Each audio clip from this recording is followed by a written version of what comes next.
The Fellowship of the Frog by Edgar Wallace. Foreword. The Frogs.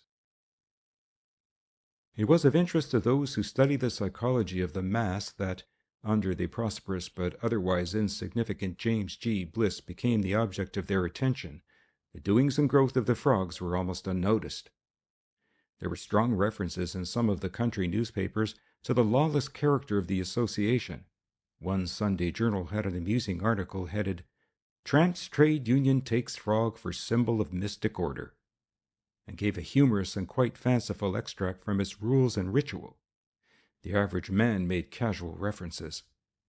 "I say, have you seen this story about the Tramps Union? Every member a walking delegate?" There was a more serious leading article on the growth of trade unionism, in which the Frogs were cited, and although from time to time came accounts of mysterious outrages which had been put to the discredit of the Frogs, the generality of the citizens regarded the society, order, or whatever it was, as something benevolent in its intentions and necessarily eccentric in its constitution, and believing this, were in their turn benevolently tolerant. In some such manner as the mass may learn with mild interest of a distant outbreak of epidemic disease which slays its few, and wake one morning to find the sinister malady tapping at their front doors, so did the world become alive and alarmed at the terror growth which suddenly loomed from the mists. James G. Bliss was a hardware merchant and a man well known on exchange, where he augmented the steady profits of the Bliss General Hardware Corporation with occasional windfalls from legitimate speculation. A somewhat pompous and in argument aggressive person, he had the advantage which mediocrity, blended with a certain expansive generosity, gives to a man, in that he had no enemies. And since his generosity was run on sane business principles, it could not even be said of him, as is so often said of others, that his worst enemy was himself. He held and still holds the bulk of the stock in the BGH Corporation, a fact which should be noted because it was a practice of Mr. Bliss to manipulate from time to time the price of his shares by judicious operations. It was at a time coincident with the little boom in industrials which brought Bliss Hardware stock at a jump from $12.50 to $23.75, that the strange happening occurred which focused for the moment all eyes upon the Frogs. Mr. Bliss has a country place at Long Beach, Hampshire. It is referred to as the Hut, but is the sort of hut that King Solomon might have built for the Queen of Sheba, had that adventurous man been sufficiently well acquainted with modern plumbing, the newest systems of heating and lighting, and the exigent requirements of up-to-date chauffeurs. In these respects, Mr. Bliss was wiser than Solomon. He had returned to his country home after a strenuous day in the city, and was walking in the garden in the cool of the evening. He was and is married, but his wife and 2 daughters were spending the spring in Paris. A wise course, since the spring is the only season when Paris has the slightest pretensions to being a beautiful city. He had come from his kennels and was seen walking across the home park toward a covert which bordered his property. Hearing the scream, his kennelman and a groom ran toward the wood, to discover Bliss lying on the ground unconscious, his face and shoulders covered with blood. He had been struck down by some heavy weapon. There were a slight fracture of the parietal bone and several very ugly scalp wounds. For 3 weeks this unfortunate man hovered between life and death, unconscious except at intervals, and unable during his lucid moments to throw any light on or make any coherent statement concerning the assault, except to murmur, "Frog, frog, left arm, frog." It was the first of many similar outrages, seemingly purposeless and wanton, in no case to be connected with robbery, and invariably, except once, committed upon people who occupied fairly unimportant positions in the social hierarchy. The Frogs advanced instantly to a first-class topic. The disease was found to be widespread, and men who had read, light-heartedly, of minor victimizations began to bolt their own doors and carry lethal weapons when they went abroad at nights. And they were wise, for there was a force in being that had been born in fear and had matured in obscurity, to the wonder of its creator, so that it wielded the tyrannical power of governments. In the center of many ramifications sat the Frog, drunk with authority, merciless, terrible. One who lived 2 lives and took full pleasure from both. and all the time nursing the terror that Saul Morris had inspired one foggy night in London, when the grimy streets were filled with armed policemen looking for the man who cleaned the strong room of the SS Mantegna of £3,000,000 between the port of Southampton and the port of Cherbourg. End of foreword.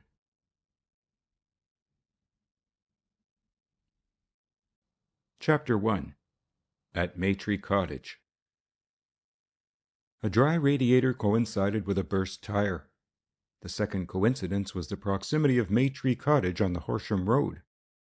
The cottage was larger than most, with a timbered front and a thatched roof. Standing at the gate, Richard Gordon stopped to admire. The house dated back to the days of Elizabeth, but his interest and admiration were not those of the antiquary. Nor, though he loved flowers, of the horticulturalist, though the broad garden was a patchwork of color and the fragrance of cabbage roses came to delight his senses. Nor was it the air of comfort and cleanliness that pervaded the place, the scrubbed red brick pathway that led to the door, the spotless curtains behind leaded panes. It was the girl, in the red-lined basket chair, that arrested his gaze. She sat on a little lawn in the shade of a mulberry tree, with her shapely young limbs stiffly extended, a book in her hand, a large box of chocolates by her side. Her hair, the color of old gold, an old gold that held life and sheen, a flawless complexion, and when she turned her head in his direction, a pair of grave, questioning eyes, deeper than gray, yet grayer than blue. She drew up her feet hurriedly and rose. "I'm so sorry to disturb you." Dick, hat in hand, smiled his apology. "But I want water for my poor little Lizzie. She's developed a prodigious thirst." She frowned for a second and then laughed. "Lizzie, you mean a car? If you'll come to the back of the cottage, I'll show you where the well is." He followed, wondering who she was. The tiny hint of patronage in her tone he understood. It was the tone of matured girlhood addressing a boy of her own age. Dick, who was 30 and looked 18, with his smooth boyish face, had been greeted in that little boy tone before, and was inwardly amused. "Here is the bucket and that is the well," she pointed. "I would send a maid to help you, only we haven't a maid, and never had a maid, and I don't think ever shall have a maid." "Then some maid has missed a very good job," said Dick, "for this garden is delightful." She neither agreed nor dissented. Perhaps she regretted the familiarity she had shown. She conveyed to him an impression of aloofness, as she watched the process of filling the buckets, and when he carried them to the car in the road outside, she followed. "I thought it was, what did you call it? Lizzie?" "She is Lizzie to me," said Dick stoutly as he filled the radiator of the big rolls, "and she never will be anything else. There are people who think she should be called Diana, but those high-flown names never had any attraction for me. She is Liz, and will always be Liz." She walked round the machine, examining it curiously. "Aren't you afraid to be driving a big car like that?" she asked. "I should be scared to death. It is so tremendous and unmanageable." Dick paused with a bucket in hand. "Fear," he boasted, "is a word which I have expunged from the bright lexicon of my youth." For a second, puzzled, she began to laugh softly. "Did you come by way of Welford?" she asked. He nodded. "I wonder if you saw my father on the road?" "I saw nobody on the road except a sour-looking gentleman of middle age who was breaking the Sabbath by carrying a large brown box on his back." "Where did you pass him?" she asked, interested. 2 miles away, less than that." And then a doubt intruding, "I hope that I wasn't describing your parent?" "It sounds rather like him," she said without annoyance. "Daddy is a naturalist photographer. He takes moving pictures of birds and things. He is an amateur, of course." "Of course," agreed Dick. He brought the buckets back to where he had found them and lingered.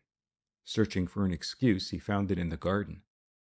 How far he might have exploited this subject is a matter for conjecture. Interruption came in the shape of a young man who emerged from the front door of the cottage. He was tall and athletic, good-looking. Dick put his age at 20. "Hello, Ella. Father back?" he began, and then saw the visitor. "This is my brother," said the girl, and Dick Gordon nodded. He was conscious that this free and easy method of getting acquainted was due largely, if not entirely, to his youthful appearance. To be treated as an inconsiderable boy had its advantages, and so it appeared. I was telling him that boys ought not to be allowed to drive big cars, she said. You remember the awful smash there was at Shoreham Crossroads? Ray Bennett chuckled. This is all part of a conspiracy to keep me from getting a motor bicycle. Father thinks I'll kill somebody, and Ella thinks I'll kill myself. Perhaps there was something in Dick Gordon's quick smile that warned the girl that she had been premature in her appraisement of his age, for suddenly, almost abruptly, she nodded an emphatic dismissal and turned away. Dick was at the gate when a further respite arrived. It was the man he had passed on the road. Tall, loose-framed, gray and gaunt of face, he regarded the stranger with suspicion in his deep-set eyes. "Good morning," he said curtly. "Car broken down?" "No, thank you. I ran out of water, and Miss... Bennett," said the man. "She gave you the water, eh? Well, good morning." He stood aside to let Gordon pass, but Dick opened the gate and waited till the owner of the Maytree Cottage had entered. "My name is Gordon," he said. Out of the corner of his eye he saw Ella had turned back and stood with her brother within earshot. "I am greatly obliged to you for your kindness." The old man, with a nod, went on carrying his heavy burden into the house, and Dick in desperation turned to the girl. "You are wrong when you think this is a difficult car to drive. Won't you experiment? Or perhaps your brother?" The girl hesitated, but not so young Bennett. "I'd like to try," he said eagerly. "I've never handled a big machine." That he could handle one if the opportunity came, he showed. They watched the car gliding round the corner, the girl with a little frown gathering between her eyes, Dick Gordon oblivious to everything except that he had snatched a few minutes' closer association with the girl. He was behaving absurdly, he told himself. He, a public official, an experienced lawyer, was carrying on like an irresponsible, love-smitten youth of 19. The girl's words emphasized his folly. "I wish you hadn't let Ray drive," she said. "It doesn't help a boy who is always wanting something better to put him in charge of a beautiful car. Perhaps you don't understand me. Ray is very ambitious and dreams in millions. A thing like this unsettles him." The older man came out at that moment, a black pipe between his teeth, and seeing the two at the gate, a cloud passed over his face. "Let him drive your car, have you?" he said grimly. "I wish you hadn't. It was very kind of you, Mr. Gordon, but in Ray's case a mistaken kindness." "I'm very sorry," said the penitent Dick. "Here he comes." The big car spun toward them and halted before the gate. "She's a beauty!" Ray Bennett jumped out and looked at the machine with admiration and regret. "My word, if she were mine!" "She isn't," snapped the old man. And then, as though regretting his petulance, "Some day perhaps you'll own a fleet, Ray. Are you going to London, Mr. Gordon?" Dick nodded. "Maybe you wouldn't care to stop and eat a very frugal meal with us?" asked the elder Bennett, to his surprise and joy. "And you'll be able to tell this foolish son of mine that owning a big car isn't all joyriding." Dick's first impression was of the girl's astonishment. Apparently he was unusually honored, and this was confirmed after John Bennett had left them. "You're the first boy that has ever been asked to dinner," she said when they were alone. "Isn't he, Ray?" Ray smiled. "Dad doesn't go in for the social life, and that's a fact," he said. "I asked him to have Philo Johnson down for a weekend, and he killed the idea before it was born. And the old philosopher is a good fellow and the boss's confidential secretary. You've heard of Maitland's Consolidated, I suppose?" Dick nodded. The marble palace on the Strand embankment in which the fabulously rich Mr. Maitland operated was one of the show buildings of London. "I'm in his office, exchange clerk," said the young man, "and Philo could do a whole lot for me if Dad would pull out an invitation. As it is, I seem doomed to be a clerk for the rest of my life." The white hand of the girl touched his lips. "You'll be rich some day, Ray dear, and it is foolish to blame Daddy." The young man growled something under the hand and then laughed a little bitterly. "Dad has tried every get-rich-quick scheme that the mind and ingenuity of man—" "And why?" The voice was harsh, tremulous with anger. None of them had noticed the reappearance of John Bennett. "You're doing work you don't like. My God! What of me? I've been trying for 20 years to get out. I've tried every silly scheme, that's true, but it was for you." He stopped abruptly at the sight of Gordon's embarrassment. "I invited you to dinner, and I'm pulling out the family skeleton," he said with rough good humor. He took Dick's arm and led him down the garden path between the serried ranks of rose bushes. "I don't know why I asked you to stay, young man," he said. "An impulse, I suppose, maybe a bad conscience. I don't give these young people all the company they ought to have at home, and I'm not much of a companion for them. It's too bad that you should be the witness of the first family jar we've had for years." His voice and manner were those of an educated man. Dick wondered what occupation he followed, and why it should be so particularly obnoxious that he should be seeking some escape. The girl was quiet throughout the meal. She sat at Dick's left hand, and she spoke very seldom. Stealing an occasional glance at her, he thought she looked preoccupied and troubled, and blamed his presence as the cause. Apparently no servant was kept at the cottage. She did the waiting herself, and she had replaced the plates when the old man asked, "I shouldn't think you were as young as you look, Mr. Gordon. What do you do for a living?" "I'm quite old," smiled Dick. 31. 31? Gasped Ella, going red. "And I've been talking to you as though you were a child." "Think of me as a child at heart," he said gravely. "As to my occupation, I'm a persecutor of thieves and murderers and bad characters generally. My name is Richard Gordon." The knife fell with a clatter from John Bennet's hand, and his face went white. "Gordon? Richard Gordon?" he said hollowly. For a second their eyes met, the clear blue and the faded blue.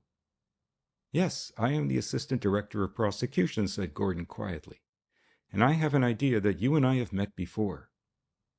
The pale eyes did not waver. John Bennet's face was a mask. "Not professionally, I hope," he said, and there was a challenge in his voice. Dick laughed again as at the absurdity of the question. "Not professionally," he said with mock gravity. On his way back to London that night his memory worked overtime, but he failed to place John Bennet of Horsham. End of chapter 1.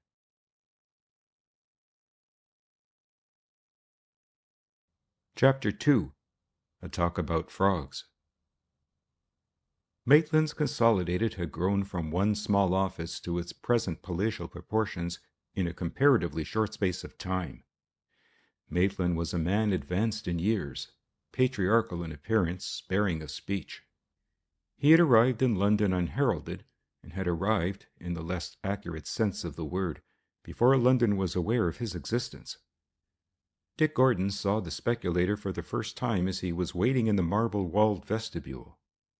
A man of middle height, bearded to his waist, his eyes almost hidden under heavy white brows, stout and laborious of gait, he came slowly through the outer office, where a score of clerks sat working under their green-shaded lamps, and looking neither to the left nor right, walked into the elevator and was lost to view. "That is the old man. Have you seen him before?" asked Ray Bennet, who had come out to meet the caller a second before. "He's a venerable old cuss, but as tight as a soundproof door. You couldn't pry money from him, not if you used dynamite. He pays Philo a salary that the average secretary wouldn't look at, and if Philo wasn't such an easy-going devil, he'd have left years ago." Dick Gordon was feeling a little uncomfortable. His presence at Maitland's was freakish, his excuse for calling as feeble as any weak brain could conceive. If he had spoken the truth to the flattered young man on whom he called in business hours, he would have said, "I have idiotically fallen in love with your sister. I am not especially interested in you, but I regard you as a line that will lead me to another meeting. Therefore, I have made my being in the neighborhood an excuse for calling. And because of this insane love I have for your sister, I am willing to meet even Philo, who will surely bore me." Instead, he said, "You are a friend of Philo. Why do you call him that?" "Because he's a philosophical old horse. His other name is Philip," said the other with a twinkle in his eye. "Everybody is a friend of Philo's.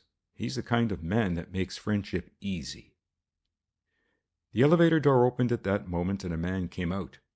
Instinctively, Dick Gordon knew that this bald and middle-aged man with a good-humored face was the subject of their discussion. His round, fat face creased in a smile as he recognized Ray, and after he handed a bundle of documents to one of the clerks, he came over to where they were standing. "Meet Mr. Gordon," said Ray. "This is my friend Johnson." Philo grasped the extended hand warmly. Warm was a word which had a special significance in relation to Mr. Johnson. He seemed to radiate a warming and quickening influence. Even Dick Gordon, who was not too ready to respond, came under the immediate influence of his geniality. "You're Mr. Gordon of the Public Prosecution Department," Ray was telling me, he said. "I should like you to come one day and prosecute old man Maitland. He is certainly the most prosecutable gentleman I've met for years." The jest tickled Mr. Johnson. He was, thought Dick, inclined to laugh at himself. "I've got to get back. He's in a tantrum this morning. Anyone would think the frogs were after him." Philo Johnson, with a cheery nod, hurried back to the lift. Was it imagination on Dick's part? He could have sworn the face of Ray Bennett was a deeper shade of red, and that there was a look of anxiety in his eyes. "It's very good of you to keep your promise and call. Yes, I'll be glad to lunch with you, Gordon. And my sister will also, I'm sure. She is often in town." His adieux were hurried and somewhat confused. Dick Gordon went out into the street puzzled. Of one thing he was certain, that behind the young man's distress lay that joking reference to the frogs. When he returned to his office, still sore with himself that he had acted rather like a mooncalf or a farmhand, making his awkward advances to the village bell, he found a troubled-looking chief of police waiting for him, and at the sight of him Dick's eyes narrowed. "Well," he asked, "what of Genter?" The police chief made a grimace like one who was swallowing an unpleasant potion. "They slipped me," he said. "The frog arrived in a car. I wasn't prepared for that. Genter got in, and they were gone before I realized what had happened. Not that I'm worried. Genter has a gun, and he's a pretty tough fellow in a rough house." Dick Gordon stared at and through the man, and then, "I think you should have been prepared for the car," he said. "If Genter's message was well-founded, and he is on the track of the frog, you should have expected a car. Sit down, Wellingdale." The gray-haired man obeyed. "I'm not excusing myself," he growled. "The frogs have got me rattled. I treated them as a joke once." "Maybe we'd be wiser if we treated them as a joke now," suggested Dick, biting off the end of a cigar. "They may be nothing but a foolish secret society. Even tramps are entitled to their lodges and passwords, grips and signs." Wellingdale shook his head. "You can't get away from the record of the past 7 years," he said. "It isn't the fact that every other bad road criminal we pull in has the frog tattooed on his wrist. That might be sheer imitation, and in any case, all crooks of low mentality have tattoo marks. But in that 7 years we've had a series of very unpleasant crimes. First there was the attack upon the charge d'affaires of the United States Embassy, bludgeoned to sleep in Hyde Park. Then there was the case of the president of the Northern Trading Company, clubbed as he was stepping out of his car in Park Lane. Then the big fire which destroyed the Mercy rubber stores, where £4 million worth of raw rubber went up in smoke. Obviously the work of a dozen firebugs, for the stores consist of 6 big warehouses and each was fired simultaneously and in 2 places. And the frogs were in it. We caught 2 of the men for the rubber job. They were both frogs and bore the totem of the tribe. They were both ex-convicts, and one of them admitted that he had had instructions to carry out the job, but took back his words next day. I never saw a man more scared than he was, and I can't blame him. If half that is said about the frog is true, his admission cost him something.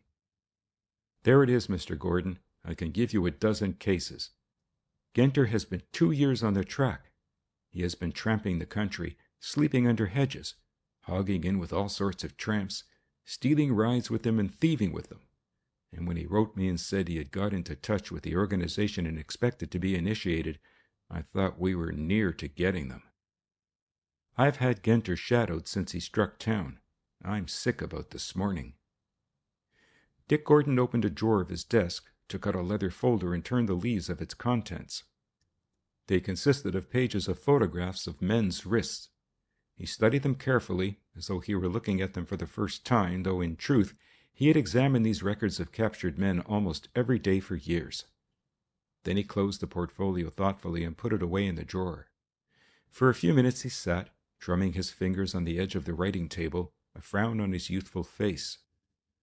The frog is always on the left wrist, always a little lopsided, and there was always one small blob tattooed underneath, he said. Does that strike you as being remarkable? The superintendent, who was not a brilliant man, saw nothing remarkable in the fact. End of chapter 2.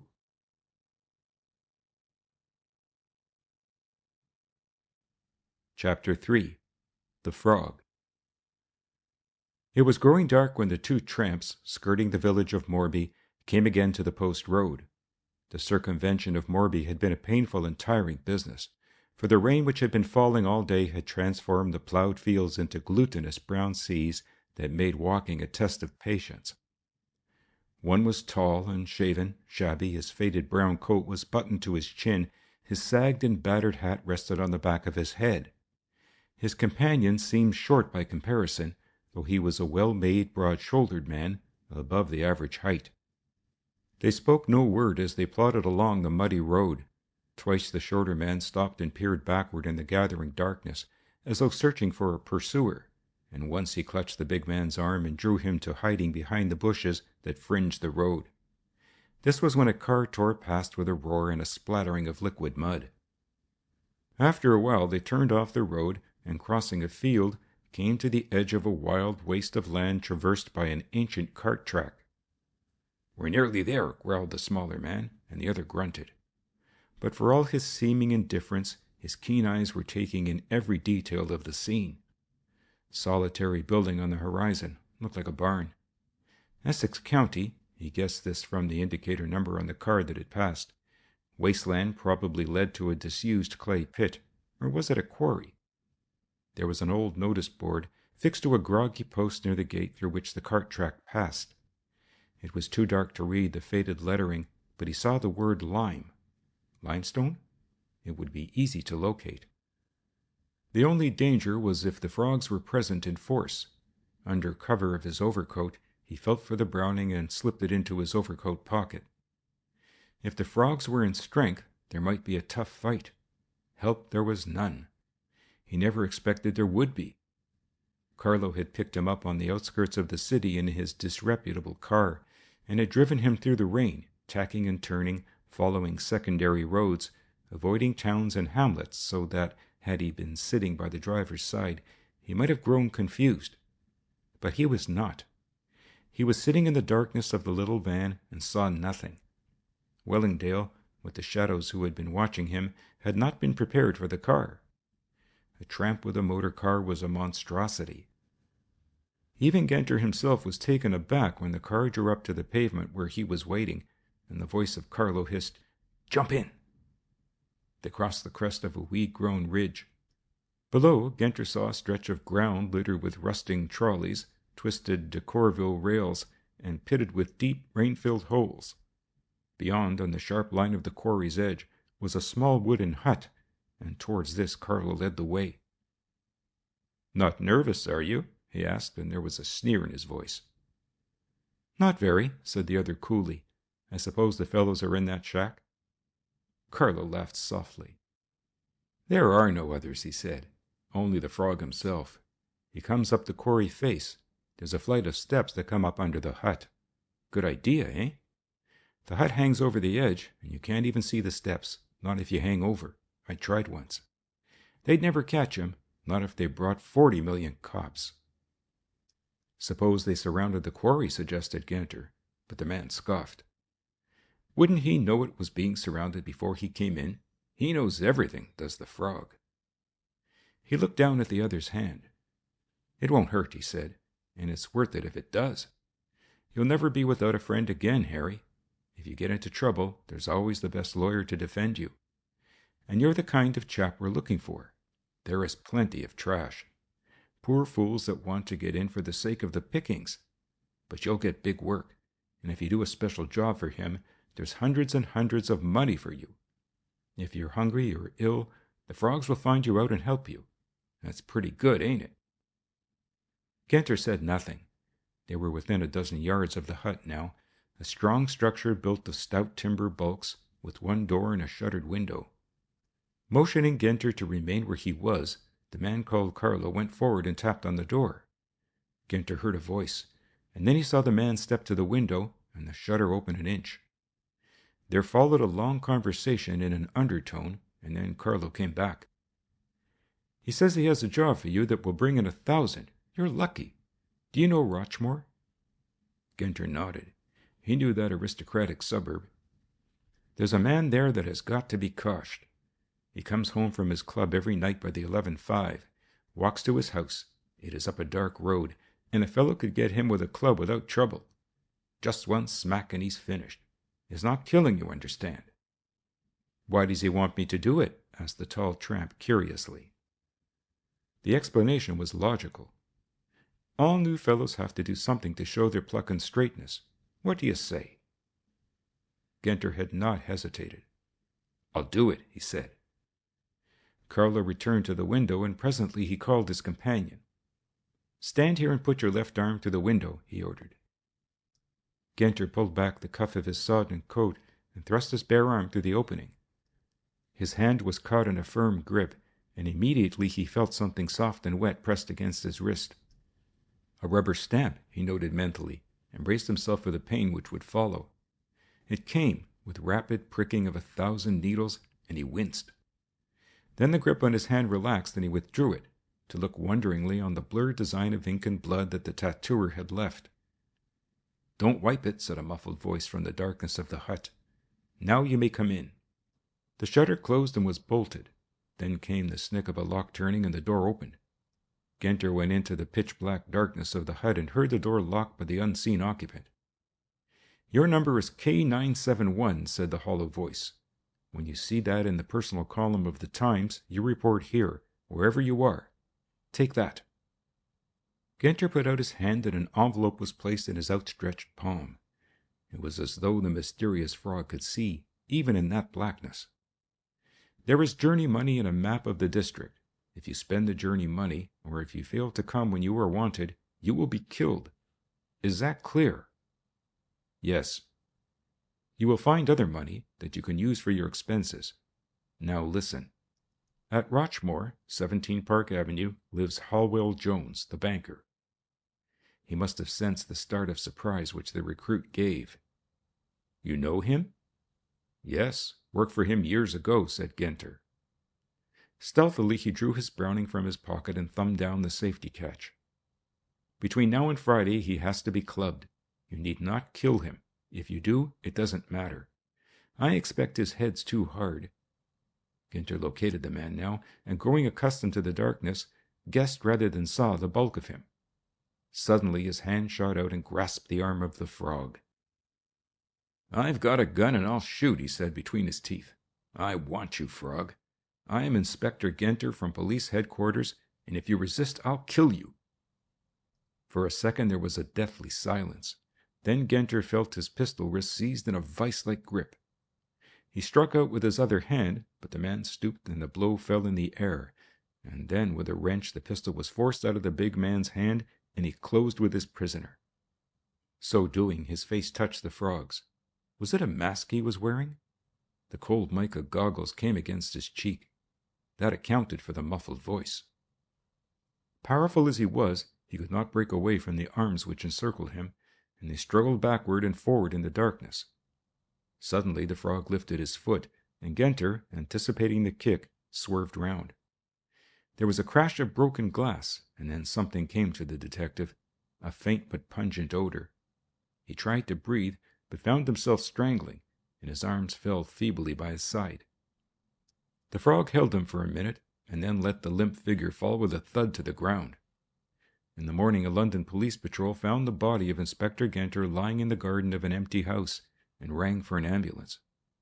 But a man who had been gassed by the concentrated fumes of hydrocyanic acid dies very quickly, and Genter had been dead 10 seconds after the frog smashed the thin glass cylinder which he kept in the hut for such emergencies as these. End of chapter 3.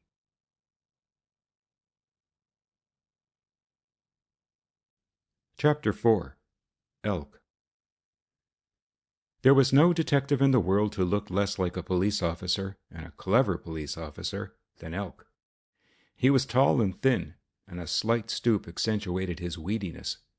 His clothes seemed ill-fitting, and hung upon rather than fitted him. His dark, cadaverous face was set permanently in an expression of the deepest gloom, and few had ever seen him smile. His superiors found him generally a depressing influence, for his outlook on life was prejudiced and apparently embittered by his failure to secure promotion. Faulty education stood in his way here. 10 times he had come up for examination, and 10 times he had failed, invariably in the same subject, history. Dick, who knew him better than his immediate chiefs, guessed that these failures did not worry Mr. Elk as much as people thought. Indeed, he often detected a glum pride in his inability to remember historical dates, and once, in a moment of astonishing confidence, Elk had confessed that promotion would be an embarrassment to a man of his limited educational attainments, for Elk's everyday English was one of his weaknesses. "There's no rest for the wicked, Mr. Gordon," he sighed as he sat down. "I thought I'd get a holiday after my trip to the USA. I want to know all about Lola Bassano, who are her friends, why she has suddenly attached herself to Raymond Bennett, a clerk in the employ of Maitland's Consolidated. Particularly why she picked him up at the corner of St. James Square and drove him to Horsham last night. I saw them by accident as I was coming out of my club and followed." They sat in her coupe for the greater part of 2 hours within 100 yards of Bennett's house, and they were talking. I know because I stood in the rain behind the car listening. If he had been making love to her, I should have understood, a little.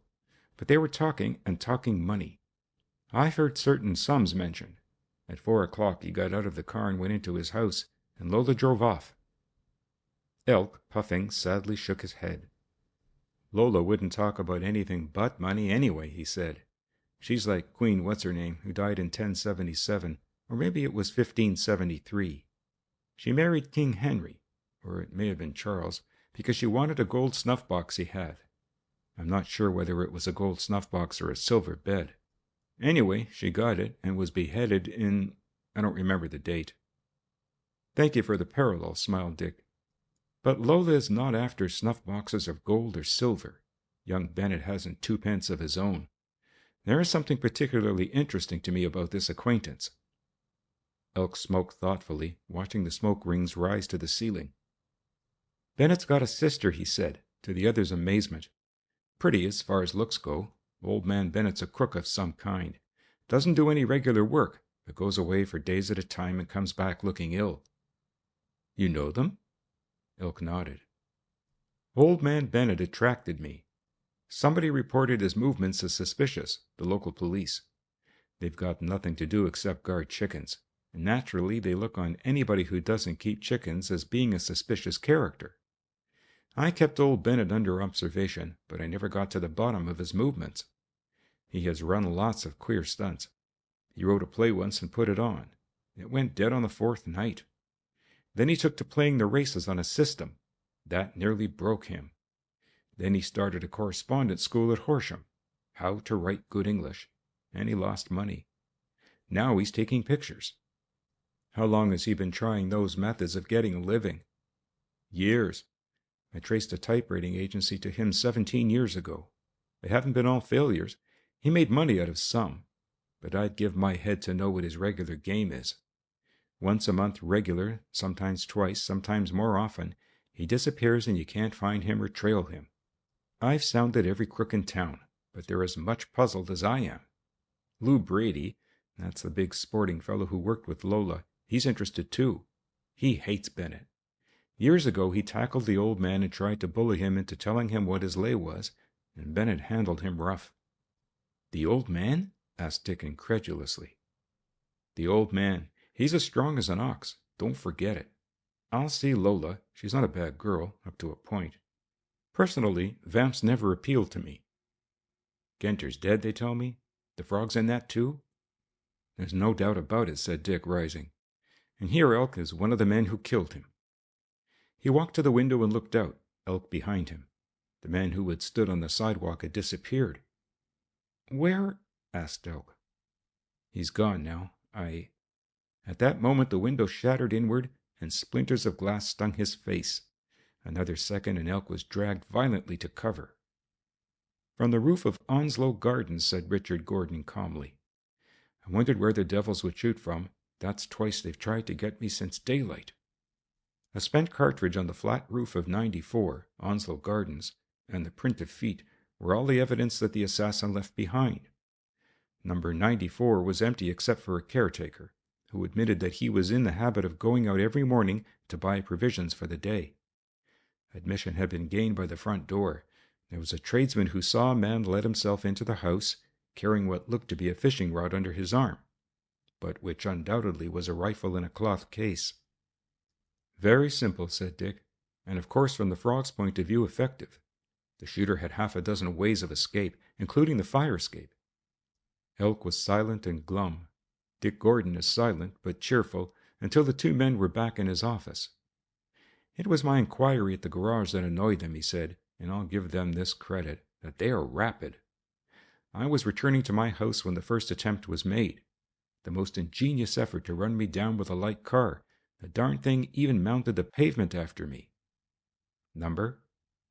XL 19741, said Dick, but fake. There was no such number on the register. The driver was gone before I could stop him. Elk scratched his chin, surveying the youthful public prosecutor with a dubious eye. Almost sounds interesting to me, he said. Of course I've heard of the frogs, but I didn't give much attention. Nowadays secret societies are so common that every time a man shakes hands with me, he looks sort of disappointed if I don't pull my ear or flap my feet. And gang work on a large scale I've always looked upon as something you only hear about in exciting novels by my old friend Sherlock, and he didn't write them, murmured Dick. Again Elk fingered his cheek. I don't believe in it anyway, he said after thought. It's not natural that Tramps should do anything systematic. It's too much like work. I'll bet there's nothing in it, only a lot of wild coincidences sticking together. I'll bet that the frogs are just a silly society without any plan or reason. And I'll bet that Lola knows all about 'em, he added inconsistently. Elk walked back to the yard by the most circuitous route. With his furled and ancient umbrella hanging on his arm, he had the appearance of an out-of-work clerk. His steel-rimmed spectacles, clipped at a groggy angle, assisted the illusion. Winter and summer he wore a soiled fawn topcoat, which was invariably unbuttoned, and he had worn the same yellowish-brown suit for as long as anybody could remember. The rain came down, not in any great quantities, but incessantly. His hard derby hat glistened with moisture, but he did not put up his umbrella. Nobody had ever seen that article opened. He walked to Trafalgar Square and then stopped, stood in thought for some time, and retraced his steps. Opposite the public prosecutor's office stood a tall street seller with a little tray of matches, key rings, pencils, and the odds and ends that such men sell. His wares for the moment were covered by a shining oilcloth. Elk had not noticed him before, and wondered why the man had taken up so unfavorable a stand. For the end of Onslow Gardens, the windiest and least comfortable position in Whitehall, is not a place where the hurrying pedestrian would stop to buy, even on a fine day. The hawker was dressed in a shabby raincoat that reached to his heels. A soft pelt hat was pulled down over his eyes, but Elk saw the hawk-like face and stopped. Busy? Nah. Elk was immediately interested. This man was American, and was trying to disguise his voice so that it appeared Cockney, the most impossible task that any American had ever undertaken, for the whine and intonation of the Cockney are inimitable. You're American. What state? Georgia, was the reply, and this time the hawker made no attempt at disguise. Came over on a cattle boat during the war. Elk held out his hand. Let me see that license of yours, brother, he said. Without hesitation, the man produced the written police permit to sell on the streets.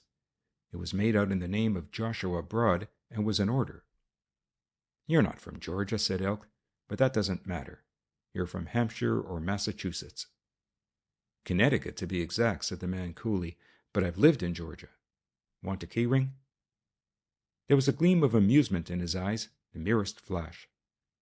No, never had a key. Never had anything worth locking up, said Elk, fingering the articles on the tray. Not a good pitch, this. No, said the other, too near to Scotland Yard, Mr. Elk. Elk cast a swift glance at the man. Know me, do you? Most people do, don't they? Asked the other innocently.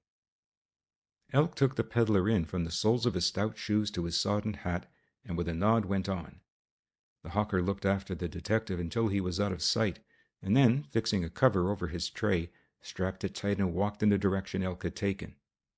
Coming out of Maitland's to lunch, Ray Bennett saw a shabby and saturnine man standing on the edge of the pavement, but gave him no more than a passing glance. He, at any rate, did not know Elk, and was quite unconscious of the fact that he was being followed to the little chop house where Philo Johnson and he took their modest luncheon. In any circumstances Ray would not have observed the shadow, but today, in his condition of mind, he had no thought for anybody but himself, or any offense but the bearded and ancient Maitland's outrageous behavior. "The old devil," he said as he walked by Johnson's side, "to make a 10% cut in salaries and to start on me. And this morning the papers say that he has given $5,000 to the northern hospitals. He's a charitable cuss, and as to the cut, it was either that or standing you off," said Johnson cheerfully. "What's the use of kicking? Trade has been bad and the stock market is as dead as Ptolemy. The old man wanted to put you off, said that you were superfluous anyway. If you'd only look on the bright side of things, Ray." "Bright," snorted the young man, his face going pink with anger. "I'm getting a boy's salary, and I want money mighty badly, Philo." Philo sighed, and for once his good-humored face was clouded. Then it relaxed into a broad grin. "If I thought the same way as you, I'd go mad or turn into a first-class crook. I only earn about 50% more than you, and yet the old man allows me to handle hundreds of thousands. It's too bad." Nevertheless, the badness of the parsimonious Maitland did not interfere with his appetite. "The art of being happy," he said as he pushed back his plate and lit a cigarette, "is to want nothing. Then you're always getting more than you need. How is your sister?" "She's all right," said Ray indifferently. "Ella's the same mind as you. It's easy to be a philosopher over other people's worries. Who's that disreputable bird?" he added, as a man seated himself at a table opposite to them. Philo fixed his glasses. He was a little nearsighted. "That's Elk, a Scotland Yard man," he said, and grinned at the newcomer, a recognition which, to Ray's annoyance, and his annoyance was tinged with uneasiness, brought the seedy man to their table. "This is my friend, Mr. Bennett. Inspector Elk, Ray." "Sergeant," suggested Elk dourly. "Fate has always been against me in the matter of promotion. Can't remember dates." So far from making a secret of his failure, Mr. Elk was never tired of discussing the cause. Though why a man is a better thief-taker for knowing when George Washington was born and when Napoleon Bonaparte died is a mystery to me. "Dine here every day, Mr. Bennett?" Ray nodded. "Know your father, I think. John Bennett of Horsham, isn't it?" "Thought so." In desperation, Ray got up with an excuse and left them alone. "Nice boy, that," said Elk. End of chapter 4.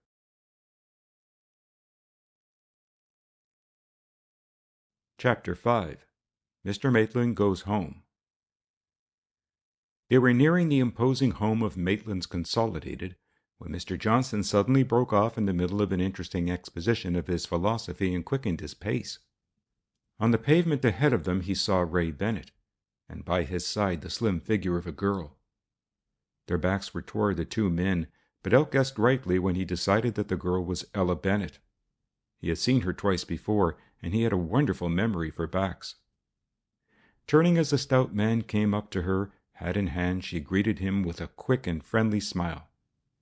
"This is an unexpected pleasure, Miss Bennett." There was a pink tinge to Johnson's homely face. Sweet on her, thought Elk, interested. And his handshake was warm and something more than cordial. "I didn't intend coming to town, but Father has gone off on one of his mysterious excursions," she said with a little laugh, "this time to the west. And curiously enough, I am absolutely sure I saw him on a bus just now, though his train left 2 hours ago." She glanced at Elk hovering in the background, and the sight of his glum countenance seemed to arouse some unpleasant memory, for the brightness went out of her face. "My friend Mr. Elk," said Johnson a little awkwardly, and Elk nodded. "Glad to meet you, Miss Bennett," he said, and noted Ray's annoyance with inward satisfaction which, in a more cheerful man, would have been mirth. She bowed slightly and then said something in a low tone to her brother. Elk saw the boy frown. "I shan't be very late," he said, loudly enough for the detective to hear. She put out her hand to Johnson. Elk she favored with a distinct inclination of her head, and was gone, leaving the three men looking after her.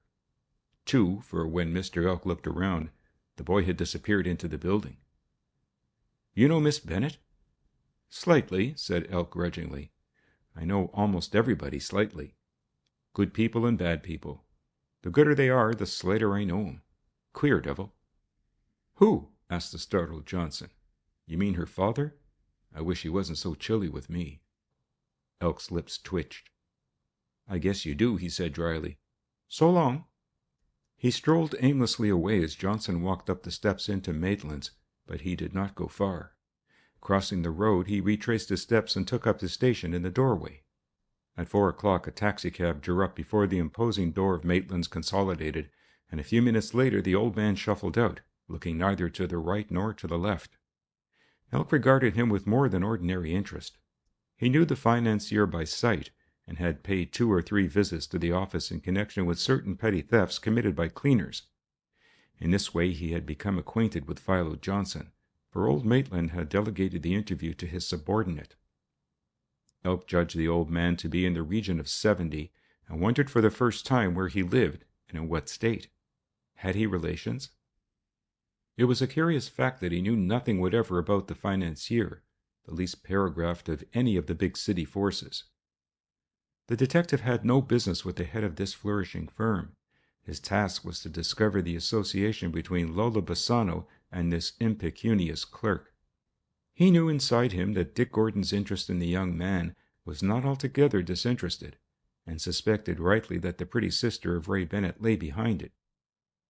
But the itch for knowledge about Maitland, suddenly aroused by the realization that the old man's home life was an unknown quantity, was too strong to be resisted. As the taxicab moved off, Elk beckoned another. "Follow that cab," he said, and the driver nodded his agreement without question, for there was no taxi-man on the streets who did not know this melancholy policeman. The first of the cabs drove rapidly in the direction of North London, and halted at a busy junction of streets in Finsbury Park. This is a part of the town which great financiers do not as a rule choose for their habitations. It is a working-class district, full of small houses, usually occupied by 2 or more families, and when the cab stopped and the old man nimbly descended, Elk's mouth opened in an O of surprise. Maitland did not pay the cabman, but hurried round the corner into the busy thoroughfare, with Elk at his heels. He walked 100 yards, and then boarded a streetcar. Elk sprinted and swung himself on board as the car was moving. The old man found a seat, took a battered newspaper from his pocket, and began reading. The car ran down 7 Sisters Road into Tottenham, and here Mr. Maitland descended. He turned into a side street of apparently interminable length, crossed the road, and came into a narrow and even meaner street than that which he had traversed, and then, to Elk's amazement, pushed open the iron gate of a dark and dirty little house, opened the door and went in, closing it behind him. The detective looked up and down the street. It was crowded with poor children.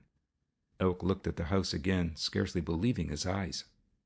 The windows were unclean, the soiled curtains visible were ragged, and the tiny forecourt bore an appearance of neglect.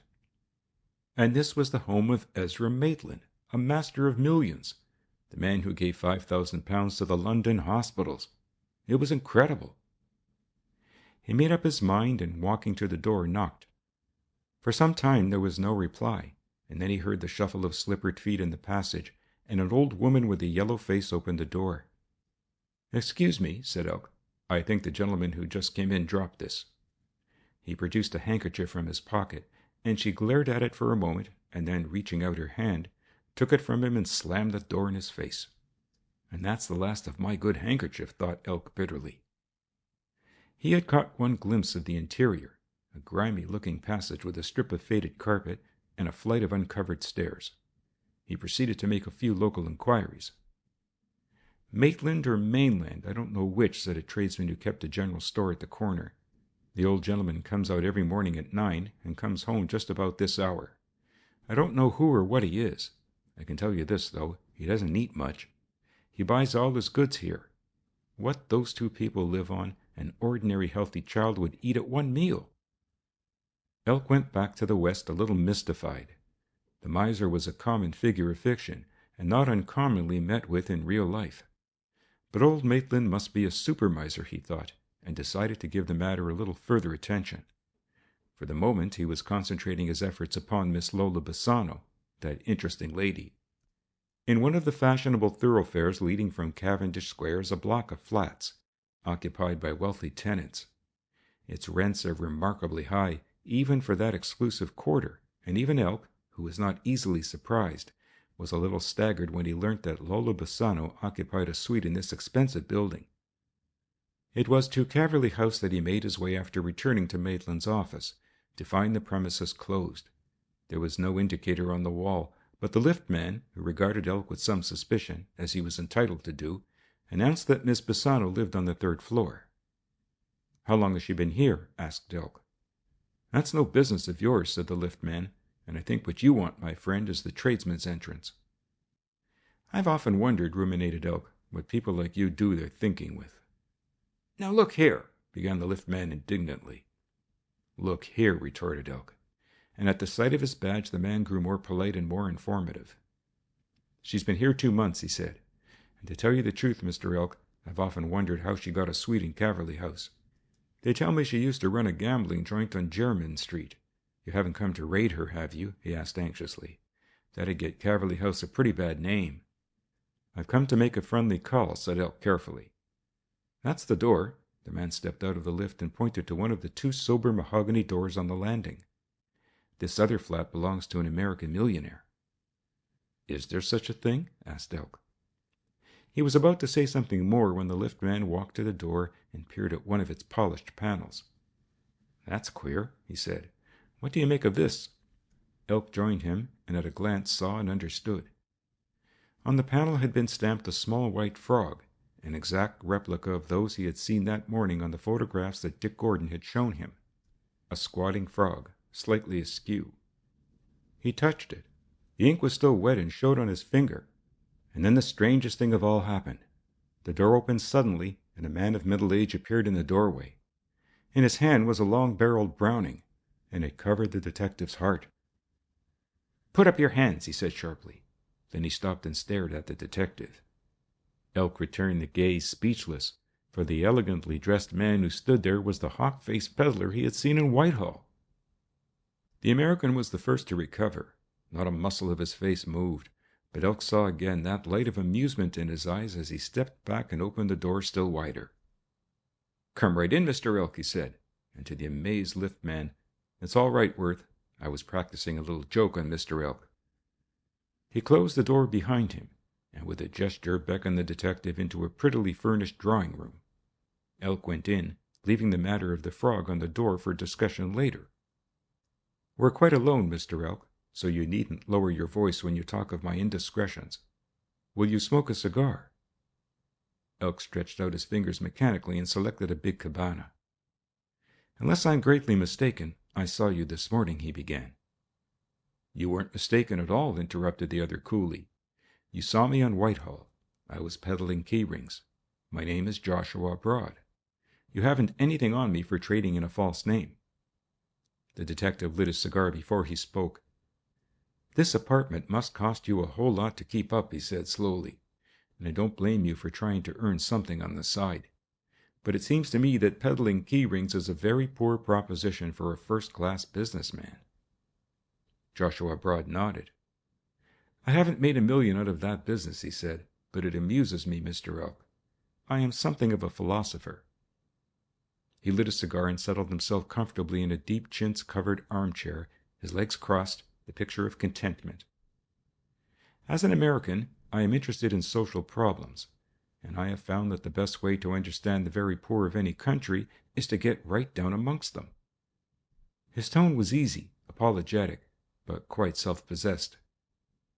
"I think I forestalled any question on your part as to whether I had a license in my own name by telling you that I had." Elk settled his glasses more firmly on his nose, and his eyes strayed to Mr. Broad's pocket, whither the pistol had returned. "This is a pretty free country," he said in his deliberate way, "and a man can peddle key rings, even if he's a member of the House of Lords. But one thing he mustn't do, Mr. Broad. is to stick firearms under the noses of respectable policemen. Braud chuckled. I'm afraid I was a little rattled, he said. But the truth is, I'd been waiting for the greater part of an hour, expecting somebody to come to my door, and when I heard your stealthy footsteps, he shrugged. It was a fool mistake for a grown man to make, he said, and I guess I'm feeling as badly about it as you would have me feel. The unwavering eyes of Mr. Elk did not leave his face. I won't insult your intelligence by asking you if you were expecting a friend, he said, but I should like to know the name of the other guest. So should I, said the other, and so would a whole lot of people. He reached out his hand to flick the ash from his cigar, looking at Elk thoughtfully the while. I was expecting a man who has every reason to be very much afraid of me, he said. His name is, well, it doesn't matter, and I've only met him once in my life, and then I didn't see his face. And you beat him up? Suggested Elk. The other man laughed. I didn't even beat him up. In fact, I behaved most generously to him, he said quietly. I was not with him more than 5 minutes, in a darkened room, the only light being a lantern which was on the table. And I guess that's about all I can tell you, Inspector. Sergeant, murmured Elk, it's curious the number of people who think I'm an inspector. There was an awkward pause. Elk could think of no other questions he wanted to ask, and his host displayed as little inclination to advance any further statement. Neighbor friends of yours? Asked Elk, and jerked his head toward the passage. Who, Bassano and her friend? No. Are you after them? He asked quickly. Elk shook his head. Making a friendly call, he said. Just that. I've just come back from your country, Mr. Braud. A good country, but too full of distances. He ruminated, looking down at the carpet for a long time, and presently he said, I'd like to meet that friend of yours, Mr. Braud. American? Braud shook his head. Not a word was spoken as they went up the passage to the front door, and it almost seemed as if Elk was going without saying good-bye, for he walked out absent-mindedly and only turned as though the question of any farewell had occurred to him. Shall be glad to meet you again, Mr. Braud, he said. Perhaps I shall see you in Whitehall. And then his eyes strayed to the grotesque white frog on the door. Braud said nothing. He put his finger on the imprint, and it smudged under his touch. Recently stamped, he drawled. Well, now, what do you think of that, Mr. Elk? Elk was examining the mat before the door. There was a little spot of white, and he stooped and smeared his finger over it. Yes, quite recent. It must have been done just before I came in, he said. And there his interest in the frog seemed to evaporate. I'll be going along now, he said with a nod. In the exquisitely appointed drawing-room of suite number 6, Lola Bassano sat cuddled in a deep, over-cushioned chair, her feet tucked under her, a thin cigarette between her lips, a scowl on her pretty face. From time to time she glanced at the man who stood by the window, hands in pockets, staring down into the square. He was tall, heavily built, heavily jowled, unprepossessing. All the help that tailor and valet gave to him could not disguise his origin. He was a pugilist, run to fat. For a time, a very short time, Lew Brady had been welterweight champion of Europe, a terrific fighter with just that yellow thread in his composition which makes all the difference between greatness and mediocrity in the ring. A harder man had discovered his weakness, and the glory of Lew Brady faded with remarkable rapidity. He had one advantage over his fellows which saved him from utter extinction. A philanthropist had found him in the gutter as a child, and had given him an education. He had gone to a good school and associated with boys who spoke good English.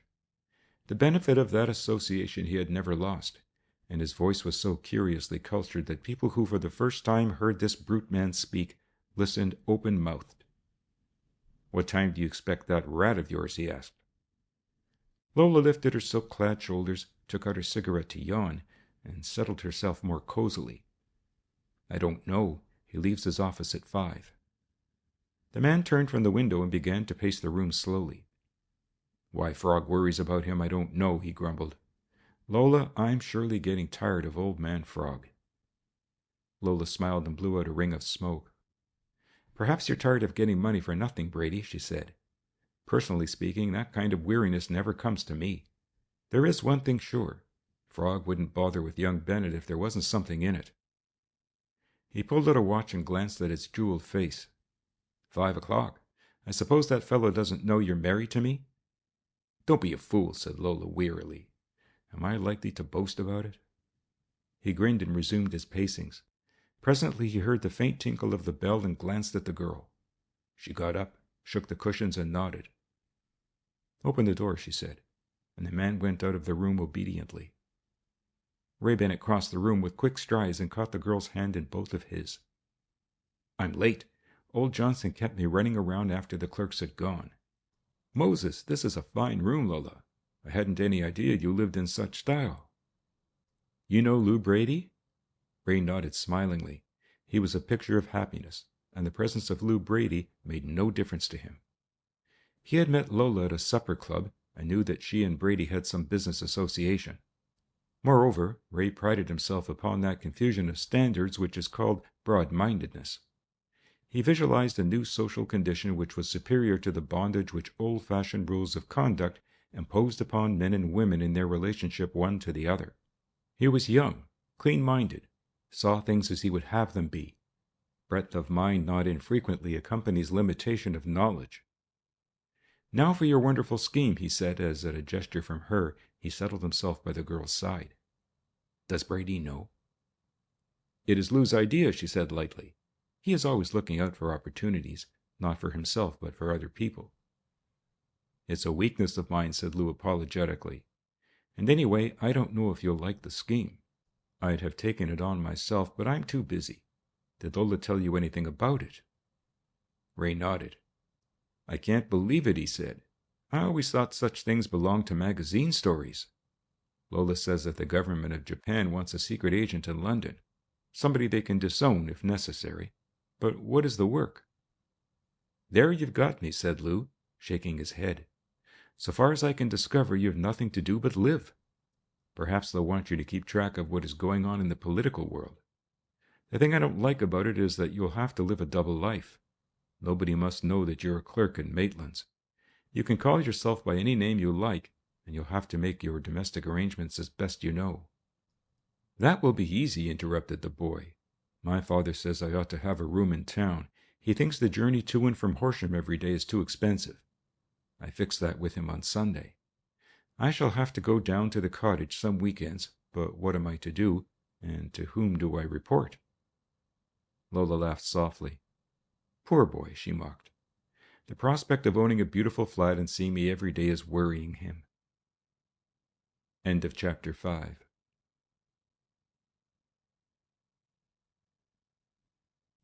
Chapter 6. Mr. Maitland Goes Shopping.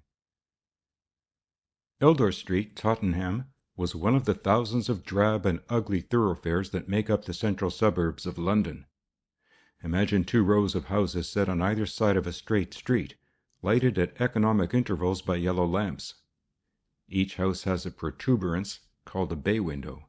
Each house is separated from the road by iron railings pierced by an iron gate. There is a tiny forecourt in which the hardiest of shrubs battle desperately for existence. There was one recessed door, and on the floor above 2 windows exactly alike. Elk found himself in Eldor Street at 9 o'clock that night. The rain was pelting down, and the street in consequence was a desert. Most of the houses were dark, for Eldor Street lives in its kitchens, which are back of the houses. In the front window of number 47, one crack of light showed past the edge of the lowered blind, and creeping up to the window, he heard at long intervals the mumble of conversation. It was difficult to believe that he was standing at the door of Ezra Maitland's home. That morning the newspapers had given prominence to the newest speculation of Maitland's Consolidated, a deal involving something over $1 million. And the mastermind of the concern lived in this squalor. Whilst he was standing there, the light was extinguished, and there came to him the sound of feet in the uncarpeted passage. He had time to reach the obscurity of the other side of the street, when the door opened and 2 people came out, Maitland and the old woman he had seen. By the light of a street lamp, he saw that Maitland wore an overcoat buttoned to his chin. The old woman had on a long ulster, and in her hand she was carrying a string bag. They were going marketing. It was Saturday night, and the main street, through which Elk had passed, had been thronged with late shoppers. Tottenham leaves its buying to the last, when food can be had at bargain prices. Waiting until they were out of sight, Elk walked down the street to the end and turned to the left.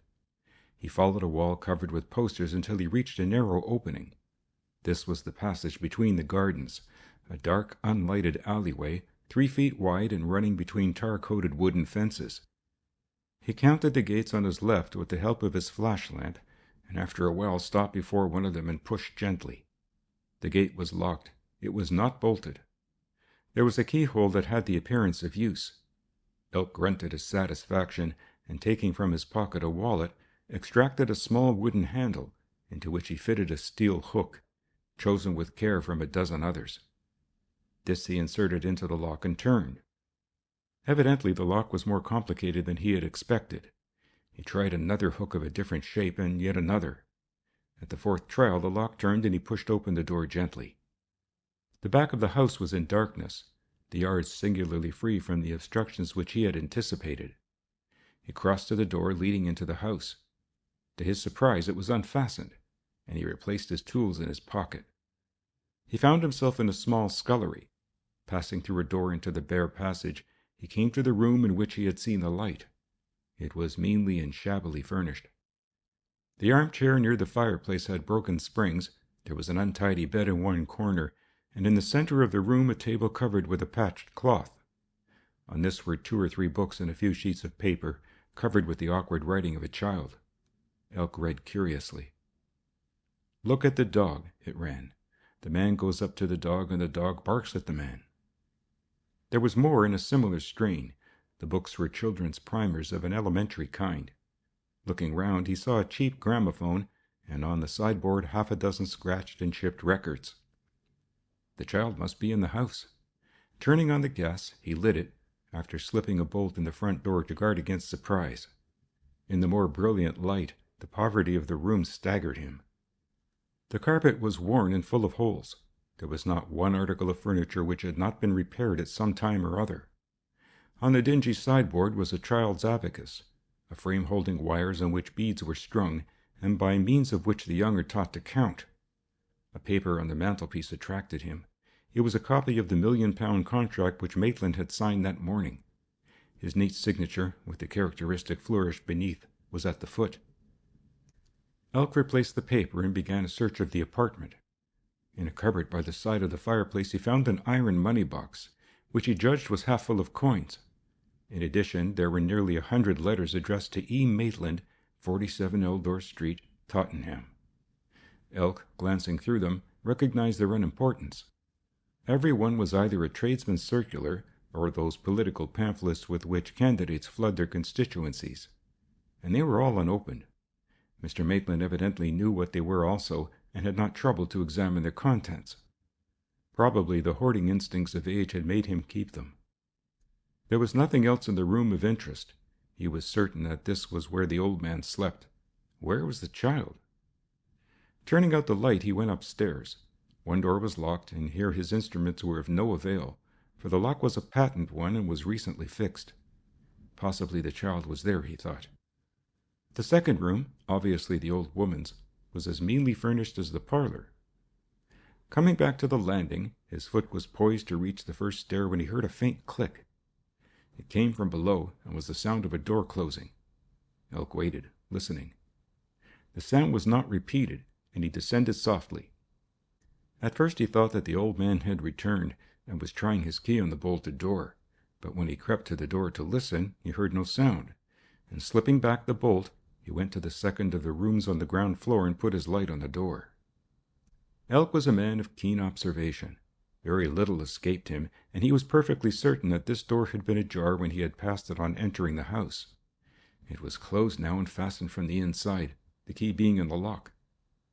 Was it the child, frightened by his presence? Elk was wise enough a man not to investigate too closely. He made the best of his way back to the garden passage and into the street. Here he waited, taking up a position which enabled him to see the length of Eldor Street and the passage opening in the wall. Presently he saw Maitland returning.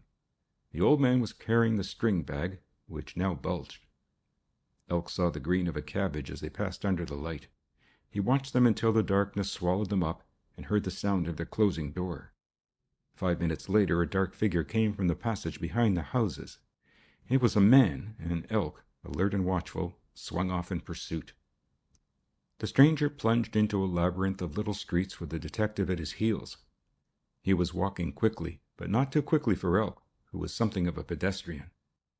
Into the glare of the main road the stranger turned, Elk a dozen paces behind him.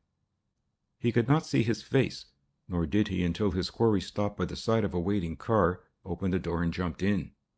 Then it was that Elk came abreast and raised his hand in cheery salutation. For a second the man in the closed limousine was taken aback, and then he opened the door. "Come right in out of the rain, Elk," he said, and Elk obeyed. "Been doing your Sunday shopping?" he asked innocently. The man's hawk-like face relaxed into a smile. "I never eat on Sundays," he said. It was Joshua Broad, that rich American who peddled key-rings in Whitehall, lived in the most expensive flats in London, and found time to be intensely interested in Ezra Maitland. He turned abruptly as Elk seated himself. "Say, Elk, did you see the child?" Elk shook his head. "No," he said, and he heard the chuckle of his companion as the car moved toward the civilized West. "Yes, I saw that baby," said Mr. Broad, puffing gently at the cigar he had lit, "and believe me, Elk, I've stopped loving children. Yes, sir. The education of the young means less than nothing to me forevermore." "Where was she?" "It's a he," replied Broad calmly, "and I hope I'll be excused answering your question. I had been in the house an hour when you arrived. I was in the back room, which was empty, by the way. You scared me. I heard you come in and thought it was old St. Nicholas of the Whiskers, especially when I saw the light go on. I'd had it on when you opened the scullery door. I left it unfastened, by the way. Didn't want to stop my bolt hole. Well, what do you think?" "About Maitland? Eccentric, eh? You don't know how eccentric." As the car stopped before the door of Quarry House, Elk broke a long silence. "What are you, Mr. Broad?" "I'll give you 10 guesses," said the other cheerfully as they got out. "Secret Service man," suggested Elk promptly.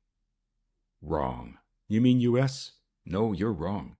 I'm a private detective who makes a hobby of studying the criminal classes. Will you come up and have a drink?" "I will come up, but I won't drink," said Elk virtuously, "not if you offer gin and orange. That visit to the United States has spoilt my digestion." Broad was fitting a key in the lock of his flat when a strange cold sensation ran down the spine of the detective, and he laid his hand on the American's arm. "Don't open that door," he said huskily. Broad looked round in surprise. The odd man's face was tense and drawn. "Why not?" "I don't know. Just a feeling, that's all. I'm Scot by birth. We've got a word fey, which means something supernatural, and it says inside me, 'Don't open that door.'" Broad put down his hand. "Are you being fey or funny?" he asked. "If I look funny," said Elk, "I'm entitled to sue my face for libel. There's something on the other side of that door that isn't good. I'll take an oath on it." "Give me that." He took the key from the unwilling hand of Joshua Broad, thrust it in the lock, and turned it. Then with a quick push he threw open the door, pushing Broad to the cover of the wall. Nothing happened for a second, and then, "Run!" cried Elk, and leapt for the stairs. The American saw the first large billow of greenish-yellowy mist that rolled from the open door, and followed. The hall porter was closing his office for the night when Elk appeared, hatless and breathless. "Can you phone the flats? Good. Get on at once to everyone on and below the 3rd floor, and tell them on no account to open their doors. Tell them to close all cracks with paper, to stop up their letter boxes, and open all windows. Don't argue. Do it. The building is full of poison gas." He himself phoned the fire station, and in a few seconds the jangle of bells sounded in the street outside, and men in gas masks were clattering up the stairs. Fortunately, every tenant except Broad and his neighbor was out of town for the weekend. "And Miss Bassano doesn't come in till early morning," said the porter. It was daylight before the building was cleared by the aid of high-pressure air hoses and chemical precipitants. Except that his silver was tarnished black, and every window, glass, and mirror covered with a yellow deposit, little harm had been done. A musty odor pervaded the flat in spite of the open windows, but later came the morning breeze to dispel the last trace of this malodorous souvenir of the attempt. Together the two men made a search of the rooms to discover the manner in which the gas was introduced. "Through that open fireplace," Elk pointed. The gas is heavier than air, and could be poured down the chimney as easily as pouring water. A search of the flat roof satisfied him that his theory was right. They found 10 large glass cylinders and a long rope, to which a wicker cradle was attached. Moreover, one of the chimney pots, easily reached from the roof, was scratched and discolored. The operator came into the building when the porter was busy, working the lift probably. He made his way to the roof, carrying the rope and the basket. Somebody in the street fixed the cylinders in the basket, which the man hauled to the roof one by one. It was dead easy, but ingenious. They must have made a pretty careful survey beforehand, or they wouldn't have known which chimney led to your room. They returned to the flat, and for once Joshua Broad was serious. "Fortunately, my servant is on a holiday," he said, "or he would have been in heaven." "I hope so," responded Elk piously. The sun was tipping the roofs of the houses when he finally left, a sleepy and baffled man. He heard the sound of boisterous voices before he reached the vestibule. A big car stood at the entrance of the flats, and seated at the wheel was a young man in evening dress. By him sat Lou Brady, and on the pavement was a girl in evening finery. "A jolly evening, eh, Lola? When I get going, I'm a mover, eh?" Ray Bennett's voice was thick and unsteady. He had been drinking, and was within measurable distance of being drunk. With a yell, he recognized the detective as he came into the street. "Why, it's old Elk, the Elk of Elks. Greetings, most noble copper. Lola, meet Elkie of Elksburg, the Sherlock of fact, the sleuth—" "Shut up!" hissed the savage voice of Lou Brady in his ear, but Ray was in too exalted a mood to be silenced. "Where's the priceless Gordon? Say, Elk, watch Gordon. Look after poor old Gordon. My sister's very much attached to Gordon." "Fine car, Mr. Bennett," said Elk, regarding the machine thoughtfully. "Present from your father?" The mention of his father's name seemed to sober the young man. "No, it isn't," he snapped. "It belongs to a friend. Night, Lola." He pumped at the starter, missed picking up, and stamped again. "So long, Elk." With a jerk the car started, and Elk watched it out of sight. "That young fellow was certainly in danger of knocking his nut against the moon," he said. "Had a good time, Lola?" "Yes. Why?" She fixed her suspicious eyes upon him expectantly. "Didn't forget to turn off the gas when you went out, did you? If I was Sherlock Holmes, maybe I'd tell from the stain on your glove that you didn't." "What do you mean about gas? I never use the cooker." "Somebody does, and he nearly cooked me and a friend of mine. Nearly cooked us good."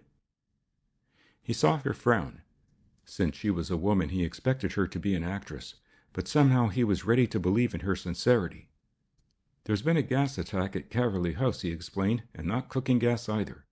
I guess you'll smell it as you go up." "What kind of gas? Poison?" Elk nodded.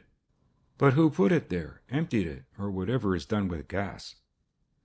Elk looked at her with that wounded expression which so justly irritated his victims. "If I knew, Lola, would I be standing here discussing the matter? Maybe my old friend Sherlock Holmes would, but I wouldn't. I don't know. It was upset in Mr. Broad's flat." "That is the American who lives opposite to us, to me," she said. "I've only seen him once. He seems a nice man." "Somebody didn't think so," said Elk. "I say, Lola, what's that boy doing? Young Bennett." "Why do you ask me? He is making a lot of money just now, and I suppose he is running a little wild. They all do." "I didn't," said Elk. "But if I'd made money and started something, I'd have chosen a better pacemaker than a dud fighting man." The angry color rose to her pretty face, and the glance she shot at him was as venomous as the gas he had fought all night. "And I think I'd have to put through a few inquiries to Central Office about my female acquaintances," Elk went on remorselessly. "I can understand why you're glued to the game, because money naturally attracts you. But what gets me is where the money comes from." "That won't be the only thing that will get you," she said between her teeth as she flounced into the half-open door of Quarry House. Elk stood where she had left him, his melancholy face expressionless.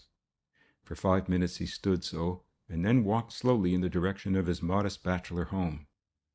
He lived over a lock-up shop, a cigar store, and he was the sole occupant of the building. As he crossed Gray's Inn Road, he glanced idly up at the windows of his rooms and noted that they were closed. He noticed something more. Every pane of glass was misty with some yellow opalescent substance. Elk looked up and down the silent street, and at a short distance away saw where road repairers had been at work.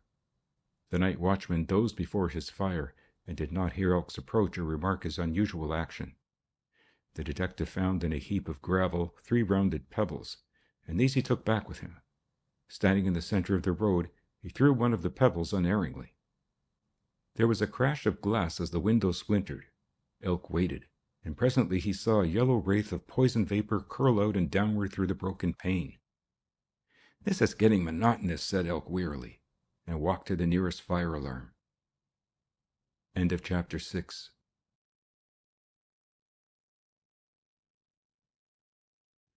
Chapter 7. A Call on Mr. Maitland. Outwardly, John Bennet accepted his son's new life as a very natural development which might be expected in a young man. Inwardly he was uneasy, fearful. Ray was his only son, the pride of his life, though this he never showed. None knew better than John Bennet the snares that await the feet of independent youth in a great city. Worst of all, for his peace of mind, he knew Ray. Ella did not discuss the matter with her father, but she guessed his trouble and made up her mind as to what action she would take. The Sunday before, Ray had complained bitterly about the new cut to his salary.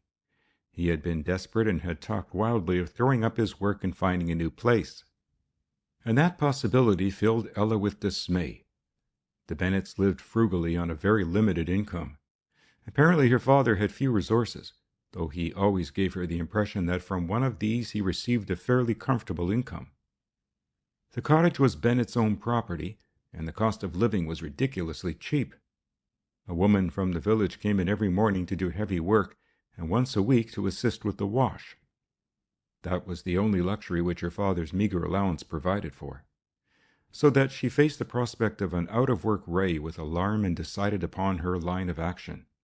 One morning Johnson, crossing the marble floor of Maitland's main office, saw a delicious figure come through the swing doors and almost ran to meet it. "My dear Miss Bennet, this is a wonderful surprise. Ray is out, but if you'll wait." "I'm glad he's out," she said, relieved. "I want to see Mr. Maitland. Is it possible?" The cheery face of the philosopher clouded. "I'm afraid that will be difficult," he said. "The old man never sees people, even the biggest men in the city. He hates women and strangers, and although I've been with him all these years, I'm not so sure that he has got used to me. What is it about?" She hesitated. "It's about Ray's salary." And then, as he shook his head, she went on urgently, "It is so important, Mr. Johnson. Ray has extravagant tastes, and if they cut his salary it means, well, you know Ray so well." He nodded. "I don't know whether I can do anything," he said dubiously. "I'll go up and ask Mr. Maitland, but I'm afraid that it is 1,000,000 to 1 chance against his seeing you." When he came back, the jovial face of Mr. Johnson was one broad smile.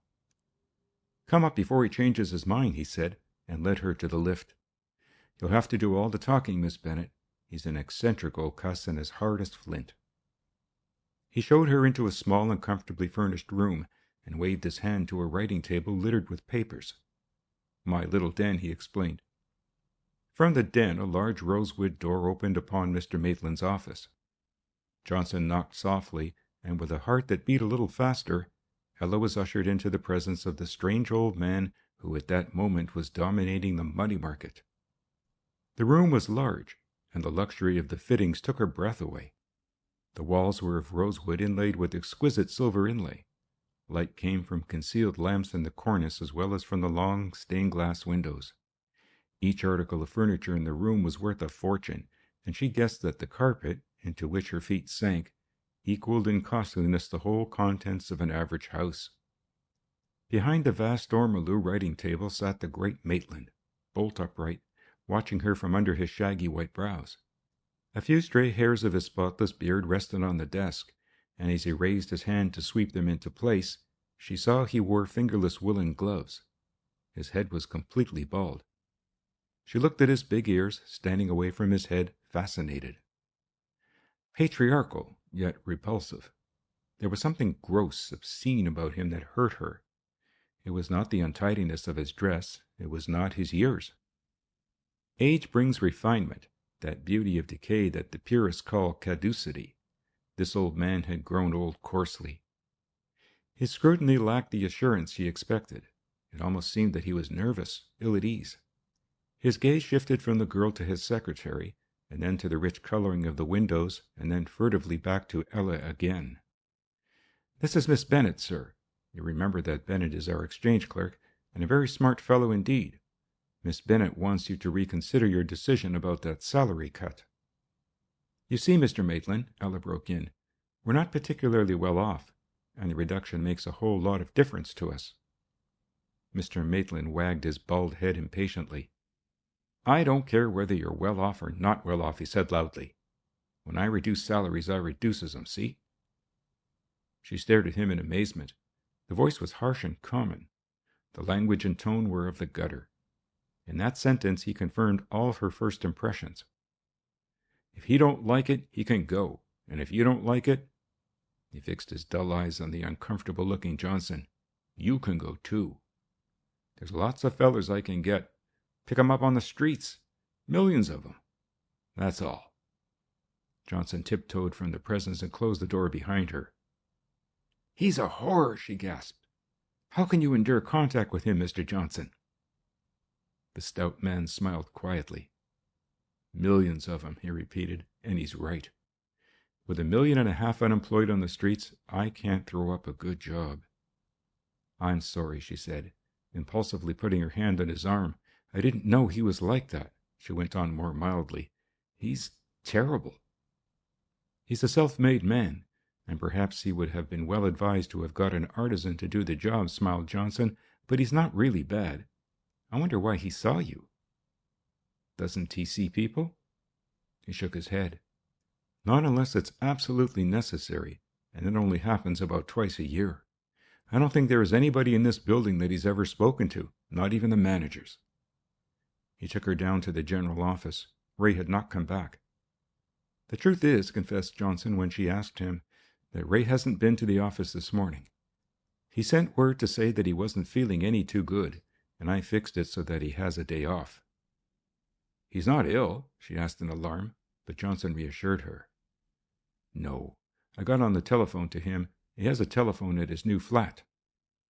"I thought he had an ordinary apartment," she said aghast, the housewife in her perturbed. "A flat? Where is it?" "In Knightsbridge," replied Johnson quietly. "Yes, it sounds expensive, but I believe he has a bargain. A man who was going abroad sublet it to him for a song. I suppose he wrote to you from the lodgings in Bloomsbury where he intended going. May I be candid, Miss Bennet?" "If it is about Ray, I wish you would," she answered quickly. "Ray is rather worrying me," said Johnson. "Naturally, I want to do all I can for him, for I am fond of him. At present, my job is covering up his rather frequent absences from the office. You need not mention this fact to him, but it is rather a strain, for the old man has an uncanny instinct for a shirker. He is living in better style than he ought to be able to afford, and I've seen him dressed to kill with some of the swellest people in town. At least, they look swell." The girl felt herself go cold, and the vague unrest in her mind became instantly a panic. "There isn't anything wrong at the office?" she asked anxiously. "No. I took the liberty of going through his books, this square. His cash account is right to a centimo. Crudely stated, he isn't stealing, at least not from us. There's another thing. He calls himself Raymond Lester at Knightsbridge. I found this out by accident, and asked him why he had taken another name. His explanation was fairly plausible. He didn't want Mr. Bennet to hear that he was cutting a shine. He has some profitable outside work, but he won't tell me what it is." Ella was glad to get away, glad to reach the seclusion which the wide spaces of the park afforded. She must think and decide upon the course she would take. Ray was not the kind of boy to accept a draconic attitude either in her or in John Bennet. His father must not know. She must appeal to Ray. Perhaps it was true that he had found a remunerative sideline. Lots of young men ran spare-time work with profit to themselves, only Ray was not a worker. She sat down on a park chair to wrestle with the problem, and so intent was she upon its solution that she did not realize that somebody had stopped before her. "This is a miracle," said a laughing voice, and she looked up into the blue eyes of Dick Gordon. "And now you can tell me what is the difficulty?" he asked as he pulled another chair toward her and sat down. "Difficulty? Who said I was in difficulty?" she countered. "Your face is the traitor," he smiled. "Forgive this attire. I have been to make an official call at the United States Embassy." She noticed for the first time that he wore the punctilious costume of officialdom, the well-fitting tailcoat, the polished top hat and regulation cravat. She observed first of all that he looked very well in them, and that he seemed even younger. "I have an idea it is your brother," he said. "I saw him a few minutes ago. There he is now." She followed the direction of his eyes, and half rose from her chair in astonishment. Riding on the tan track which ran parallel to the park road were a man and a girl. The man was Ray. He was smartly dressed, and from the toes of his polished riding boots to the crown of his gray hat was all that was creditable to expensive tailoring. The girl at his side was young, pretty, petite. The riders passed without Ray noticing the interested spectators. He was in his gayest mood, and the sound of his laughter came back to the dumbfounded girl. "But I don't understand. Do you know the lady, Mr. Gordon?" "Very well by repute," said Dick dryly. "Her name is Lola Bassano." "Is she a lady?" Dick's eyes twinkled. "Elk says she's not, but Elk is prejudiced. She has money and education and breed. Whether or not these three assets are sufficient to constitute a lady, I don't know. Elk says not, but as I say, Elk is considerably prejudiced." She sat silent, her mind in a whirl. "I have an idea that you want help about your brother," said Dick quietly. "He is frightening you, isn't he?" She nodded. "I thought so. He is puzzling me. I know all about him, his salary and prospects, and his queer masquerade under an alias. I'm not troubling about that, because boys love these kinds of mysteries. Unfortunately, they are expensive mysteries, and I want to know how he can afford to keep up this suddenly acquired position." He mentioned a sum, and she gasped. "It costs all that," said Dick. "Elk, who has a passion for exact detail, and who knows to a penny what the riding suit costs, supplied me with the particulars." She interrupted him with such a gesture of despair that he felt a brute. "What can I do? What can I do?" she asked. "Everybody wants to help. You, Mr. Johnson, and I'm sure Mr. Elk. But he isn't possible. Ray, I mean. It will be fighting a feather-bed.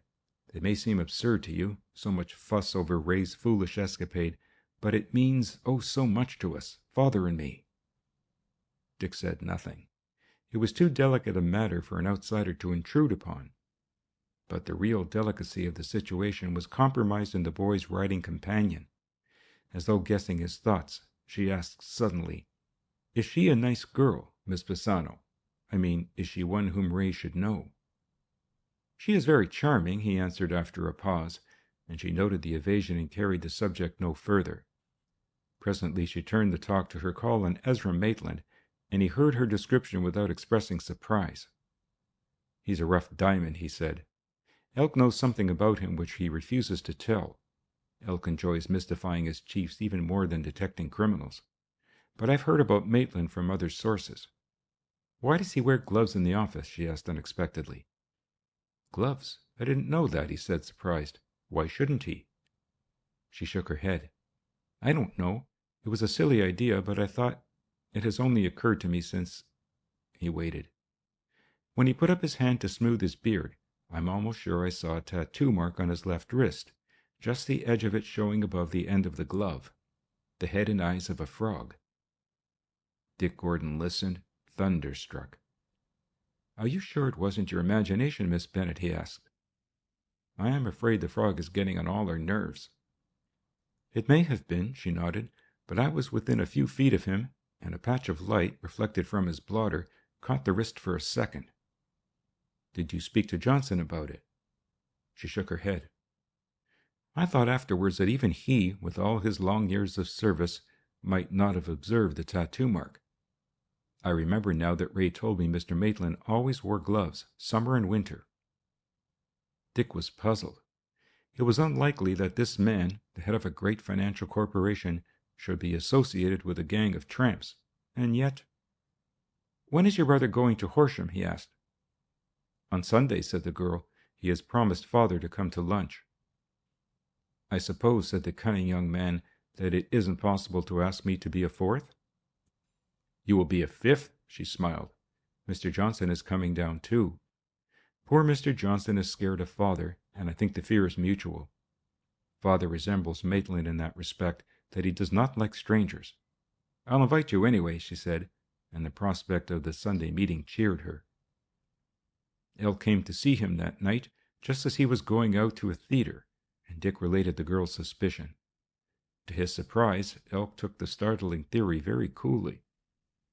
"It's possible," he said, "but it's more likely that the tattoo mark isn't a frog at all. Old Maitland was a seaman as a boy.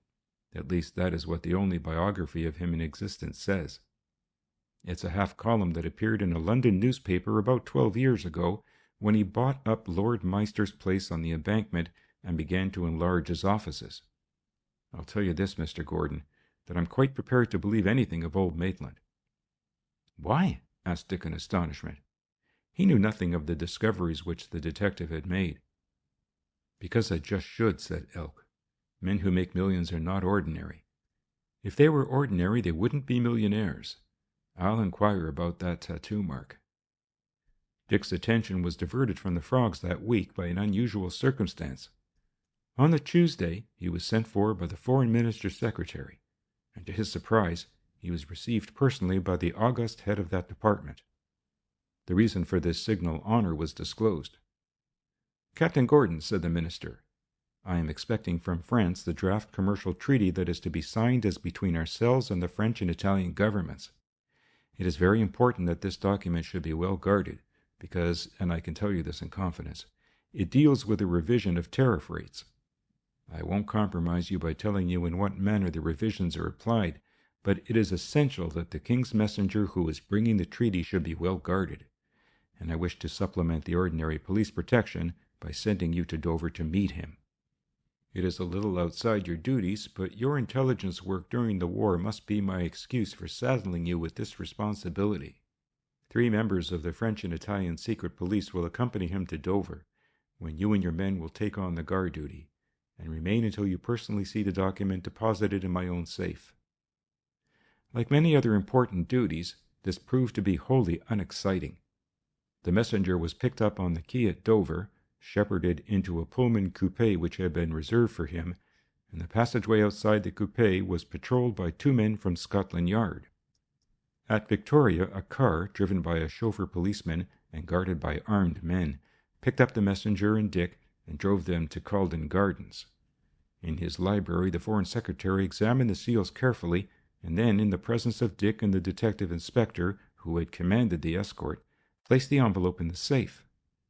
"I don't suppose for one moment," said the foreign minister with a smile, after all the visitors but Dick had departed, "that our friends the frogs are greatly interested. Yet, curiously enough, I had them in my mind, and this was responsible for the extraordinary precautions we have taken. There is, I suppose, no further clue in the Genter murder?" "None, sir, so far as I know. Domestic crime isn't really in my department, and any kind of crime does not come to the public prosecutor until a case against an accused person is ready to be presented." "It is a pity," said Lord Farmley. "I could wish that the matter of the frogs was not entirely in the hands of Scotland Yard. It is so out of the ordinary, and such a menace to society, that I should feel more happy if some extra department were controlling the investigations." Dick Gordon might have said that he was itching to assume that control, but he refrained. His lordship fingered his shaven chin thoughtfully. He was an austere man of 60, delicately featured, as delicately wrinkled, the product of that subtle school of diplomacy which is at once urbane and ruthless, which slays with a bow, and is never quite so dangerous as when it is most polite. "I will speak to the Prime Minister," he said. "Will you dine with me, Captain Gordon?" Early in the next afternoon, Dick Gordon was summoned to Downing Street, and was informed that a special department had been created to deal exclusively with this social menace. "You have carte blanche, Captain Gordon. I may be criticized for giving you this appointment, but I am perfectly satisfied that I have the right man," said the Prime Minister, and you may employ any officer from Scotland Yard you wish." "I'll take Sergeant Elk," said Dick promptly, and the Prime Minister looked dubious. "That is not a very high rank," he demurred. "He is a man with 30 years' service," said Dick, "and I believe that only his failure in the educational test has stopped his further promotion. Let me have him, sir, and give him the temporary rank of inspector." The older man laughed. "Have it your own way," he said. Sergeant Elk, lounging in to report progress that afternoon, was greeted by a new title. For a while he was dazed, and then a slow smile dawned on his homely face.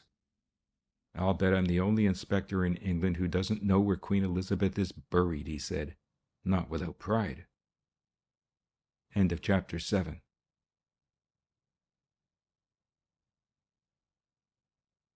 Chapter 8.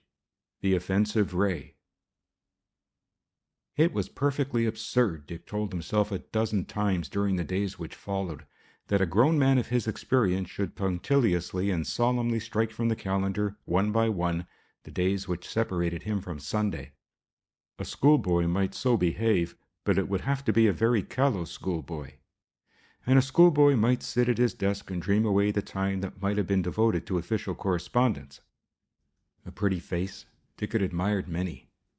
A graciousness of carriage, an inspiring refinement of manner? He gave up the attempt to analyze the attraction which Ella Bennet held. All that he knew was that he was waiting impatiently for Sunday.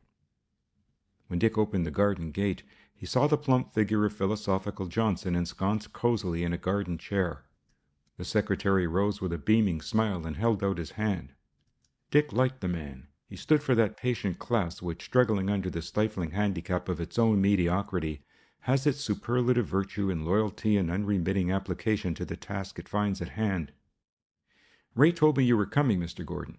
He is with Miss Bennet in the orchard, and from a casual view of him just now, he is hearing a few home truths. What do you make of it?" "Has he given up coming to the office?" asked Dick as he stripped his dust coat. "I am afraid he is out for good." Johnson's face was sad. "I had to tell him to go. The old man found out that he'd been staying away, and by some uncanny and underground system of intelligence, he has learnt that Ray was going the pace. He had an accountant in to see the books, but thank heaven they were okay. I was very nearly fired myself." This was an opportunity not to be missed. "Do you know where Maitland lives? In what state? Has he a townhouse?" Johnson smiled. "Oh, yes, he has a townhouse, all right," he said sarcastically. "I only discovered where it was a year ago, and have never told a single soul until now.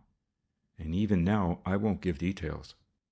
But old Maitland is living in some place that is nearly a slum, living meanly and horribly like an unemployed laborer. And he is worth millions. He has a cheap house in one of the suburbs, a place I wouldn't use to stable a cow. He and his sister live there. She looks after the place and does the housekeeping. I guess she has a soft job. I'd never known Maitland to spend a penny on himself. I'm sure that he is wearing the suit he wore when I first came to him. He has a penny glass of milk and a penny roll for lunch, and tries to swindle me into paying for that some days." "Tell me, Mr. Johnson, why does the old man wear gloves in the office?" Johnson shook his head. "I don't know. I used to think it was to hide the scar on the back of his hand, but he's not the kind of man to wear gloves for that. He is tattooed with crowns and anchors and dolphins all up his arms." "And frogs?" asked Dick quietly, and the question seemed to surprise the other. "No, I've never seen a frog. There's a bunch of snakes on one wrist. I've seen that. Why, old man Maitland wouldn't be a frog, would he?" he asked, and Dick smiled at the anxiety in his tone. "I wondered," he said. Johnson's usually cheerful countenance was glum. "I reckon he is mean enough to be a frog or most anything," he said, and at that minute Ray and his sister came into view.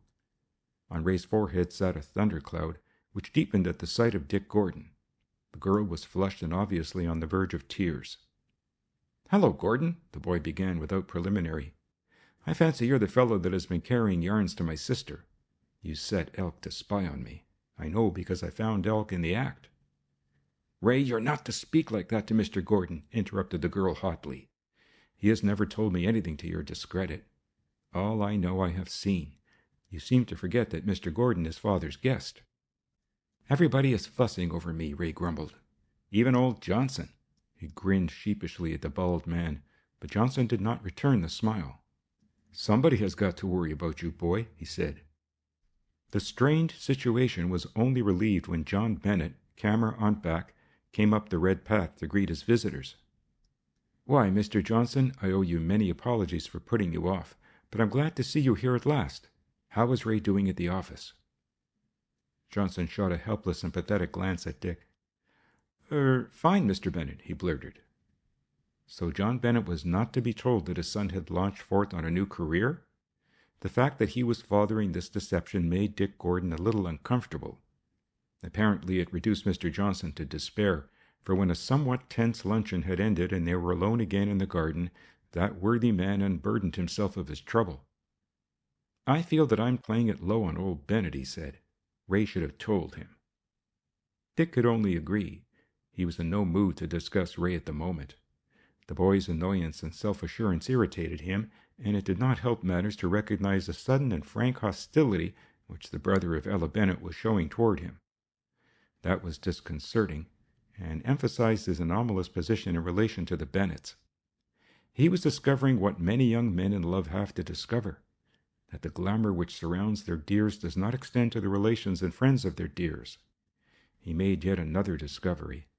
The plump Mr. Johnson was in love with the girl. He was nervous and incoherent in her presence, miserable when she went away. More miserable still when Dick boldly took her arm and led her into the rose garden behind the house. I don't know why that fellow comes here, said Ray savagely as the two disappeared. He isn't a man of our class, and he loathes me. I don't know that he loathes you, Ray, said Johnson, waking from the unhappy daydream into which he seemed to have fallen. He's an extremely nice man. Fiddlesticks, said the other scornfully. He's a snob. Anyway, he's a policeman, and I hate cops. If you imagine that he doesn't look good on you and me, you're wrong. I'm as good as he is, and I bet I'll make more money before I'm finished. Money isn't everything, said Johnson tritely. What work are you doing, Ray? It required a great effort on his part to bring his mind back to his friend's affairs. I can't tell you. It's very confidential, said Ray mysteriously. I couldn't even tell Ella, though she's been jawing at me for hours. There are some jobs that a man can't speak about without betraying secrets that aren't his to tell. This is one of them. Mr. Johnson said nothing. He was thinking of Ella and wondering how long it would be before her good-looking companion brought her back. Good-looking and young. Mr. Johnson was not good-looking, and only just on the right side of 50, and he was bald. But worst of all, in her presence he was tongue-tied. He was rather amazed with himself. In the seclusion of the rose garden, another member of the Bennett family was relating her fears to a more sympathetic audience. I feel that Father guesses, she said. He was out most of last night. I was awake when he came in, and he looked terrible. He said that he had been walking about half the night, and by the mud on his boots I think he must have been. Dick did not agree. Knowing very little about Mr. Bennett, I should hardly think he is the kind of man to suffer in silence where your brother is concerned, he said. I could better imagine a most unholy row. Why has your brother become so unpleasant to me? She shook her head. I don't know. Ray has changed suddenly. This morning when he kissed me, his breath smelt of whiskey. He never used to drink. This new life is ruining him. Why should he take a false name if the work he is doing is quite straight? She had ceased addressing him as Mr. Gordon. The compromise of calling him by no name at all was very pleasant to Dick Gordon, because he recognized that it was a compromise. The day was hot and the sky cloudless. Ella had made arrangements to serve tea on the lawn, and she found two eager helpers in Dick and Johnson, galvanized to radiant activity by the opportunity of assisting. The boy's attitude remained antagonistic, and after a few futile attempts to overcome this, Dick gave it up. Even the presence of his father, who had kept aloof from the party all afternoon, brought no change for the better. The worst of being a policeman is that you're always on duty, he said during the meal. I suppose you're storing every scrap of talk in your mind in case you have to use it. Dick folded a thin slice of bread and butter very deliberately before he replied. I have certainly a good memory, he said. It helps me to forget. It also helps me keep silent in circumstances which are very difficult and trying." Suddenly Ray spun round in his chair. "I told you he was on duty," he cried triumphantly. "Look, there's the chief of the spy corps, the faithful Elk." Dick looked in astonishment. He had left Elk on the point of going north to follow up a new frog clue that had come to light. And there he was, his hands resting on the gate, his chin on his chest, gazing mournfully over his glasses at the group. "Can I come in, Mr. Bennet?" John Bennet, alert and watchful, beckoned. "Happened to be around about here, so I thought I'd call." "Good afternoon, miss." "Good afternoon, Mr. Johnson." "Give Sergeant Elk your chair," growled John Bennet, and his son rose with a scowl. "Inspector," said Elk. "No, I'd rather stand, mister." "Stand and grow good, eh? Yes, I'm inspector. I don't realize it myself sometimes, especially when the men salute me. Forget to salute 'em back. Now, in America, I believe patrolmen salute sergeants. That's as it should be." His sad eyes moved from one to the other.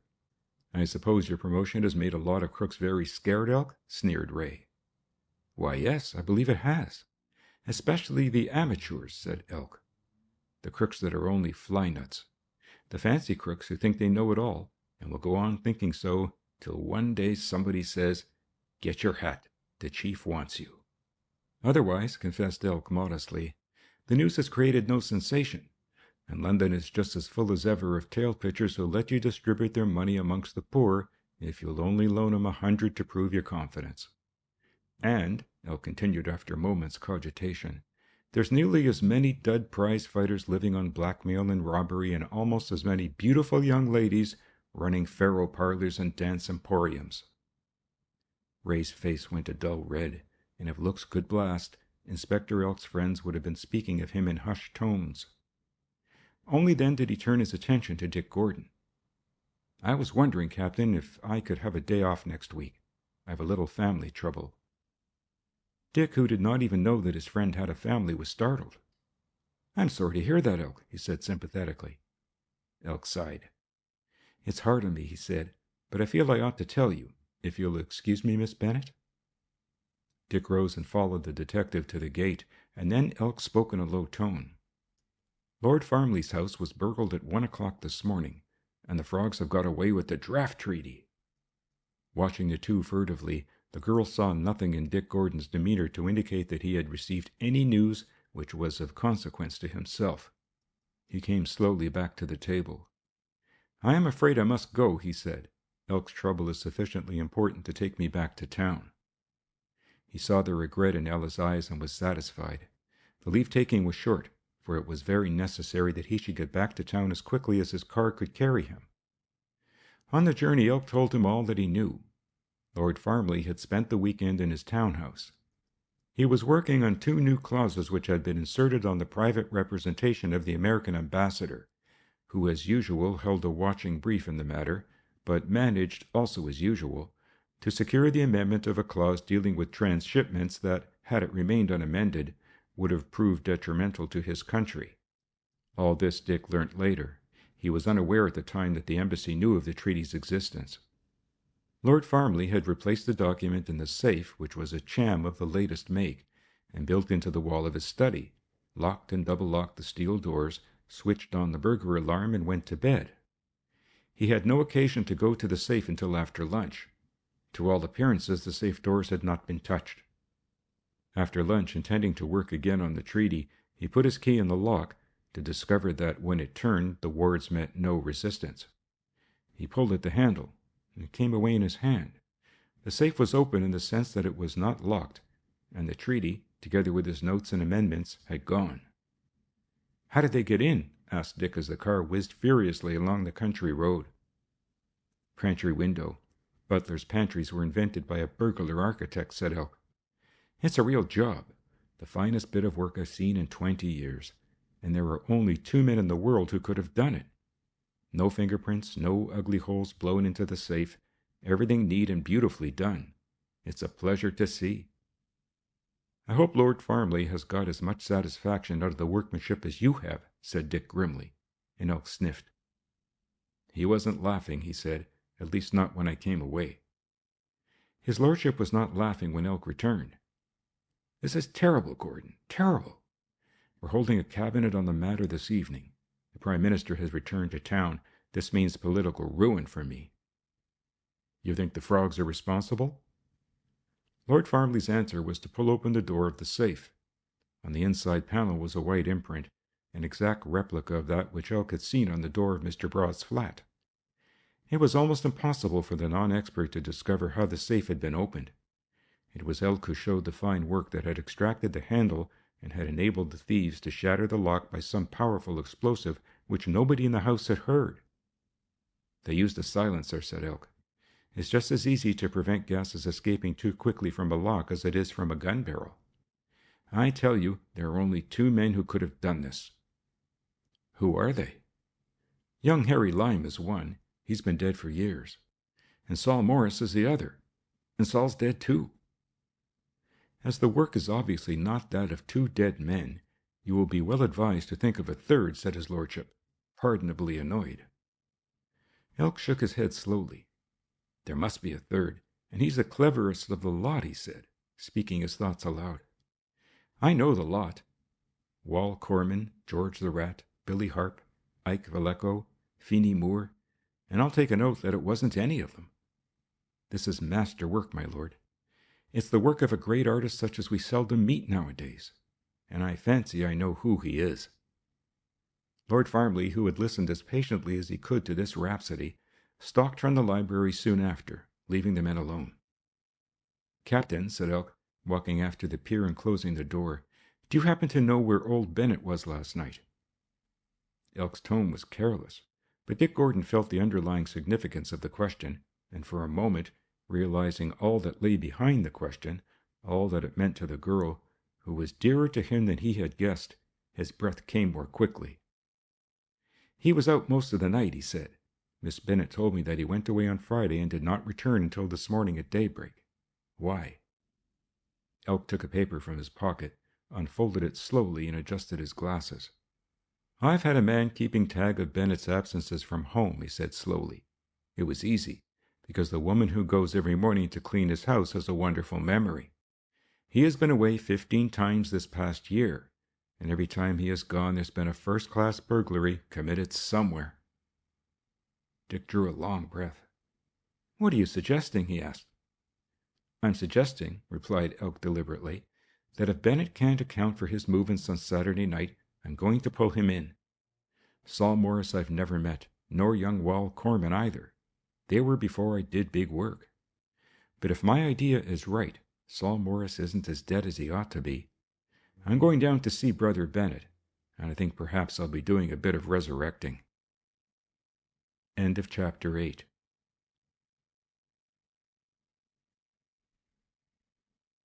Chapter 9. The Man Who Was Wrecked. John Bennett was working in his garden in the early morning when Elk called, and the inspector came straight to the point.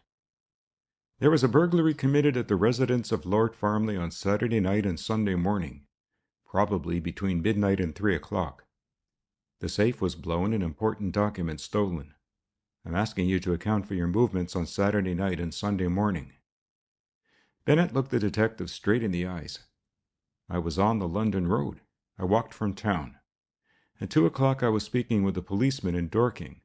At midnight I was in Kingbridge, and again I spoke to a policeman. Both these men know me because I frequently walk to Dorking and Kingbridge. The man at Dorking is an amateur photographer like myself." Elk considered. "I have a car here.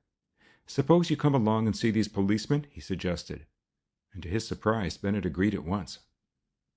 At Dorking they discovered their man. He was just going off duty. "Yes, Inspector, I remember Mr. Bennett speaking to me. We were discussing animal photography." "You're sure of the time?" "Absolutely. At 2 o'clock the patrol sergeant visits me, and he came up whilst we were talking." The patrol sergeant, wakened from his morning sleep, confirmed this statement. The result of the Kingbridge inquiries produced the same results. Elk ordered the driver of his car to return to Horsham. "I'm not going to apologize to you, Bennett," he said, "and you know enough about my work to appreciate my position." "I'm not complaining," said Bennett gruffly. Duty is duty, but I am entitled to know why you suspect me of all men in the world." Elk tapped the window of the car and it stopped. "Walk along the road. I can talk better," he said.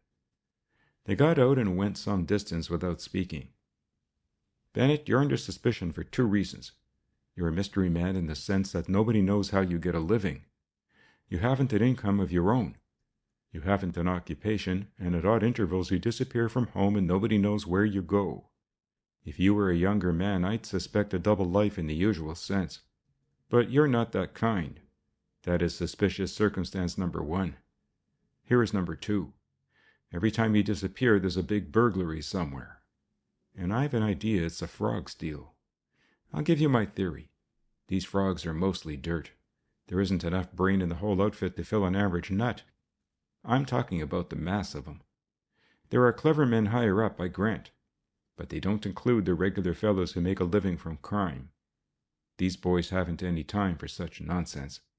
They plan a job and pull it off, or they get pinched. If they make a getaway, they divide up the stuff and sit around in cafes with girls till all the stuff is gone, and then they go out for some more. But the frogs are willing to pay good men who are outside the organization for extra work." "And you suggest that I may be one of the good men?" said Bennett. "That's just what I am suggesting. This frog job at Lord Farmley's was done by an expert. It looks like Saul Morris." His keen eyes were focused upon Bennett's face, but not by so much as a flicker of an eyelash did he betray his thoughts. "I remember Saul Morris," said Bennett slowly. "I've never seen him, but I've heard of his work. Was he anything like me?" Elk pursed his lips, his chin went nearer to his chest, and his gaze became more and more intensified. "If you know anything about Saul Morris," he said slowly, "you also know that he was never in the hands of the police, that nobody except his own gang ever saw him, so as to be able to recognize him again." Another silence. "I wasn't aware of that," said Bennett. On the way back to the car, Bennett spoke again. "I bear no malice. My movements are suspicious, but there is a good reason. As to the burglaries, I know nothing about them. I should say that in any case, whether I knew or not. I ask you not to mention this matter to my daughter because, well, you don't want me to tell you why." Ella was standing at the garden gate when the car came up, and at the sight of Elk, the smile left her face. Elk knew instinctively that the thought of her brother, and the possibility of his being in trouble, were the causes of her apprehension. "Mr. Elk came down to ask me a few questions about the attack on Mr. Gordon," said her father briefly. Whatever else he was, thought Elk, he was a poor and unconvincing liar. That the girl was not convinced he was sure. When they were alone, she asked, "Is anything wrong, Mr. Elk?" "Nothing, miss. Just come down to refresh my memory, which was never a good one, especially in the matter of dates. The only date I really remember is the landing of William the Conqueror, 1140 or thereabouts. Brother gone back to town?" "He went last night," she said, and then almost defiantly, "He is in a good position now, Mr. Elk." "So they tell me," said Elk. "I wish he wasn't working in the same shop as the bunch who are with him. I'm not letting him out of my sight." "Miss Bennett," he said in a kinder tone, "perhaps I'll be able to slip in the right word one of these days. He wouldn't listen now if I said get. He's naturally in the condition of mind when he's making up press cuttings about himself. And in a way, he's right. If you don't know it all at 21, you never will. What's that word that begins with a Z?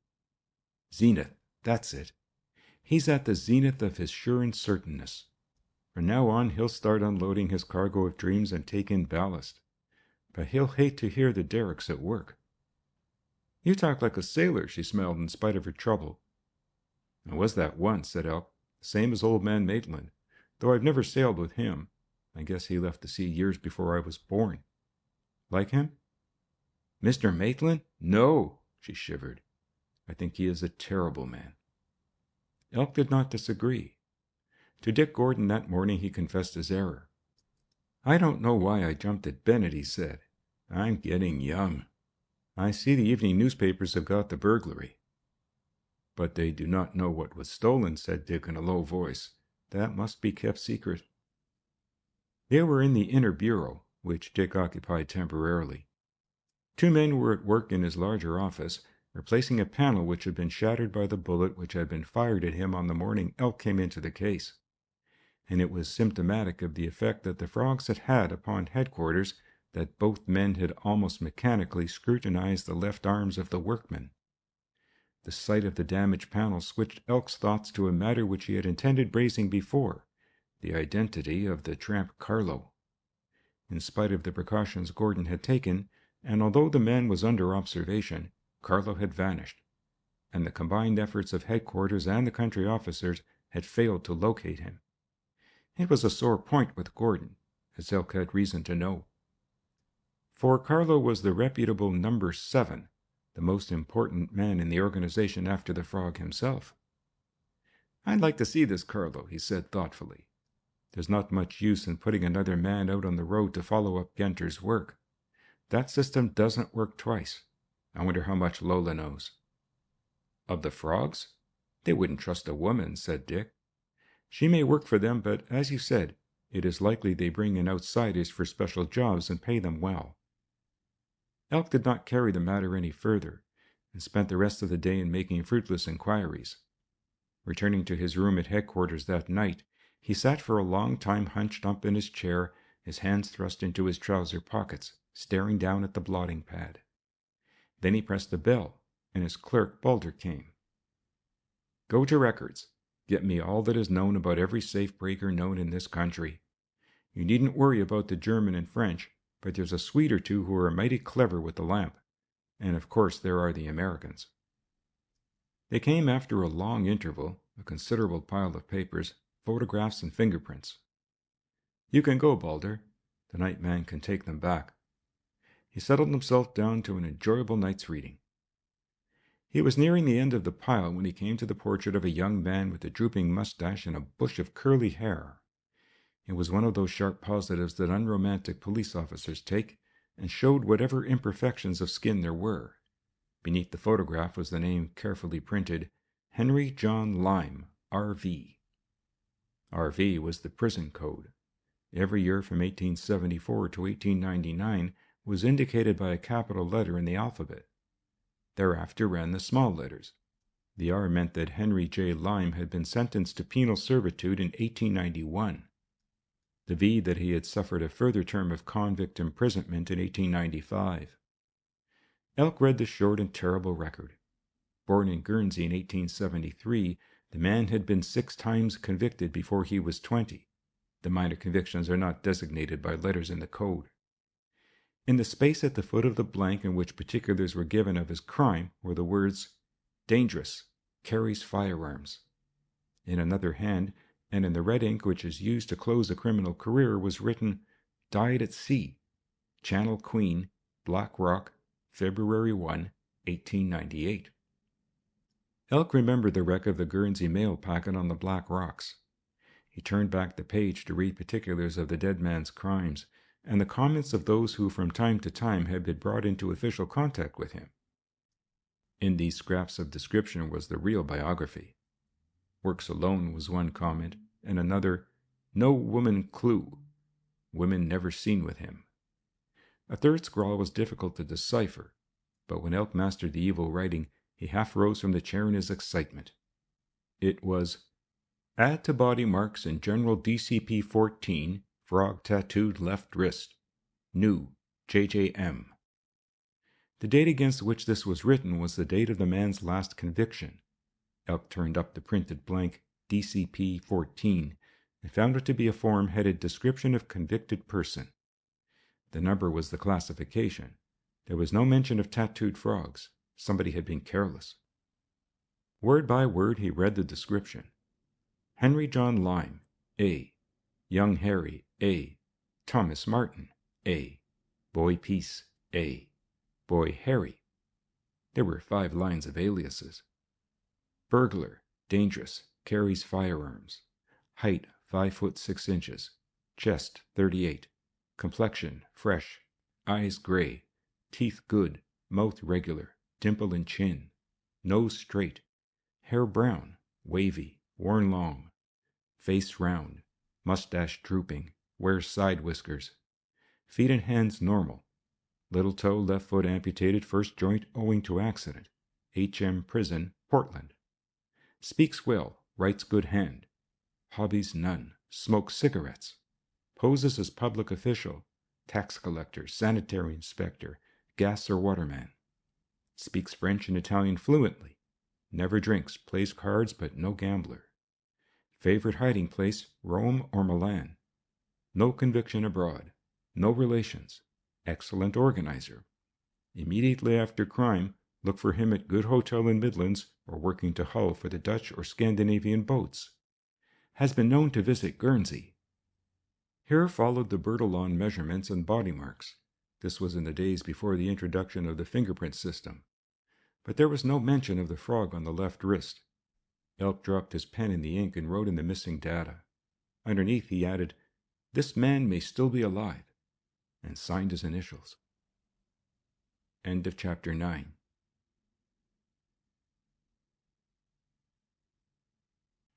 Chapter 10. On Harley Terrace. So writing, the telephone buzzed, and in his unflurried way he finished his entry and blotted it before he took up the instrument. "Captain Gordon wishes you to take the first taxi you can find and come to his house. The matter is very urgent," said a voice. "I am speaking from Harley Terrace." "All right." Elk found his hat and umbrella, stopped long enough to return the records to their home, and went out into the dark courtyard. There are two entrances to Scotland Yard. One that opens into Whitehall, and was by far the best route for him, since Whitehall is filled with cabs. The other onto the Thames Embankment, which, in addition to offering the largest way round, would bring him to a thoroughfare where, at this hour of the night, taxis would be few and far between. So engrossed was Elk with his thoughts that he was on the embankment before he realized where he was going. He turned toward the Houses of Parliament into Bridge Street, found an ancient cab, and gave the address. The driver was elderly and probably a little fuddled, for instead of stopping at number 273, he overshot the mark by a dozen houses, and only stopped at all on the vitriolic representations of his fare. "What's the matter with you, Noah? This ain't Mount Ararat," snapped Elk as he descended. "You're boozed, you poor fish." "Wish I was," murmured the driver, holding out his hand for the fare. Elk would have argued the matter but for the urgency of the summons. Whilst he was waiting for the driver to unbutton as many coats to find change, he glanced back along the street. A car was standing near the door of Dick Gordon's house, his headlights dimmed to the least possible degree. That in itself was not remarkable. The two men who waited on the pavement were. They stood with their backs to the railings, one, as he guessed, on either side of the door. To him came the soft purring of the motor car's engine. He took a step back and brought the opposite pavement into his range of vision. There were two other men, also lounging idly, and they were exactly opposite 273. Elk looked round. The cab had stopped before a doctor's house, and the detective did not take a long time to make up his mind. "Wait till I come out." "Don't be long," pleaded the aged driver. "The bars will shut in a quarter of an hour." "Wait, Batches," said Elk, who had a nodding acquaintance with ancient mythology, but only a hazy idea of pronunciation.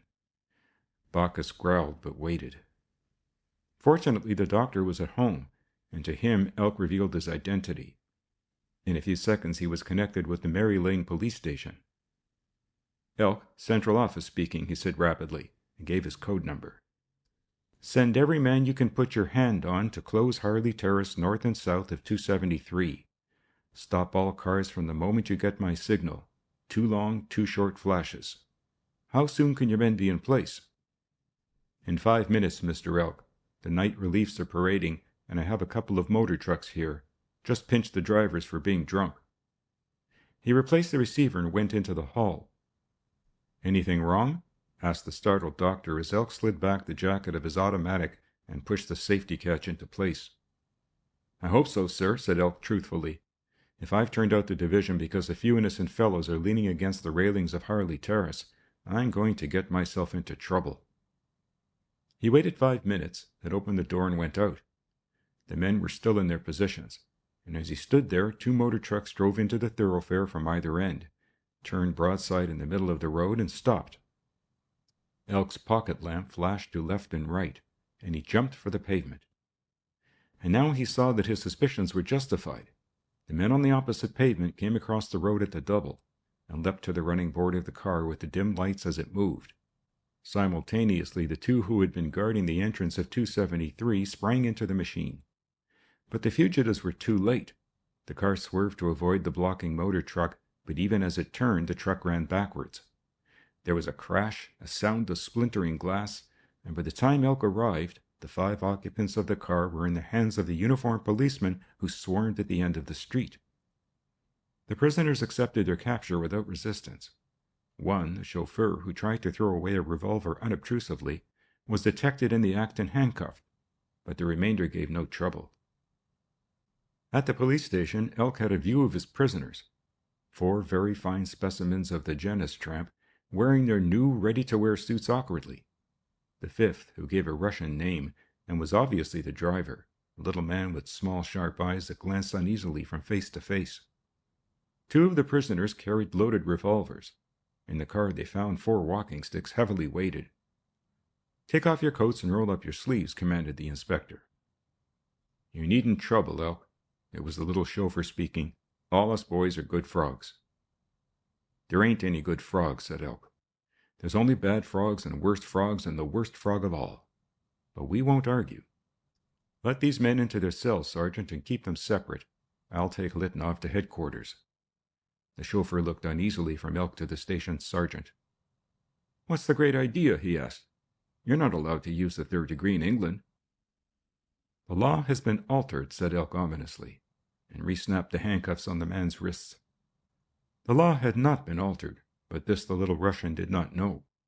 Throughout the journey to headquarters he communed with himself, and when he was pushed into Elk's bare-looking room, he was prepared to talk.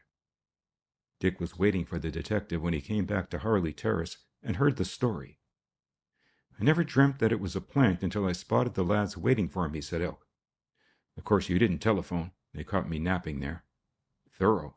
The frogs are all that. They expected me to leave headquarters by the Whitehall entrance and had a taxi waiting to pick me up. But in case they missed me that way, they told off a party to meet me in Harley Terrace. Thorough." "Who gave them their orders?" Elk shrugged. "Mr. Nobody. Litvinov had his by post. It was signed 7 and gave him the rendezvous, and that was all. He says he has never seen a frog since he was initiated. Where he was sworn in he doesn't remember. The car belongs to Frogs, and he receives so much a week for looking after it. Ordinarily he is employed by Heron's Club, drives a truck for them. He tells me that there are 20 other cars cached in London somewhere, just standing in their garages, and each has its own driver, who goes once a week to give it a clean-up.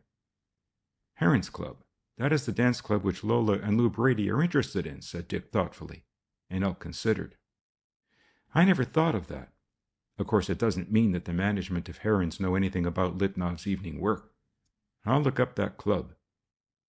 He was saved the trouble, for the next morning when he reached the office, he found a man waiting to see him. "I'm Mr. Hagn, the manager of Heron's Club," he introduced himself. "I understand one of my men has been in trouble." Hagn was a tall, good-looking Swede who spoke without any trace of a foreign accent.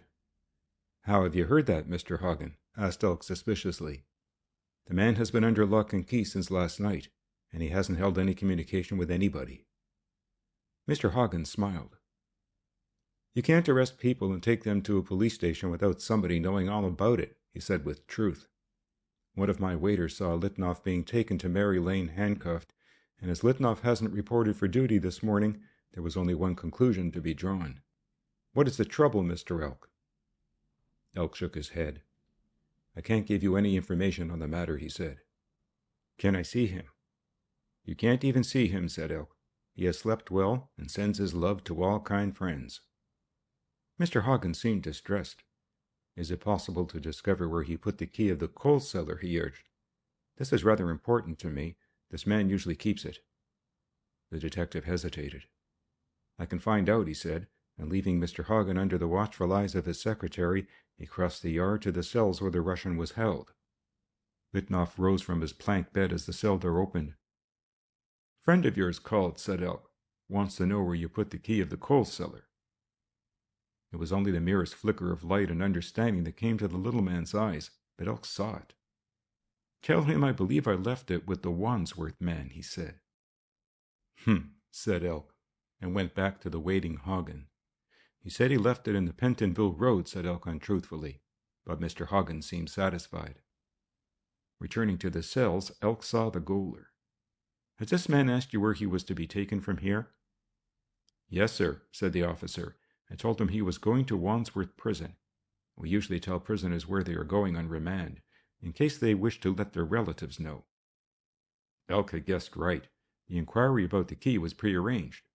A telephone message to Mary Lane, where the remainder of the gang were held, produced the curious information that a woman, reputedly the wife of one of the men, had called that morning, and on being refused an interview, begged for news about the missing key of the coal cellar, and had been told that it was in the possession of the Brixton man.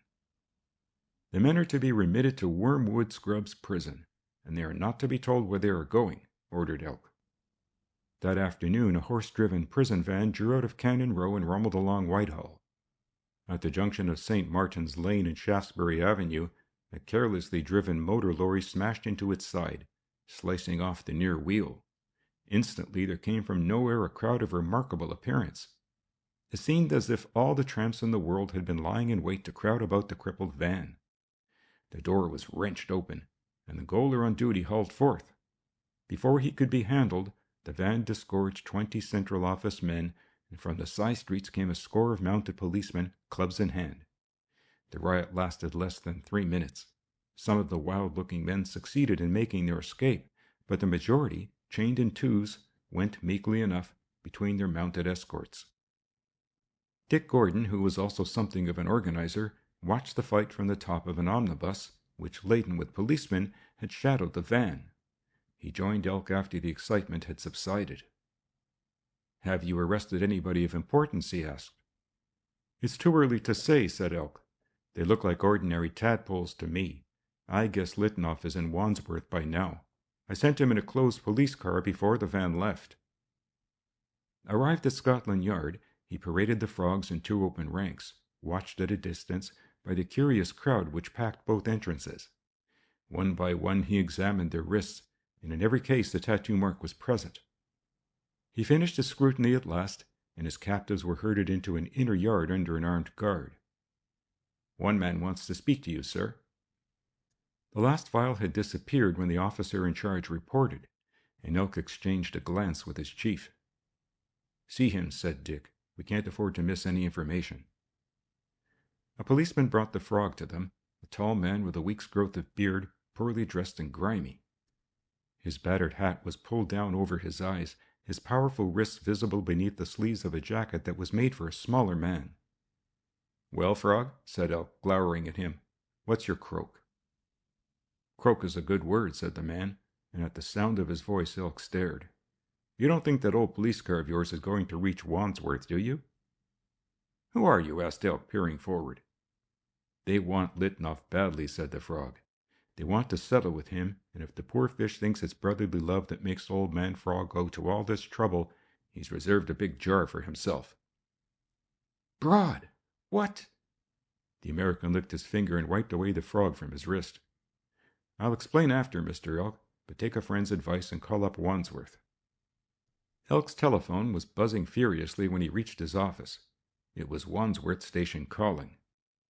"Your police car was held up on the common.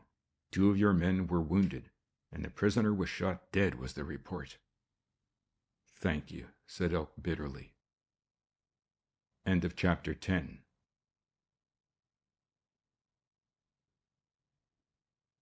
Chapter 11. Mr. Broad Explains. Detained under police supervision, Mr. Broad did not seem in any way surprised or disconcerted. Dick Gordon and his assistant reached Wandsworth Common 10 minutes after the news came through, and found the wreckage of the police car surrounded by a large crowd, kept at a distance by police. The dead prisoner had been taken into the prison, together with one of the attackers, who had been captured by a party of warders, returning to the jail after their luncheon hour. A brief examination of Litnoff told them no more than they knew. He had been shot through the heart, and death must have been instantaneous. The prisoner, brought from a cell, was a man of 30 and better educated than the average run of frogs. No weapon had been found upon him, and he protested his innocence of any complicity in the plot. According to his story, he was an out-of-work clerk who had been strolling across the common when the ambush occurred. He had seen the fight, seen the second motor car which carried the attackers away, and had been arrested whilst running in pursuit of the murderers. His captors told a different story. The warder responsible for his arrest said that the man was on the point of boarding the car when the officer had thrown his truncheon at him and brought him down. The car was moving at the time, and the remainder of the party had not dared to stop and pick up their comrade. Most damning evidence of all was the tattoo mark on his wrist. "Frog, you're a dead man," said Elk in his most sepulchral voice. "Where did you live when you were alive?" The captive confessed that his home was in North London. "North Londoners don't come to Wandsworth to walk on the common," said Elk. He had a conference with the chief warder, and taking the prisoner into the courtyard, Elk spoke his mind. "What happens to you if you spill the beans, Frog?" he asked. The man showed his teeth in an unpleasant smile. "The beans aren't grown that I can spill," he said. Elk looked around. The courtyard was a small stone-paved quadrangle, surrounded by high, discolored walls. Against one of these was a little shed with gray sliding doors. "Come here," said Elk. He took the key that the chief warder had given him, unlocked the doors, and slid them back. They were looking into a bare, clean apartment with whitewashed walls. Across the ceiling ran 2 stout oak beams, and between them 3 stubby steel bars. The prisoner frowned as Elk walked to a long steel lever near one of the walls. "Watch, Frog," he said. He pulled at the lever, and the center of the floor divided and fell with a crash, revealing a deep brick-lined pit. "See that trap? See that T-mark in chalk? That's where a man puts his feet when the hangman straps his legs. The rope hangs from that beam, Frog." The man's face was livid as he shrank back.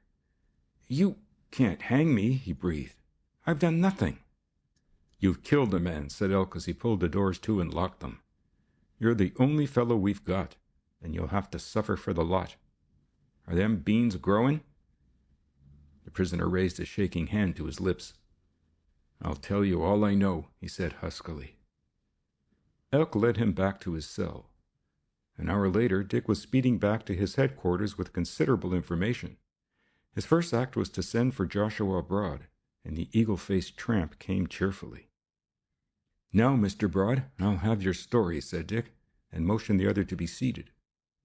Joshua seated himself slowly. "There's nothing much to tell," he said. "For a week I've been getting acquainted with the frogs. I guessed that it was unlikely that the bulk of them would be unknown to one another, and I just froze on to the first I found. Met him at a Deptford lodging house. Then I heard there was a hurry-up call for a big job today and joined. The frogs knew that the real attack might be somewhere else, and on the way to Scotland Yard I heard that a party had been told off to watch for Litnoff at Wandsworth." "Did you see any of the big men?" Broad shook his head. "They looked all alike, but undoubtedly there were 2 or 3 section leaders in charge. There was never any question of rescuing. They were out to kill. They knew that Litnoff had told all that he knew, and he was doomed. They got him, I suppose." "Yes, they got him," said Dick.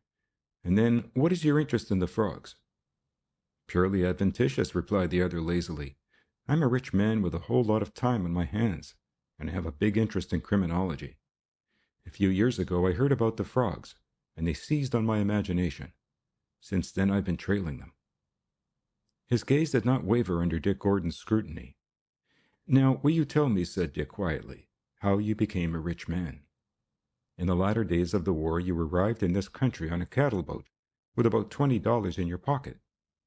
You told Elk you had arrived by that method, and you spoke the truth. I've been almost as much interested in you as I have been in the frogs," he said with a half-smile, "and I have been putting through a few inquiries. You came to England 1917 and deserted your ship. In May 1917 you negotiated for the hire of an old tumble-down shack near Eastleigh, Hampshire. There you lived, patching up this crazy cottage and living, so far as I can discover, on the few dollars you brought from the ship. Then suddenly you disappeared, and were seen next in Paris on Christmas Eve of that year. You were conspicuous in rescuing a family that had been buried in a house bombed in an air raid, and your name was taken by the police with the idea of giving you some reward. The French police report is that you were very poorly dressed. They thought you might be a deserter from the American army. Yet in February, you were staying at the Hotel de Paris in Monte Carlo, with plenty of money and an extensive wardrobe. Joshua Broad sat through the recital unmoved, except for the ghost of a smile which showed at the corner of his unshaven mouth. Surely, Captain, Monte Carlo was the place where a man would have money. If he brought it there, said Dick, and went on, I'm not suggesting that you were a bad character, or that your money came in any other way than honestly. I merely state the facts that your sudden rise from poverty to riches was, to say the least, remarkable. It surely was, agreed the other, and judging by appearances, my change from riches to poverty is as sudden. Dick looked at the dirty-looking tramp who sat on the other side of the table and laughed silently. You mean, if it is possible for you to masquerade now, it was possible then, and that even though you were apparently broke in 1917, you might very well have been a rich man? Exactly, said Mr. Joshua Broad. Gordon was serious again. I would prefer that you remained your more presentable self, he said. I hate telling an American that I may have to deport him, because that sounds as if it is punishment to return to the United States. But I may find myself with no other alternative. Joshua Broad rose. That, Captain Gordon, is too broad for a hint and too kindly for a threat. Henceforth, Joshua Broad is a respectable member of society. Maybe I'll take the Prince of Coe's house and entertain Bims and be a modern Harun al-Rashid. I've got to meet them somehow. At the mention of that show house that cost a king's ransom to build and a queen's dowry to furnish, Dick smiled. It isn't necessary you should advertise your respectability that way, he said. But Broad was not smiling. The only thing I ask is that you do not advise the police to withdraw my permits, he said. Dick's eyebrows rose. Permits?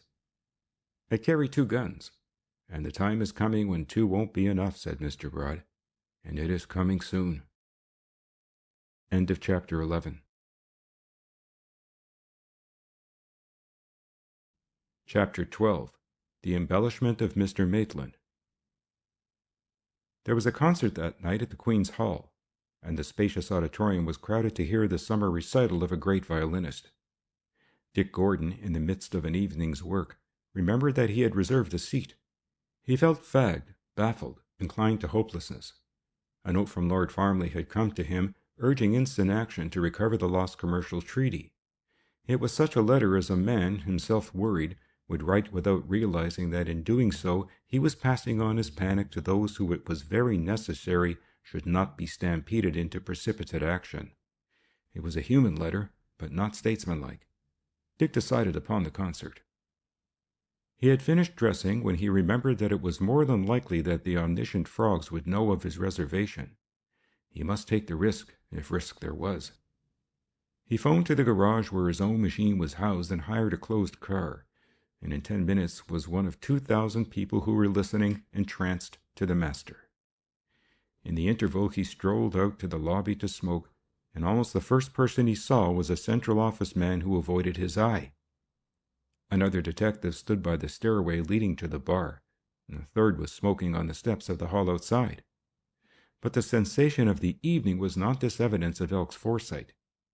The warning bell had sounded, and Dick was in the act of throwing away his cigarette when a magnificent limousine drew up before the building.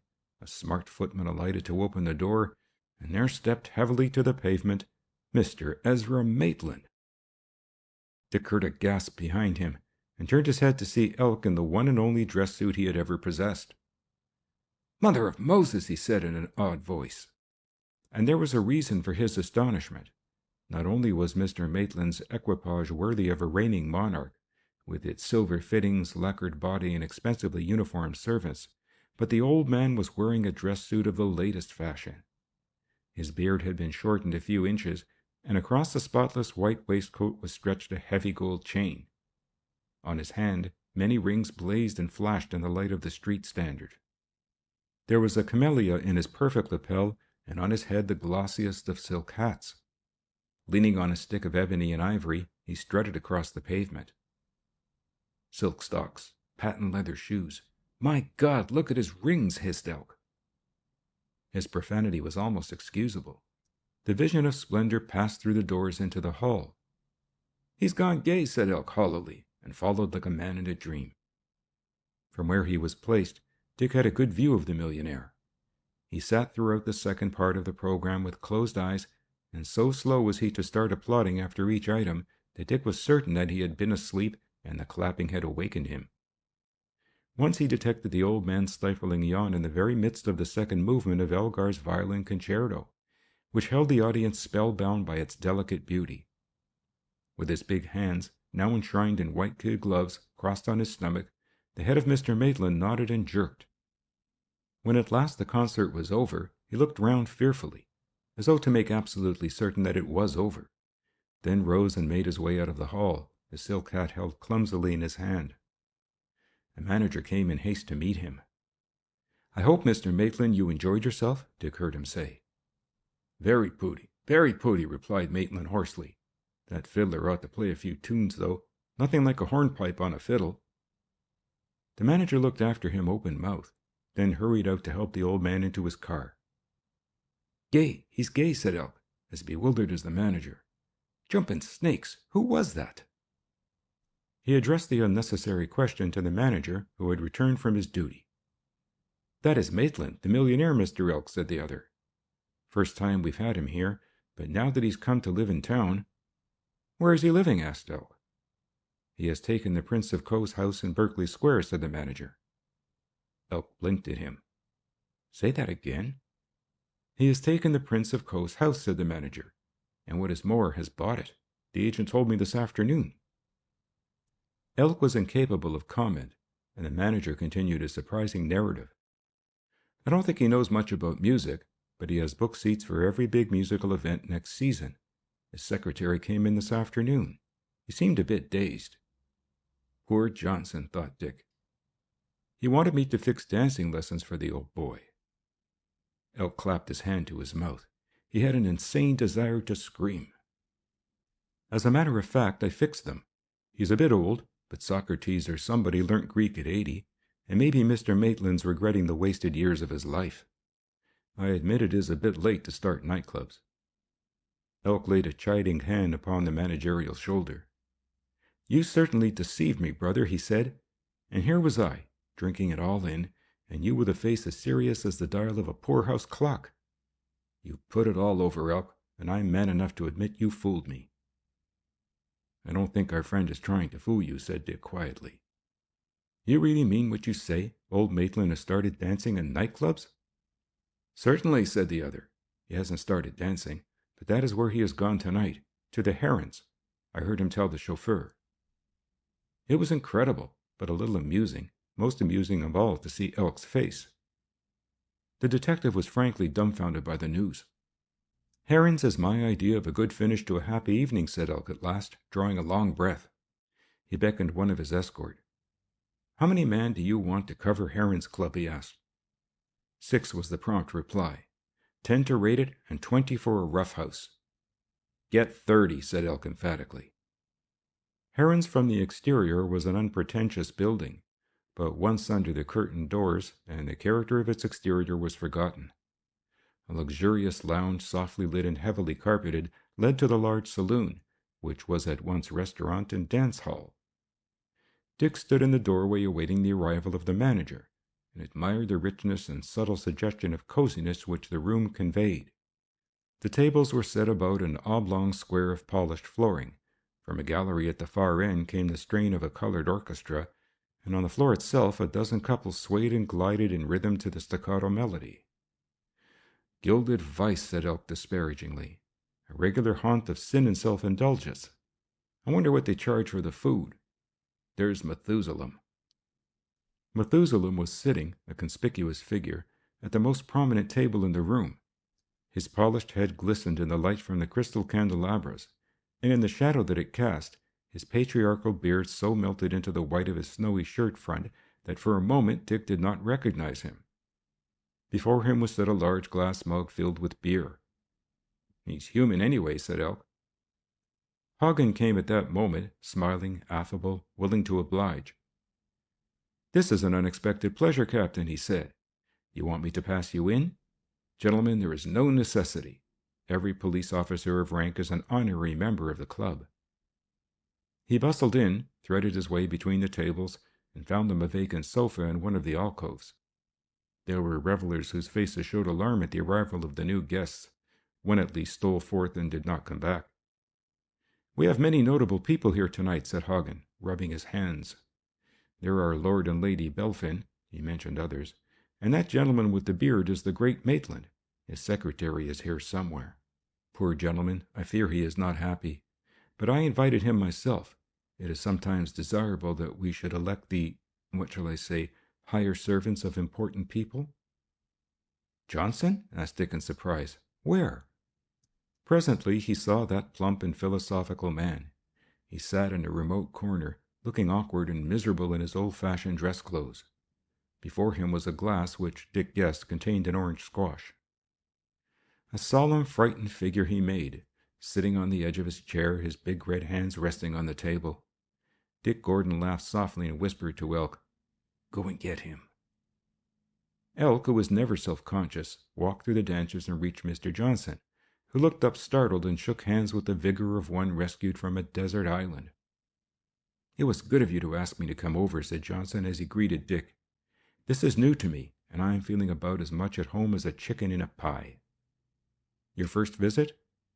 "And my last," said Johnson emphatically. "This isn't the kind of life that I care for. It interferes with my reading, and, well, it's sad." His eyes were fixed on a noisy little party in the opposite alcove. Gordon had seen them almost as soon as he had sat down. Ray, in his most hectic mood, Lola Bassano, beautifully and daringly gowned, and the heavy-looking ex-pugilist, Lou Brady. Presently, with a sigh, Johnson's eyes roved toward the old man and remained fixed on him, fascinated. "Isn't it a miracle?" he asked in a hushed voice. "He changes his habits in a day. Bought the house in Berkeley Square, called in an army of tailors, sent me rushing round to fix theater seats, bought jewelry." He shook his head. "I can't understand it," he confessed, "because that has made no difference to him in the office. He's the same old hog. He wanted me to become his resident secretary, but I struck at that. I must have some sort of life worth living. What scares me is that he may fire me if I don't agree. He's been very unpleasant this week. I wonder if Ray has seen him." Ray Bennett had not seen his late employer. He was too completely engrossed in the joy of being with Lola, too inspired and stimulated from more material sources, to take any interest in anything but himself and the immediate object of his affections. "You are making a fool of yourself, Ray. Everybody is looking at you," warned Lola. He glanced round, and for the first time began to notice who was in the room. Presently his eyes fell upon the shining pate of Mr. Maitland, and his jaw dropped. He could not believe the evidence of his vision, and rising, walked unsteadily across the floor, shouldering the other guests, stumbling against chairs and tables, until he stood by the table of his late employer. "Gosh," he gasped, "it is you!" The old man raised his eyes slowly from the cloth which he had been contemplating steadily for 10 minutes, and his steely eyes met the gaze steadily. "You hoary old sinner," breathed Ray. "Go away," snarled Mr. Maitland. "Go away, is it? I'm going to talk to you and give you a few words of advice and warning, Moses." Ray sat down suddenly in a chair and faced his glaring victim with drunken solemnity. His words of warning remained unuttered. Somebody gripped his arm and jerked him to his feet, and he looked into the dark face of Lou Brady. "Here, what—" he began, but Brady led him and pushed him back to his own table. "You fool," he hissed. "Why do you want to advertise yourself in this way? You're a hell of a Secret Service man." "I don't want any of that stuff from you," said Ray roughly as he jerked his arm free. "Sit down, Ray," said Lola in a low voice. "Half Scotland Yard is in the club, watching you." He followed the direction of her eyes and saw Dick Gordon regarding him gravely, and the slighted knowledge of that surveillance maddened him. Leaping to his feet, he crossed the room to where they sat. "Looking for me?" he asked loudly. "Want me for anything?" Dick shook his head. "You damn police spy," stormed the youth, white with unreasoning passion. "Bringing your bloodhounds after me? What are you doing with this gang, Johnson? Are you turned policeman too?" "My dear Ray," murmured Johnson. "My dear Ray," sneered the other. "You're jealous, you poor worm. Jealous because I've got away from the bloodsucker's clutches. As to you," he waved a threatening finger in Dick's face, "you leave me alone, see? You've got a whole lot of work to do without carrying tales to my sister." "I think you had better go back to your friends," said Dick coolly. "Or better still, go home and sleep." All this had occurred between the dances, and now the band struck up. But if the attention of the crowded clubroom was in no wise relaxed, there was this change, that Ray's high voice now did not rise above the efforts of the trap drummer. Dick looked round for the watchful Hagn. He knew that the manager, one of his officials of the club, would interfere instantly. It was not Hagn, but a head waiter who came up and pushed the young man back. So intent was everybody on that little scene that followed, in the spectacle of that flushed youth struggling against the steady pressure which the head waiter and his fellows asserted, that nobody saw the man who for a while stood in the doorway surveying the scene, before pushing aside the attendants he strode into the center of the room. Ray, looking round, was almost sobered by the sight of his father. The rugged, gray-haired man, in his worn tweed suit, made a striking contrast to that gaily dressed throng. He stood, his hands behind him, his face white and set, surveying his son, and the boy's eyes dropped before him. "I want you, Ray," he said simply. The floor was deserted. The music ceased, as though the leader of the orchestra had been signaled that something was wrong. "Come back with me to Horsham, boy." "I'm not going," said Ray sullenly. "He is not with you, Mr. Gordon?" Dick shook his head, and at this intervention the fury of Ray Bennett flamed again. "With him?" he said scornfully. "Would I be with a sneaking policeman?" "Go with your father, Ray." It was Johnson's urgent advice, and his hand lay for a second on the boy's shoulder. Ray shook him off. "I'll stay here," he said, and his voice was loud and defiant. "I'm not a baby, that I can't be trusted out alone. You've no right to come here, making me look a fool." He glowered at his father. "You've kept me down all these years, denied me money that I ought to have had, and who are you that you should pretend to be shocked because I'm in a decent club, wearing decent clothes? I'm straight. Can you say the same? If I wasn't straight, could you blame me? You're not going to put any of that kind father stuff over." "Come away." John Bennett's voice was hoarse. "I'm staying here," said Ray violently. "And in future you can leave me alone. The break had to come sometime, and it might as well come now." They stood facing one another, father and son, and in the tired eyes of John Bennett was a look of infinite sadness. "You're a silly boy, Ray. Perhaps I haven't done all I could." "Perhaps," sneered the other. "Why, you know it. You get out." And then as he turned his head, he saw the suppressed smiles on the face of the audience, and the hurt to his vanity drove him mad. "Come," said John gently, and laid his hand on the boy's arm. With a roar of fury, Ray broke loose. In a second the thing was done. The blow that struck John Bennett staggered him, but he did not fall.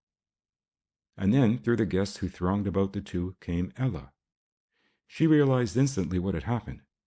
Elk had slipped from his seat and was standing behind the boy, ready to pin him if he raised his hand again.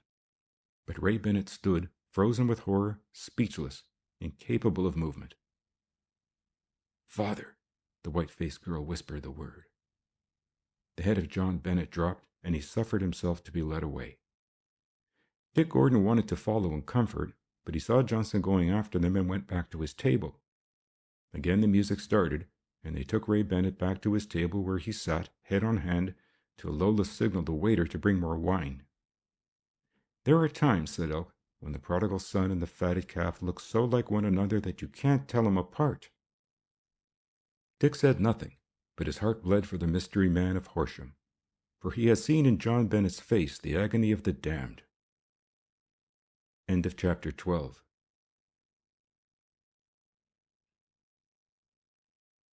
Chapter 13. A Raid on Eldor Street. Johnson did not come back, and in many respects the two men were glad. Elk had been on the point of telling the secretary to clear, and he hoped that Mr. Maitland would follow his example. As if reading his thoughts, the old man rose soon after the room had quietened down. He had sat through the scene which had followed Ray's meeting with his father, and had apparently displayed not the slightest interest in the proceedings. It was as though his mind were so far away that he could not bring himself to a realization of actualities. "He's going and he hasn't paid his bill," whispered Elk. In spite of his remissness, the aged millionaire was escorted to the door by the 3 chief waiters. His top coat, silk hat, and walking stick were brought to him, and he was out of Dick Gordon's sight before the bowing servants had straightened themselves. Elk looked at his watch. It wanted 5 minutes of 1. Hagn had not returned, a circumstance which irritated the detective and was a source of uneasiness to Dick Gordon. The merriment again worked up to its highest point, when the 2 men rose from the table and strolled toward the door. A waiter came after them hurriedly. "Monsieur has not paid his bill." "We will pay that later," said Dick, and at that moment the hands of the clock pointed to the hour. Precisely 5 minutes later, the club was in the hands of the police. By 1:15 it was empty, save for the 30 raiding detectives and the staff.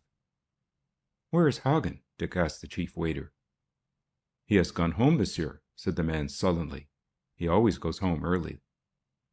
"That's a lie," said Elk. "Show me to his room." Hagen's office was in the basement, part of the old mission hall that had remained untouched. They were shown to a large windowless cubicle, comfortably furnished, which was Hagen's private bureau, but the man had disappeared. Whilst his subordinates were searching for the books and examining sheet by sheet the documents in the clerk's office, Elk made an examination of the room. In one corner was a small safe, upon which he put the police seal, and lying on a sofa in some disorder was a suit of clothes, evidently discarded in a hurry. Elk looked at them, carried them under the ceiling light, and examined them. It was the suit Hagn had been wearing when he had shown them to their seats. "Bring in that head waiter," said Elk. The head waiter either wouldn't or couldn't give information. "Mr. Hagn always changes his clothes before he goes home," he said. "Why did he go before the club was closed?" The man shrugged his shoulders. "I don't know anything about his private affairs," he said, and Elk dismissed him. Against the wall was a dressing table and a mirror, and on each side of the mirror stood a small table lamp, which differed from the other table lamps in that it was not shaded. Elk turned the switch, and in the glaring light scrutinized the table. Presently he found 2 wisps of hair, and held them against the sleeve of his black coat. In the drawer he found a small bottle of spirit gum, and examined the brush. Then he picked up a little wastepaper basket and turned its contents upon the table. He found a few torn bills, business letters, a tradesman's advertisement, 3 charred cigarette ends, and some odd scraps of paper. One of these was covered with gum and stuck together. "I reckon he wiped the brush on this," said Elk, and with some difficulty pulled the folded slip apart. It was typewritten and consisted of 3 lines. "Urgent. C7 at ES2. No raid. Get M's statement. Urgent. F1. Dick took the paper from his subordinate's hand and read it. "He's wrong about the no raid," he said. ES, of course, is Eldor Street, and 2 is either the number 2 or 2 o'clock. "Who's M?" asked Elk, frowning. "Obviously Mills, the man we caught at Wandsworth. He made a written statement, didn't he?" "He has signed one," said Elk thoughtfully. He turned the papers over, and after a while found what he was looking for, a small envelope. It was addressed in typewritten characters to G.V. Hagn, and bore on the back the stamp of the district messenger service. The staff were still held by the police, and Elk sent for the doorkeeper. "What time was this delivered?" he asked. The man was an ex-soldier, the only one of the prisoners who seemed to feel his position. "It came about 9 o'clock, sir," he said readily, and produced the letter book in confirmation. "It was brought by a district messenger boy," he explained unnecessarily. "Does Mr. Hagn get many notes by district messenger?" "Very few, sir," said the doorkeeper, and added an anxious inquiry as to his own fate. "You can go," said Elk. "Under escort," he added, "to your own home. You're not to communicate with anybody or tell any of the servants here that I have made inquiries about this letter. Do you understand?" "Yes, sir." To make assurance doubly sure, Elk had called up Exchange and placed the ban on all phone communications. It was now 1:45, and leaving 6 detectives in charge of the club, he got the remainder on to the car that had brought them, and, accompanied by Dick, went full speed for Tottenham. Within 100 yards of Eldor Street, the car stopped and unloaded. The first essential was that whoever was meeting number 7 in Eldor Street should not be warned of their approach. It was more than possible that Frog scouts would be watching at each end of the street. "I don't know why they should," said Elk, when Dick put this possibility forward. "I can give you one very excellent reason," said Dick quietly. "It is this, that the Frogs know all about your previous visit to Maitland's slum residence." "What makes you think that?" asked Elk in surprise, but Dick did not enlighten him. Sending the men round by circuitous routes, he went forward with Elk, and at the very corner of Eldor Street, Elk found that his chief's surmise was well founded. Under a lamp-post, Elk saw the dim figure of a man standing, and instantly began an animated and raucous conversation concerning a mythical Mr. Brown. Realizing that this was intended for the watcher, Gordon joined in. The man under the lamp-post hesitated just a little too long. As they came abreast of him, Elk turned. "Have you got a match?" he asked. "No," growled the other, and the next instant was on the ground, with Elk's knee on his chest and the detective's bony hand around his throat. "Shout, Frog, and I'll throttle you," hissed the detective ferociously. There was no scuffle, no sound. The thing was done so quickly that if there were others watching in the street, they could not have known what had happened, or have received any warning from their comrade's fate. The man was in the hands of the following detective, gagged and handcuffed, and on his way to the police car, before he knew exactly what tornado had struck him. "Do you mind if I sing?" said Elk, as they turned into the street on the opposite side to that where Mr. Maitland's late residence was situated. Without waiting permission, Elk broke into song. His voice was thin and flat. As a singer, he was a miserable failure, and Dick Gordon had never in his life listened with so much patience to sounds more hideous. But there would be watchers at each end of the street, he thought, and soon saw that Elk's precautions were necessary. Again it was in the shadow of a street lamp that the sentinel stood, a tall, thick-set man, more conscientious in the discharge of his duties than his friend, for Dick saw something glittering in his mouth, and knew that it was a whistle. "Give me the wild for a wishing well," wailed Elk, staggering slightly. "Say that my dream will come true." And as he sang, he made appropriate gestures. His outflung hand caught the whistle and knocked it from the man's mouth, and in a second the two sprang at him and flung him face downward on the pavement. Elk pulled his prisoner's cap over his mouth. Something black and shiny flashed before the sentry's eyes, and a cold circular instrument was thrust against the back of his ear. "If you make a sound, you're a dead frog," said Elk, and that portion of his party which had made the circuit coming up at that moment, he handed the prisoner over and replaced his fountain pen in his pocket. "Everything now depends upon whether the gentleman who was patrolling the passage between the gardens has witnessed this disgusting fracas," said Elk, dusting himself. "If he was standing at the entrance to the passage, he has seen it, and there's going to be trouble." Apparently the patrol was in the alleyway itself and had heard no sound. Creeping to the entrance, Elk listened and presently heard the soft pad of footsteps.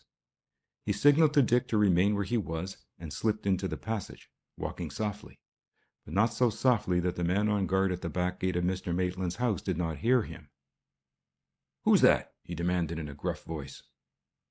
"It's me," whispered Elk. "Don't make so much noise." "You're not supposed to be here," said the other in a tone of authority. "I told you to stay under the lamp-post." Elk's eyes had grown accustomed to the darkness, and now he saw his man. "There are two queer-looking people in the street. I wanted you to see them," he whispered. All turned now upon the discipline which the Frogs maintained. "Who are they?" asked the unknown in a low voice. "A man and a woman," whispered Elk. "I don't suppose they're anybody important," grumbled the other. In his youth, Elk had played football, and measuring the distance as best he could, he dropped suddenly and tackled low. The man struck the earth with a jerk which knocked all the breath out of his body and made him incapable of any other sound than the involuntary gasp which followed his knockout. In a second Elk was on him, his bony knee on the man's throat. "Pray, Frog," he whispered in the man's ear, "but don't shout." The stricken man was incapable of shouting, and was still breathless when willing hands threw him into the patrol wagon. "We'll have to go the back way, boys," said Elk in a whisper. This time his task was facilitated by the fact that the garden gate was not locked. The door into the scullery was, however, but there was a window, the catch of which Elk forced noiselessly. He had pulled off his boots and was in his stockinged feet, and he sidled along the darkened passage. Apparently none of the dilapidated furniture had been removed from the house, for he felt the small table that had stood in the hall on his last visit. Gently turning the handle of Maitland's room, he pushed. The door was open, the room in darkness and empty. Elk came back to the scullery. "There's nobody here on the ground floor," he said. "We'll try upstairs." He was halfway up when he heard the murmur of voices and stopped. Raising his eyes to the level of the floor, he saw a crack of light under the doorway of the front room, the apartment which had been occupied by Maitland's housekeeper. He listened, but could distinguish no consecutive words. Then with a bound he took the remaining stairs in 3 strides, flew along the landing, and flung himself upon the door. It was locked. At the sound of his footsteps the light inside went out. Twice he threw himself with all his weight at the frail door, and at the 3rd attempt it crashed in. "Hands up, everybody!" he shouted. The room was in darkness, and there was a complete silence. Crouching down in the doorway, he flung the gleam of his electric torch into the room. It was empty. His officers came crowding in at his heels. The lamp on the table was relit, the glass chimney was hot, and a search was made of the room. It was too small to require a great deal of investigation. There was a bed, under which it was possible to hide, but they drew blank in this respect. At one end of the room near the bed was a wardrobe, which was filled with old dresses suspended from hangers. "Throw out those clothes," ordered Elk.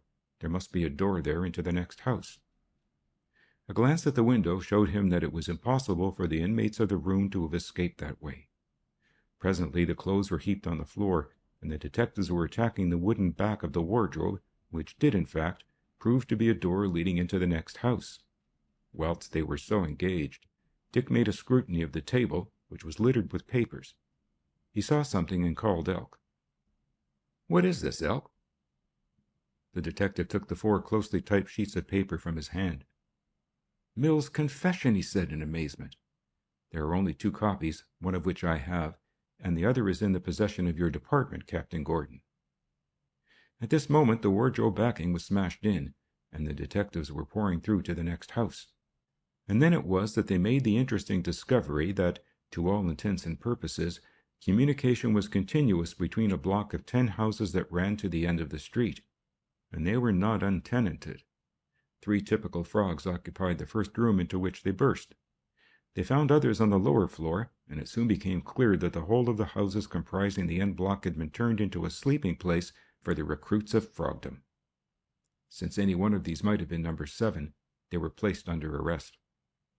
All the communicating doors were now open. Except in the case of Maitland's house, no attempt had been made to camouflage the entrances, which in the other houses consisted of oblong apertures roughly cut through the brick party walls. "We may have got him, but I doubt it," said Elk, coming back breathless and grimy to where Dick was examining the remainder of the documents which he had found. "I haven't seen any man who looks like owning brains." "Nobody has escaped from the block?" Elk shook his head. "My men are in the passage and the street. In addition, the uniformed police are here. Didn't you hear the whistle?" Elk's assistant reported at that moment. "A man has been found in one of the back yards, sir," he said. "I've taken the liberty of relieving the constable of his prisoner. Would you like to see him?"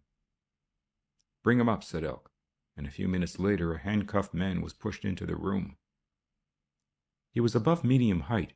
His hair was fair and long, his yellow beard was trimmed to a point. For a moment Dick looked at him wonderingly, and then, "Carlo, I think?" he said. "Hagn, I'm sure," said Elk. "Get those whiskers off, you frog, and we'll talk numbers, beginning with 7. Hagn.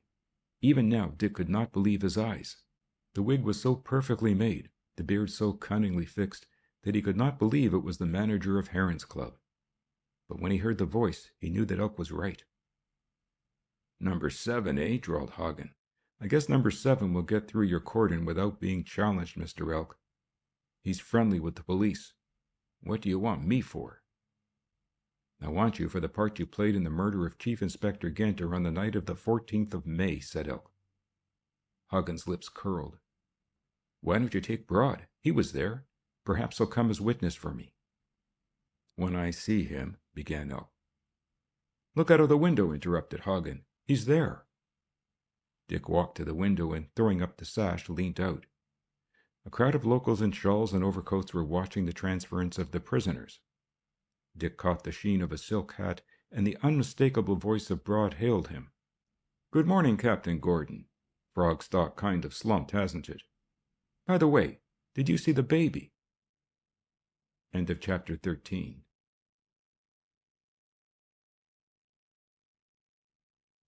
Chapter 14. All Bulls Here. Elk went out on the street to see the American. Mr. Braud was in faultless evening dress, and the gleaming headlamps of his car illuminated the mean street. "You've certainly a nose for trouble," said Elk with respect, "and whilst you're telling me how you came to know about this raid, which hadn't been decided on until half an hour ago, I'll do some quiet wondering." "I didn't know there was a raid," confessed Joshua Braud, "but when I saw 20 Central Office men dash out of Heron's Club and drive furiously away, I am entitled to guess that their haste doesn't indicate their anxiety to get to bed before the clock strikes 2. I usually call at Heron's Club in the early hours. In many ways its members are less desirable acquaintances than the general run of frogs, but they amuse me. And they are mildly instructive. That is my explanation. I saw you leave in a hurry and I followed you. And I repeat my question. Did you see the dear little baby who was learning to spell R-A-T, rat? No, said Elk shortly. He had a feeling that the suave and self-possessed American was laughing at him. Come in and see the chief. Braud followed the inspector to the bedroom, where Dick was assembling the papers which in his hurried departure No. 7 had left behind. The capture was the most important that had been made since the campaign against the frogs was seriously undertaken. In addition to the copy of the secret report on Mills, there was a bundle of notes, many of them cryptic and unintelligible to the reader. Some, however, were in plain English. They were typewritten, and obviously they corresponded to the general orders of an army. They were, in fact, the frog's own instructions, issued under the name of his chief of staff, for each bore the signature 7. One ran, Raymond Bennett must go faster. L. to tell him that he is a frog. Whatever is done with him must be carried out with somebody unknown as Frog. Another slip, Gordon has an engagement to dine American Embassy Thursday. Settled. Elk has fixed new alarm under 4th tread of stairs. Elk goes to Wandsworth 4:15 tomorrow for interview with Mills. There were other notes dealing with people of whom Dick had never heard. He was reading again the reference to himself and smiling over the laconic instructions settled when the American came in. Sit down, Mr. Braud. By the sad look on Elk's face, I guess you have explained your presence satisfactorily? Braud nodded smilingly. And Mr. Elk takes quite a lot of convincing, he said. His eyes fell upon the papers on the table. Would it be indiscreet to ask if that is frog stuff, he asked. Very, said Dick. In fact, any reference to the frogs would be the height of indiscretion, unless you're prepared to add to the sum of our knowledge. I can tell you without committing myself that Frog 7 has made a getaway, said the American calmly. How do you know? I heard the frogs jubilating as they passed down the street in custody, said Braud. Frog 7's disguise was perfect. He wore the uniform of a policeman. Elk swore softly but savagely. That was it, he said. He was the policeman who was spiriting Hagn away under the pretense of arresting him. And if one of my men had not taken his prisoner from him, they would both have escaped. Wait! He went in search of the detective who had brought in Hagn. I don't know, the constable said, that officer. This is a strange division to me. He was a tallish man with a heavy black mustache. If it was a disguise, it was perfect, sir. Elk returned to report in question. But again Mr. Braud's explanation was a simple one. I tell you that the frogs were openly enjoying the joke. I heard one say that the Roser got away, and another referred to the escaped man as a flatty. Both, I believe, are cant terms for policemen. Elk nodded. What is your interest in the frogs, Braud? He asked bluntly. Forget for the minute that you're a parlor criminologist, and imagine that you're writing the true story of your life. Braud considered for a while, examining the cigar he had been smoking. "The frogs mean nothing to me. The frog, everything." The American puffed a ring of smoke into the air and watched it dissolve. "I'm mighty curious to know what game he is playing with Ray Bennett," he said. "That is certainly the most intriguing feature of frog strategy." He rose and took up his hat. "I envy you your search of this fine old mansion," he said, and with a twinkle in his eye, "Don't forget the kindergarten, Mr. Elk." When he had gone, Elk made a close scrutiny of the house. He found 2 children's books, both well thumbed, and an elementary copybook, in which a childish hand had followed shakily the excellent copperplate examples. The abacus was gone, however. In the cupboard where he had seen the unopened circulars, he made a discovery. It was a complete outfit, as far as he could judge, for a boy of 6 or 7. Every article was new, not one had been worn. Elk carried his find to where Dick was still puzzling over some of the more obscure notes which number 7 had left in his flight. "What do you make of these?" he asked. The prosecutor turned over the articles one by one, then leant back in his chair and stared into vacancy. "All new," he said absently, and then a slow smile dawned on his face. Elk, who saw nothing funny in the little bundle, wondered what was amusing him. "I think these clothes supply a very valuable clue. Does this?" He passed the paper across the table, and Elk read, "All bulls here on Wednesday, 31A LVMB, important." "There are 25 copies of that simple but moving message," said Dick.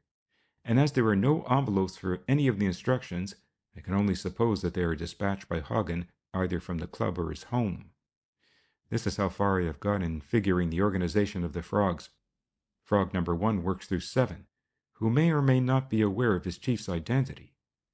Hagn, whose number is 13, by the way, and mighty unlucky it will be for him, is the executive chief of number 7's bureau, and actually communicates with the section chiefs. He may or may not know 7. Probably he does. 7 takes orders from the frog, but may act without consultation if emergencies arise. There is here," he tapped the paper, "an apology for employing Mills, which bears this out." "No handwriting?" "None, nor fingerprints." Elk took up one of the slips on which the messages were written and held it to the light. "Watermark 3 Lion Bond," he read. "Typewriter new. Written by somebody who was taught and has a weak little finger of the left hand. The Q and A are faint. That shows he's a touch typist. Uses the same finger every time. Self-taught typists seldom use their little fingers, especially the little finger of the left hand. I once caught a bank thief through knowing this." He read the message again. "All bulls here on Wednesday." Bulls are the big men, the bullfrogs, eh? Where do they hear? 31A? That certainly leaves me guessing, Captain. Why, what do you think?" Dick was regarding him oddly. "It doesn't get me guessing," he said slowly. "At 3:1 a.m. on Wednesday morning, I shall be listening in for the code signal LVMB. We are going to hear that great frog talk." "Will he talk about the Dern Treaty?" growled Elk. End of chapter 14.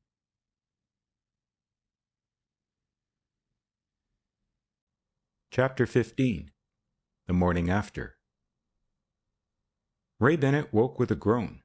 His temples were splitting, his tongue was parched and dry. When he tried to lift his aching head from the pillow, he groaned again, but with an effort of will succeeded in dragging himself from the bed and staggering to the window.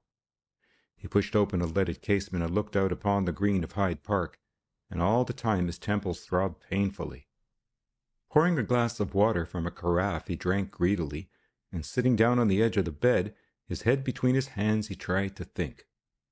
Only dimly did he recall the events of the night before, but he was conscious that something dreadful had happened. Slowly his mind started to sort out his experiences, and with a sinking heart he remembered he had struck his father. He shuddered at the recollection, and then began a frantic mental search for justification. The vanity of youth does not readily reject excuses for its own excesses, and Ray was no exception. By the time he had had his bath and was in the first stages of dressing, he had come to the conclusion that he had been very badly treated. It was unpardonable in him to strike his father. He must write to him expressing his sorrow and urging his condition as a reason for the act. It would not be a crawling letter, he told himself, but something dignified and a little distant. After all, these quarrels occurred in every family. Parents were temporarily estranged from their children and were eventually reconciled. Some day he would go to his father, a rich man. He pursed his lips uneasily. A rich man? He was well off now. He had an expensive flat. Every week crisp new banknotes came by registered post. He had the loan of a car. How long would this state of affairs continue? He was no fool. Not perhaps as clever as he thought he was, but no fool. Why should the Japanese or any other government pay him for information they could get from any handbook available to all and purchasable for a few shillings at most booksellers? He dismissed the thought. He had the gift of putting out of his mind those matters which troubled him. Opening the door which led into his dining room, he stood stock still, paralyzed with astonishment. Ella was sitting at the open window, her elbow on the ledge, her chin in her hand. She looked pale, and there were heavy shadows under her eyes. "Why, Ella, what on earth are you doing here?" he asked. "How did you get in?" "The porter opened the door with his passkey when I told him I was your sister," she said listlessly. "I came here early this morning." "Oh, Ray, aren't you ashamed?" He scowled. "Why should I be?" he asked loudly. "Father ought to have known better than tackle me when I was lit up. Of course, it was an awful thing to do, but I wasn't responsible for my actions at the time." "What did he say?" he asked uncomfortably. "Nothing. He said nothing." "I wish he had. Won't you go to Horsham and see him, Ray?"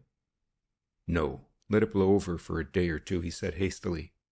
He most assuredly had no anxiety to meet his father. If he forgives me, he'll only want me to come back and chuck this life. He had no right to make me look little before all those people. I suppose you've been to see your friend Gordon?" he sneered. "No," she said simply. "I have been nowhere but here. I came up by the workman's train. Would it be a dreadful sacrifice, Ray, to give up this?" He made an impatient gesture. "It isn't this, my dear Ella, if by this you mean the flat. It is my work that you and Father want me to give up. I have to live up to my position." "What is your work?" she asked. "You wouldn't understand," he said loftily, and her lips twitched. "It would have to be very extraordinary if I could not understand it," she said. "Is it Secret Service work?" Ray went red. "I suppose Gordon has been talking to you," he complained bitterly. "If that fellow sticks his nose into my affairs, he is going to have it pulled." "Why shouldn't he?" she asked. This was a new tone in her, and one that made him stare at her. Ella had always been the indulgent, approving, excusing sister, the buffer who stood between him and his father's reproof. "Why shouldn't he?" she repeated. "Mr. Gordon should know something of Secret Service work. He himself is an officer of the law. You are either working lawfully, in which case it doesn't matter what he knows, or unlawfully, and the fact that he knows should make a difference to you." He looked at her searchingly. "Why are you so interested in Gordon? Are you in love with him?" he asked. Her steady eyes did not waver, and only the faintest tinge of pink came to the skin that sleeplessness had paled. "That is the kind of question that a gentleman does not ask in such a tone," she said quietly, "not even of his sister." "Ray, you are coming back to Daddy, aren't you? Today?" He shook his head. "No, I'm not. I'm going to write to him. I admit I did wrong. I shall tell him so in my letter. I can't do more than that." There came a discreet knock on the door. "Come in," growled Ray. It was his servant, a man who came by the day. "Will you see Miss Bassano and Mr. Brady, sir?" he asked in a hoarse whisper, and glanced significantly at Ella. "Of course he'll see me," said a voice outside. "Why all this formality?" "Oh, I see." Lola Bassano's eyes fell upon the girl seated by the window. "This is my sister, Ella. This is Miss Bassano and Mr. Brady." Ella looked at the petite figure in the doorway, and looking, could only admire. It was the first time they had met face to face, and she thought Lola was lovely. "Glad to meet you, Miss Bennet. I suppose you've come up to roast this brother of yours for his disgraceful conduct last night. Boy, you were certainly mad. It was your father, Miss Bennet. Ella nodded, and heard with gratitude the sympathetic click of Lou Brady's lips. If I'd been near you, Ray, I'd have beaten you. Too bad, Miss Bennet. A strange coldness came suddenly to the girl, and a second before she had glowed to their sympathy. It was the suspicion of their insincerity that chilled her. Their kindness was just a little too glib and too ready. Brady's just a little too overpowering. Do you like your brother's flat? Asked Lola, sitting down and stretching her silk-covered legs to a patch of sunlight. It is very handsome, said Ella. He will find Horsham rather dull when he comes back. Will he go back? Lola flashed a smile at the youth as she asked the question. Not much, I won't, said Ray energetically. I've been trying to make Ella understand that my business is too important to leave. Lola nodded, and now the antagonism which Ella in her charity was holding back came with a rush. What is the business? She asked. He went on to give her a vague and cautious exposition of his work, and she listened without comment. So if you think that I'm doing anything crooked, or have friends that aren't as straight as you and Father are, get the idea out of your head. I'm not afraid of Gordon or Elk or any of that lot. Don't think I am. Nor is Brady, nor Miss Bassano. Gordon is one of those cheap detectives who has got his ideas out of books. That's perfectly true, Miss Bennet, said Lou virtuously. Gordon is just a bit too clever. He's got the idea that everybody but himself is a crook. Why, he sent Elk down to cross-examine your own father. Believe me, I'm not scared of Gordon or any... Tap, tap, tappity, tap. The taps were on the door, slow, deliberate, unmistakable. The effect on Lou Brady was remarkable. His big body seemed to shrink. His puffed face grew suddenly hollow. Tap, tap, tappity, tap. The hand that went up to Brady's mouth was trembling. Ella looked from the man to Lola, and she saw to her amazement that Lola had grown pale under her rouge. Brady stumbled to the door, and the sound of his heavy breathing sounded loud in the silence. Come in, he muttered, and flung the door wide open. It was Dick Gordon who entered. He looked from one to the other, laughter in his eyes. The old frog tap seems to frighten some of you, he said pleasantly. End of chapter 15.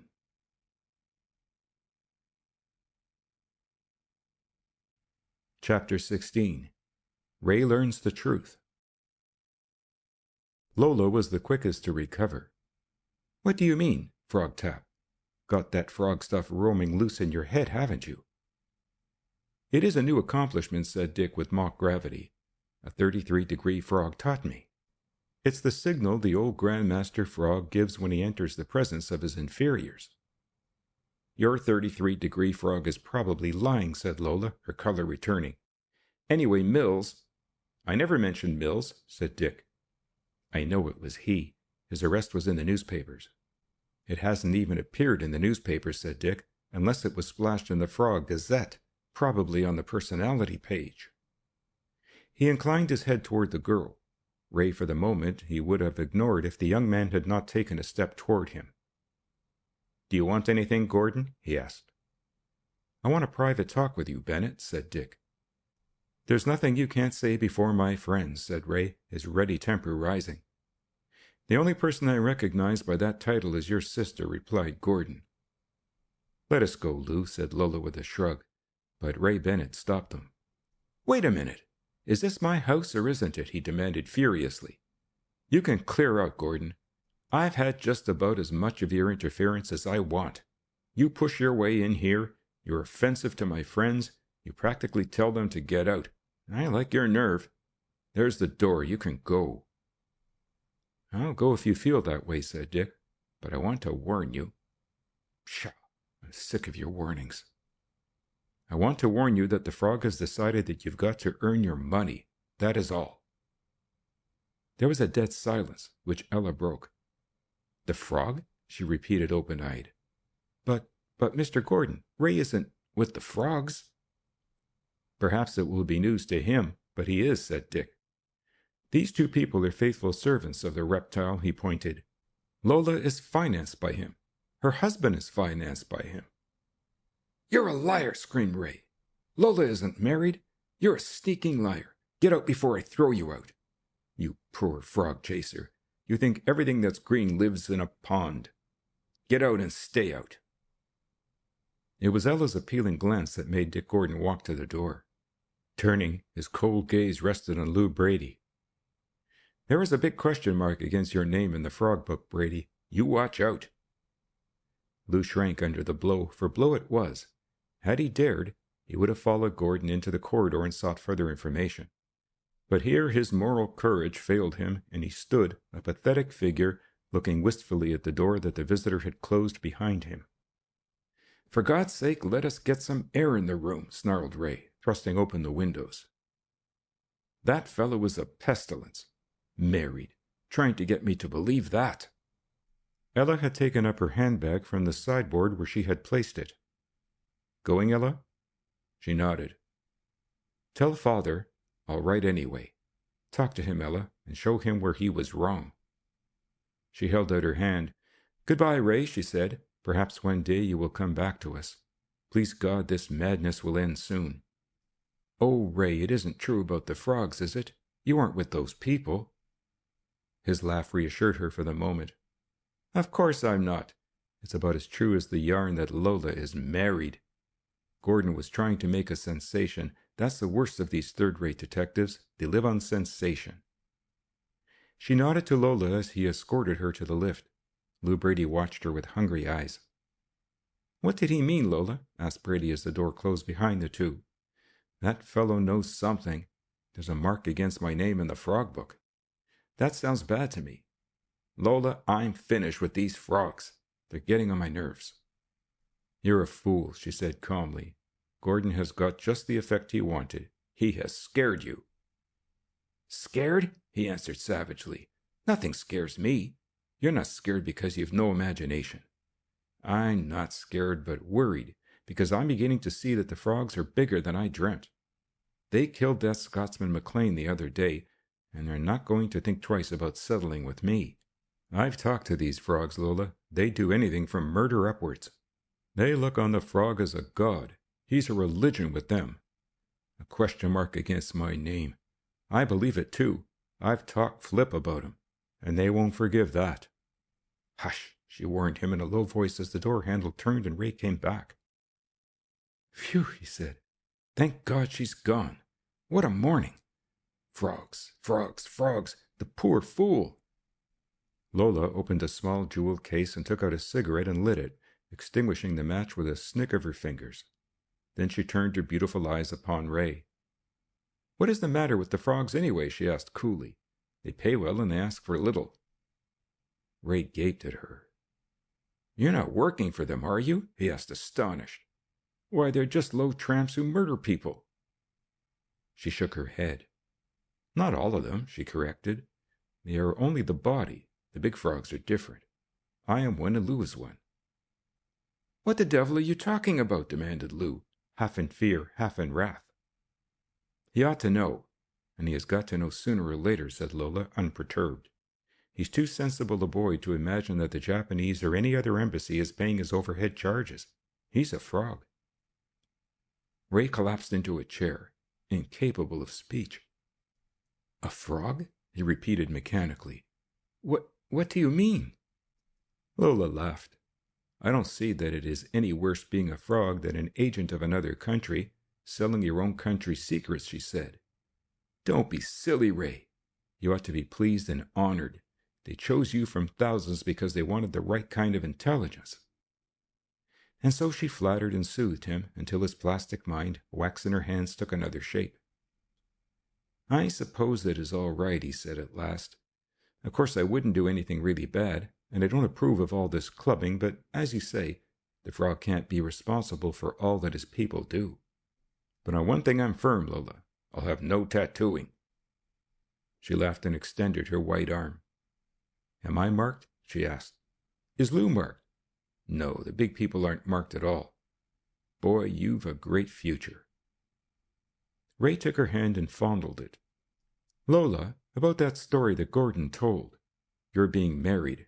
It isn't true." She laughed again and patted the hand on hers. "Gordon is jealous," she said. "I can't tell you why, now. But he has good reasons." Suddenly her mood grew gay, and she slipped away. "Listen, I'm going to phone for a table for lunch, and you will join us, and we'll drink to the great little frog who feeds us." The telephone was on the sideboard, and as she lifted the receiver, she saw the square black metal box clamped to its base. "Something new in phones, Ray?" she asked. "They fixed it yesterday. It's a resistance. The man told me that somebody who was talking into a phone during a thunderstorm had a bad shock, so they're fitting these things as an experiment. It makes the instrument heavier, and it's ugly, but—" Slowly she put the receiver down and stooped to look at the attachment. "It's a detectaphone," she said quietly. "And all the time we've been talking, somebody has been making a note of our conversation." She walked to the fireplace, took up a poker, and brought it down with a crash on the little box. Inspector Elk, with a pair of receivers clamped to his head, sat in a tiny office on the Thames Embankment and put down his pencil with a sigh. Then he took up his telephone and called Headquarters Exchange. "You can switch off that detectaphone to Knightsbridge 93718, he said. "I don't think we shall want it any more." "Did I put you through in time, sir?" asked the operator's voice. They had only just started talking when I called you. "Plenty of time, Angus," said Elk. "Plenty of time." He gathered up his notes and went to his desk and placed them tidily by the side of his blotting pad. Strolling to the window, he looked out upon the sunlit river, and there was peace and comfort in his heart, for overnight the prisoner Mills had decided to tell all he knew about the frogs on the promise of a free pardon and a passage to Canada. And Mills knew more than he had as yet told. "I can give you a line to number 7 that will put him into your hands," his note had run. Number 7! Elk caught a long breath. Number 7 was the hub on which the wheel turned. He rubbed his hands cheerfully, for it seemed that the mystery of the frog was at last to be solved. Perhaps the line would lead to the missing treaty, and at the thought of the lost document Elk's face clouded. 2 ministers, a great State Department, and innumerable undersecretaries spent their time in writing frantic notes of inquiry to headquarters concerning Lord Farmley's loss. "They want miracles," said Elk, and wondered if the day would produce one. He went to his overcoat pocket to find a cigar, and his hand touched a thick roll of papers. He pulled them out and threw them upon the desk, and as he did so the first words on the first sheet caught his eye. "By the King's most excellent Majesty and Council." Elk tried to yell, but his voice failed him, and then he snatched up the paper from the desk and turned the leaves with trembling hands. It was a lost treaty. Elk held the precious document in his hand, and his mind went back quickly over the night's adventures. When had he taken off his topcoat? When had he last put his hand in his pocket? He had taken off the coat at Heron's Club, and he could not remember having used the pocket since. It was a light coat that he either carried or wore, summer or winter. He had brought it to the office that morning on his arm. At the club! Probably when he had parted with the garment to the cloakroom attendant. Then the frog must have been there. One of the waiters, probably, an admirable disguise for the chief of the gang. Elk sat down to think. To question anybody in the building would be futile. Nobody had touched the coat but himself. "Dear me," said Elk, as he hung up the coat again. At the touch of his bell, Balder came. "Balder, do you remember seeing me pass your room?" "Yes, sir." "I had my coat on my arm, didn't I?" "I never looked," said Balder with satisfaction. He invariably gave Elk the impression that he derived a great deal of satisfaction out of not being able to help. "It's queer," said Elk. "Anything wrong, sir?" "No, not exactly. You understand what has to be done with Mills? He is to see nobody. Immediately he arrives, he is to be put into the waiting room alone. There is to be no conversation of any kind, and if he speaks, he is not to be answered." In the privacy of his office, he inspected his find again. Everything was there, the treaty and Lord Farmley's notes. Elk called up his lordship and told the good news. Later came a small deputation from the Foreign Office to collect the precious document and to offer, in the name of the ministry, their thanks for his services in recovering the lost papers, all of which Elk accepted graciously. He would have been cursed with as great heartiness if he had failed, and would have been equally innocent of responsibility. He had arranged for Mills to be brought to headquarters at noon. There remained an hour to be filled, and he spent that hour unprofitably in a rough interrogation of Hagn, who, stripped of his beard, occupied a special cell segregated from the ordinary places of confinement in Cannon Row Station, which is virtually Scotland Yard itself. Hagn refused to make any statement, even when formally charged with the murder of Inspector Genter. He did, however, make a comment on the charge when Elk saw him this morning. "You have no proof, Elk," he said, "and you know that I am innocent." "You were the last man seen in Genter's company," said Elk sternly. "It is established that you brought his body back to town, in addition to which Mills has spilt everything." "I am aware what Mills has said," remarked the other. "You're not so aware either," suggested Elk. "And now I'll tell you something. We've had number 7 under lock and key since this morning. Now laugh." To his amazement, the man's face relaxed in a broad grin. "Bluff," he said, "and cheap bluff. It might deceive a poor little thief, but it doesn't get past with me. If you caught 7, you wouldn't be talking fresh to me. Go and find him, Elk," he mocked. "And when you've got him, hold him tight. Don't let him get away, as Mills will." Elk returned from the interview feeling that it had not gone as well as it might, but as he was leaving the station he beckoned the chief inspector. "I'm planting a pigeon on Hagn this afternoon. Put him together and leave him alone," he said. The inspector nodded understandingly. End of chapter 16.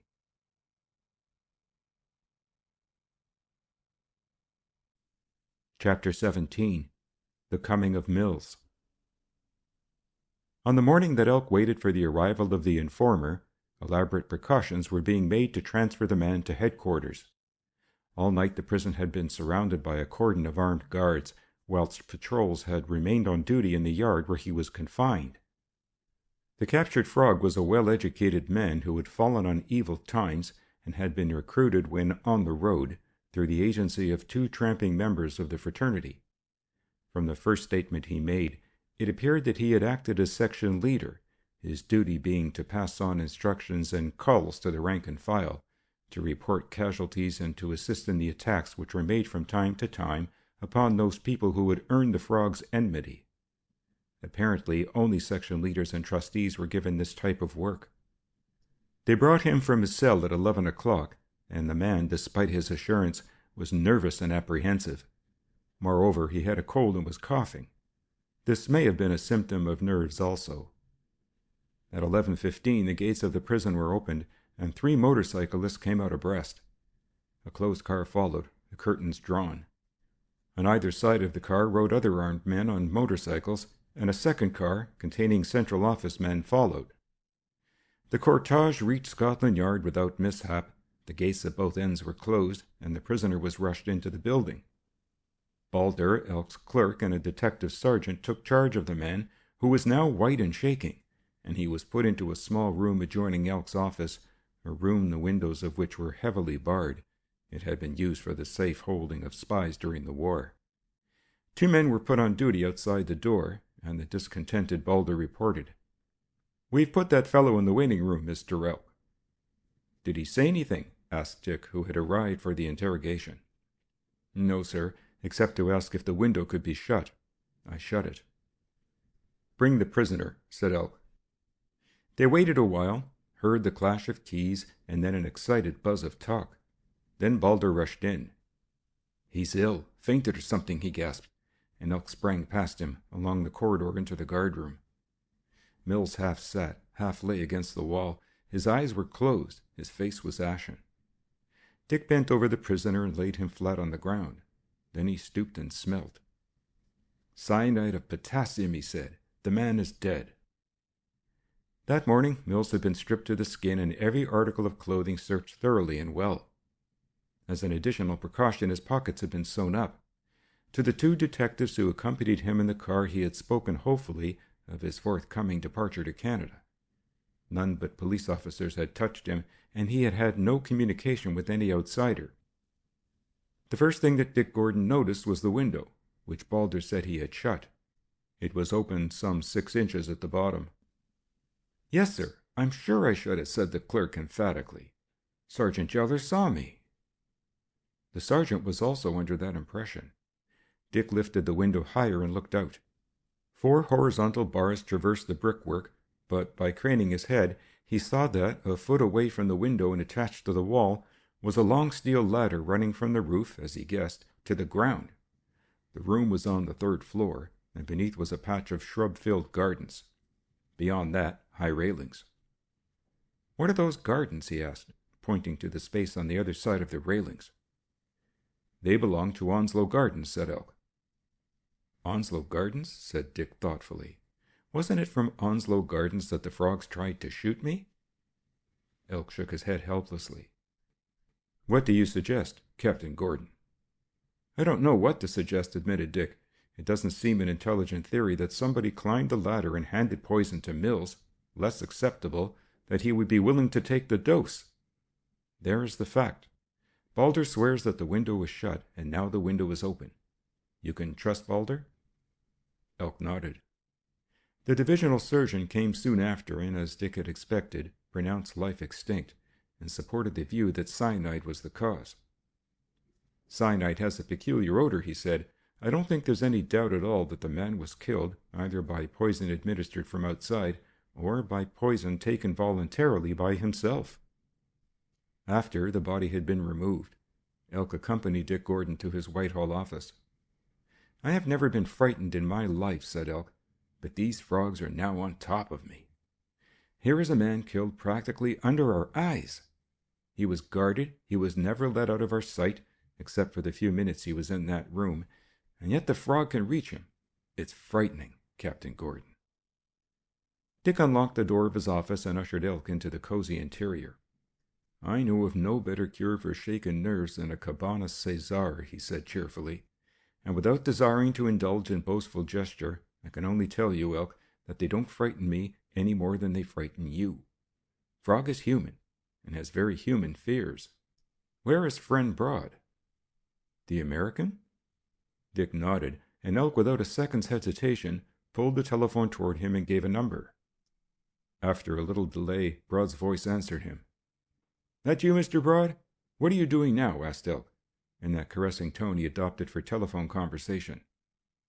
"Is that Elk? I'm just going out." "Thought I saw you in Whitehall about 5 minutes ago," said Elk. "Then you must have seen my double," replied the other, "for I haven't been out of my bath 10 minutes. Do you want me?" "No, no," cooed Elk. "Just wanted to know you were all right." "Why, is anything wrong?" came the sharp question. "Everything's fine," said Elk untruthfully. "Perhaps you'll call round and see me at my office one of these days. Goodbye." He pushed the telephone back, and raising his eyes to the ceiling, made a quick calculation. "From Whitehall to Cavendish Square takes 4 minutes in a good car," he said. "So his being in the flat means nothing." He pulled the telephone toward him again, and this time called headquarters. "I want a man to shadow Mr. Joshua Broad of Caverly House, not to leave him until 8 o'clock tonight, to report to me." When he had finished, he sat back in his chair and lit the long cigar that Dick had pressed upon him. "Today is Tuesday," he ruminated. "Tomorrow's Wednesday. Where do you propose to listen in, Captain Gordon?" "At the Admiralty," said Dick. "I have arranged with the first lawyer to be in the instrument room at 2:45. He brought the early editions of the evening newspapers, and was relieved to find that no reference had been made to the murder, as murder he believed it to be. Once in the course of the day, looking out from his window onto Whitehall, he saw Elk walking along on the other side of the road, his umbrella hanging on his arm, his ancient derby hat at the back of his head, an untidy and unimposing figure. Then, an hour later, he saw him again, coming from the opposite direction. He wondered what particular business the detective was engaged in. He learnt quite by accident that Elk had made 2 visits to the Admiralty that day, but he did not discover the reason until they met later in the evening. "Don't know much about wireless," said Elk, "though I'm not one of those people who believe that, if God had intended us to use wireless, telegraph poles would be born without wires. But it seems to me that I remember reading something about directional. If you want to know where a wireless message is coming from, You listen in at 2 or 3 different points." "Of course! What a fool I am," said Dick, annoyed with himself. "It never occurred to me that we might pick up the broadcasting station."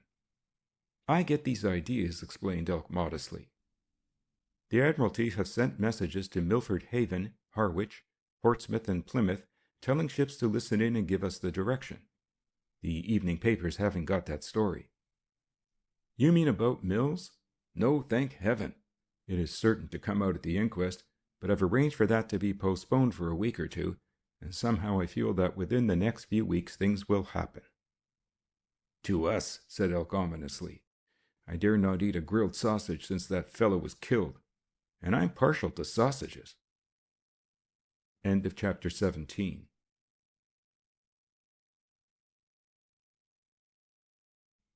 Chapter 18. The Braodcast. His jaundiced clerk was, as usual, in a complaining mood. "Records have been making a fuss and have been blaming me," he said bitterly. "Records give themselves more airs than the whole darned office." The war between Balder and Records, which was a short title for the section of headquarters which kept exact data of criminals' pasts, was of long standing. Records was aloof, detached, sublimely superior to everything except tabulated facts. It was no respecter of persons, would as soon snap at a chief commissioner who broke its inflexible rules as it would at the latest joint constable. "What's the trouble?" asked Elk. "You remember you had a lot of stuff out the other day about a man called... I can't remember his name now." "Lime?" suggested Elk. "That's the fellow. Well, it appears that one of the portraits is missing.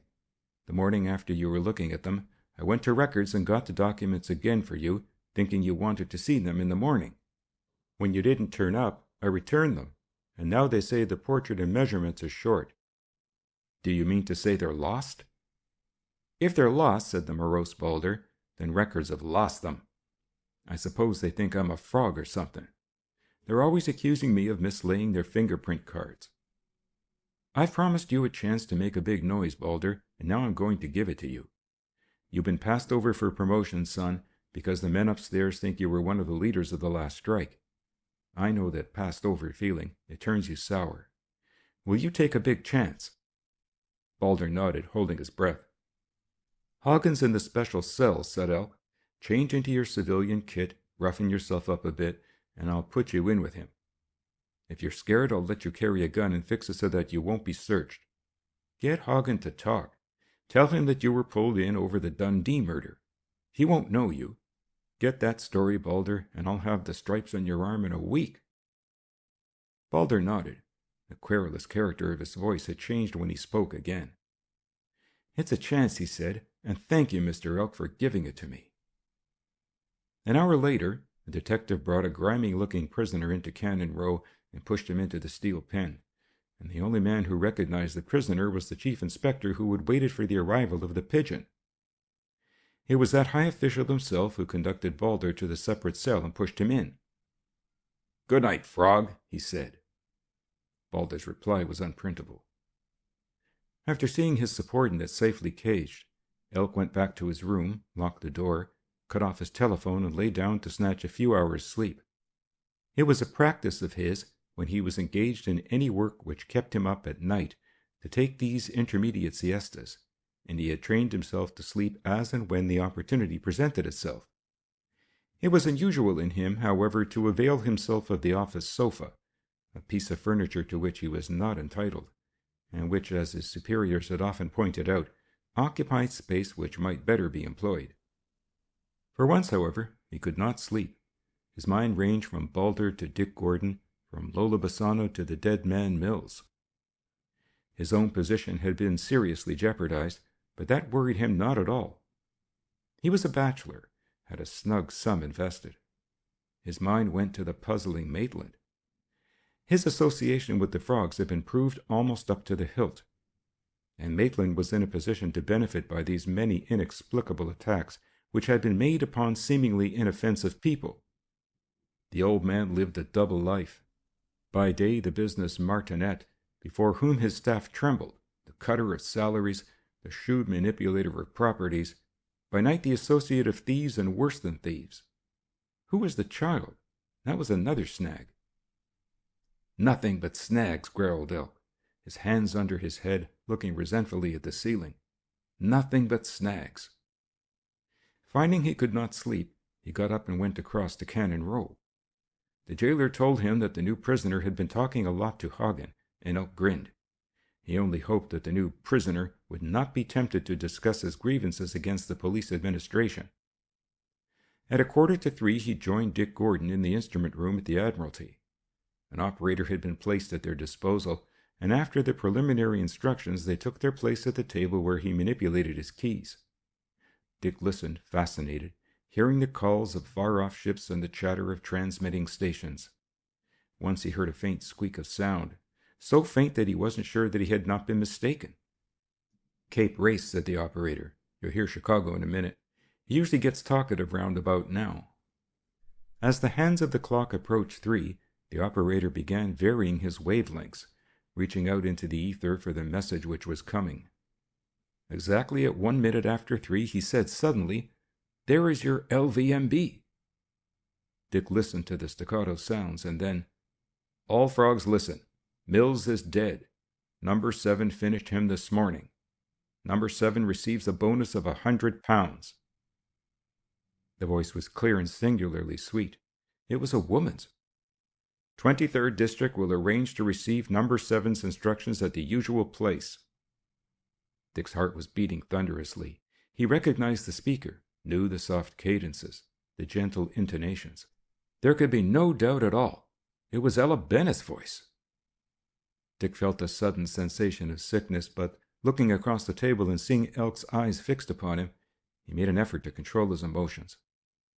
"There doesn't seem to be any more coming through," said the operator after a few minutes' wait. Dick took off the headpiece and rose. "We must wait for the direction signals to come through," he said as steadily as he could. Presently they began to arrive, and were worked out by a naval officer on a large-scale map. "The broadcasting station is in London," he said. "All the lines meet somewhere in the West End, I should imagine, possibly in the very heart of town. Did you find any difficulty in picking up the frog call?" he asked the operator. "Yes, sir," said the man. "I think they were sending from very close at hand." "In what part of town would you say it would be?" asked Elk. The officer indicated a pencil mark that he had ruled across the page. "It is somewhere in this mark," he said, and Elk, peering over, saw that the line passed through Cavendish Square and Cavendish Place, and that, whilst the Portsmouth line missed Cavendish Place only by a block, the Harwich line crossed the Plymouth line a little to the south of the square. "Calverley House, obviously," said Dick. He wanted to get out in the open. He wanted to talk, to discuss this monstrous thing with Elk. Had the detective also recognized the voice, he wondered? Any doubt he had on that point was set at rest. He had hardly reached Whitehall before Elk said, "Sounded very like a friend of ours, Captain Gordon?" Dick made no reply. "Very like," said Elk, as if he were speaking half to himself. "In fact, I'll take any number of oaths that I know the young lady who was talking for Old Man Frog." "Why should she do it?" groaned Dick. "Why, for the love of heaven, should she do it?" "I remember years ago hearing her," said Elk reminiscingly. Dick Gordon stopped and, turning, glared at the other. "You remember? What do you mean?" he demanded. "She was on the stage at the time. Quite a kid," continued Elk. "They called her the Child Mimic. There's another thing I've noticed, Captain. If you take a magnifying glass and look at your skin, you see its defects, don't you? That wireless telephone acts as a sort of magnifying glass to the voice. She always had a little lisp that I jumped at straight away. You may not have noticed it, but I've got pretty sharp ears. She can't pronounce her S's properly. There's a sort of faint th sound in them. You hear that?" Dick had heard and nodded. "I never knew that she was ever on the stage," he said more calmly. "You are sure, Elk?" "Sure. And some things what's the word? Infallible? I'm a bit shaky on dates, such as when Henry I and all that bunch got born. I never was struck on birthdays anyway. But I know voices and noses. Never forget 'em." They were turning into the dark entrance of Scotland Yard when Dick said in a tone of despair, "It was her voice, of course. I had no idea she had been on the stage. Is your father in this business?" She hasn't a father so far as I know, was the staggering reply, and again Gordon halted. Are you mad? He asked. Ella Bennet has a father. I'm not talking about Ella Bennet, said the calm Elk. I'm talking about Lola Bassano. There was a silence. Was it her voice? Asked Gordon a little breathlessly. Sure, it was Lola. It was a pretty good imitation of Miss Bennet, but any mimic will tell you that these soft voices are easy. It's the pace of a voice that makes it. You villain, said Dick Gordon, as a weight rolled from his heart. You knew I meant Ella Bennet when I was talking, and you strung me along. Blame me, said Elk. What's the time? It was 3:30.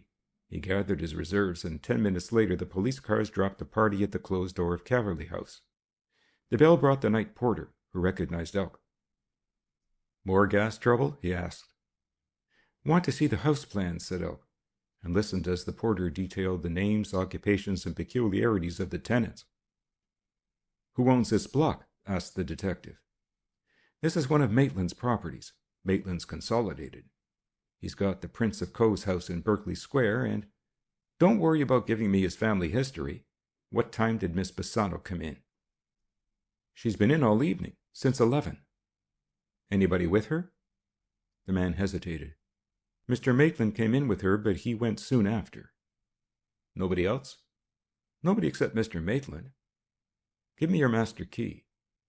The porter demurred. I'll lose my job, he pleaded. Can't you knock? Knocking is my specialty. I don't pass a day without knocking somebody, replied Elk. But I want that key. He did not doubt that Lola would have bolted her door, and his surmise proved sound.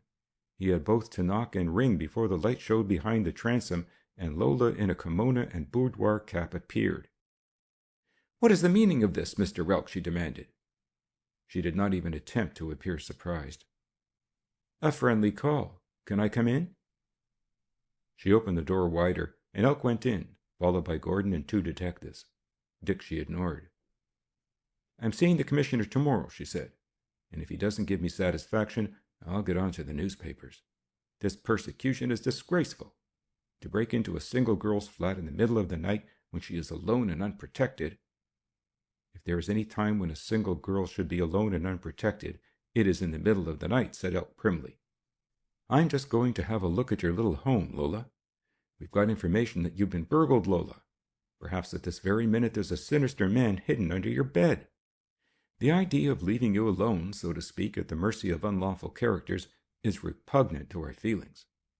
Try the dining room, Williams. I'll search the parlor and the bedroom. You'll keep out of my room if you have any sense of decency, said the girl. I haven't, admitted Elk. No false sense, anyway. Besides, Lola, I'm a family man, one of 10. And when there's anything I shouldn't see, just say, shut your eyes, and I'll shut 'em. To all appearances, there was nothing that looked in the slightest degree suspicious.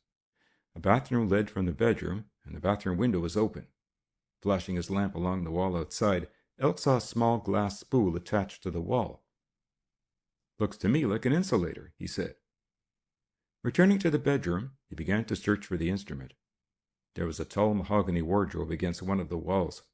Opening the door, he saw row upon row of dresses and thrust in his hand.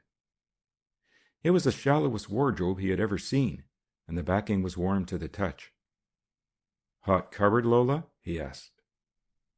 She did not reply, but stood watching him, a scowl on her pretty face, her arms folded. Elk closed the door and his sensitive fingers searched the surface for a spring. It took him a long time to discover it, but at last he found a slip of wood that yielded to the pressure of his hand. There was a click, and the front of the wardrobe began to fall. A wardrobe bed, eh? Grand little things for a flat. But it was no sleeping place that was revealed, and he would have been disappointed if it had been, as he eased down the bed. Set on a frame were row upon row of valve lamps, transformers, all the apparatus requisite for broadcasting. Elk looked, and looking admired. You got a license, I suppose? Asked Elk. He supposed nothing of the kind, for licenses to transmit are jealously issued in England. He was surprised when she went to a bureau and produced the document. Elk read it and nodded. You've got some pull, he said with respect. Now I'll see your frog license. Don't get funny, Elk, she said tartly. I'd like to know whether you're in the habit of waking people to ask for their permits. You've been using this tonight to broadcast the frogs, Elk nodded accusingly. And perhaps you'll explain to Captain Gordon why? She turned to Dick for the first time. I've not used the instrument for weeks, she said. But the sister of a friend of mine, perhaps you know her, asked if she might use it. She left here an hour ago. You mean Miss Bennet, of course, said Gordon, and she raised her eyebrows in simulated astonishment. Why, how did you guess that?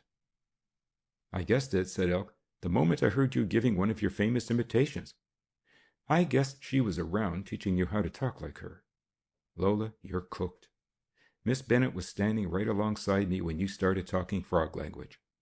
She was right at my very side, and she said, Now, Mr. Elk, isn't she the artfulest thing? You're cook, Lola, and you can't do better than to sit right down and tell us the truth. I'll make it right for you. We caught 7 last night, and he's told us everything.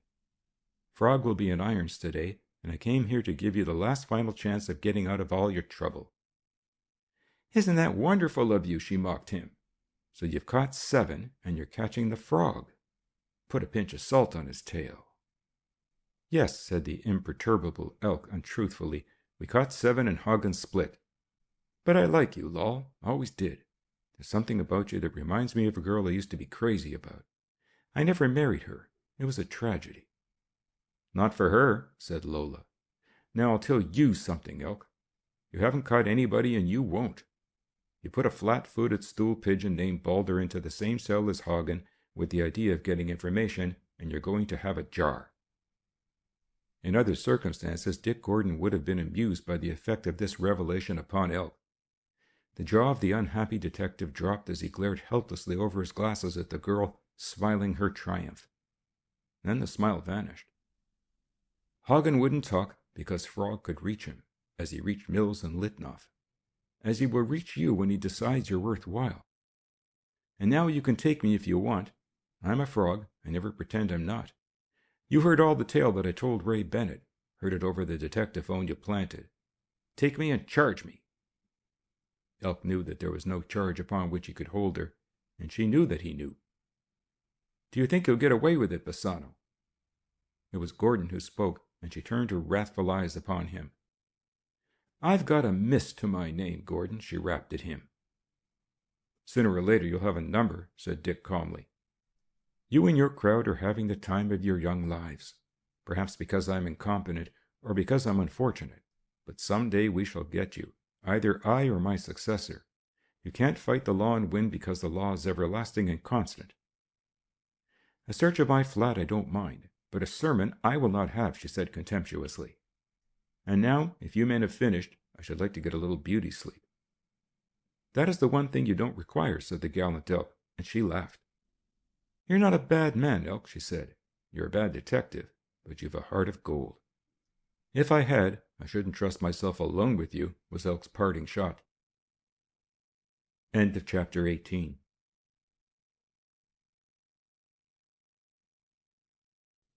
Chapter 19. In Elsham Wood.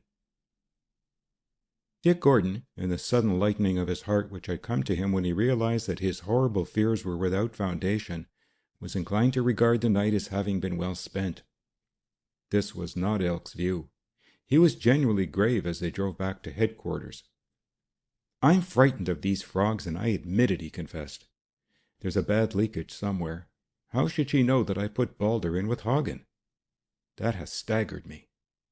Nobody but 2 men, in addition to ourselves, is in the secret. And if the frogs are capable of getting that kind of news, it is any odds on Hagn knowing that he is being drawn. They frighten me, I tell you, Captain Gordon. If they only knew a little and hadn't got that quite right, I should be worried. But they know everything. Dick nodded. The whole trouble, Elk, is that the frogs are not an illegal association. It may be necessary to ask the Prime Minister to proclaim the society. Perhaps he's a frog too, said Elk gloomily. Don't laugh, Captain Gordon. There are big people behind these frogs. I'm beginning to suspect everybody. Start by suspecting me, said Gordon good-humoredly. I have, was the frank reply. Then it occurred to me that possibly I walk in my sleep. I used to as a boy. Likely I lead a double life, and I am a detective by day and a frog by night. You never know. It is clear that there is a genius at the back of the frogs, he went on, with unconscious immodesty. Lola Bassano, suggested Dick. I've thought of her, but she's no organizer. She had a company on the road when she was 19, and it died to death from bad organization. I suppose you think that doesn't mean she couldn't run the frogs, but it does. You want exactly the same type of intelligence to control the frogs as you want to control a bank. Maitland is the man. I narrowed the circle down to him after I had a talk with Johnson. Johnson says he's never seen the old man's passbook, and although he is his private secretary, knows nothing whatever of his business transactions except that he buys property and sells it. The money old Maitland makes on the side never appears in the books, and Johnson was a very surprised man when I suggested that Maitland transacted any business at all outside the general routine of the company. And it's not a company at all, not an incorporated company. It's a one-man show. Would you like to make sure, Captain Gordon? Sure of what? Asked Dick, startled. That Miss Bennet isn't in this at all. You don't think for one moment she is? Asked Dick, aghast at the thought. I'm prepared to believe anything, said Elk. We've got a clear road. We could be at Horsham in an hour, and it is our business to make sure. In my mind, I'm perfectly satisfied that it was not Miss Bennet's voice. But when we come down to writing out reports for the people upstairs to read, people upstairs was Elk's invariable symbol for his superiors, we are going to look silly if we say that we heard Miss Bennet's voice and didn't trouble to find out where Miss Bennet was. That is true, said Dick thoughtfully, and leading out to the driver, Elk gave new directions. The gray of dawn was in the sky as the car ran through the deserted streets of Horsham and began the steady climb toward Maytree Cottage, which lay on the slope of the Shoreham Road. The cottage showed no signs of life. The blinds were drawn. There was no light of any kind. Dick hesitated with his hand on the gate. I don't like waking these people, he confessed. Old Bennet will probably think I've brought some bad news about his son. I have no conscience, said Elk, and walked up the brick path. But John Bennet required no waking.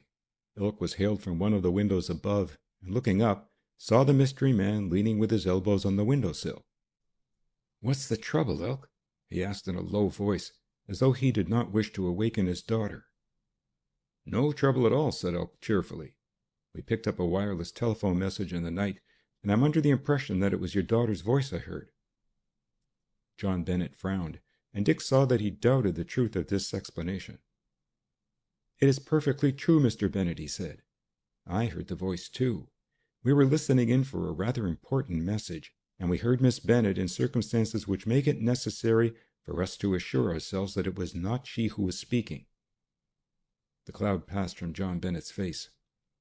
That's a queer sort of story, Captain Gordon, but I believe you. I'll come down and let you in. Wearing an old dressing gown, he opened the door and ushered them into the darkened sitting room. I'll call Ella, and perhaps she'll be able to satisfy you that she was in bed at 10 o'clock last night. He went out of the room, after drawing the curtains to let in the light, and Dick waited with a certain amount of pleasurable anticipation. He had been only too glad of the excuse to come to Horsham, if the truth be told. This girl had so gripped his heart that the days between their meetings seemed like eternity. They heard the feet of Bennet on the stairs, and presently the old man came in, and distress was written largely on his face. I can't understand it, he said. Ella is not in her room. The bed has been slept in, but she has evidently dressed and gone out. Elk scratched his chin, avoiding Dick's eyes. A lot of young people like getting up early, he said. When I was a young man, nothing gave me greater pleasure than to see the sunrise, before I went to bed. Is she in the habit of taking a morning stroll?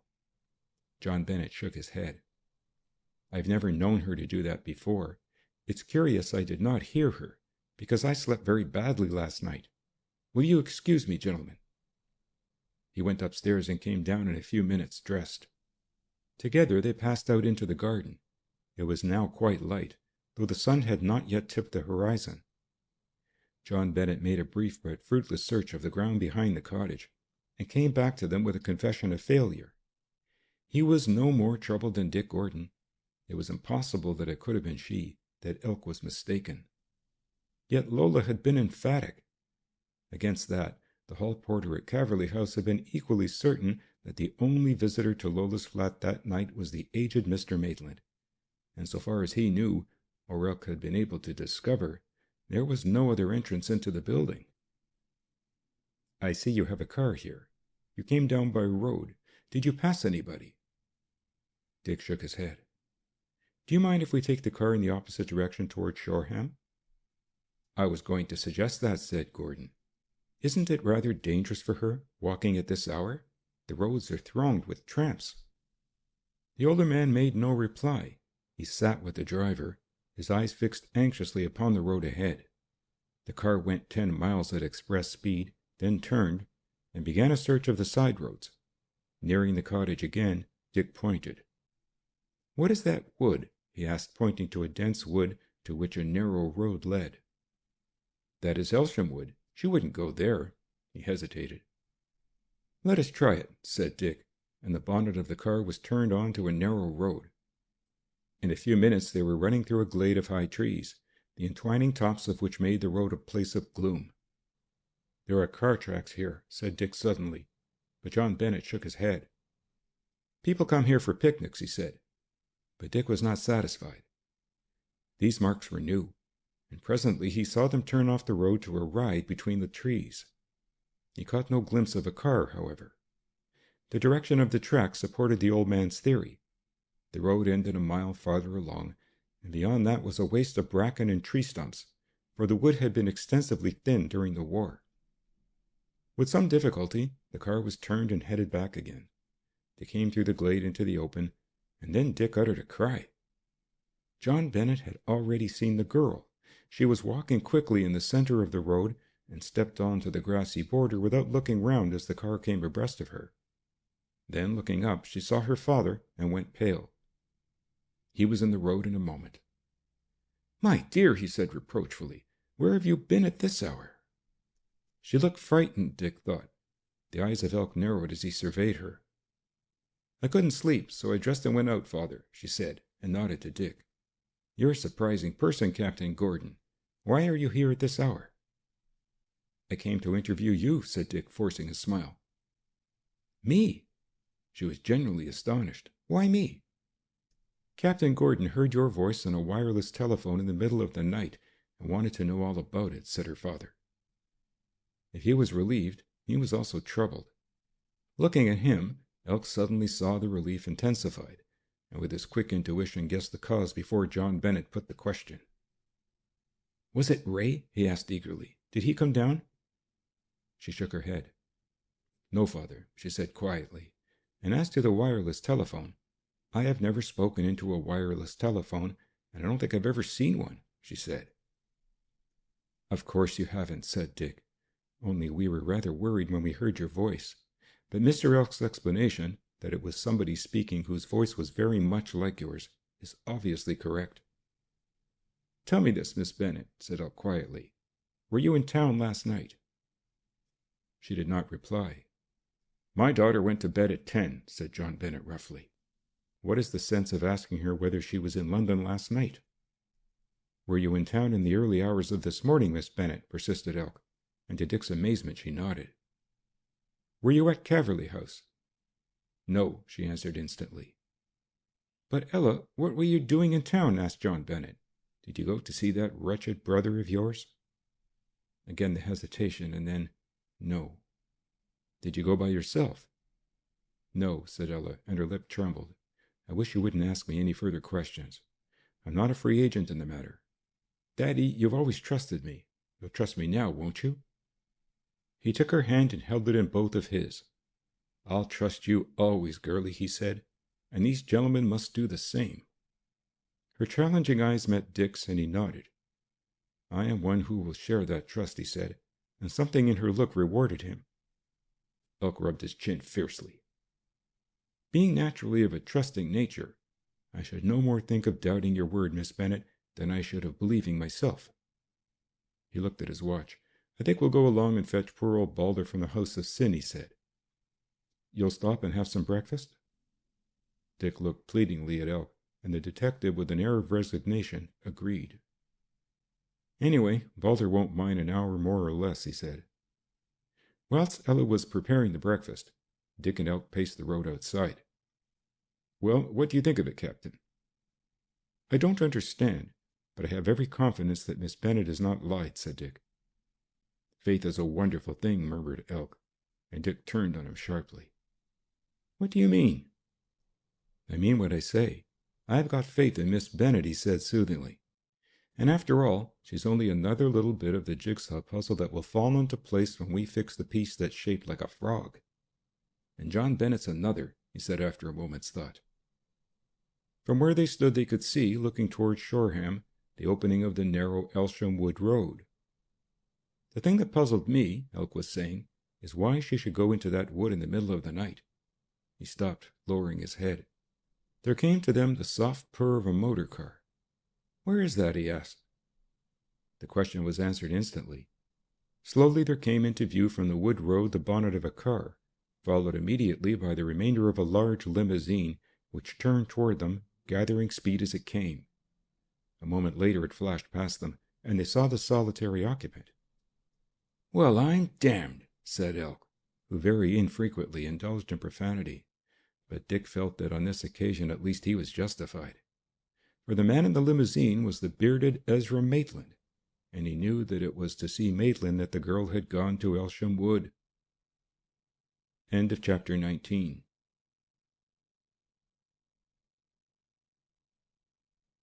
Chapter 20. Hagn. A minute later, Ella came to the door to call them. "Was that a car went past?" she asked, and they detected a note of anxiety in her tone. "Yes," said Elk, "it was a big car. Didn't see who was in it, but it was a big car." Dick heard her sigh of relief. "Will you come in, please?" she said. "Breakfast is waiting for you." They left half an hour later, and each man was so busy with his own thoughts that Dick did not speak until they were passing the villas where the body of Genter had been found. It was near Horsham that Genter was killed, he remembered with a little shudder. Outside of Horsham, he himself had seen the dead man's feet extended beyond the back of a motor van. Hagn should die for that, whether he was a frog or not. He was party to that murder. As if reading his thoughts, Elk turned to him and said, "Do you think your evidence is strong enough to hang Hagn?" "I was wondering," said Dick. "There is no supporting evidence, unfortunately, but the car which you have under lock and key, and the fact that the garage keeper may be able to identify him." "With his beard?" asked Elk significantly. "There is going to be some difficulty in securing a conviction against this frog, believe me, Captain Gordon. And unless old Balder induces him to make a statement, we shall have all the difficulty in the world in convincing a jury. Personally," he added, "if I was condemned to spend a night with Balder, I should tell the truth, if it was only to get rid of him. He's a pretty clever fellow, is Balder. People don't realize that. He has the makings of a first-class detective, and we could only get him to take a happier view of life." He directed the driver to go straight to the door of Cannon Row. Dick's mind was on another matter. "What did she want with Maitland?" he asked. Elk shook his head. "I don't know," he confessed. "Of course, she might have been persuading him to take back her brother, but old Maitland isn't the kind of adventurer who'd get up in the middle of the night to discuss giving Ray Bennett his job back. If he was a younger man, yes, but he's not young. He's darned old. And he's a wicked old man who doesn't care 2 cents whether Ray Bennett is working at his desk for so much per or whether he's breaking stones on Dartmoor. I tell you, that's one of the minor mysteries which will be cleared up when we get the frog piece in its place." The car stopped at the entrance of Cannon Row Police Station, and the men jumped out. The desk sergeant stood up as they came in, and eyed them wonderingly. "I'm going to take Balder out, Sergeant." "Balder?" said the man in surprise. "I didn't know Balder was in." "I put him in with Hagn." A light dawned upon the station official. "That's queer. I didn't know it was Balder," he said. "I wasn't on duty when he came in, but the other sergeant told me that a man had been put in with Hagn. Here is the jailer." That official came in at that moment, and was as astonished as the sergeant to learn the identity of the second prisoner. "I had no idea it was Balder, sir," he said. That accounts for the long talk they had. They were talking up till 1 o'clock. Are they still talking? Asked Elk. No, sir, they're sleeping now. I had a look at them a little time ago. You remember you gave me orders to leave them alone and not to go near them. Dick Gordon and his subordinate followed the jailer down a long passage faced with glazed brick, the wall of which was studded at intervals by narrow black doors. Reaching the end of the corridor, they turned at right angles. The second passage had only one door, and that was at the end. Snapping back the lock, the jailer threw open the door, and Elk went in. Elk went to the first of the figures and pulled aside the blanket which covered the face. Then, with an oath, he drew the blanket clear. It was Balder, and he was lying on his back, covered from head to foot with a blanket. A silk scarf was twisted round his mouth. His wrists were not only handcuffed but strapped, as were his legs. Elk dashed at the second figure, but as he touched the blanket, it sank under his hands. A folded coat, to give resemblance to a human figure, a pair of battered shoes, placed artificially at the end of the blanket, these were all. Hagn had disappeared. When they got the man into Elk's office and had given him brandy, and Elk by sheer bullying had reduced him to coherence, Balder told his story. I think it was round about 2 o'clock when it happened, he said. I'd been talking all the evening to this Hagn, though it was very clear to me with my experience that he spotted me the moment I came in as a police officer and was kidding me along all the evening. Still I persevered, Mr. Elk. I'm the sort of man that never says die. That's the peculiar thing about me. The peculiar thing about you, said Elk wearily, is your passionate admiration of Balder. Get on. Anyway, I did try, said Balder in an injured voice, and I thought I got over his suspicion because he began talking about frogs, and telling me that there was going to be a wireless call to all the heads tonight, that is, last night. He told me that number 7 would never be captured because he was too clever. He asked me how Mills had been killed, but I'm perfectly sure, the way he put the question, that he knew. We didn't talk very much after 1, and at 1:15 I lay down, and I must have gone to sleep almost at once. The first thing I knew was that they were putting a gag in my mouth. I tried to struggle, but they held me. They? Said Elk. How many were there? There may have been 2 or 3, I'm not certain, said Balder. If it had been only 2, I think I could have managed, for I am naturally strong. There must have been more. I only saw 2 besides Hagn. Was the cell door open? Yes, sir, it was ajar, said Balder after he had considered a moment. What did they look like? They were wearing long black overcoats, but they made no attempt to hide their faces. I should know them anywhere. They were young men, at least one was. What happened after that I don't know. They put a strap round my legs, pulled the blanket over me, and that's all I saw or heard until the cell door closed. I have been lying there all night, sir, thinking of my wife and children. Elk cut him short, and leaving the man in charge of another police clerk, he went across to make a more careful examination of the cell. The 2 passages were shaped like a capital L, the special cell being at the end of the shorter branch. At the elbow was a barred door leading into the courtyard, where men waiting trial were loaded into the prison van and distributed to various places of detention. The warder sat at the top of the L, in a small glass-paneled cubbyhole where the cell indicators were. Each cell was equipped with a bell push in case of illness, and the signal showed in this tiny office. From where he sat, the warder commanded not only a view of the passage, but a side view of the door. Questioned, he admitted that he had been twice into the charge room for a few minutes at a time, once when a man arrested for drunkenness had demanded to see a doctor, and another time, about 2:30 in the morning, to take over a burglar who had been captured in the course of the night. And, of course, it was during that time that the men got away, said Elk. The door into the courtyard was locked but not bolted. It could be opened from either side. The cell door could also open from both sides. In this respect it differed from every other cell in the station, but the explanation was that it was frequently used for important prisoners whom it was necessary to subject to lengthy interrogations, and the lock had been chosen to give the police officers who were inside an opportunity of leaving the cell when they desired, without calling for the jailer. The lock had not been picked, neither had the lock of the yard door. Elk sent immediately for the policemen who were on duty at either entrance of Scotland Yard. The officer who was on guard at the embankment entrance had seen nobody. The man at the Whitehall opening remembered seeing an inspector of police pass out at 2:30. He was perfectly sure the officer was an inspector because he wore the hanging sword belt, and the policeman had seen the star on his shoulder and had saluted him, a salute which the officer had returned. "This may or may not be one of them," said Elk. "If it is, what happened to the other two?" But here the evidence failed. The men had disappeared as though they had dissipated into air. "We're going to get a roasting for this, Captain Gordon," said Elk, "and if we escape without being scorched, we're lucky. Fortunately, nobody but ourselves knows that Hagn has been arrested, and when I say ourselves, I wish I meant it. You had better go home and go to bed. I had some sleep in the night. If you'll wait while I send this bleeding clerk of mine home to his well-advertised wife and family, I'll walk home with you." Dick was waiting on the edge of Whitehall when Elk joined him. "There will be a departmental inquiry, of course. We can't help that," he said.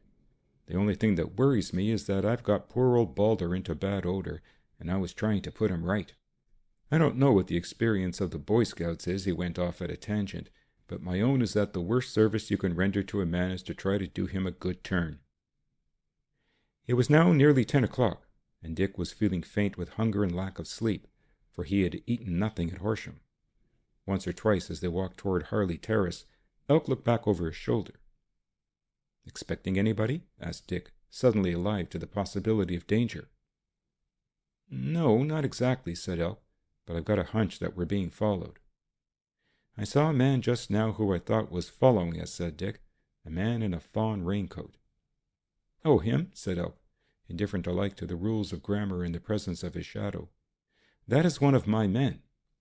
There's another on the other side of the road. I'm not thinking of them, my mind for the moment being fixed on frogs. Do you mind if we cross the road?" he asked hurriedly, and without waiting for a reply, caught Gordon's arm and led him across the broad thoroughfare. "I always object to walking on the same side of a street as the traffic runs. I like to meet traffic. It's not good to be overtaken." "I thought so." A small Ford van, painted with the name of a laundry which had been crawling along behind them, suddenly spurted and went ahead at top speed. Elk followed the car with his eyes until it reached the Trafalgar Square end of Whitehall. Instead of branching left toward Pall Mall or right to the Strand, the van swung round in a half-circle and came back to meet them. Elk half turned and made a signal. "This is where we follow the example of the chicken," said Elk, and made another hurried crossing. When they reached the pavement, he looked round. The detectives who were following him had understood his signal, and one had leaped onto the running board of the van, which was pulled up to the pavement. There was a few minutes' talk between the driver and the officer, and then they all drove off together. "Pinched," said Elk laconically. "He'll take him to the station on some charge or other and hold him. I guessed he'd see what I was after, my man, I mean. The easiest way to shadow is to shadow in a trade truck," said Elk. "A trade van can do anything it likes. It can loiter by the pavement, it can turn round and go back, it can go fast or slow, and nobody takes the slightest notice. If that had been a limousine, it would have attracted the attention of every policeman by drawing along by the pavement, so as to overtake us just at the right minute. Probably it wasn't any more than a shadow, but to me," he said with a quiver of his shoulder, "it felt rather like sudden death." Whether Elk's cheerfulness was assumed or natural, he succeeded in impressing his companion. "Let's take a cab," said Dick, and such was his doubt that he waited for 3 empty taxis to pass before he hailed the 4th. "Come in," said Dick, when the cab dropped them at Harley Terrace. "I've got a spare room if you want to sleep." Elk shook his head to the latter's suggestion, but accompanied Gordon into the house. The man who opened the door had evidently something to say. "There's a gentleman waiting to see you, sir. He's been here for half an hour." "What is his name?" "Mr. Johnson, sir." "Johnson?" said Dick in surprise, and hurried to the dining room into which the visitor had been ushered. It was indeed the philosopher, though Mr. Johnson lacked for the moment evidence of that equilibrium which is the chiefest of his possessions. The stout man was worried, his face was unusually long, and when Dick went into the room, he was sitting uncomfortably on the edge of a chair, as he had seen him sitting at Heron's Club, his gloomy eyes fixed upon the carpet. "I hope you'll forgive me for coming to see you, Captain Gordon," he said. "I've really no right to bring my troubles to you." "I hope your troubles aren't as pressing as mine," smiled Dick as he shook hands. You know Mr. Elk?" "Mr. Elk is an old friend," said Johnson, almost cheerful for a second. "Well, what is your kick? Sit down, won't you?" said Dick. "I'm going to have a real breakfast. Will you join me?" "With pleasure, sir. I've eaten nothing this morning. I usually have a little lunch about 11, but I can't say that I feel very hungry. The fact is, Captain Gordon, I'm fired." Dick raised his eyebrows. "What, has Maitland fired you?" Johnson nodded. "And to think that I served the old devil all these years faithfully, on a clerk's salary! I've never given him any cause for complaint. I've handled hundreds of thousands, yes, and millions. And although it's not for me to blow my own trumpet, I've never once been a penny out in my accounts. Of course, if I had been, he would have found it out in less than no time, for he is the greatest mathematician I've ever met, and as sharp as a needle. He can write twice as fast as any other man I've known," he added with reluctant admiration. "It's rather curious that a man of his uncouth appearance and speech should have those attainments," said Dick. "It's a wonder to me," confessed Johnson. "In fact, it has been a standing wonder to me ever since I've known him. You'd think he was a dustman or a tramp to hear him talk. Yet he's a very well-read man, of extraordinary educational qualities." "Can he remember dates?" asked Elk. "He can even remember dates," replied Johnson seriously. "A queer old man, and in many ways an unpleasant old man. I'm not saying this because he's fired me. I've always had the same view. He's without a single spark of kindness. I think the only human thing about him is his love for this little boy." "What little boy?" asked Elk, immediately interested. "I've never seen him," said Johnson. "The child has never been brought to the office. I don't know who he is or whose he is. I've an idea he's a grandchild of Maitland's." There was a pause. "I see," said Dick softly, and well he did see, for in that second began his understanding of the frog and the secret of the frog. "Why were you fired?" he asked. Johnson shrugged his shoulders. "Over a stupid thing. In fact, it's hardly worth talking about. It appears the old man saw me at Heron's Club the other night, and ever since then he's been going carefully into my petty cash account, probably under the impression that I was living a fast life. Beyond the usual grousing, there was nothing in his manner to suggest that he intended getting rid of me, but this morning when I came, I found that he had already arrived, which was an unusual circumstance. He doesn't, as a rule, get to the office until about an hour after we start work. 'Johnson,' he said, 'I understand that you know a Miss Ella Bennet.' I replied that I was fortunate enough to know the lady. 'And I understand,' he went on, 'that you've been down there to lunch on one or two occasions.' 'That is perfectly true, Mr. Maitland,' I replied. 'Very well, Johnson,' said Maitland, 'you're fired.'" "And that was all?" asked Dick in amazement. "That was all," said Johnson in a hushed voice. "Can you understand it?" Dick could have said yes, but he did not. Elk, more curious and passionately anxious to extend his knowledge of the mysterious Maitland, had something to ask. "Johnson, you've been right close to this man Maitland for years. Have you noticed anything about him that's particularly suspicious?" "Like what, Mr. Elk?" "Has he had any visitors for whom you couldn't account? Have you known him, for example, to do anything which would suggest to you that he had something to do with the frogs?" "The frogs?" Johnson opened his eyes wide, and his voice emphasized his incredulity. "Bless you, no. I shouldn't imagine he knows anything about these people. You mean the tramps who have committed so many crimes? No, Mr. Elk. I'd never heard or seen or read anything which gave me that impression." "You've seen the records of most of his transactions. Are there any that he has made which would lead you to believe that he had benefited, say, by the death of Mr. McLean in Dundee, or by the attack which was made upon the woolen merchant at Derby? For example, do you know whether he had been engaged in the buying or selling of French brandies or perfumes?" Johnson shook his head. "No, sir, he deals only in real estate. He has properties in this country and in the south of France and in America. He has done a little business in exchanges. In fact, we did a very large exchange business until the mark broke." "What are you going to do now, Mr. Johnson?" asked Dick. The other made a gesture of helplessness. "What can I do, sir?" he asked. "I'm nearly 50. I've spent most of my working life in one job, and it is very unlikely that I can get another. Fortunately for me, I've not only saved money, but I've had one or two lucky investments, and for those I must be grateful to the old man. I don't think he was particularly pleased when he found out that I'd followed his advice, but that's beside the question. I do owe him that. I've just about enough money to keep me for the rest of my life if I go quietly and do not engage in any extraordinary speculations. Why I came to see you was to ask you, Captain Gordon, if you had any kind of opening. I should like a little spare-time work, and I'd be most happy to work with you." Dick was rather embarrassed because the opportunities for employing Mr. Johnson were few and far between. Nevertheless, he was anxious to help the man. "Let me give the matter a day or two's thought," he said. "What is Maitland doing for his secretary?" "I don't know. That is my chief worry. I saw a letter lying on his desk addressed to Miss Ella Bennet, and I have got an idea that he intends offering her the job." Dick could hardly believe his ears. "What makes you think that?" "I don't know, sir. Only once or twice the old man has inquired whether Ray has a sister. He took quite an interest in her for 2 or 3 days, and then let the matter drop. It is as astonishing as anything he has ever done." Elk for some reason felt immensely sorry for the man.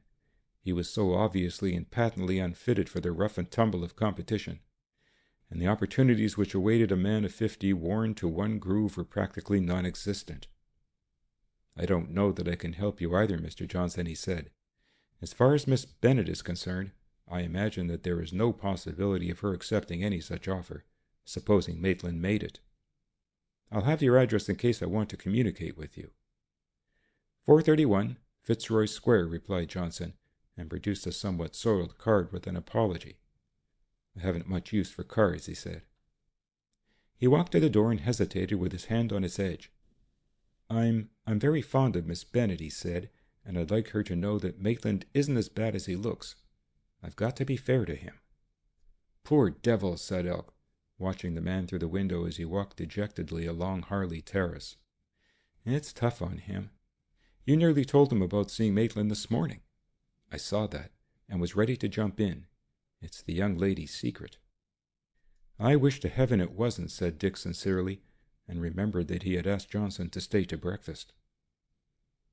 End of chapter 20.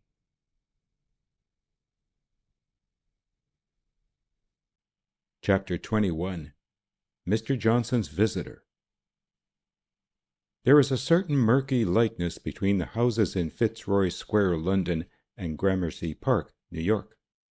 Fitzroy Square belongs to the Georgian days, when Soho was a fashionable suburb, and St. Martin's in the Field was really in the fields, and was not tucked away between a vaudeville house and a picture gallery. Number 431 had been subdivided by its owner into 3 self-contained flats, Johnson's being situated on the ground floor. There was a 4th basement flat, which was occupied by a man and his wife who acted for the owners, and incidentally were responsible, in the case of Johnson, for keeping his apartments clean and supplying him with the very few meals that he had on the premises. It was nearly 10 o'clock when philosopher Johnson arrived home that evening, and he was a very tired man. He had spent the greater part of the day in making a series of calls upon financial and real estate houses. To his inevitable inquiries he received an inevitable answer. There were no vacancies, and certainly no openings for a stoutish man of 50, who looked to the discerning eyes of the merchants concerned or their managing clerks, past his best years of work. Patient Mr. Johnson accepted each rebuff and moved on to another field, only to find his experience repeated. He let himself in with a latchkey, walked wearily into a little sitting-room, and dropped with a sigh to the Chesterfield, for he was not given to violent exercise. The room in which he sat was prettily but not expensively furnished. A large green carpet covered the floor, the walls were hidden by bookshelves, and there was about the place a certain coziness which money cannot buy. Rising after some little time, he walked to his bookshelf, took down a volume, and spent the next 2 hours reading. It was nearly midnight when he turned out the light and went to bed. His bedroom was at the farther end of the short corridor, and in 5 minutes he was undressed and asleep. Mr. Johnson was usually a light but consistent sleeper, but tonight he had not been asleep an hour before he was awake again, and wider awake than he had been at any portion of the day. Softly he got out of bed, put on his slippers and pulled a dressing-gown round him, Then, taking something from a drawer in his bureau, he opened the door and crept softly along the carpeted passage toward his sitting room. He had heard no sound. It was sheer premonition of a pressing danger which had wakened him. His hand was on the doorknob, and he had turned it, when he heard a faint click. It was the sound of a light being turned off, and the sound came from the sitting room. With a quick jerk he threw open the door and reached out his hand for the switch, and then, from the blackness of the room, came a warning voice. "Touch that light and you die. I've got you covered. Put your gun on the floor at your feet. Quick!"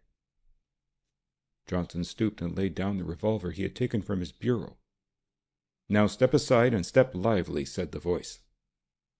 "Who are you?" asked Johnson steadily. He strained his eyes to pierce the darkness and saw the figure now. It was standing by his desk, and the shine of something in his hand warned him that the threat was no idle one. "Never met me?" There was a chuckle of laughter in the voice of the unknown. "I'll bet you haven't. Friend, meet the frog." "The frog?" Johnson repeated the words mechanically. "One name's as good as another. That will do for mine," said the stranger. "Throw over the key to your desk." There was a silence. "I haven't my key here," said Johnson. "It is in the bedroom." "Stay where you are," warned the voice. Johnson had kicked off his slippers softly and was feeling with his feet for the pistol he had laid so obediently on the floor in the first shock of surprise. Presently he found it and drew it toward him with his bare toes. "What do you want?" he asked, temporizing. "I want to see your office papers, all the papers you brought from Maitland's." "There is nothing here of any value," said Johnson. The revolver was now at his feet and a little ahead of him. He kept his toes upon the butt, ready to drop just as soon as he could locate with any certainty the position of the burglar. But now, though his eyes were growing accustomed to the darkness, he could no longer see the owner of the voice. "Come nearer," said the stranger, "and hold out your hands." Johnson made as though to obey, but dropped suddenly to his knees. The explosion deafened him. He heard a cry, saw in the flash of his pistol a dark figure, and then something struck him. He came to consciousness 10 minutes later, to find the room empty. Staggering to his feet, he put on the light and walked unsteadily back to his bedroom to examine the extent of his injuries. He felt the bump on his head gingerly and grinned. Somebody was knocking at the outer door, a peremptory, authoritative knocking. With a wet towel to his injured head, he went out into the passage and opened the front door. He found 2 policemen at the step and a small crowd gathered on the pavement. "Has there been a shooting here?" "Yes, Constable," said Johnson. "I did a little shooting, but I don't think I hit anything." "Have you been hurt, sir? Was it burglars?" "I can't tell you. Come in," said Johnson, and led the way back to the disordered library. The blind was flapping in the draught, for the window which looked out upon a side street was open. "Have you missed anything?" "No, I don't think so," said Johnson. "I think it was rather more important than an ordinary burglary. I am going to call Inspector Elk of Scotland Yard, and I think you had better leave the room as it is until he arrives." Elk was in his office, laboriously preparing a report on the escape of Hagn when the call came through. He listened attentively and then, "I'll come down, Johnson. Tell the constable to leave things. Ask him to speak to me." By the time Elk had arrived, the philosopher was dressed. "He gave you a pretty hefty one," said Elk, examining the contusion with a professional eye. "I wasn't prepared for it. I expected him to shoot, and he must have struck at me as I fired." "You say it was the frog himself?" said the skeptical Elk. "I doubt it. The frog has never undertaken a job on his own, so far as I can remember." "It was either the frog or one of his trusted emissaries," said Johnson with a good-humored smile. "Look at this." On the center of his pink blotting pad was stamped the inevitable frog. It appeared also on the panel of the door. "That is supposed to be a warning, isn't it?" said Johnson. "Well, I hadn't time to get acquainted with the warning before I got mine." "There are worse things than a clubbing," said Elk cheerfully. "You have missed nothing?" Johnson shook his head. "No, nothing." Elk's inspection of the room was short but thorough. It was near the open window, blown by the breeze into the folds of the curtain, that he found the parcel room ticket. It was a green slip acknowledging the reception of a handbag, and it was issued at the terminus of the Great Northern Railway. "Is this yours?" he asked. Johnson took the slip from him, examined it, and shook his head. "No," he said, "I've never seen it before." "Anybody else in your flat likely to have left the bag at King's Cross Station?" Again Johnson shook his head and smiled. "There is nobody else in this flat," he said, "except myself." Elk took the paper under the light and scrutinized the date stamp. The luggage had been deposited a fortnight before, and as usual in such tickets, the name of the depositor was not given. "It may have blown in from the garden," he said. "There is a stiff breeze tonight, but I should not imagine that anybody who had got an important piece of luggage would leave the ticket to fly around." "I'll investigate this," he said, and put the ticket carefully away in his pocketbook. "You didn't see the man?" "I caught a glimpse of him as I fired, and I am under the impression that he was masked." "Did you recognize his voice?" "No," said Johnson, shaking his head. Elk examined the window. The catch had been cleverly forced. Cleverly because it was a new type of patent fastening familiar to him, and which he did not remember ever having seen forced from the outside before. Instinctively, his mind went back to the burglary at Lord Farmley's, to that beautifully cut handle and blown lock, and though by no stretch of imagination could the two jobs be compared, yet there was a similarity in finish and workmanship which immediately struck him. What made this burglary all the more remarkable was that for the first time there had appeared somebody who claimed to be the frog himself. Never before had the frog given tangible proof of his existence. He understood the organization well enough to know that none of the frog's willing slaves would have dared to use his name. And why did he consider that Johnson was worthy of his personal attention? "No," said Johnson in answer to his question, "there are no documents here of the slightest value. I used to bring home a great deal of work from Maitland's. In fact, I have often worked into the middle of the night. That is why my dismissal is such a scandalous piece of ingratitude." "You have never had any private papers of Maitland's here, which perhaps you might have forgotten to return?" asked Elk thoughtfully, and Johnson's ready smile and twinkling eyes supplied an answer. "That's rather a graceful way of putting the matter," he said. "No, I have none of Maitland's documents here. If you care, you can see the contents of all my cupboards, drawers, and boxes, but I can assure you that I am a very methodical man. I know practically every paper in my possession." Walking home, Elk reviewed the matter of this surprising appearance. If the truth be told, he was very glad to have some additional problem to keep his mind off the very unpleasant interview which was promised for the morning. Captain Dick Gordon would assume all responsibility, and probably the commissioners would exonerate Elk from any blame. But to the detective, the people upstairs were almost as formidable as the frog himself. End of chapter 21.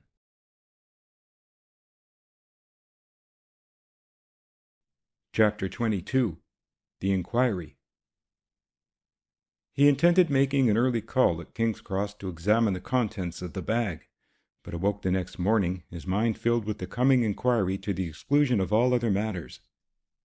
And although he entered Johnson's burglary in his report book very carefully, and locked away the cloakroom ticket in his safe, he was much too absorbed and worried to make immediate inquiries.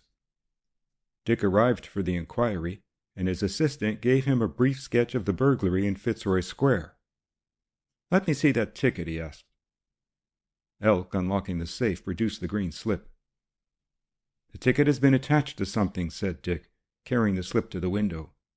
"There is the mark of a paper fastener, and the mark is recent. This may produce a little information," he said as he handed it back. "It's very unlikely," said Elk despondently as he locked the door of the safe. "Those people upstairs are going to give us hell." "Don't worry," said Dick. "I tell you, our friends above are so tickled to death at recovering the treaty that they're not going to worry much about Hagn." It was a remarkable prophecy, remarkably fulfilled. Elk was gratified and surprised when he was called into the presence of the great. Every commissioner and chief constable sat round the green board of judgment to discover that the attitude of his superiors was rather one of benevolent interest than of disapproval. "With an organization of this character, we are prepared for very unexpected developments," said the chief commissioner. In ordinary circumstances, the escape of Hagn would be a matter calling for severe measures against those responsible. But I really cannot apportion the blame in this particular case. Balder seems to have behaved with perfect propriety. I quite approve of your having put him into the cell with Hagn, and I do not see what I can do with the jailer. The truth is that the frogs are immensely powerful, more powerful than the agents of an enemy government, because they are working with inside knowledge, and in addition, of course, they are our own people. You think it is possible, Captain Gordon, to round up the frogs? I know it will be a tremendous business. Is it worthwhile? Dick shook his head. No, sir, he replied. They are too numerous, and the really dangerous men are going to be difficult to identify. It has come to our knowledge that the chiefs of this organization, at least some of them, are not so marked. Not all members of the Board of Inquiry were as pleasant as the Chief Commissioner. It comes to this, said a white-haired chief constable, that in the space of a week we have had 2 prisoners killed under the eyes of the police, and one who was practically walked out of the cell in which he was guarded by a police officer, without being arrested or any clue being furnished as to the method the frogs employed. He shook his head. That's bad, Captain Gordon. Perhaps you would like to take charge of the inquiry, sir, said Dick. This is not the ordinary petty larceny type of crime, and I seem to remember having dealt with a case of yours whilst I was in the prosecutor's department, presenting less complicated features, in which you were no more successful than I and my officers have been in dealing with the frogs. You must allow me the greatest latitude and exercise patience beyond the ordinary. I know the frog, he said simply. For some time they did not realize what he had said. You know him? Asked the Chief Commissioner incredulously. Dick nodded. If I were to tell you who it was, he said, you would probably laugh at me. And obviously, whilst it is quite impossible for me to secure an arrest this morning, it is not as easy a matter to produce overwhelming evidence that will convict. You must give me rope if I am to succeed. But how did you discover him, Captain Gordon? Asked the chief, and Elk, who had listened dumbfounded to this claim of his superior, waited breathlessly for the reply. It was clear to me, said Dick, speaking slowly and deliberately, when I learnt from Mr. Johnson, who was Maitland's secretary, that somewhere concealed in the old man's house was a mysterious child. He smiled as he looked at the blank faces of the board. That doesn't sound very convincing, I'm afraid, he said, but nevertheless, you will learn in due course why, when I discovered this, I was perfectly satisfied that I could take the frog whenever I wished. It is not necessary to say that, knowing as I do, or as I am convinced I do, the identity of this individual, events from now on will take a more interesting and more satisfactory course. I do not profess to be able to explain how Hagn came to make his escape. I have a suspicion, it is no more than a suspicion, but even that event is soluble if my other theory is right, as I am sure it is.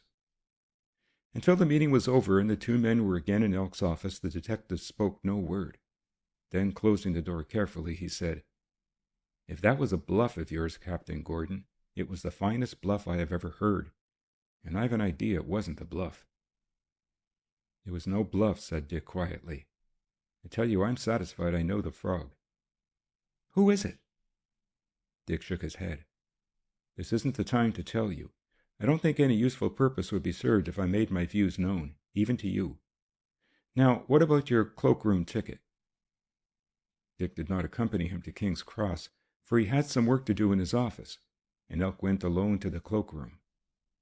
Producing the ticket, he paid the extra fees for the additional period of storage, and received from the attendant a locked brown leather bag. Now, son, said Elk, having revealed his identity, perhaps you will tell me if you remember who brought this bag. The attendant grinned. I haven't that kind of memory, he said. I sympathize with you, said Elk, but possibly if you could concentrate your mind, you might be able to recall something. Faces aren't dates.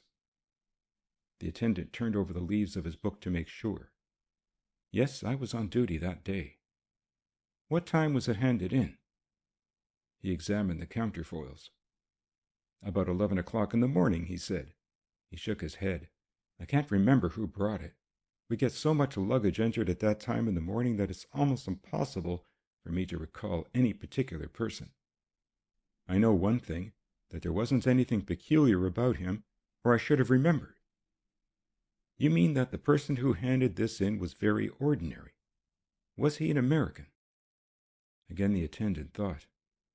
No, I don't think he was an American, sir, he said. I should have remembered that. I don't think we have had an American here for weeks. Elk took the bag to the office of the station police inspector, and with the aid of his key unlocked and pulled it wide open. Its contents were unusual. A suit of clothes, a shirt, collar and tie, a brand new shaving outfit, a small bottle of annatto, a coloring material used by dairymen, a passport made out in the name of John Henry Smith, but with the photograph missing, a Browning pistol, fully loaded, an envelope containing 5,000 francs and 5 $100 bills. These comprised the contents. Elk surveyed the articles as they were spread on the inspector's table. What do you make of that? The railway man shook his head. It's a fairly complete outfit, he said. You mean a getaway outfit? That's what I think, said Elk, and I'd like to bet that one of these bags is stored at every railway terminus in London. The clothing bore no marks. The Browning was of Belgian manufacture, whilst the passport might or might not have been forged, though the blank on which it was written was obviously genuine. A later inquiry put through to the Foreign Office revealed the fact that it had not been officially issued. Elk packed away the outfit into the bag. I shall take these to the yard. Perhaps they'll be called for, but more likely they won't. Elk came out of the inspector's office onto the broad platform, wondering what it would be best to do. Should he leave the bag in the cloakroom and set a man to watch? That would be a little futile, for nobody could call unless he had the ticket, and it would mean employing a good officer for nothing. He decided in the end to take the bag to the yard and hand it over for a more thorough inspection. One of the northern expresses had just pulled into the station 2 hours late, due to a breakdown on the line. Elk stood looking idly at the stream of passengers passing out through the barrier, and so watching he saw a familiar face. His mind being occupied with this, the familiarity did not force itself upon his attention until the man he had recognized had passed out of view. It was John Bennett, a furtive, hurrying figure, with his battered suitcase in his hand, a dark felt hat pulled over his eyes. Elk strode across to the barrier where a station official was standing. Where does this train come from? Aberdeen, sir. Last stop? Asked Elk. Last stop Doncaster, said the official. Whilst he was speaking, Elk saw Bennett returning. Apparently he had forgotten something, for there was a frown of annoyance on his face. He pushed his way through the stream of people that were coming from the barriers, and Elk wondered what was the cause of his return. He had not long to wait before he learnt. When Bennett appeared again, he was carrying a heavy brown box fastened with a strap, and Elk recognized the motion picture camera with which this strange man pursued his paying hobby. Queer bird, said Elk to himself, and calling a cab carried his find back to headquarters. He put the bag in his safe and sent for 2 of his best men. I want the cloakrooms of every London terminus inspected for bags of this kind, he said, showing the bag. It has probably been left for weeks. Push the usual inquiries as to the party who made the deposit, select all likely bags, and to make sure, have them opened on the spot. If they contained a complete shaving kit, a gun, a passport, and money, they are to be brought to Scotland Yard and held for me. Gordon, whom he afterwards saw, agreed with this explanation for the presence of this interesting find. At any hour of the day or night he's ready to jump for safety, said Elk admiringly, and at any terminus we shall find money, a change of kit, and the necessary passport to carry him abroad. A knot out to stain his face and hands, and I expect he carries his own photograph. And by the way, I saw John Bennett. At the station? Asked Dick. Elk nodded. He was returning from the north, from one of 5 towns, Aberdeen, Arbroath, Edinburgh, York, or Doncaster. He didn't see me, and I didn't push myself forward. Captain, what do you think of this man, Bennett? Dick did not reply.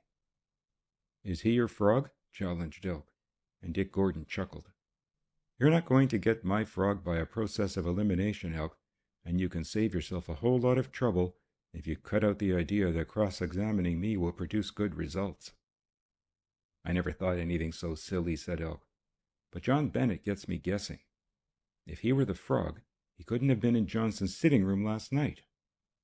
Not unless he motored to Doncaster to catch an alibi train, said Dick. And then, I wonder if the Doncaster police are going to call in headquarters, or whether they'll rely upon their own intelligence department. About what? Asked Elk, surprised. Mabberley Hall, which is just outside Doncaster, was burgled last night, said Dick, and Lady Fitzherman's diamond tiara was stolen. Rather supports your theory, doesn't it, Elk? Elk said nothing, but he wished most fervently that he had some excuse or other for searching John Bennet's bag. End of chapter 22.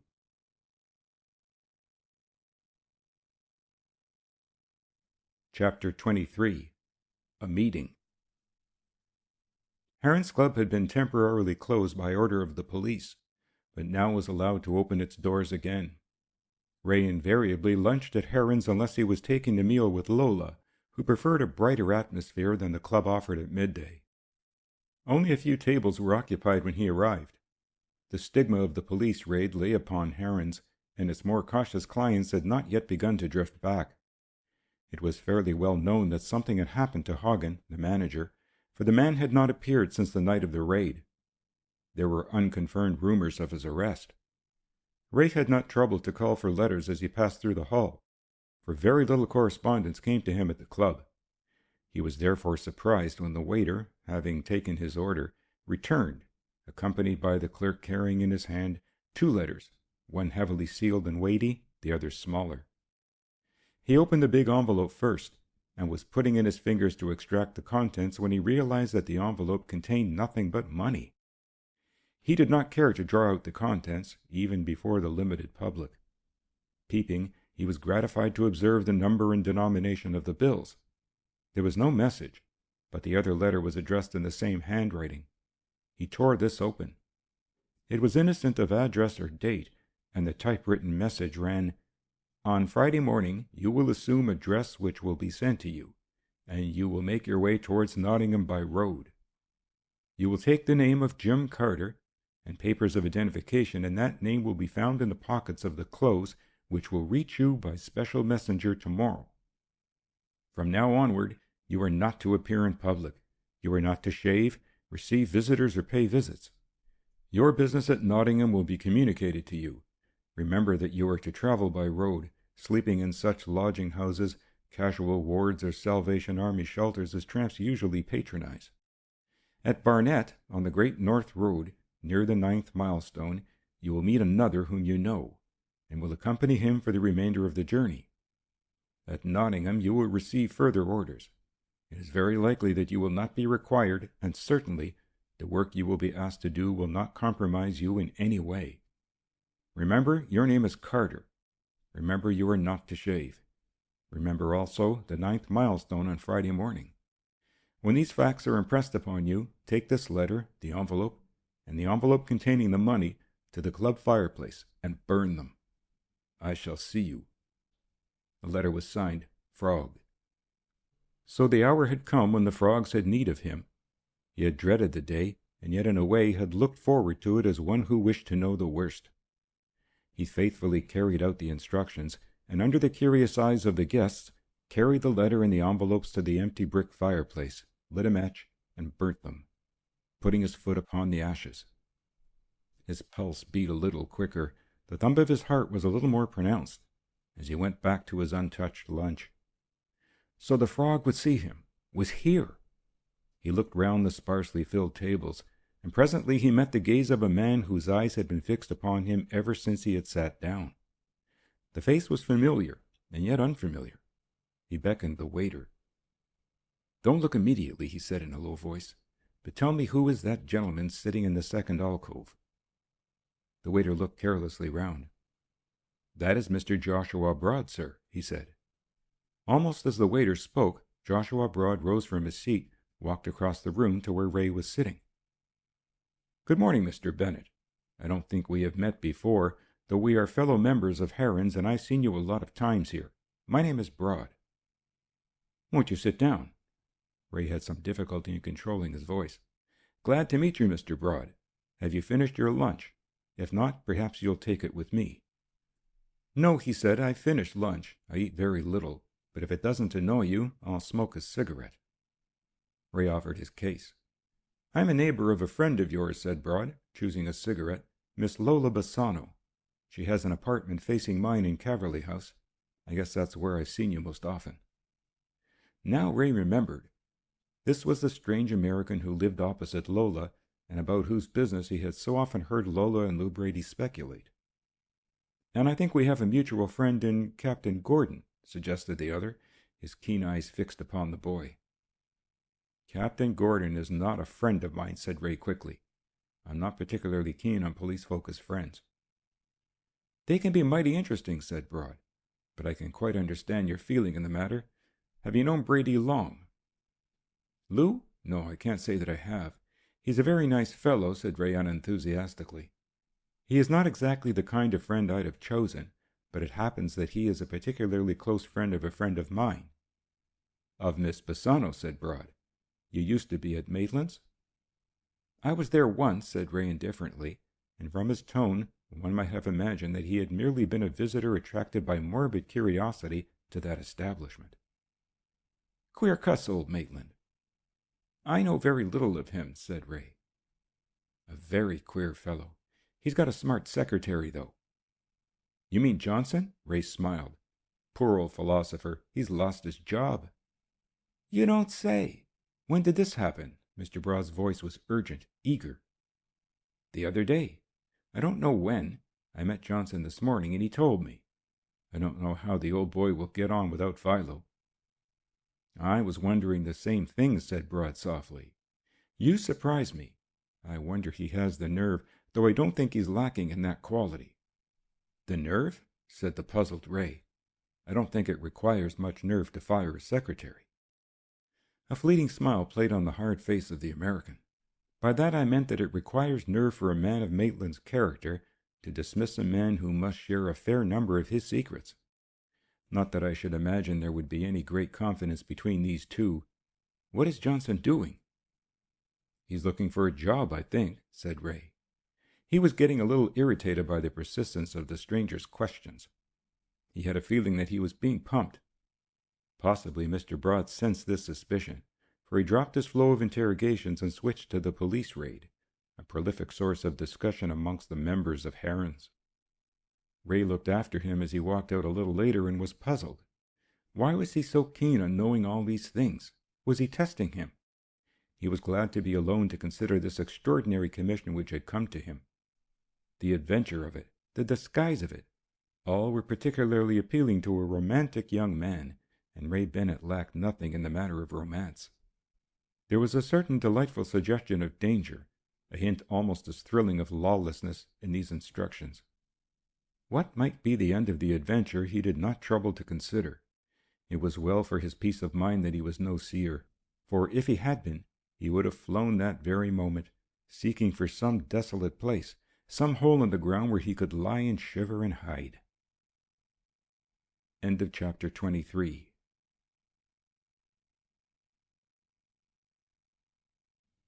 Chapter 24. Why Maitland Came.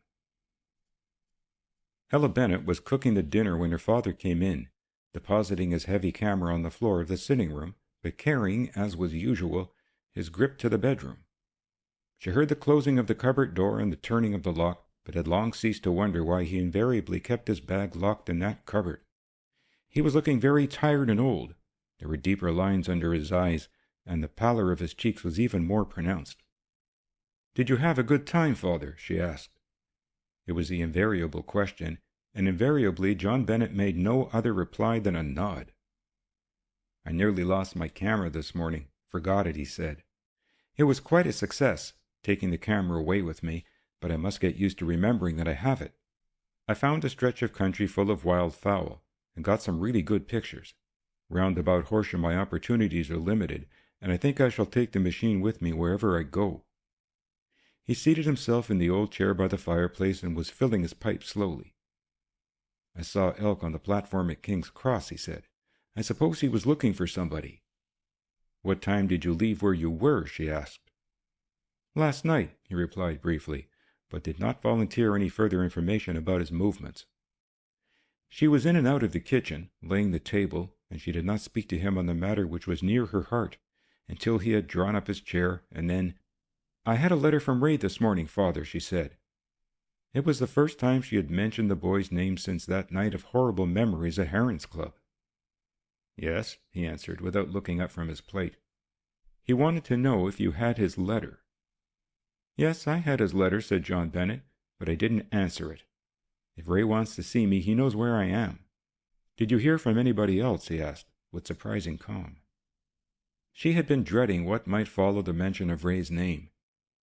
"I heard from Mr. Johnson. He has left Maitland's." Bennet finished his glass of water and set it down before he replied. "He had a good job, too. I'm sorry. I suppose he couldn't get on with the old man." Should she tell him? She wondered again. She had been debating the advisability of taking her father into her confidence ever since. "Father, I've met Mr. Maitland," she said. "I know. You saw him at his office, you told me." "I've met him since. You remember the morning I was out, when Captain Gordon came, the morning I went to the wood? I went to see Mr. Maitland." He put down his knife and fork and stared at her incredulously. "But why on earth did you see him at that hour of the morning? Had you made arrangements to meet him?" She shook her head. "I hadn't any idea that I was going to see him," she said, "but that night I was wakened by somebody throwing a stone at the window. I thought it was Ray, who had come back late. That was his habit. I never told you, but sometimes he was very late indeed, and he used to wake me that way. It was just dawn, and when I looked out, to my astonishment, I saw Mr. Maitland. He asked me to come down in that queerly abrupt way of his, and thinking it had something to do with Ray, I dressed and went out into the garden, not daring to wake you. We walked up the road to where his car was. It was the queerest interview you could imagine, because he said nothing." "Nothing?" "Well, he asked me if I'd be his friend. If it had been anybody else but Mr. Maitland, I should have been frightened. But he was so pathetic, so very old, so appealing. He kept saying, 'I'll tell you something, miss,' but every time he spoke he looked round with a frightened air. 'Let's go where we can't be seen,' he said, and begged me to step into the car. Of course I refused, until I discovered that the chauffeur was a woman, a very old woman, his sister. It was a most extraordinary experience. I think she must be nearly 70, but during the war she had learned to drive a motor car, and apparently she was wearing one of the chauffeur's coats, and a more ludicrous sight you could not imagine, once you realized that she was a woman. I let him drive me down to the wood, and then, 'Is it about Ray?' I asked. But it wasn't about Ray at all that he wanted to speak. He was so incoherent, so strange, that I really did get nervous. And then, when he had begun to compose himself and had even made a few connected remarks, you came along in Mr. Elk's car. He was terrified and was shaking from head to foot. He begged me to go away, and almost went on his knees to implore me not to say that I had seen him." "Phew!" John Bennet pushed back his chair. "And you learnt nothing?" She shook her head. "He came again last night," she said, "but this time I did not go out, and he refused to come in. He struck me as a man who was expecting to be trapped." "Did he give you any idea of what he wanted to say?" "No, but it was something which was vitally important to him, I think. I couldn't understand half that he said. He spoke in loud whispers, and I've told you how harsh his voice is." Bennet relit his pipe and sat for a while with downcast eyes, revolving the matter in his mind. "The next time he comes you'd better let me see him," he said. "I don't think so, Daddy," she answered quietly. "If he has anything very important to say, I think I ought to know what it is. I have a feeling that he is asking for help." John Bennet looked up. "A millionaire asking for help? Ella, that sounds queer to me." "And it is queer," she insisted. "He didn't seem half so terrible as he appeared when I first saw him. There was something tragic about him, something very sad. He will come tonight, and I promise to see him. May I?" Her father considered. "Yes, you may see him, provided you do not go outside this garden. I promise that I will not appear, but I shall be on hand. Do you think it is about Ray, that Ray has committed some act of folly that he wants to tell you about?" he asked with a note of anxiety. "I don't think so, Daddy. Maitland was quite indifferent to Ray or what becomes of him. I've been wondering whether I ought to tell somebody." Captain Gordon or Mr. Elk, suggested her father dryly, and the girl flushed. You like that young man, Ella? No, I'm not referring to Elk, who is anything but young. I mean Dick Gordon. Yes, she said after a pause, I like him very much. I hope you aren't going to like him too much, darling, said John Bennet, and their eyes met. Why not, Daddy? It almost hurt her to ask. Because, he seemed at a loss as to how he should proceed, because it's not desirable. He occupies a different position from ourselves, but that isn't the only reason. I don't want you to have a heartache, and I say this knowing that if that heartache comes, I shall be the cause.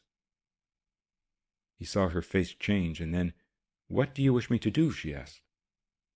He rose slowly, and walking to her, put his arm about her shoulder. Do whatever you like, Ella, he said gently. There is a curse upon me, and you must suffer from my sin. Perhaps he will never know, but I am tired of expecting miracles. Father, what do you mean? She asked anxiously.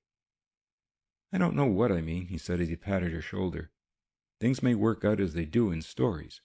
Perhaps, he ruminated for a while, those pictures I took yesterday may be the making of me, Ella, but I've thought that of so many things. Always there seems to be a great possibility opening out, and always I have been disappointed. But I'm getting the knack of this picture-taking. The apparatus is working splendidly, and the man who buys them, he has a shop in Wardour Street, told me that the quality of the film was improving with every new shot. I took a mother duck on the nest, just as the youngsters were hatching out. I'm not quite sure how the picture will develop because I had to be at some distance from the nest. As it was, I nearly scared the poor lady when I fixed the camera. Very wisely, she did not pursue a subject which was painful to her. That afternoon she saw a strange man standing in the roadway opposite the gate, looking toward the house. He was a gentleman, well dressed, and he was smoking a long cigar. She thought by his shell glasses that he might be an American, and when he spoke to her, his New England accent left no doubt. He came toward the gate, hat in hand. Am I right in thinking that I'm speaking to Miss Bennet? He asked, and when she nodded, My name is Broad. I was just taking a look round, and I seem to remember that you live somewhere in the neighborhood. In fact, I think your brother told me today. Are you a friend of Ray? She asked. Why, no, said Broad with a smile. I can't say that I'm a friend of Mr. Bennet. I'm what you might call a club acquaintance. He made no attempt to approach her any closer, and apparently he did not expect to be invited into the house on the strength of his acquaintance with Ray Bennet. Presently, with a commonplace remark about the weather, he had caught the English habit perfectly. He moved off, and from the gate she saw him walking up towards the wood road. That long cul-de-sac was a favorite parking place of motorists who came to the neighborhood, and she was not surprised when a few minutes later she saw the car come out. Mr. Broad raised his hat as he passed, and waved a little greeting to some person who was invisible to her. Her curiosity whetted, she opened the gate and walked on to the road. A little way down, a man was sitting on a tree trunk, reading a newspaper and smoking a large bowled pipe. An hour later, when she came out, he was still there, but this time he was standing, a tall, soldier-like looking man, who turned his head away when she looked in his direction.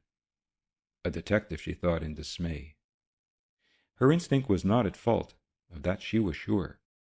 For some reason or other, Maytree Cottage was under observation. At first she was frightened, then indignant. She had half a mind to go into the village and telephone Elk, to demand an explanation. Somehow it never occurred to her to be angry with Dick, though he was solely responsible for placing the men who were guarding her day and night. She went to bed early, setting her alarm for 3 o'clock. She woke before the bell roused her, and dressing quickly, went down to make some coffee. As she passed her father's door, he called her. I'm up if you want me, Ella. Thank you, Daddy, she said gratefully. She was glad to know that he was around. It gave her a feeling of confidence which she had never before possessed in the presence of this old man. The first light was showing in the sky when she saw the silhouette of Mr. Maitland against the dawn, and heard the soft click of the latch as he opened the garden gate. She had not heard the car nor seen it. This time Maitland had alighted some distance short of the house. He was, as usual, nervous and for the first time being speechless. A heavy overcoat, which had seen its best days, was buttoned up to his neck, and a big cap covered his hairless head. That you, miss? He asked in a husky whisper. Yes, Mr. Maitland. You coming along for a little walk? Got something to tell you. Very important, miss. We will walk in the garden, she said, lowering her voice. He demurred. Suppose anybody sees us, eh? That'll be a fine lookout for me. Just a little way up the road, miss, he pleaded. Nobody will hear us. We can go on to the lawn. There are some chairs there. Is everybody asleep? All your servant gals? We have no servant girls, she smiled. He shook his head. I don't blame you. I hate 'em. Got 6 fellows in uniform at my house. They frighten me stiff. She led him across the lawn, carrying a cushion, and settling him in a chair, waited. The beginnings of these interviews had always seemed as promising, but after a while Mr. Maitland had a trick of rambling off at a tangent into depths which he could not plumb. You're a nice girl, said Maitland huskily. I thought so the first time I saw you. You wouldn't do a poor old man any harm, would you, miss? Why, of course not, Mr. Maitland. I know you wouldn't. I told Matilda you wouldn't. She says you're all right. Ever been in the workhouse, miss? In the poorhouse, she said, smiling in spite of herself. Why, no, I've never been in a poorhouse. He looked round fearfully from side to side, peering under his white eyebrows at a clump of bushes which might conceal an eavesdropper. Ever been in quad? She did not recognize the word. I have, he went on. Quad's prison, miss. Naturally, you wouldn't understand them words. Again he looked around. Suppose you was me. It all comes to that question. Suppose you was me. I am afraid I don't understand, Mr. Maitland. She watched his frightened scrutiny of the grounds, and then he bent over toward her. Them fellows will get me, he said slowly and impressively. They'll get me and Matilda. And I've left all my money to a certain person. That's the joke. That's the whole joke of it, miss. He chuckled wheezily. And then they'll get him. He slapped his knee, convulsed with silent laughter, and the girl honestly thought he was mad and edged away from him. But I've got a great idea. Got it when I saw you. It's one of the greatest ideas I've ever had, miss. Are you a typewriter? A typist? She smiled. No, I can type, but I'm not a very good typist. His voice sank until it was almost unintelligible. You come up to my office one day, and we'll have a great joke. Wouldn't think I was a joker, would you? 87 I am, miss. You come up to my office and I'll make you laugh. Suddenly he became more serious. They'll get me. I know it. I haven't told Matilda because she'd start screaming. But I know. And the baby. This seemed to afford the saturnine old man the greatest possible enjoyment. He rocked from side to side with mirth until a fit of coughing attacked him. That's all, miss. You come up to my office. Old Johnson isn't there. You come up and see me. Never had a letter from me, have you? He suddenly asked as he rose. No, Mr. Maitland, she said in surprise. There was one wrote, said he. Maybe I didn't post it. Maybe I thought better. I don't know. He started and drew back as a figure appeared before the house. Who's that? He asked, and she felt a hand on her arm that trembled. That is my father, Mr. Maitland, she said. I expect he got a little nervous about my being out. Your father, eh? He was more relieved than resentful. Mr. John Bennett, his name is, by all accounts. Don't tell him I've been in the workhouse, he urged, or in quad. And I have been in quad, miss. Met all the big men, every one of 'em. I met a few of 'em out, too. I bet I'm the only man in this country that's ever seen Saul Morris, the grandest feller in the business. I only met him once, but I shall never forget him. John Bennett saw them pacing toward him and stood undecided as to whether he should join them or whether Ella would be embarrassed by such a move. Maitland decided the matter by hobbling over to him. Morning, mister, he said. Just having a talk to your gal. Rather early in the morning, eh? Hope you don't mind, Mr. Bennett. I don't mind, said John Bennett. Won't you come inside, Mr. Maitland? No, said the other fearfully. I've got to get on. Matilda will be waiting for me. Don't forget, miss, come up to my office and have that joke. He did not offer to shake hands, nor did he take off his hat. In fact, his manners were deplorable. A curt nod to the girl, and then, Well, so long, mister, he began, and at that moment John Bennett moved out from the shadow of the house. Goodbye, Mr. Maitland, he said. Maitland did not speak. His eyes were open wide with terror. His face blanched to the color of death. You, he croaked. Oh, my God! He seemed to totter, and the girl sprang to catch him. But he recovered himself, and turning, ran down the path with an agility which was surprising in one of his age, tore open the gate, and flew along the road. They heard his dry sobs coming back to them. "Father," whispered the girl in fear, "did he know you? Did he recognize you?" "I wonder," said John Bennet of Horsham. End of chapter 24.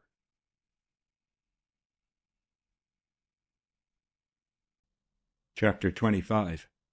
In regard to Saul Morris. Dick Gordon phoned across to headquarters, and Elk reported immediately. "I've discovered 6 good getaway bags, and each one is equipped as completely and exactly as the one we found at King's Cross." "No clue as to the gentleman who deposited them?" "No, sir, not so much as a clue. We've tested them all for fingerprints, and we've got a few results, but as they have been handled by half a dozen attendants, I don't think we shall get much out of it. Still, we can but try. Elk, I would give a few years of my life to get to the inside of this frog mystery. I'm having Lola shadowed, though I shouldn't think she'd be in that lot. I know of nobody who looks less like a tramp than Lola Bassano. Lou has disappeared, and when I sent a man round this morning to discover what had happened to that young man about town, Mr. Raymond Bennet, he was not visible. He refused to see the caller on the plea that he was ill, and is staying in his room all day. Elk, who's the frog?" Elk paced up and down the apartment, his hands in his pockets, his steel-rimmed spectacles sliding lower and lower down his long nose. "There are only 2 possibilities," he said. "One is Harry Lyme, an ex-convict who was supposed to have been drowned in the Channel Queen some years ago. I put him amongst them, because all the records we have of him show that he was a brilliant organizer, a super crook, and one of the 2 men capable of opening Lord Farmley's safe and slipping that patent catch on Johnson's window. And believe me, Captain Gordon, it was an artist who burgled Johnson." "The other man?" said Dick. "He's also comfortably dead," said Elk grimly. "Saul Morris, the cleverest of all. He's got Lyme skinned to death, an expression I picked up in my recent travels, Captain. And Morris is American, and although I'm as patriotic as any man in this country, I hand it to the Americans when it comes to smashing safes. I've examined 2,000 records of known criminals, and I find it down to these 2 fellows, and they're both dead. They say that dead men leave no trails, and if Frog is Morris or Lyme, they're about right. Lyme's dead, drowned. Morris was killed in a railway accident in the United States. The question is, which of the ghosts we can charge?" Dick Gordon pulled open the drawer of his desk and took out an envelope that bore the inscription of the Western Union. He threw it across the table. "What's this, Captain Gordon?" "It's an answer to a question. You mentioned Saul Morris before, and I have been making inquiries in New York. Here's the reply. The cablegram was from the Chief of Police, New York City. Answering your inquiry, Saul Morris is alive and is believed to be in England at this moment. No charges pending against him here, but generally supposed to be the man who cleared out strong room of SS Mantegna, February 17, 1898, Southampton, England, and got away with 55 million francs. Acknowledge." Elk read and reread the cablegram. Then he folded it carefully, put it back in its envelope, and passed it across the table. "Saul Morris is in England," he said mechanically. "That seems to explain a whole lot." The search which detectives had conducted at the railway termini had produced 9 bags, all of which contained identical outfits. In every case there was a spare suit, a clean shirt, 2 collars, 1 tie, a Browning pistol with cartridges, a forged passport without photograph, the Anadio, and money. Only in one respect did the grips differ. At Paddington the police had recovered one which was a little larger than its fellows, all of which were of the same pattern and size. This held the same outfit as the remainder, with the exception that, in addition, there was a thick pad of check forms, every check representing a different branch of a different bank. There were checks upon the Credit Lyonnais, upon the 9th National Bank of New York, upon the Burleston Trust, upon the Bank of Spain, the banks of Italy and Romania, in addition to about 50 branches of the 5 principal banks of England. Occupied as he had been, Elk had not had time to make a very close inspection, but in the morning he determined to deal seriously with the checks. He was satisfied that inquiries made at the banks and branches would reveal different depositors, but the numbers might enable him to bring the ownership home to one man or one group of men.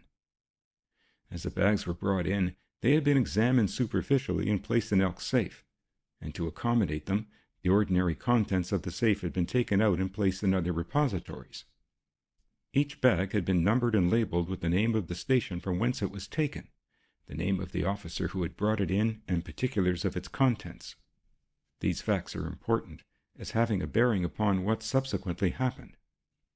Elk arrived at his office soon after 10 o'clock, having enjoyed the first full night's sleep he had had for weeks. He had, as his assistants, Balder and a detective sergeant named Fair, a promising young man, in whom Elk placed considerable trust. Dick Gordon arrived almost simultaneously with the detective chief, and they went into the building together. "There isn't the ghost of a chance that we shall be rewarded for the trouble we've taken to trace these checks," said Elk, "and I am inclined to place more hope upon the possibility of the handbags yielding a few items which are not apparent at first examination. All these bags are lined, and there is a possibility that they have false bottoms. I am going to cut them up thoroughly, and if there's anything left after I'm through, the frogs are welcome to their secret." In the office, Balder and the detective sergeant were waiting, and Elk searched for his key. The production of the key of the safe was invariably something of a ritual where Elk was concerned. He gave Dick Gordon the impression that he was preparing to disrobe, for the key reposed in some mysterious region which involved the loosening of coat, waistcoat, and the diving into a pocket where no pocket should be. Presently the ceremony was through. Elk solemnly inserted the key and swung back the door.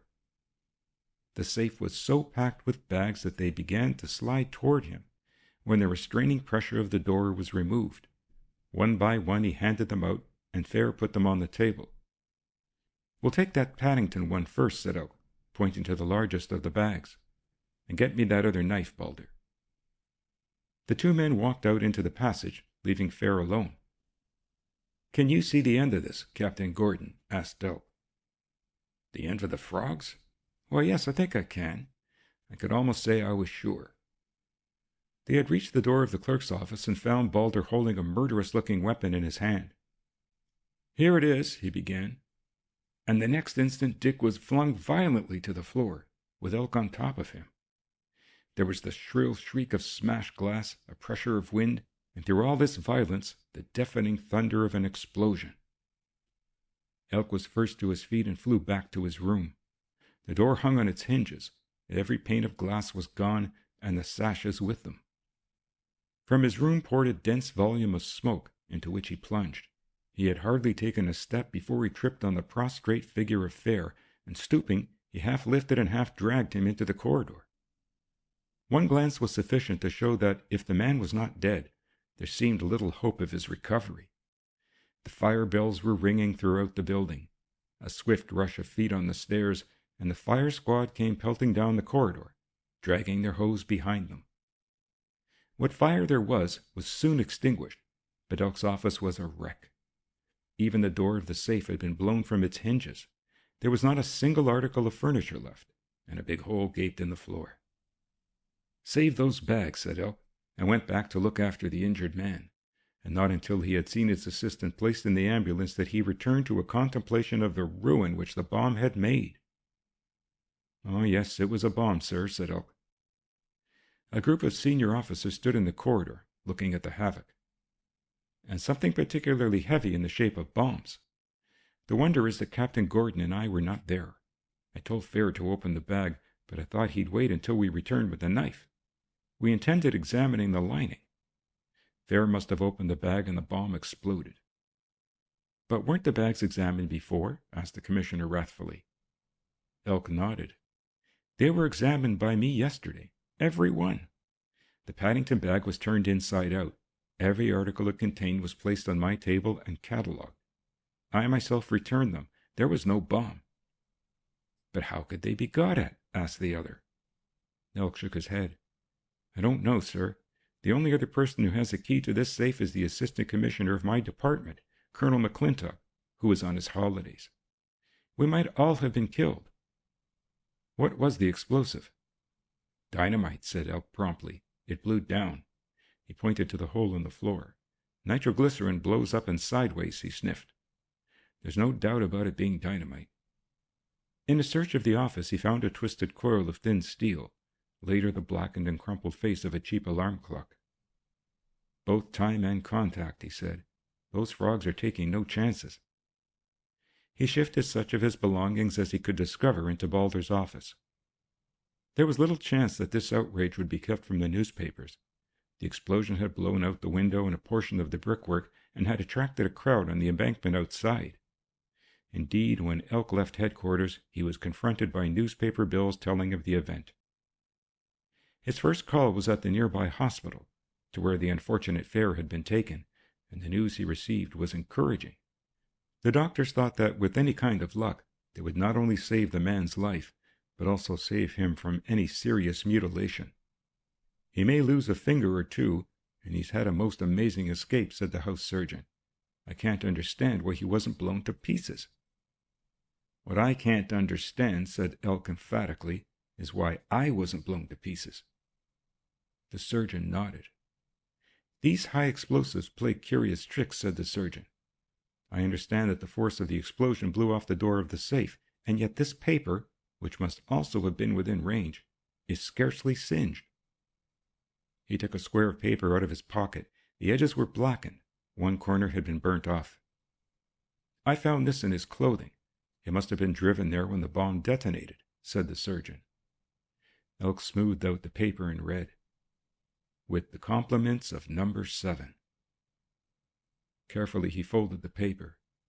I'll take this, he said, and put it tenderly away in the interior of his spectacle case.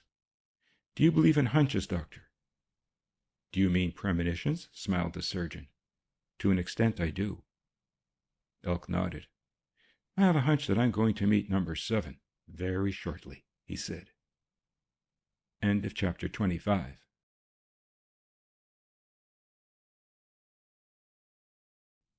Chapter 26. Promotion for Balder. A week had passed, and the explosion at headquarters was ancient history. The injured detective was making fair progress toward recovery, and in some respects the situation was stagnant. Elk apparently accepted failure as an inevitability, and seemed, even to his greatest admirer, to be hypnotized into a fatalistic acceptance of the situation. His attitude was a little deceptive. On the 6th day following the explosion, headquarters made a raid upon the cloakrooms, and again, as Elk had expected, produced from every single terminus parcels office a brand new bag with exactly the same equipment as the others had had, except that the Paddington find differed from none of its fellows.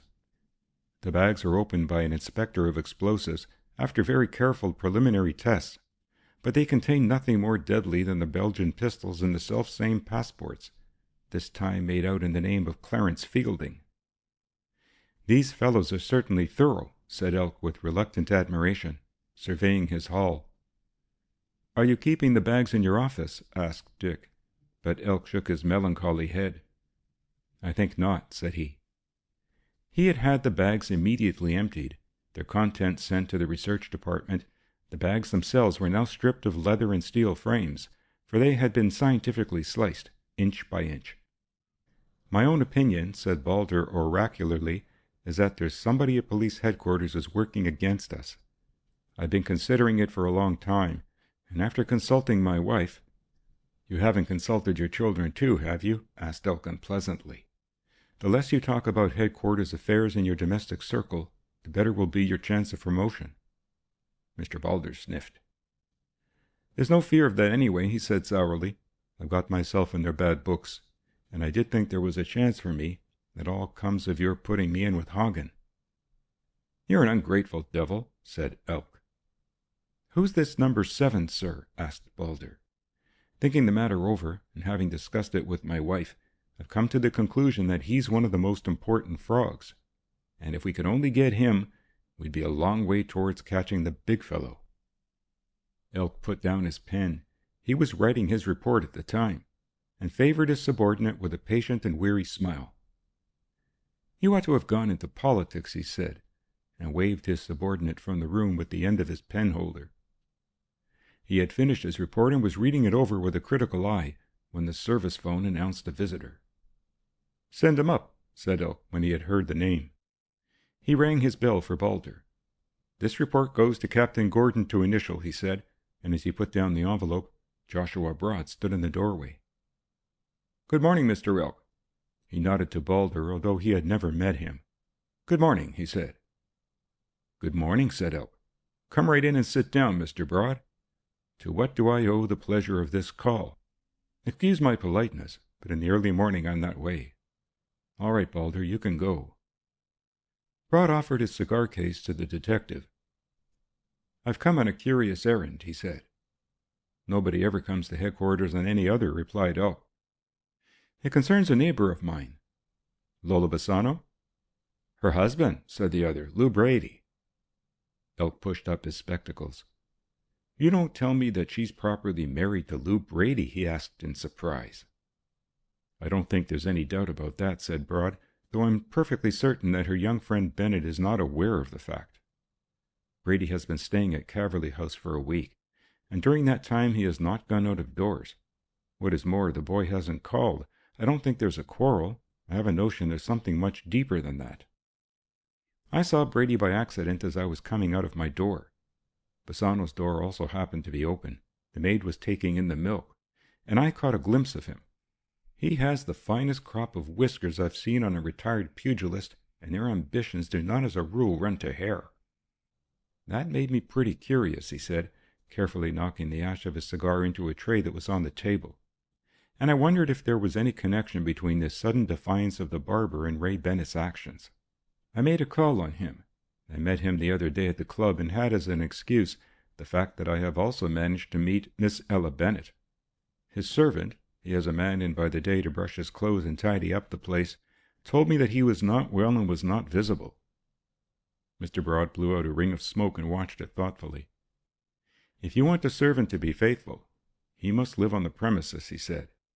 "These occasional men aren't with you long enough to get trustworthy.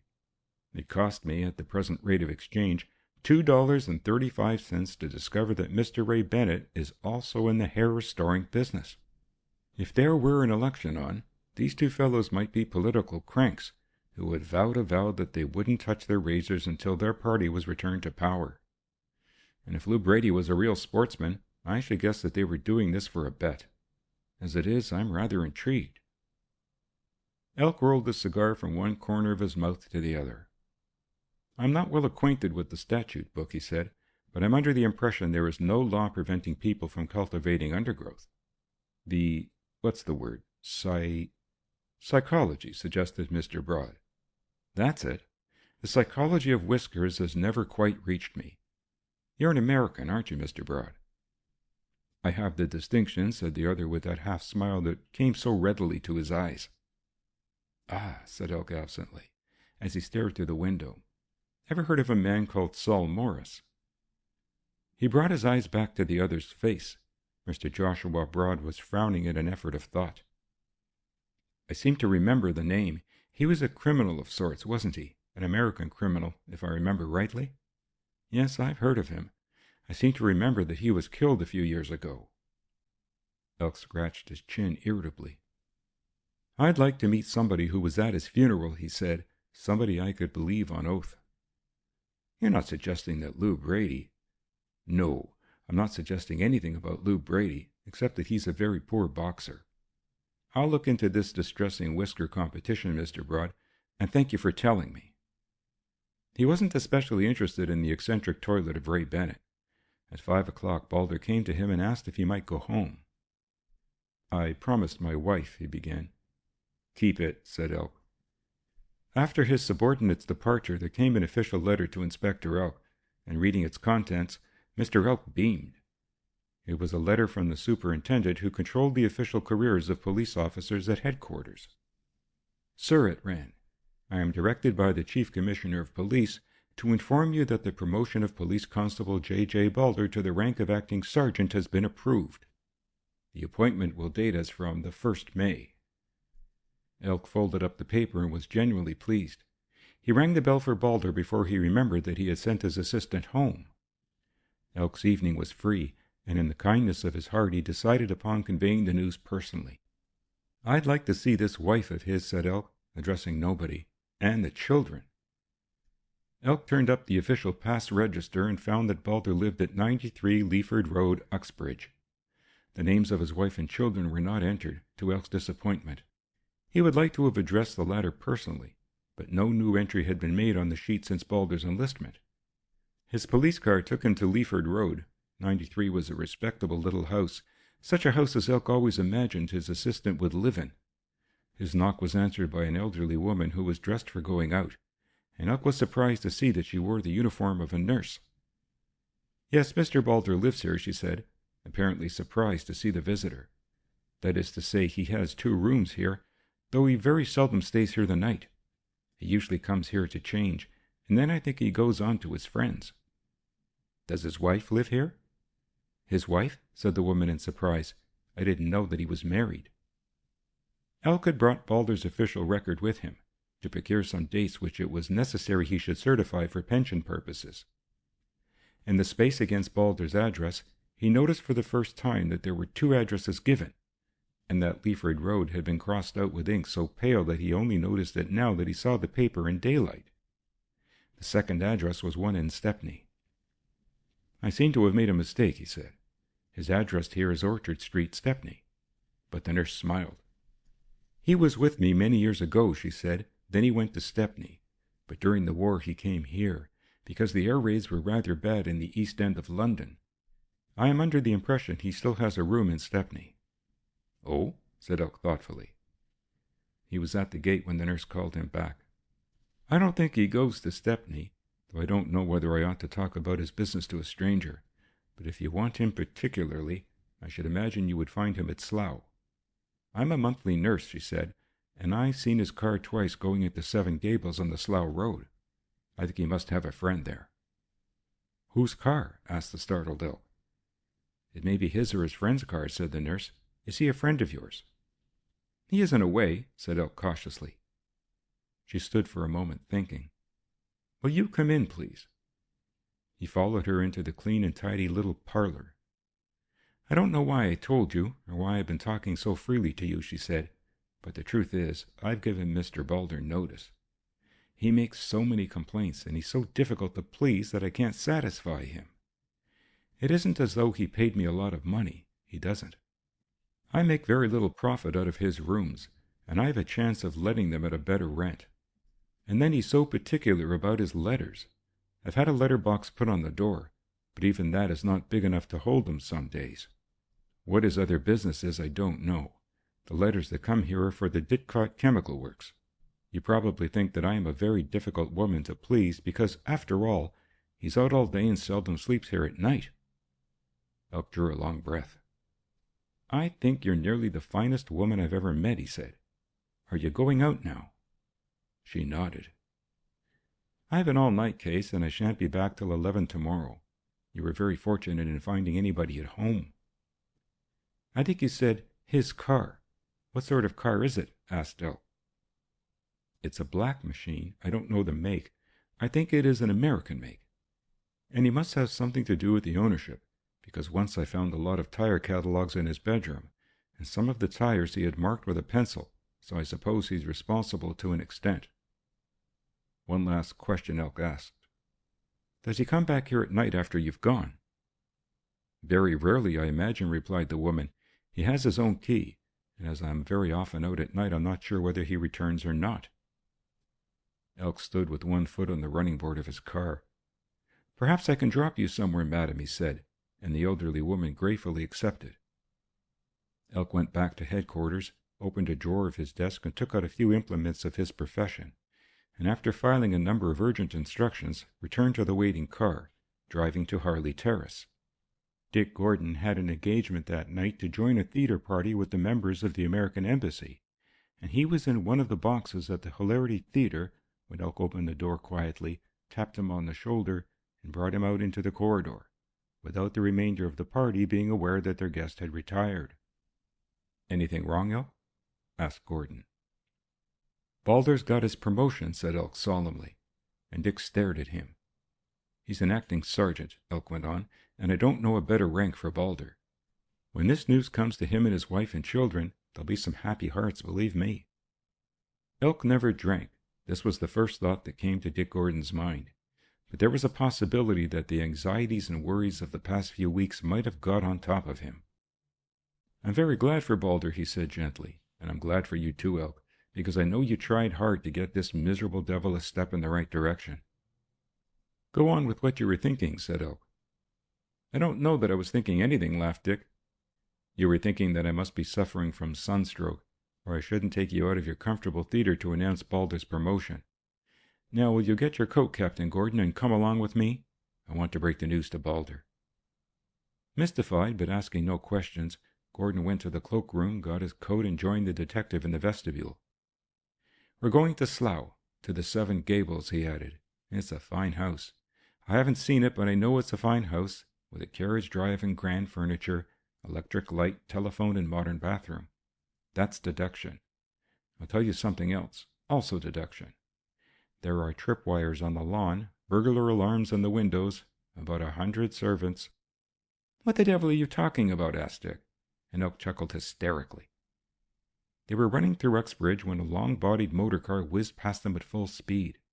It was crowded with men who were jammed into the seats or sat upon one another's knees. There's a merry little party, said Dick. Very, replied Elk laconically.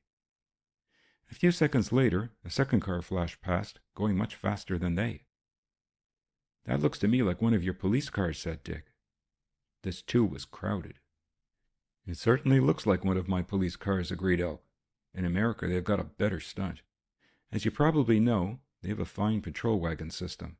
I'd like to introduce it into this country. It's very handy.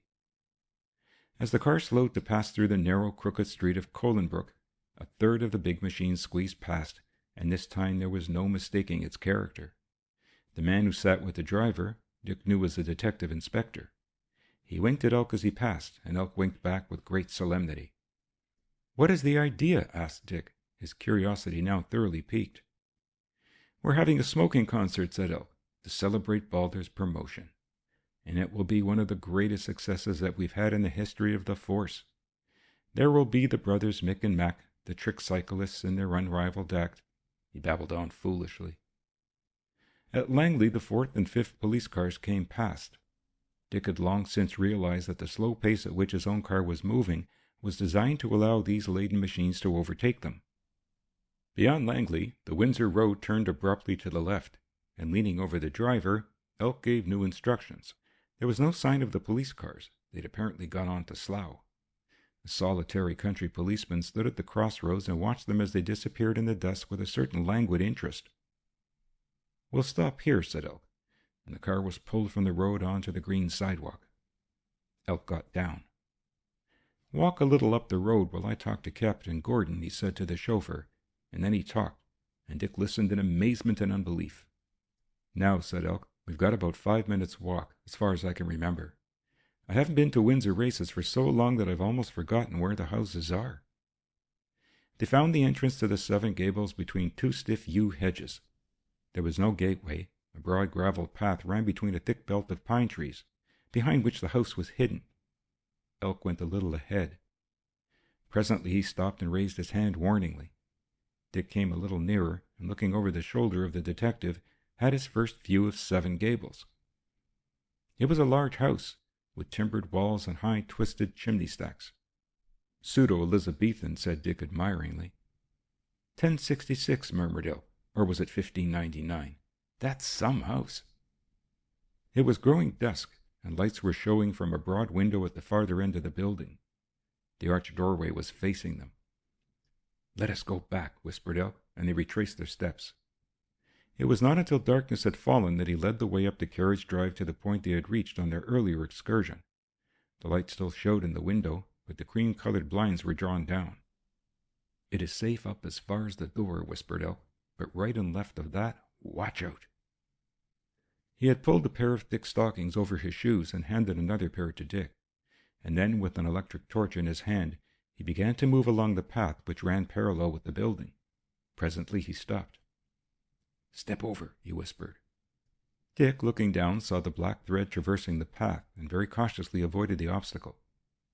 A few more paces and again Elk stopped and warned Dick to step high, turning to show his light upon the second of the threads, almost invisible even in the powerful glare of the electric lamp.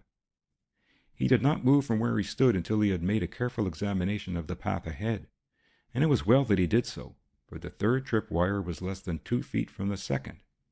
They were half an hour covering the 20 yards which separated them from the window. The night was warm, and one of the casements was open. Elk crept close under the window-sill, his sensitive fingers feeling for the alarm which he expected to find protecting the broad sill. This he discovered and avoided, and raising his hand, he gently drew aside the window blind.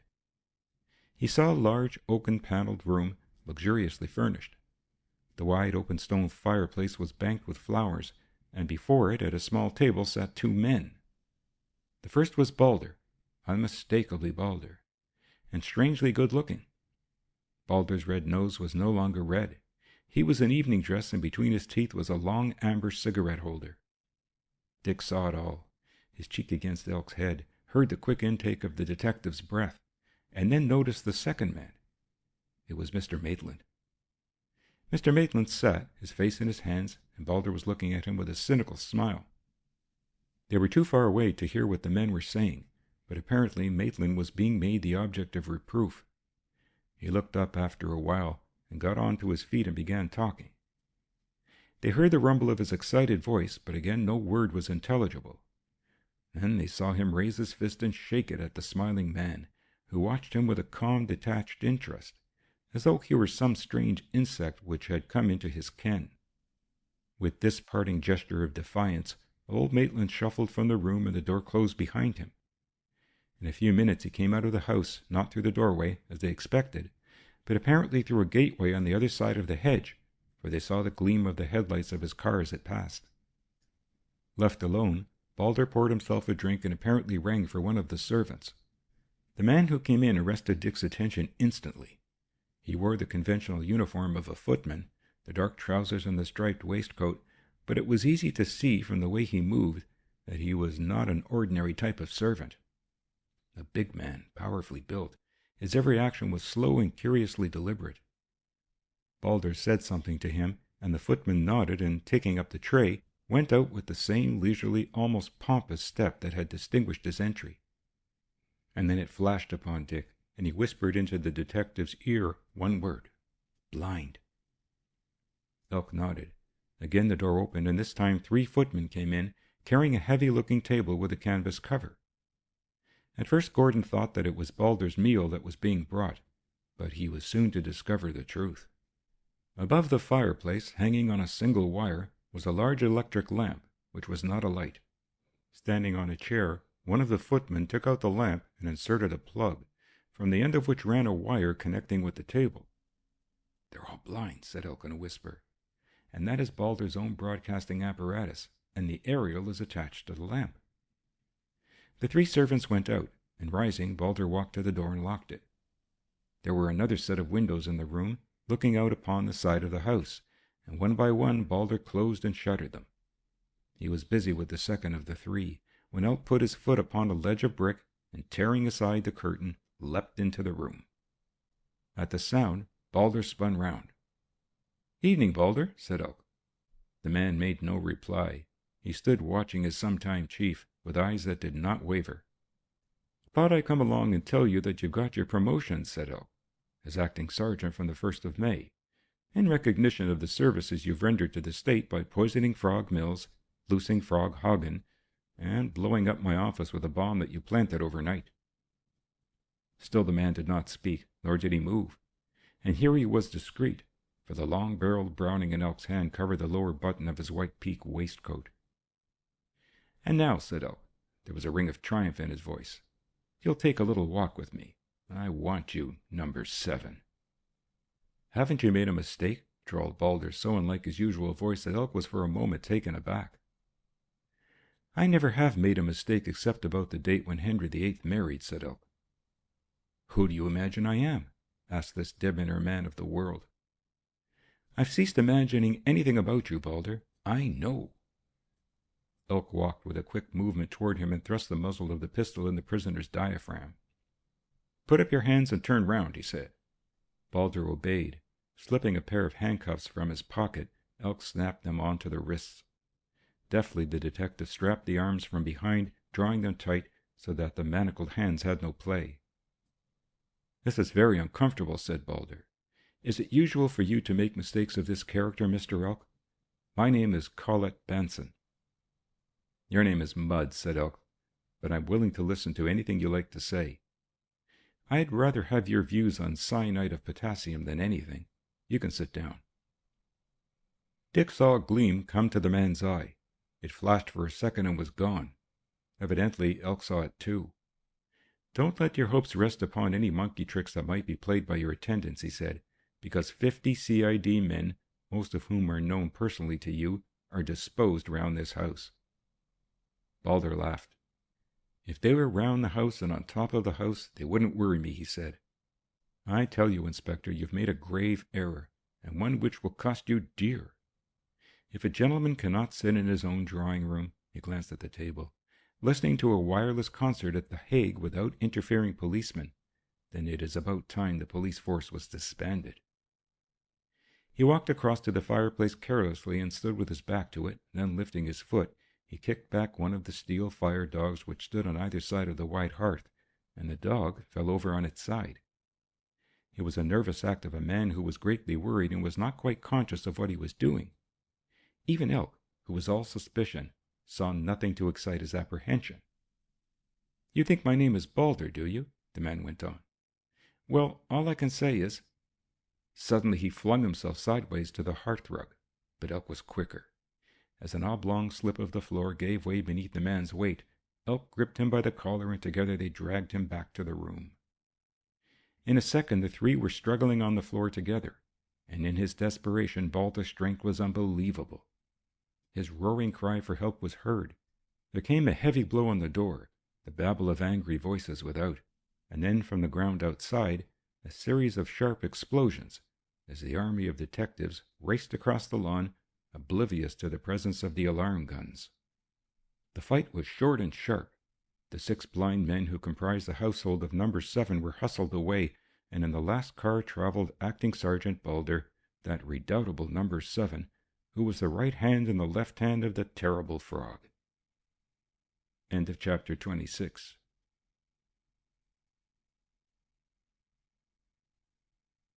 Chapter 27. Mr. Broad is Interesting. Dick Gordon ended his interview with Mr. Ezra Maitland at 3 o'clock in the morning, and went to headquarters to find the charge room at Cannon Row singularly empty. When he had left, it was impossible to get in or out for the crowd of detectives which filled or surrounded the place. On the whole, Pentonville is safest, and I've got him there. I asked the governor to put him in the condemned cell, but it is not etiquette. Anyway, Pentonville is the safest spot I know, and I think that, unless frogs eat stones, he'll stay. What has Maitland got to say, Captain? Maitland's story, so far as one can get a story from him, is that he went to see Balder by invitation. When you're sent for by the police, what can you do, he asked, and the question is unanswerable. There is no doubt at all, said Elk, that Maitland knew Balder's character, and it was not in his capacity as policeman that the old man visited him. There is less doubt that this man is hand in glove with the frog, but it is going to be very difficult to prove. Maitland puzzles me, said Dick. He's such a bully, and yet such a frightened old man. I thought he was going to drop through the floor when I told him who I was and why I had come. And when I mentioned the fact that Balder had been arrested, he almost collapsed. That line has to be followed, said Elk thoughtfully. I have sent for Johnson. He ought to be here by now. Johnson must know something about the old man's business, and he will be a very valuable witness if we can connect the two. The philosopher arrived half an hour later, having been aroused from his sleep to learn that his presence was required at headquarters. Mr. Elk will tell you something which will be public property in a day or two, said Gordon. Balder has been arrested in connection with the explosion which occurred in Mr. Elk's office. It was necessary to explain to Johnson exactly who Balder was, and Dick went on to tell him of the old man's visit to Slough. Johnson shook his head. "I didn't know that Maitland had a friend of that name," he said. "Balder? What other name had he?" "He called himself Collett Banson," said Dick, and a look of understanding came to the face of Johnson. "I know that name very well. Mr. Banson used frequently to call at the office, generally late in the evenings. Maitland spends 3 nights a week working after the clerks have gone, as I know to my cost," he said. "A rather tall, good-looking fellow of about 40? "Yes, that's the man." "He has a house near Windsor. I have never been there, but I know because I have posted letters to him."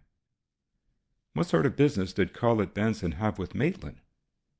"I've never been able to discover. I always thought of him as a man who had property to sell, for that was the only type of outsider who was ever admitted to Maitland's presence. I remember that he had the child staying with him for about a week." "That is, the child in Maitland's house?" Johnson nodded. "You don't know what association there is between the child and these 2 men?"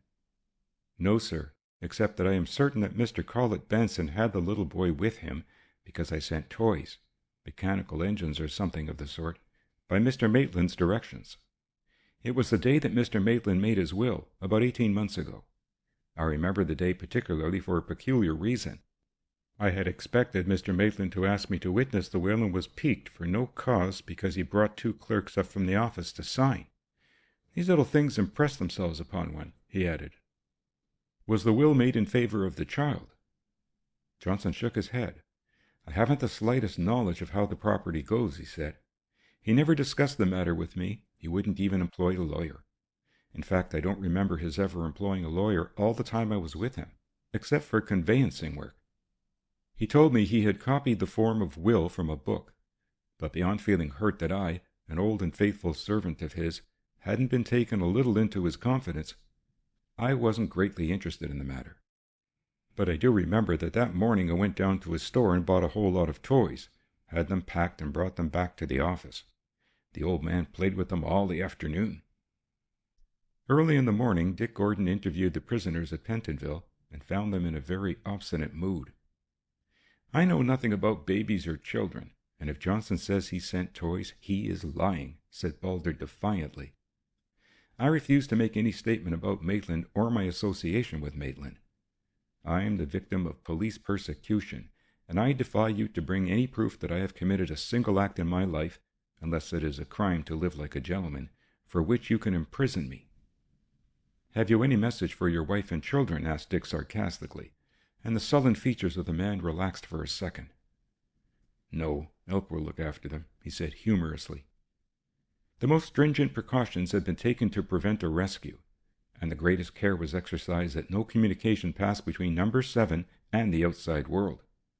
He was charged at Bow Street an hour before the court usually sat. Evidence of arrest was taken, and he was remanded, being removed to Pentonville in a motor van under armed guard. On the 3rd night of his imprisonment, romance came into the life of the 2nd chief warder of Pentonville Prison. He was comparatively young and single, not without good looks, and lived with his widowed mother at Shepherd's Bush. It was his practice to return home after his day's duty by omnibus, and he was alighting on this day when a lady, who had got off before him, stumbled and fell. Instantly he was by her side, and had lifted her to her feet. She was young and astonishingly pretty, and he helped her gain the pavement. "It was nothing," she said smilingly, but with a grimace of pain. "It was very foolish of me to come by bus. I was visiting an old servant of mine who's ill. Will you call me a taxi, please?" "Certainly, madam," said the gallant chief warder. The taxi which was passing was beckoned to the curb. The girl looked round helplessly. "I wish I could see somebody I know. I don't want to go home alone. I'm so afraid of fainting."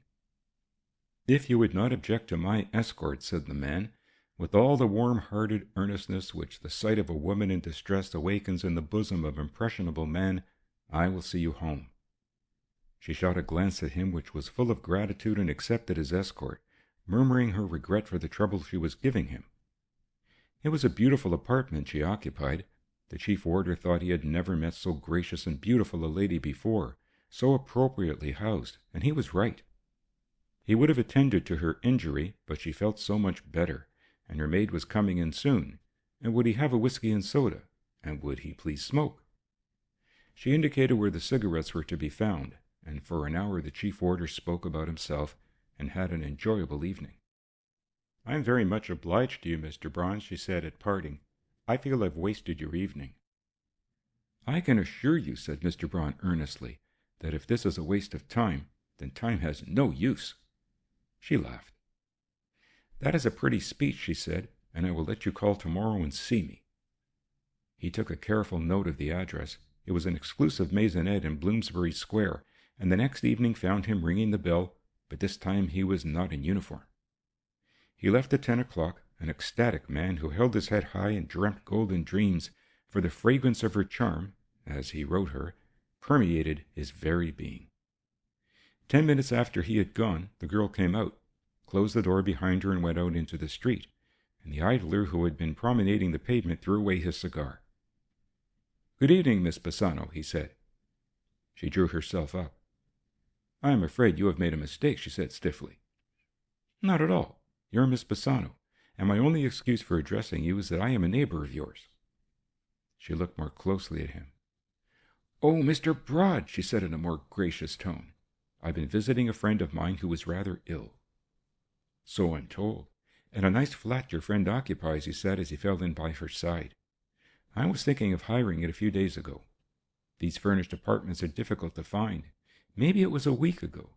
"Yes, it was a week ago," he said carefully. "It was the day before you had your lamentable accident in Shepherd's Bush." "I don't quite understand you," she said, on her guard at once. "The truth is," said Mr. Broad apologetically, "that I've been trying to get at Braun too. I've been making a very careful study of the prison staff for the past 2 months, and I've a list of the easy boys that has cost me a lot of money to compile.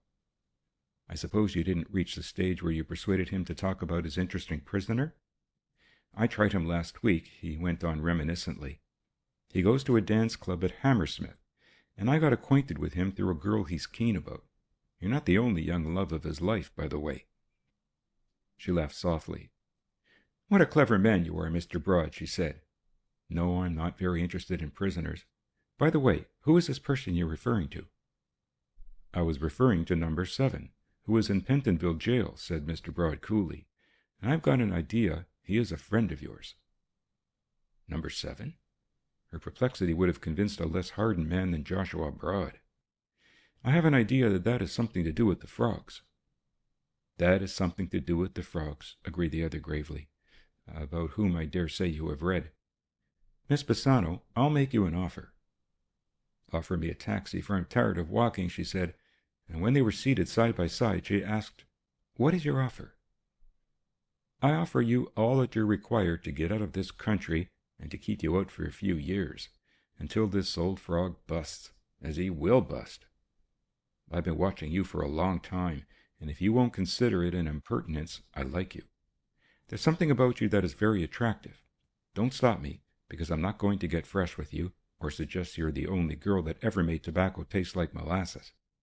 I like you in a kind of pitying way, and you needn't get offended at that either. And I don't want to see you hurt."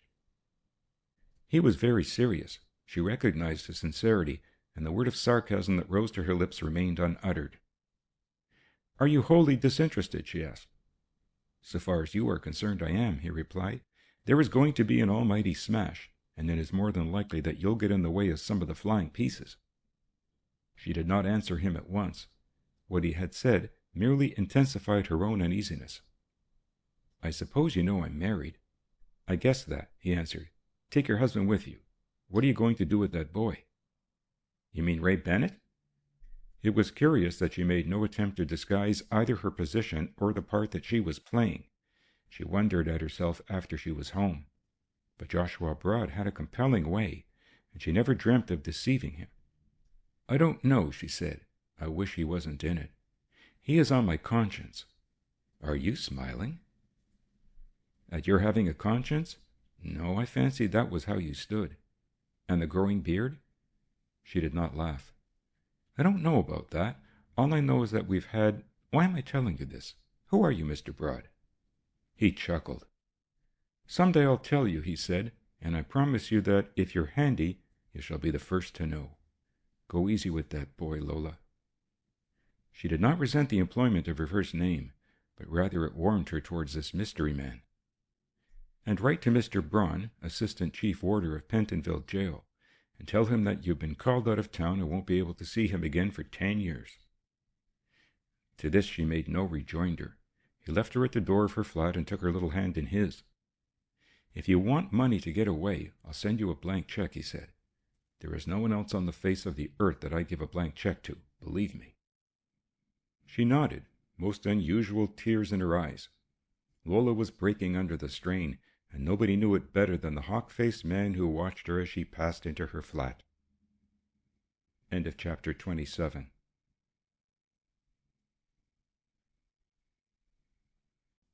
Chapter 28. Murder. The stone which woke Ella Bennet was aimed with such force that the pane cracked. She slipped quickly from bed and pulled aside the curtains. There had been a thunderstorm in the night, and the skies were so gray and heavy, and the light so bad, that she could only distinguish the shape of the man that stood under her window. John Bennet heard her go from her room and came to his door. "Is it Maitland?" he asked. "I think so," she said. He frowned. "I can't understand these visits," he said. "Do you think he's mad?" She shook her head. After the precipitate flight of the old man on his last visit, she had not expected that he would come again, and guessed that only some matter of the greatest urgency would bring him. She heard her father moving about his room as she went through the darkened dining room into the passage which opened directly onto the garden. "Is that you, miss?" quavered a voice in the darkness. "Yes, Mr. Maitland." "Is he up?" he asked in an awe-stricken whisper. "You mean my father? Yes, he's awake." "I've got to see you," the old man almost wailed. "They've took him." "Taken whom?" she asked with a catch in her voice. "That fellow Balder. I knew they would." She remembered having heard Elk mention Balder. "The policeman?" she asked. "Mr. Elk's man?" But he was off on another tack. "It's you he's after." He came nearer to her and clutched her arm. "I warned you. Don't forget I warned you. Tell him that I warned you. He'll make it good for me, won't he?" He almost pleaded, and she began to understand dimly that the he to whom the old man was referring was Dick Gordon. "He's been with me most of the night, prying and asking questions. I've had a terrible night, miss, terrible," he almost sobbed. "First Balder and then him.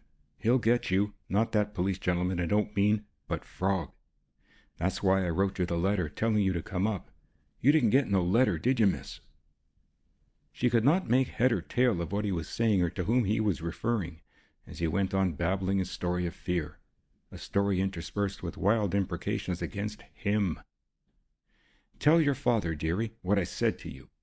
He became suddenly calmer. "Matilda said I ought to have told your father, but I'm afraid of him, my dear, I'm afraid of him." He took one of her hands in his and fondled it. "You'll speak a word for me, won't you?" She knew he was weeping, though she could not see his face. "Of course I'll speak a word for you, Mr. Maitland. Oughtn't you see a doctor?" she asked anxiously. No doctors for me. But tell him, won't you? Not your father, I mean, the other feller, that I did all I could for you. That's what I've come to see you about. They've got Balder." He stopped short suddenly and craned his head forward. "Is that your father?" he asked in a husky whisper. She had heard the footsteps of John Bennet on the stairs. "Yes, I think it is, Mr. Maitland," and at her words he pulled his hand from hers with a jerk and went shuffling down the pathway into the road and out of sight. What did he want? "I really don't know, Father," she said. "I don't think he can be very well." "Do you mean mad?" "Yes, and yet he was quite sensible for a little time. He said they've got Balder." He did not reply to her, and she thought he had not heard her. "They've taken Balder, Mr. Elk's assistant. I suppose that means he's been arrested?" "I suppose so," said John Bennet, and then, "My dear, you ought to be in bed. Which way did he go?" "He went toward Shoreham," said the girl. "Are you going after him, Father?" she asked in surprise. "I'll walk up the road. I'd like to see him," said John Bennet. "You go to bed, my dear." But she stood waiting by the door, long after his footsteps had ceased to sound on the road. 5 minutes, 10 minutes passed, a quarter of an hour, and then she heard the whine of a car and the big limousine flew past the gate, spattering mud, and then came John Bennet. "Aren't you in bed?" he asked almost roughly. "No, Father, I don't feel sleepy. It is late now, so I think I'll do some work. Did you see him?" "Who, the old man?" "Yes, I saw him for a minute or two." "Did you speak to him?" "Yes, I spoke to him." The man did not seem inclined to pursue the subject, but this time Ella persisted.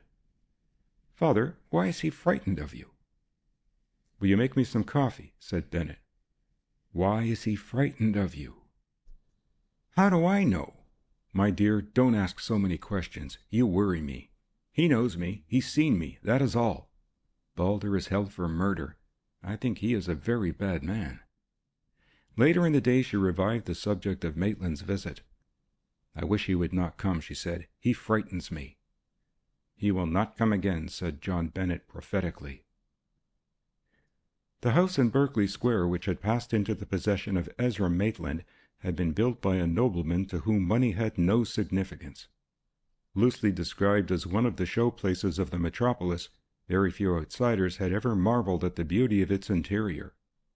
It was a palace, though none could guess as much from viewing its conventional exterior. In the gorgeous saloon, with its lapis lazuli columns, its fireplaces of onyx and silver, its delicately panelled walls and silken hangings, Mr. Ezra Maitland sat huddled in a large Louis Quinze chair, a glass of beer before him, a blackened clay pipe between his gums. The muddy marks of his feet showed on the priceless Persian carpet. His hat half eclipsed the golden Venus of marionette, which stood on a pedestal by his side. His hands clasped across his stomach. He glared from under his white eyebrows to the floor. One shaded lamp revealed the gloom, for the silken curtains were drawn and the light of day did not enter. Presently, with an effort, he reached out, took the mug of beer, which had gone flat, and drained its contents. This done and the mug replaced, he sank back into his former condition of torpor. There was a gentle knock at the door, and a footman came in, a man of powder and calves. "3 gentlemen to see you, sir. Captain Gordon, Mr. Elk, and Mr. Johnson." The old man suddenly sat up. "Johnson?" he said. "What does he want?" "They are in the little drawing-room, sir." "Push them in," growled the old man. He seemed indifferent to the presence of the 2 police officers, and it was Johnson he addressed. "What do you want?" he asked violently. "What do you mean by coming here?"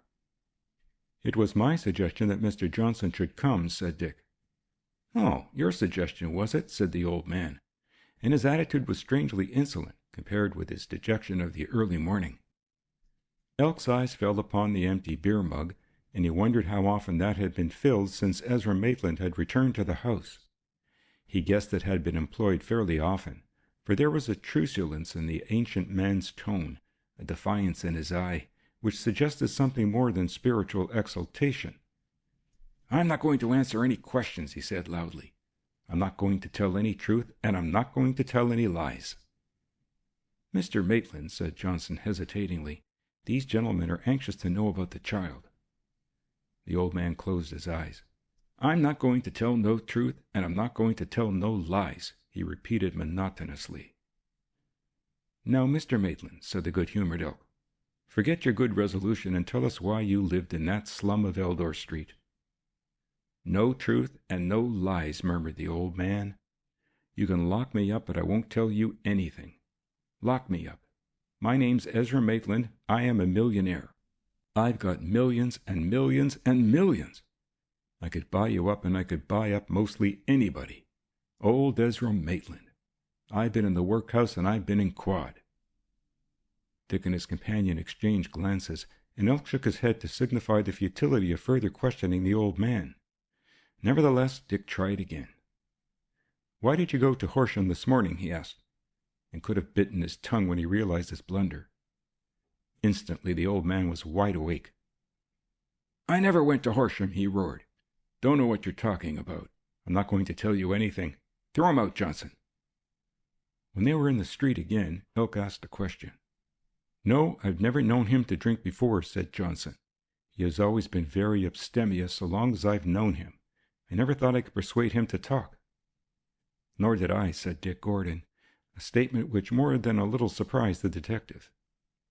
Dick signaled to the other to get rid of Johnson, and when that philosophical gentleman had been thanked and sent away, Dick Gordon spoke urgently.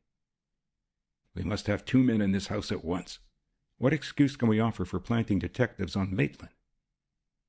Elk pursed his lips. "I don't know," he confessed. "We shall have to get a warrant before we arrest him. We could easily get another warrant to search the house, but beyond that I fear we can't go, unless he asks for protection." "Then put him under arrest," said Dick promptly. "What is the charge?" "Hold him on suspicion of being associated with the Frogs, and if necessary move him to the nearest police station. But it has to be done at once." Elk was perturbed. "It isn't a small matter to arrest a millionaire, you know, Captain Gordon. I dare say in America it is simple, and I am told you could pinch the president if you found him with a flask in his pocket. But here it is a little different." How very different it was, Dick discovered when he made application in private for the necessary warrants. At 4 o'clock they were delivered to him by the clerk of a reluctant magistrate, and accompanied by police officers, he went back to Maitland's palatial home. The footman who admitted them said that Mr. Maitland was lying down and that he did not care to disturb him. In proof, he sent for a second footman, who confirmed the statement. "Which is his room?" said Dick Gordon. "I am a police officer, and I want to see him." "On the 2nd floor, sir." He showed them to an electric lift, which carried the 5 to the 2nd floor. Opposite the lift grille was a large double door, heavily burnished and elaborately gilded. "Looks more like the entrance to a theater," said Elk in an undertone. Dick knocked. There was no answer. He knocked louder. Still there was no answer.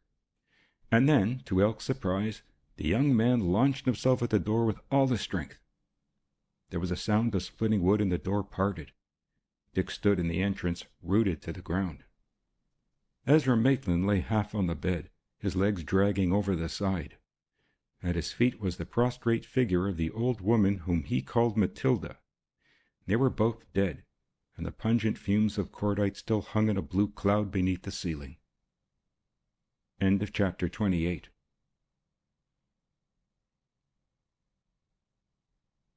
Chapter 29. The Footman. Dick ran to the bedside, and one glance at the still figures told him all he wanted to know. "Both shot," he said, and looked up at the filmy cloud under the ceiling. "May have happened any time, a quarter of an hour ago. This stuff hangs about for hours."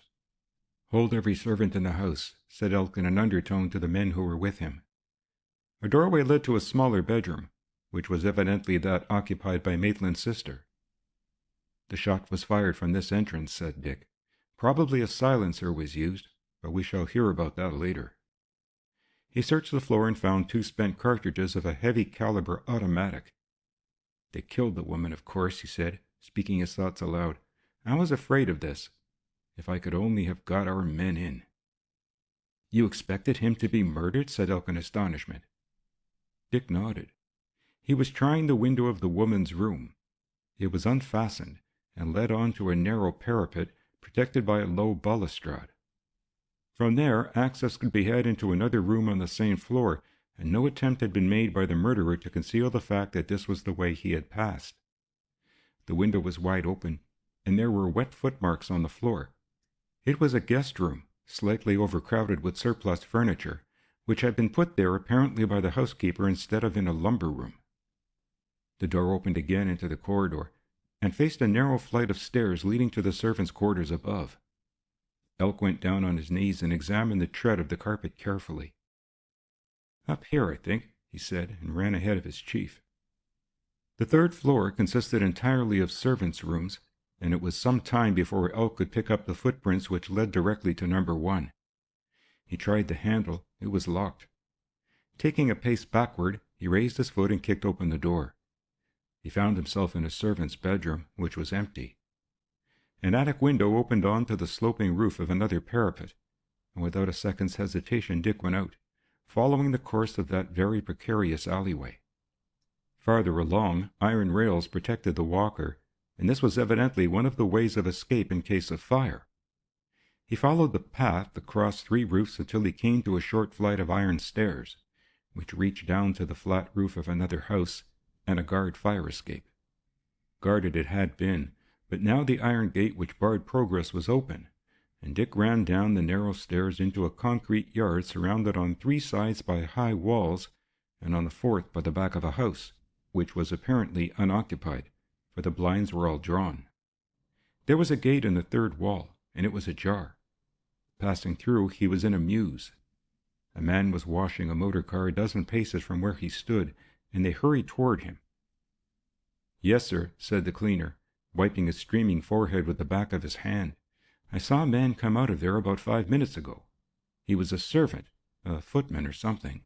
I didn't recognize him, but he seemed in a hurry." "Did he wear a hat?"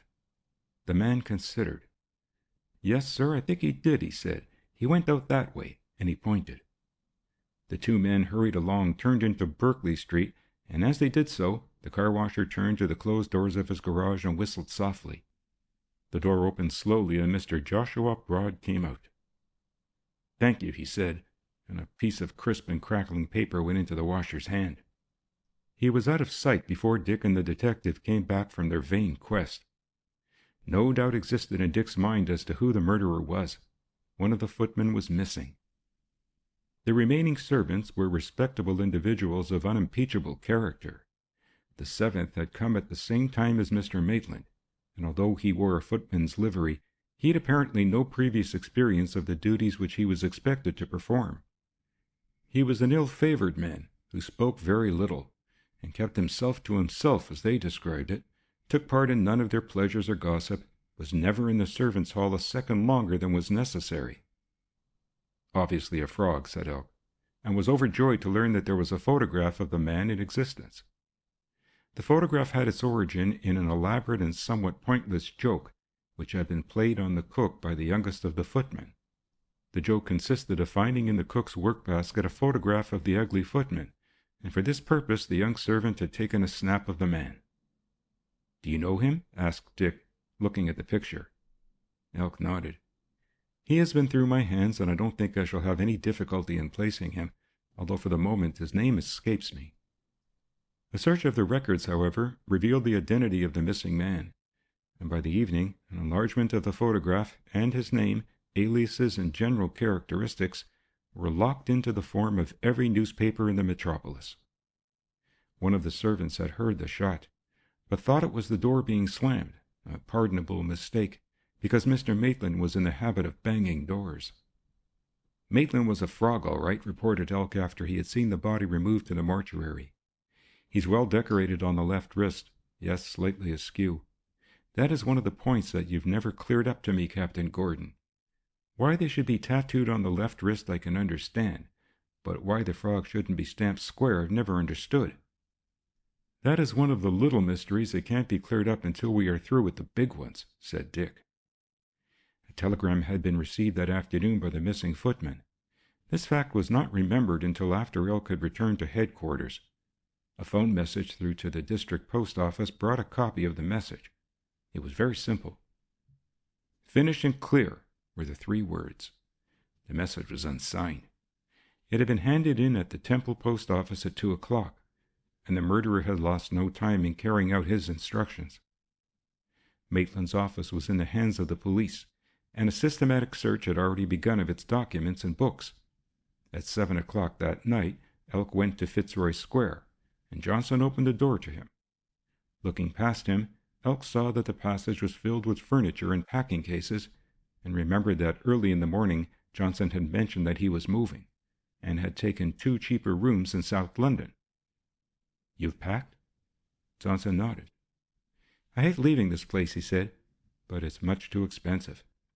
It seems as though I shall never get another job, and I better face that fact sensibly.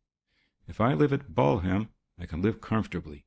I've very few expensive tastes." "If you have, you can indulge them," said Elk. "We found the old man's will. He has left you everything." Johnson's jaw dropped. His eyes opened wide. "Are you joking?" he said. "I was never more serious in my life. The old man has left you every penny he had. Here is a copy of the will. I thought you'd like to see it."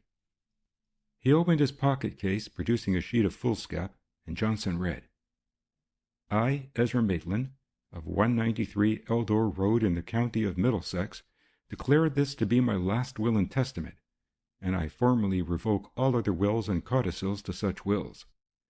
I bequeath all my property, movable or immovable, all lands, houses, deeds, shares in stock companies whatsoever, and all jewelry, reversions, carriages, motor cars, and all other possessions absolutely, to Philip Johnson of 471 Fitzroy Square, in the county of London, clerk.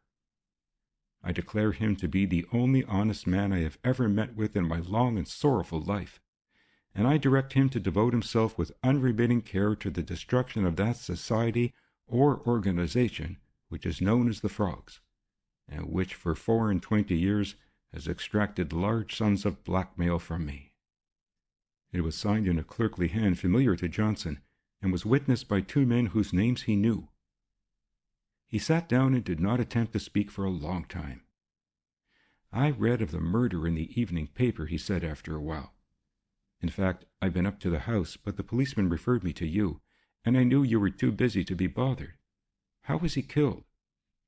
Shot, said Elk. Have they caught the man? We shall have him by the morning, said Elk with confidence. Now that we've taken Balder, there'll be nobody to warn the men we want. It is very dreadful, said Johnson after a while. But this, he looked at the paper, this has quite knocked me out. I don't know what to say. Where was it found? In one of his deed boxes. I wish he hadn't, said Johnson with emphasis. I mean, left me his money. I hate responsibility. I'm temperamentally unfitted to run a big business. I wish he hadn't. How did he take it? Asked Dick when Elk had returned. He's absolutely hazed. Poor devil, I felt sorry for him, and I never thought I should feel sorry for any man who came into money. He was just getting ready to move into a cheaper house when I arrived. I suppose he won't go to the Prince of Coe's mansion. The change in Johnson's prospects might make a difference to Ray Bennett. Does that strike you, Captain Gordon? I thought of that possibility, said Dick shortly. He had an interview in the afternoon with the Director of Public Prosecutions in regard to Balder, and that learned gentleman echoed his own fears. I can't see how we're going to get a verdict of murder against this man, although it is as plain as daylight that he poisoned Mills and was responsible for the bomb outrage. But you can't hang a man on suspicion, even though the suspicion is not open to doubt. How did he kill Mills, do you think? Mills had a cold, said Dick. He had been coughing all the way up in the car, and had asked Balder to close the window of the room. Balder obviously closed or nearly closed the window, and probably slipped a cyanide tablet to the man, telling him it was good for his cold. It was a fairly natural thing for Mills to take and swallow the tablet, and that, I am sure, is what happened.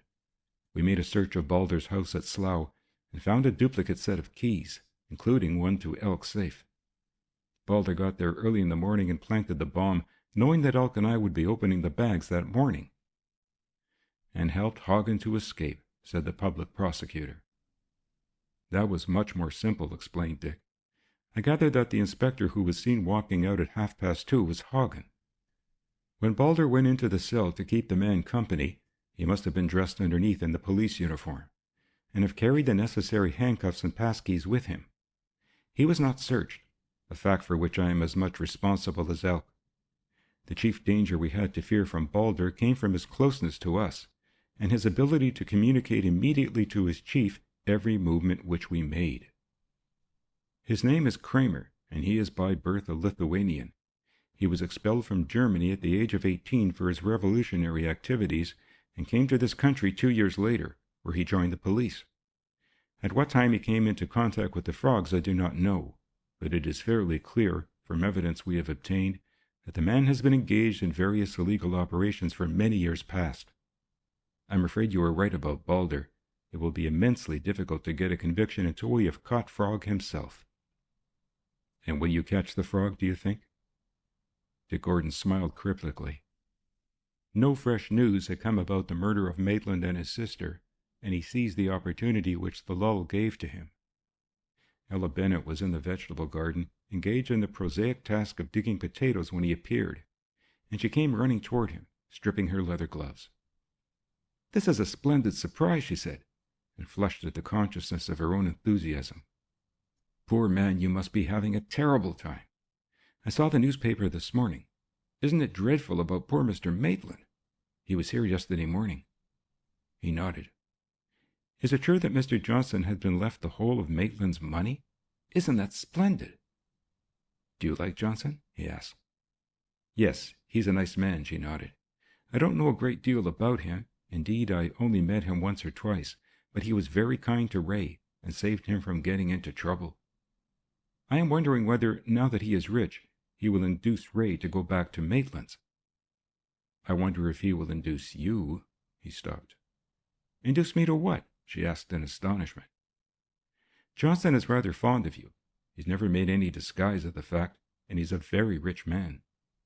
Not that I think that would make any difference to you," he added hastily. "I'm not a very rich man, but I'm comfortably off."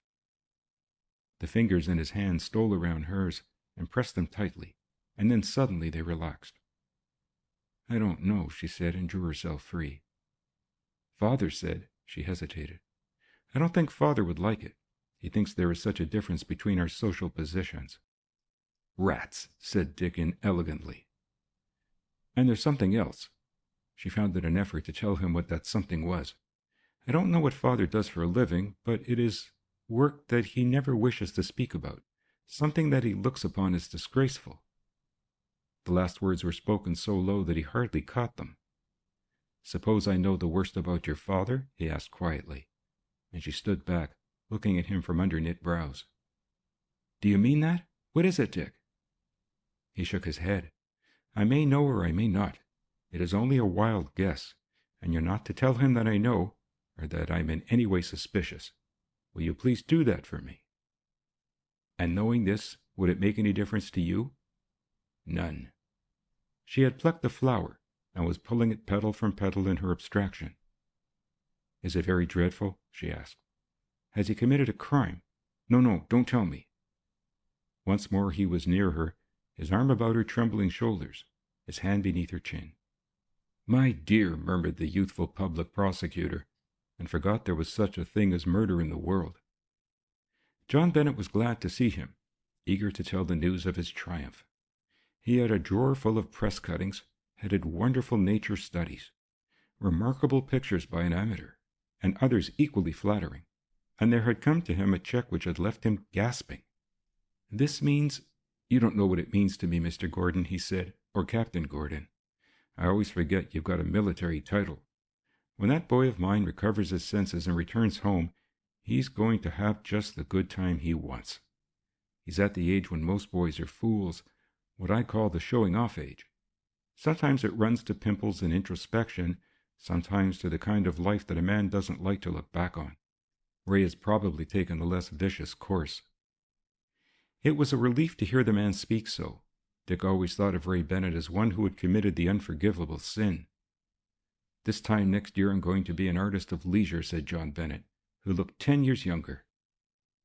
Dick offered to drive him to town, but this he would not hear of. He had to make a call at Dorking. Apparently he had letters addressed to him in that town, Dick learnt of this from the girl, concerning his mysterious errands. Dick left Horsham with a heart lighter than he had brought to that little country town, and was in the mood to rally Inspector Elk for the profound gloom which had settled on him since he had discovered that there was not sufficient evidence to try Balder for his life. End of chapter 29.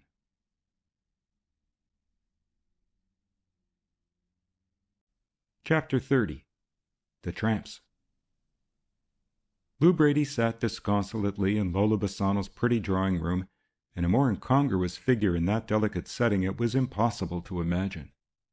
A week's growth of beard had transfigured him into the most unsavory-looking ruffian, and the soiled old clothes he wore, the broken and discolored boots, the grimy shirt, no less than his own personal uncleanliness of appearance, made him a revolting object.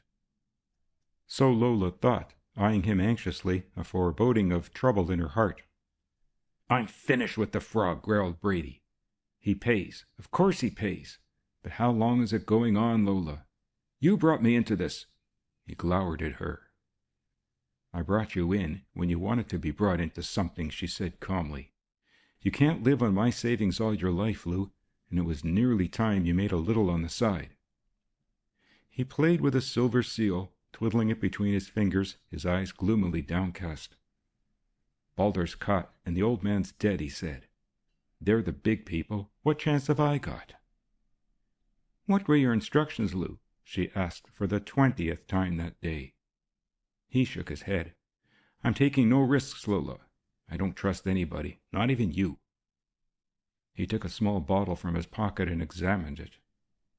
"What is that?" she asked curiously. "Dope of some kind. Is that part of the instructions, too?" He nodded. "Are you going in your own name?" "No, I'm not," he snapped. "Don't ask questions. I'm not going to tell you anything, see? This trip's going to last a fortnight, and when it's finished, I'm finished with Frog." "The boy, is he going with you?" "How do I know? I'm to meet somebody somewhere, and that's all about it." He looked at the clock and rose with a grunt. "It's the last time I shall sit in a decent parlor for a fortnight." He gave a curt nod and walked to the door. There was a servant's entrance and a gallery which was reached through the kitchen, and he passed down the stairs unobserved into the night. It was dark by the time he reached Barnet. His feet were aching. He was hot and wretched. He had suffered the indignity of being chased off the pavement by a policeman he could have licked with one hand, and he cursed the Frog with every step he took. There was still a long walk ahead of him once he was clear of Barnet, and it was not until a village clock was striking the hour of 11 that he ambled up to a figure that was sitting on the side of the road, just visible in the pale moonlight, but only recognizable when he spoke. "Is that you?" said a voice. "Yes, it's me. You're Carter, aren't you?" "Good Lord!" gasped Ray as he recognized the voice. "It's Lou Brady." "It's nothing of the kind," snarled the other man. "My name's Feenan. Yours is Carter. Sit down for a bit. I'm dead beat." "What is the idea?" asked the youth as they sat side by side. "How the devil do I know?" said the other savagely, as with a tender movement he slipped off his boots and rubbed his bruised feet. "I had no idea it was you," said Ray. "I knew it was you, all right," said the other, "and why I should be called upon to take a mug around this country, God knows." After a while he was rested sufficiently to continue the tramp. "There's a barn belonging to a shopkeeper in the next village. He'll let us sleep there for a few pence." "Why not try to get a room?" "Don't be a fool," snapped Lou. "Who's going to take in a couple of tramps, do you think? We know we're clean, but they don't. No, we've got to go the way the tramps go." "Where? To Nottingham?" "I don't know. If they told you Nottingham, I should say that's the last place in the world we shall go to. I've got a sealed envelope in my pocket. When we reach Baldock, I shall open it." They slept that night in the accommodating barn. A draughty shed populated it seemed by chickens and rats, and Ray had a restless night and thought longingly of his own little bed at Maytree Cottage. Strangely enough, he did not dwell on the more palatial establishment in Knightsbridge. The next day it rained, and they did not reach Baldock until late in the afternoon, and sitting down under the cover of a hedge, Brady opened the envelope and read its contents, his companion watching him expectantly. "You will branch from Baldock and take the nearest GW train for Bath. Then by road to Gloucester. At the village of Laverstock you will reveal to Carter the fact that you are married to Lola Bassano. You should take him to the Red Lion for this purpose, and tell him as offensively as possible in order to force a quarrel. But in no circumstances are you to allow him to part company from you. Go on to Ibley Copse. You will find an open space near where 3 dead trees stand, and there you will stop, take back the statement you made that you are married to Lola, and make an apology. You are carrying with you a whiskey flask. You must have the dope and the whiskey together at this point. After he is asleep, you will make your way to Gloucester, to 289 Hendry Street, where you will find a complete change of clothing. Here you will shave and return to town by the 2:19. Every word, every syllable he read over and over again until he had mastered the details. Then, striking a match, he set fire to the paper and watched it burn. "What are the orders?" asked Ray. "The same as yours, I suppose. What did you do with yours?" "Burnt them," said Ray. "Did he tell you where we're going?" "We are going to take the Gloucester road. I thought we should. That means striking across country till we reach the Bath road. We can take a train to Bath." "Thank goodness for that," said Ray fervently. "I don't feel I can walk another step." At 7 o'clock that night, two tramps turned out of a third-class carriage on Bath Station. One, the younger, was limping slightly, and sat down on a station seat. "Come on, you can't stay here," said the other gruffly. "We'll get a bed in the town. There's a Salvation Army shelter somewhere in Bath." "Wait a bit," said the other. "I'm so cramped with sitting in that infernal carriage that I can hardly move." They had joined the London train at Reading, and the passengers were pouring down the steps to the subway. Ray looked at them enviously. They had homes to go to, clean and comfortable beds to sleep in. The thought of it gave him a pain. And then he saw a figure and shrank back, a tall, angular man who carried a heavy box in one hand and a bag in the other. It was his father. John Bennet went down the steps with a casual glance at the two unsavory tramps on the seat, never dreaming that one was the son whose future he was at that moment planning. John Bennet spent an ugly night, and an even more ugly early morning. He collected the camera where he had left it, at a beer house on the outskirts of the town, and fixing the improvised carrier, he slipped the big box on his back, and with his bag in his hand took the road. A policeman eyed him disapprovingly as he passed, and seemed in two minds as to whether or not he should stop him, but refrained. The strength and stamina of this grey man were remarkable. He breasted a hill, and without slackening his pace, reached the top and strode steadily along the white road that was cut in the face of the hill. Below him stretched the meadowlands of Somerset, vast fields speckled with herds, glittering streaks of light where the river wound, above his head a blue sky, flecked white here and there. As he walked, the load on his heart was absorbed. All that was bright and happy in life came to him. His hand strayed to his waistcoat pocket mechanically. There were the precious press cuttings that he had brought from town and had read and reread in the sleepless hours of the night. He thought of Ella and all that Ella meant to him, and of Dick Gordon, but that made him wince, and he came back to the comfort of his pictures. Somebody told him that there were badgers to be seen. A man in the train had carefully located a veritable paradise for the lover of nature, and it was toward this beauty spot that he was making his way with the aid of a survey map which he had bought overnight at a stationer's shop. Another hour's tramp brought him to a wooden hollow, and consulting his map, he found he had reached his objective. There was ample evidence of the truth that his chance-found friend had told him. He saw a stoat flying on the heels of a terrified rabbit. A hawk wheeled ceaselessly on stiff pinions above him, and presently he found the run he was looking for, the artfully concealed entrance to a badger's lair. In the years he had been following his hobby, he had overcome many difficulties, learnt much. Today, failure had taught him something of the art of concealment. It took him time to poise and hide the camera in a bush of wild laurel, and even then it was necessary that he should take a long shot, for the badger is the shyest of its kind. There were young ones in the lair. He saw evidence of that, and a badger who has young is doubly shy. He had replaced the pneumatic attachment which set the camera moving by an electrical contrivance, and this enabled him to work with greater surety. He unwound the long flex and laid it to its fullest extent, taking a position on the slope of the hill 80 yards away, making himself comfortable. Taking off his coat, which acted as a pillow on which his arms rested, he put his field glasses near at hand. He had been waiting half an hour when he thought he saw a movement at the mouth of the burrow, and slowly focused his glasses. It was the tip of a black nose he saw, and he took the switch of the starter in his hand, ready to set the camera revolving. Minutes followed minutes, 5, 10, 15, but there was no further movement in the burrow, and in a dull way John Bennet was glad, because the warmth of the day, combined with his own weariness and his relaxed position, brought to him a rare sensation of bodily comfort and well-being. Deeper and deeper grew the languorous haze of comfort that fell on him like a fog, until it obscured all that was visible and audible. John Bennet slept, and sleeping, dreamed of success and of peace and of freedom from all that had broken his heart, and had dried up the sweet waters of life within him. In his dream he heard voices and a sharp sound like a shot, but he knew it was not a shot, and shivered. He knew that crack, and in his sleep clenched his hands convulsively. The electric starter was still in his hand. At 9 o'clock that morning there had come into Laverstock 2 limping tramps, though one limped more than the other. The bigger of the two stopped at the door of the Red Lion, and an unfriendly landlord surveyed the men over the top of a curtain which gave the habitués of the bar a semi-privacy. "Come in," growled Lou Brady. Ray was glad to follow. The landlord's bulk blocked the entrance to the bar. "What do you want?" he asked.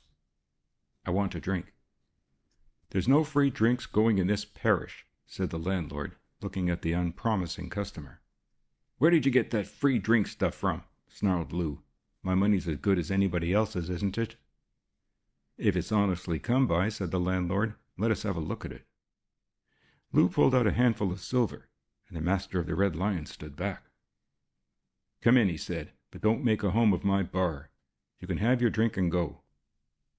Lou growled the order, and the landlord poured out the 2 portions of whiskey.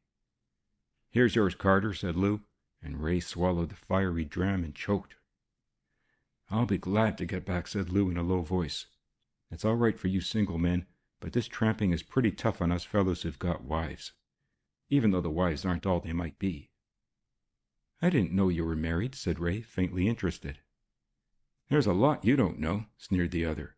"Of course I'm married. You were once told, and you hadn't the brains to believe it." Ray looked at the man open-mouthed. "Do you mean what Gordon said?" The other nodded. "You mean that Lola is your wife?" "Why, certainly she's my wife," said Lou coolly. "I don't know how many husbands she's had, but I'm her present one." "Oh, my God!" Ray whispered the words. "What's the matter with you?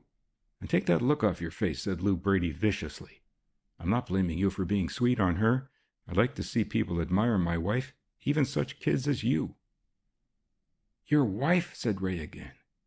He could not believe the man was speaking the truth. Is she a frog?" "Why shouldn't she be?" said Brady. "And keep your voice down, can't you? That fat old devil behind the counter is trying hard to listen. Of course she's a frog, and she's crook. We're all crooks. You're a crook, too. That's the way with Lola. She likes the crooks best. Perhaps you'll have a chance after you've done a job or two."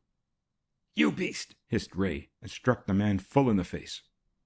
Before Lou Brady could come to his feet, the landlord was between them. "Outside, both of you!" he shouted, and dashing to the door, roared half a dozen names. He was back in time to see Lou Brady on his feet, glaring at the other.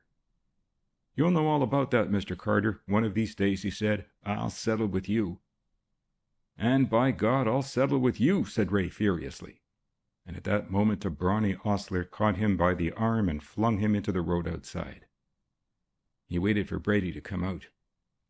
"I'm finished with you," he said. His face was white, his voice was quivering. "Finished with the whole rotten shoot of you. I'm going back." "You're not going back," said Lou. "Oh, listen, boy, what's making you mad? We've got to go on to Gloucester, and we might as well finish our job. And if you don't want to be with me after that, well, you can go ahead just as you like." "I'm going alone," said Ray. "Don't be a fool." Lou Brady came after him and seized his arm. For a second the situation looked ugly to the onlookers, and then with a shrug, Ray Bennett suffered the arm to remain. "I don't believe you," he said, the first words he spoke for half an hour after they had left the Red Lion. "Why should you have lied?" "I've got sick of your good temper, that's the whole truth, Ray. Just sick to death of it. I had to make you mad, or I'd have gone mad myself." "But is it true about Lola?" "Of course it's not true," lied Brady contemptuously. "Do you think she'd have anything to do with a chap like me?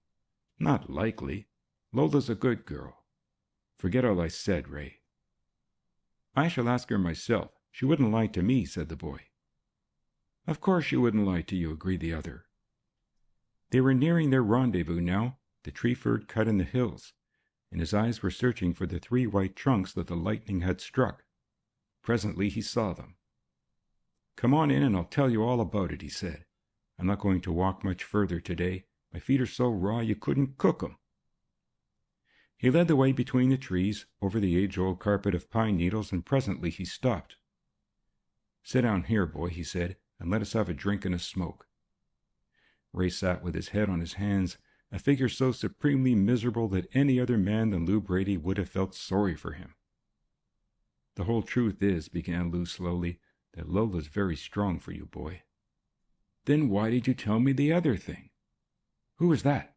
He looked round. What is it? Asked Lou. His own nerves were on edge. I thought I heard somebody moving.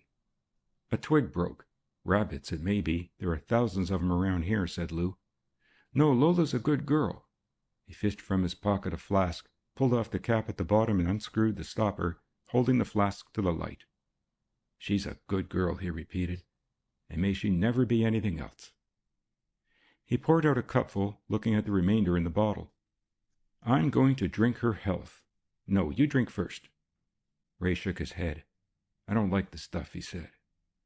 The other man laughed. For a fellow who's been pickled night after night, that's certainly an amusing view to take, he said. If you can't hold a dram of whiskey for the sake of drinking Lola's health, well, you're a poor... Give it to me.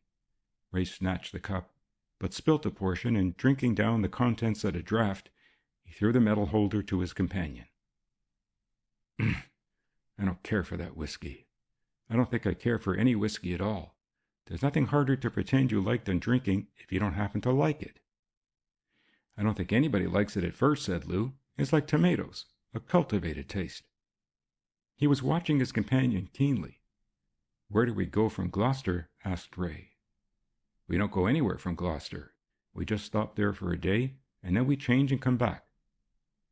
It's a stupid idea, said Ray Bennett, screwing up his eyes and yawning. Who is this frog, Lou? He yawned again, lay back on the grass, his hands under his head.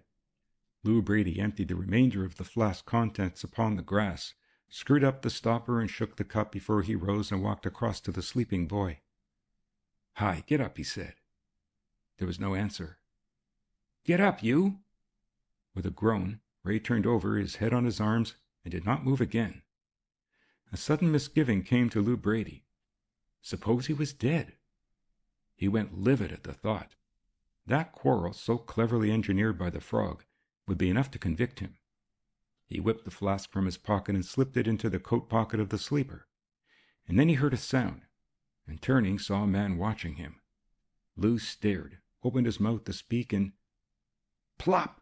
He saw the flash of the flame before the bullet struck him. He tried to open his mouth to speak, and... Plop! Lou Brady was dead before he touched the ground. The man removed the silencer from the pistol, walked leisurely across to where Ray Bennett was sleeping, and put the pistol by his hand. Then he came back and turned over the body of the dead man, looking down into the face. Taking 1 of 3 cigars from his waistcoat pocket, he lit it, being careful to put the match in the box whence he had taken it. He liked smoking cigars, especially other men's cigars. Then, without haste, he walked back the way he had come, gained the main road after a careful reconnaissance, and reached the car he had left by the roadside. Inside the car, a youth was sitting in the shelter of the curtained hood, loose-mouthed, glassy-eyed, staring at nothing. He wore an ill-fitting suit, and one end of his collar was unfastened. You know this place, Bill? Yes, sir.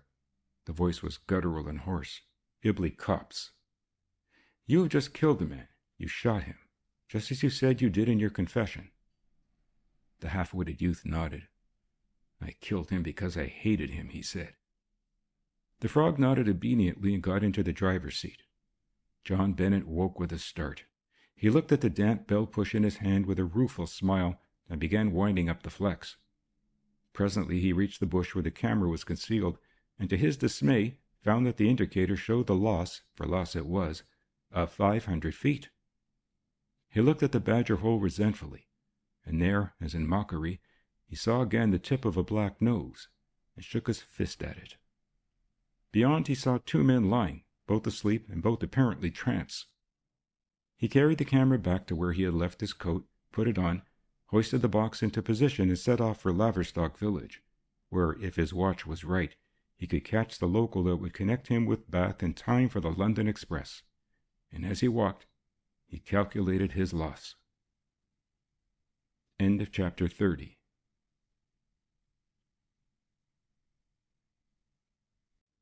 Chapter 31. The Chemical Corporation. Elk had promised to dine at Gordon's club. Dick waited for him until 20 minutes past the hour of appointment, and Elk had neither telephoned nor put in an appearance. At 25 minutes past, he arrived in a hurry. Good Lord, he gasped, looking at the clock. I had no idea it was so late, Captain. I must buy a watch. They went into the dining hall together, and Elk felt that he was entering a church. There was such solemn dignity about the stately room, with its prim and silent diners. It certainly has Heron's beat in the matter of Dickie Orham. I don't know that, gentleman, said the puzzled Dick. Oh, do you mean decorum? Yes, this is a little more sedate. What kept you, Elk? I'm not complaining, but when you're not on time, I worry as to what has happened to you. Nothing has happened to me, said Elk, nodding pleasantly to the embarrassed club waiter. Only we had an inquiry in Gloucester. I thought we'd struck another frog case, but the 2 men involved had no frog marks. Who are they? Fennon is one. He's the man that's dead. A murder? I think so, said Elk, spearing a sardine. I think he was thoroughly dead when they found him at Ibley Copse.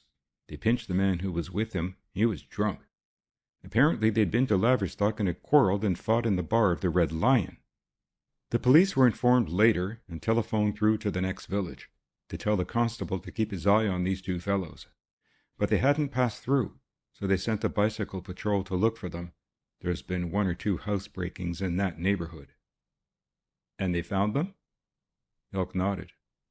1 man dead and the other man bottled.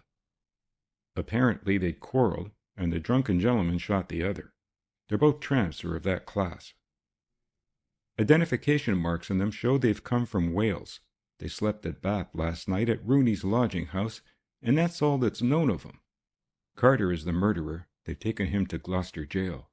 It's a very simple case, and the Gloucester police gave a haughty smile at the idea of calling in headquarters.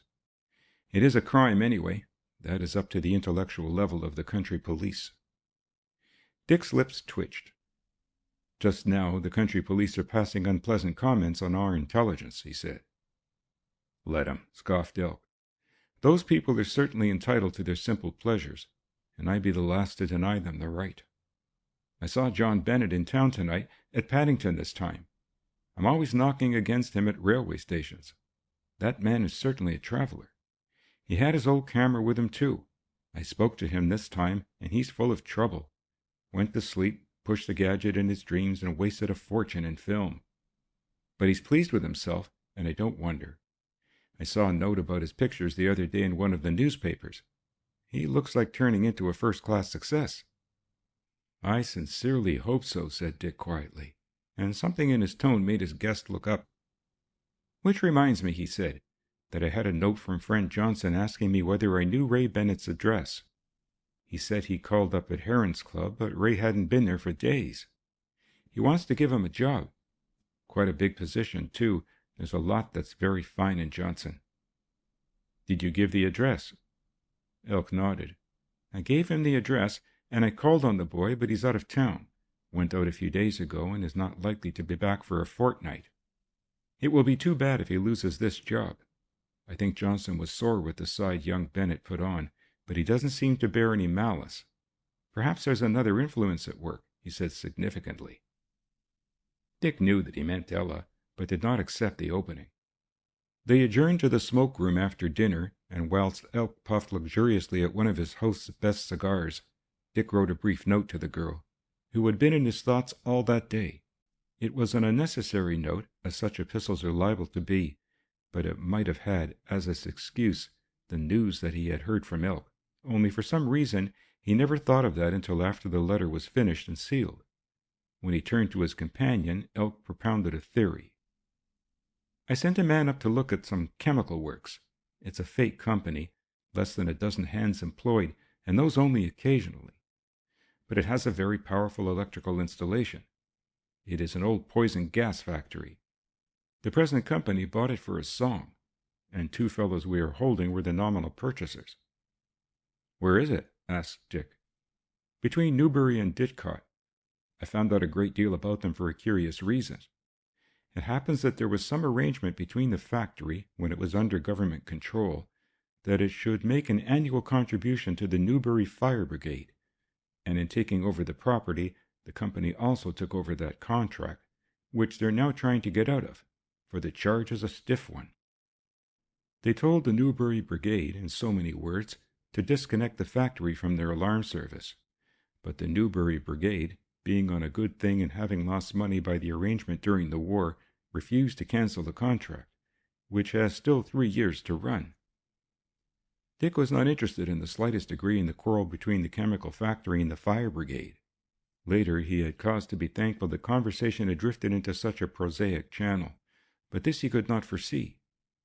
"Yes, very remarkable," he said absent-mindedly. A fortnight after the disappearance from town of Ray Bennett, Elk accepted the invitation of the American to lunch. It was an invitation often given, and only accepted now because there had arisen in Elk's mind a certain doubt about Joshua Broad, a doubt which he wished to mold into assurance.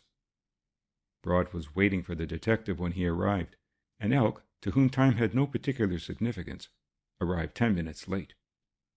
10 minutes after 1, said Elk. "I can't keep on time anyhow. There's been a lot of trouble at the office over the new safe they've got me. Something's wrong with it, and even the lockmaker doesn't know what it is." "Can't you open it?" "That's just it. I can't. And I've got to get some papers out today that are mighty important," said Elk. "I was wondering as I came along whether, having such a wide experience of the criminal classes, you ever heard any way by which it could be opened. It needs a proper engineer.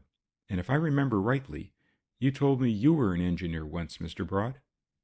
"Your memory is at fault," said the other calmly, as he unfolded his napkin and regarded the detective with a twinkle in his eye. "Safe opening is not my profession."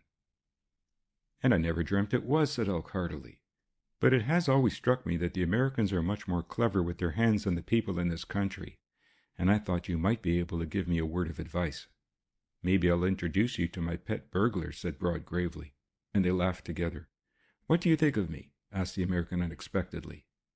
"I'm not expecting you to give your view of my character or personal appearance, but what do you think I am doing in London, dodging around, doing nothing but a whole lot of amateur police work?" "I've never given you much thought," said Elk untruthfully. "Being an American, I expect you to be out of the ordinary." "Flatterer," murmured Mr. Broad. "I wouldn't go so far as to flatter you," protested Elk. "Flattery is repugnant to me anyway." He unfolded an evening newspaper he had brought. "Looking for those tailless amphibians?" "Eh?" Elk looked up puzzled. "Frogs," explained the other. "No, I'm not exactly looking for frogs, though I understand a few of them are looking for me. As a matter of fact, there's very little in the newspaper about those interesting animals, but there's going to be." "When?" The question was a challenge. "When we get frog number 1. Mr. Broad crumpled a roll in his hand and broke it. "Do you think you'll get number 1 before I get him?" he asked quietly, and Elk looked across the table over his spectacles. "I've been wondering that for a long time," he said, and for a second their eyes met. "Do you think I shall get him?" asked Broad. "If all my speculations and surmises are what they ought to be, I think you will," said Elk, and suddenly his attention was focused upon a paragraph. "Quick work," he said. "We beat you Americans in that respect." "In what respect is that?" asked Broad. "I am sufficient of a cosmopolitan to agree that there are many things in England which you do better than we in America." Elk looked up to the ceiling. 15 days, he said. Of course, he just managed to catch the assizes. "Who's that?" "That man Carter, who shot a tramp near Gloucester," said Elk. "What has happened to him?" asked the other. "He was sentenced to death this morning," said the detective. Joshua Broad frowned. "Sentenced to death this morning? Carter, you say? I didn't read the story of the murder." "There was nothing complicated about it," said Elk. 2 tramps had a quarrel. I think they got drinking, and one shot the other and was found lying in a drunken sleep by the dead man's side. There's practically no evidence. The prisoner refused to make any statement or to instruct a lawyer. It must have been one of the shortest murder trials on record. "Where did this happen?" asked Broad, arousing himself from the reverie into which he had fallen. "Near Gloucester. There was little in the paper. It wasn't a really interesting murder. There was no woman in it, so far as the evidence went, and who cared a cent about 2 tramps?" He folded the paper and put it down, and for the rest of the meal was engaged in a much more fascinating discussion, the police methods of the United States, on which matter Mr. Broad was apparently something of an authority. The object of the American's invitation was very apparent. Again and again he attempted to turn the conversation to the man under arrest, and as skillfully as he introduced the subject of Balder, did Elk turn the discussion back to the merits of the third degree as a method of crime detection. "Elk, you're as close as an oyster," said Braud, beckoning a waiter to bring his bill. "And yet I could tell you almost as much about this man Balder as you know." "Tell me the prison he's in?" demanded Elk. "He's in Pentonville, Ward 7, Cell 84, said the other immediately, and Elk sat bolt upright. "And you needn't trouble to shift him to somewhere else just because I happen to know his exact location. I should be just as well informed if he was at Brixton, Wandsworth, Holloway, Wormwood Scrubs, Maidstone, or Chelmsford." End of chapter 31.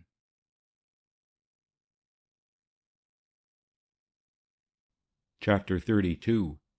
In Gloucester Prison. There was a cell in Gloucester Prison, the end cell in a long corridor of the old building. Next door is another cell, which is never occupied, for an excellent reason. That in which Ray Bennett sat was furnished more expensively than any other in the prison.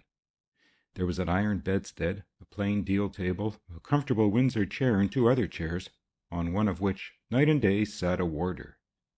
The walls were distempered pink. One big window near the ceiling, heavily barred, covered with tough and opaque glass, admitted light, which was augmented all the time by an electric globe in the arched ceiling. 3 doors led from the cell, one into the corridor, the other into a little annex fitted with a washing bowl and a bath, the third into the unoccupied cell, which had a wooden floor and in the center of the floor a square trap. Ray Bennett did not know then how close he was to the death house, and if he had known, he would not have cared, for death was the least of the terrors which oppressed him. He had awakened from his drugged sleep to find himself in the cell of a country lock-up, and had heard, bemused, the charge of murder that had been made against him. He had no clear recollection of what had happened. All that he knew was that he had hated Lou Brady and that he had wanted to kill him. After that he had a recollection of walking with him and sitting down somewhere. They told him that Brady was dead, and that the weapon with which the murder was committed had been found in his hand. Ray had racked his brains in an effort to remember whether he had a revolver or not. He must have had. And of course he had been drugged. They had had whiskey at the Red Lion, and Lou must have said something about Lola, and he had shot him.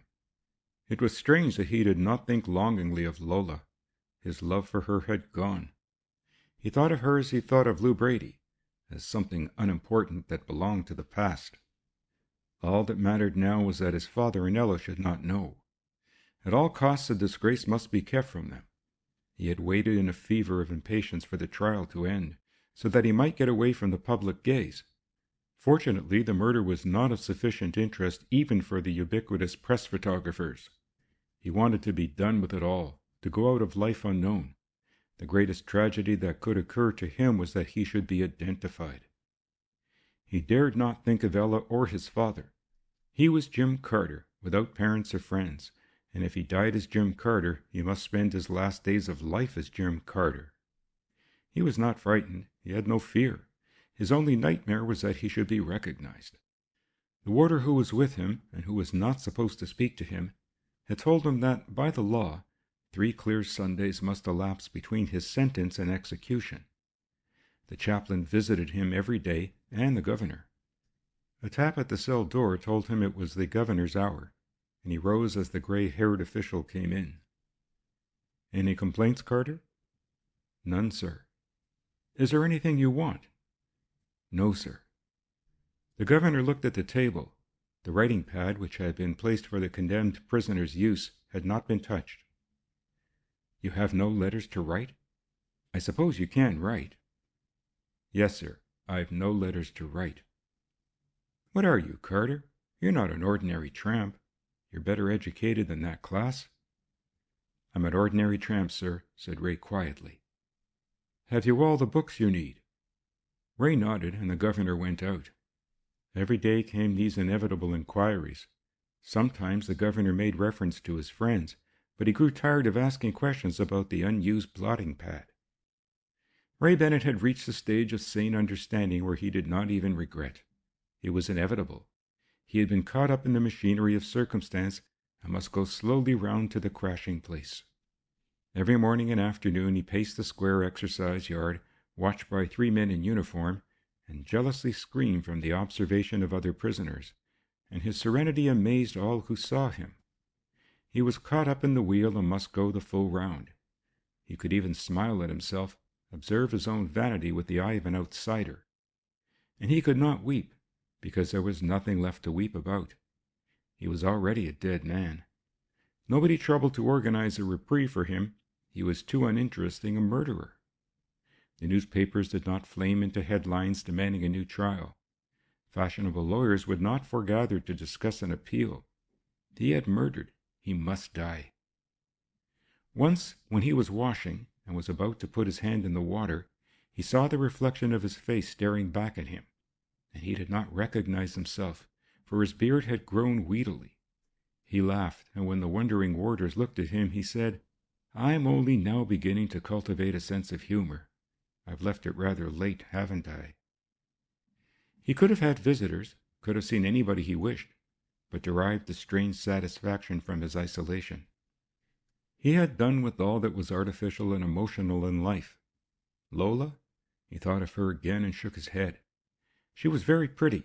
He wondered what she would do now that Lou was dead, what she was doing at that moment. He thought, too, of Dick Gordon, remembered that he liked him that day when Dick had given him a ride in his big Rolls. How queerly far off that seemed. And yet it could have been only a few months ago. One day the governor came in a more ceremonial style, and with him was a gentleman whom Ray remembered having seen in the courthouse on the day of the trial. It was the under-sheriff, and there was an important communication to be made. The governor had to clear his throat twice. "Carter," he said a little unsteadily, "the Secretary of State has informed me that he sees no reason for interfering with the course of the law. The High Sheriff has fixed next Wednesday morning at 8 o'clock as the date and hour of your execution." Ray inclined his head. "Thank you, sir," he said. End of chapter 32.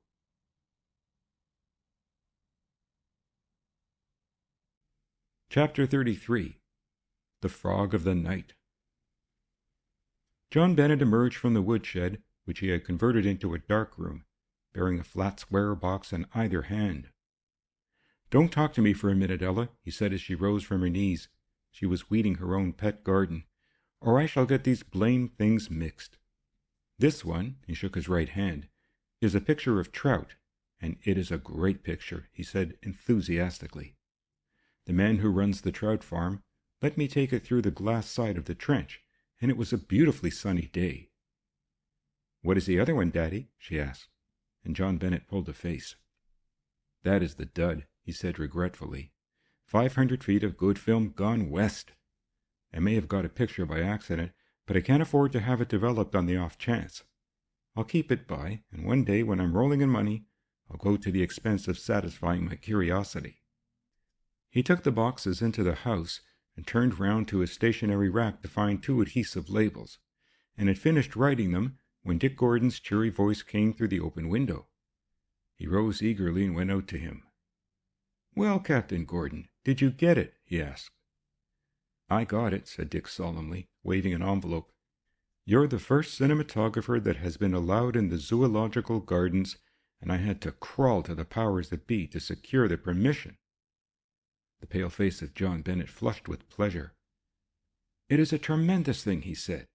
"The zoo has never been put on the pictures, and Selinsky has promised me a fabulous sum for the film if I can take it." "The fabulous sum is in your pocket, Mr. Bennet," said Dick, "and I am glad that you mentioned it." "I am under the impression you mentioned it first," said John Bennet. Ella did not remember having seen her father smile before. "Perhaps I did," said Dick cheerfully. "I knew you were interested in animal photography."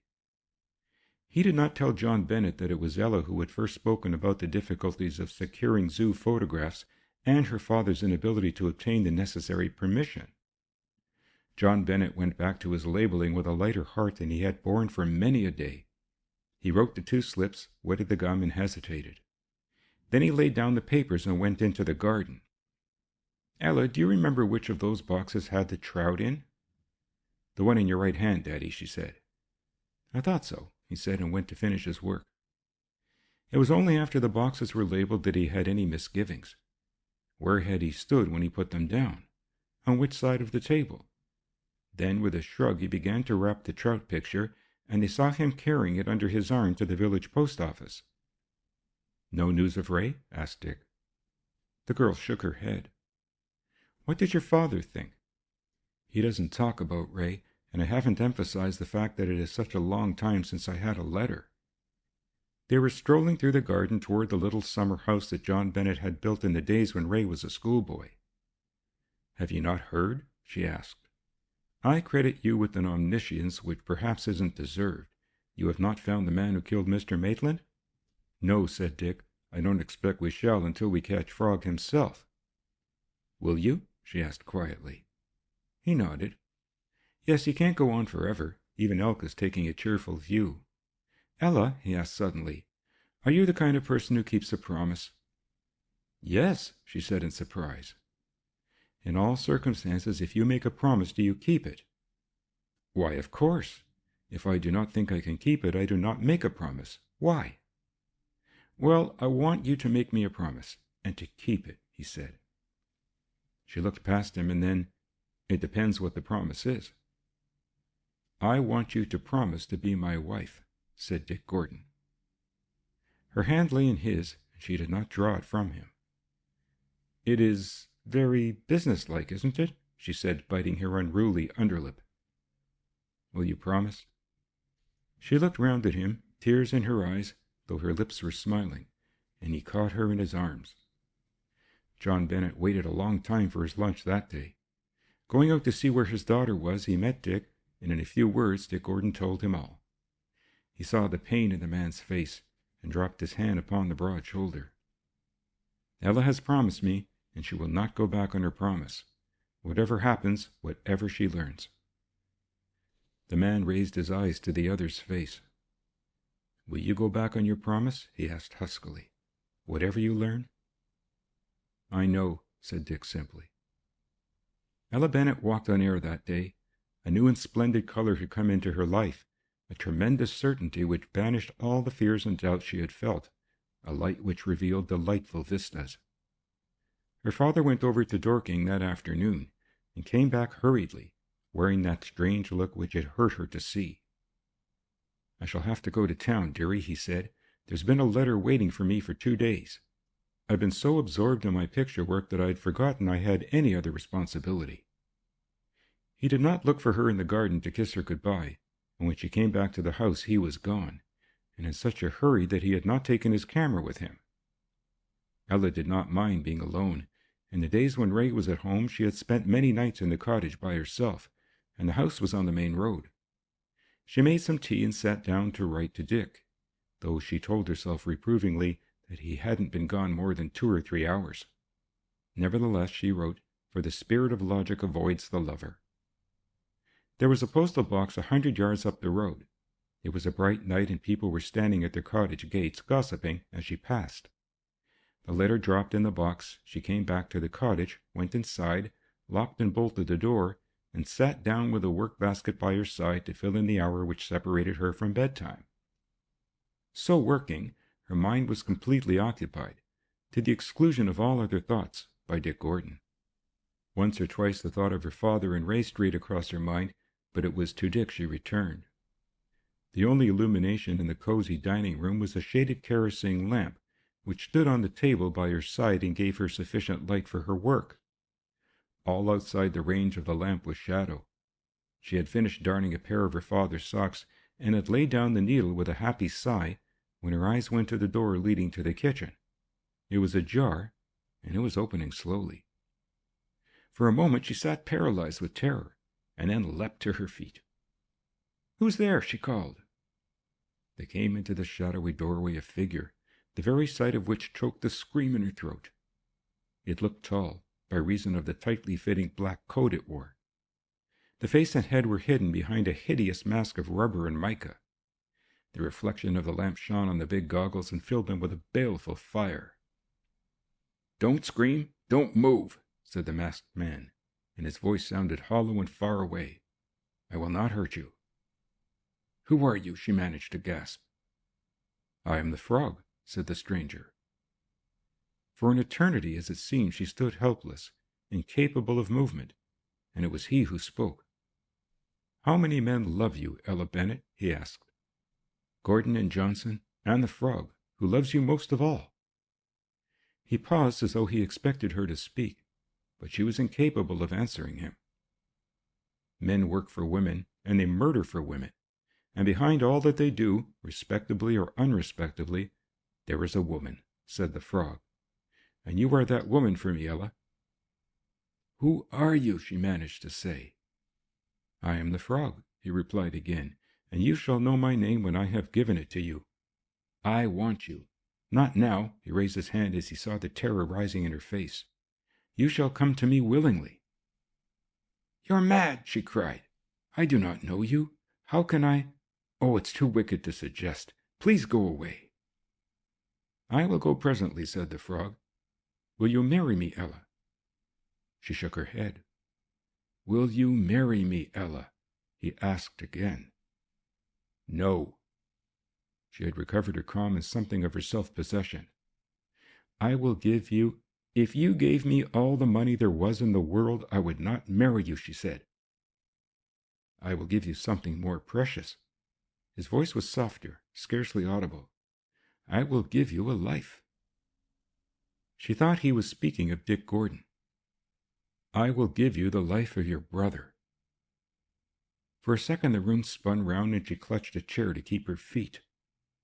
"What do you mean?" she asked. "I will give you the life of your brother, who is lying in Gloucester jail under sentence of death," said the frog. With a supreme effort, Ella guided herself to a chair and sat down. "My brother?" she said dully. "Under sentence of death?" "Today is Monday," said the frog. "On Wednesday he dies. Give me your word that when I send for you, you will come, and I will save him." "How can you save him?" The question came mechanically. "A man has made a confession, a man named Gill, a half-witted fellow who thinks he killed Lou Brady." "Brady?" she gasped. The frog nodded. "It isn't true," she breathed. "You're lying. You're telling me this to frighten me." "Will you marry me?" he asked. "Never, never!" she cried. "I would rather die. You are lying to me." "When you want me, send for me," said the frog. "Put in your window a white card, and I will save your brother." She half lay on the table, her head upon her folded arms. "It's not true. It's not true," she muttered. There was no reply, and looking up she saw that the room was empty. Staggering to her feet, she went out into the kitchen. The kitchen door was open, and peering into the dark garden, she saw no sign of the man. She had strength to bolt the door and dragged herself up to her room and to her bed, and then she fainted. Daylight showed in the windows when she sat up. She was painfully weary, her eyes were red with weeping, her head was in a whirl. It had been a night of horror, and it was not true, it could not be true. She had heard of no murder, and if there had been, it could not be Ray. She would have known. Ray would have sent for her father. She dragged her aching limbs to the bathroom and turned the cold water tap. Half an hour later she was sane, and looking at her experience dispassionately. Ray was alive. The man had tried to frighten her. Who was he? She shivered. She saw only one solution to her terrible problem, and after she made herself a cup of tea, she dressed and walked down into the town, in time to catch an early train. What other thought came to her, she never dreamt for one moment of surrender, never so much as glanced at the window where a white card could be placed, might save the life of her brother.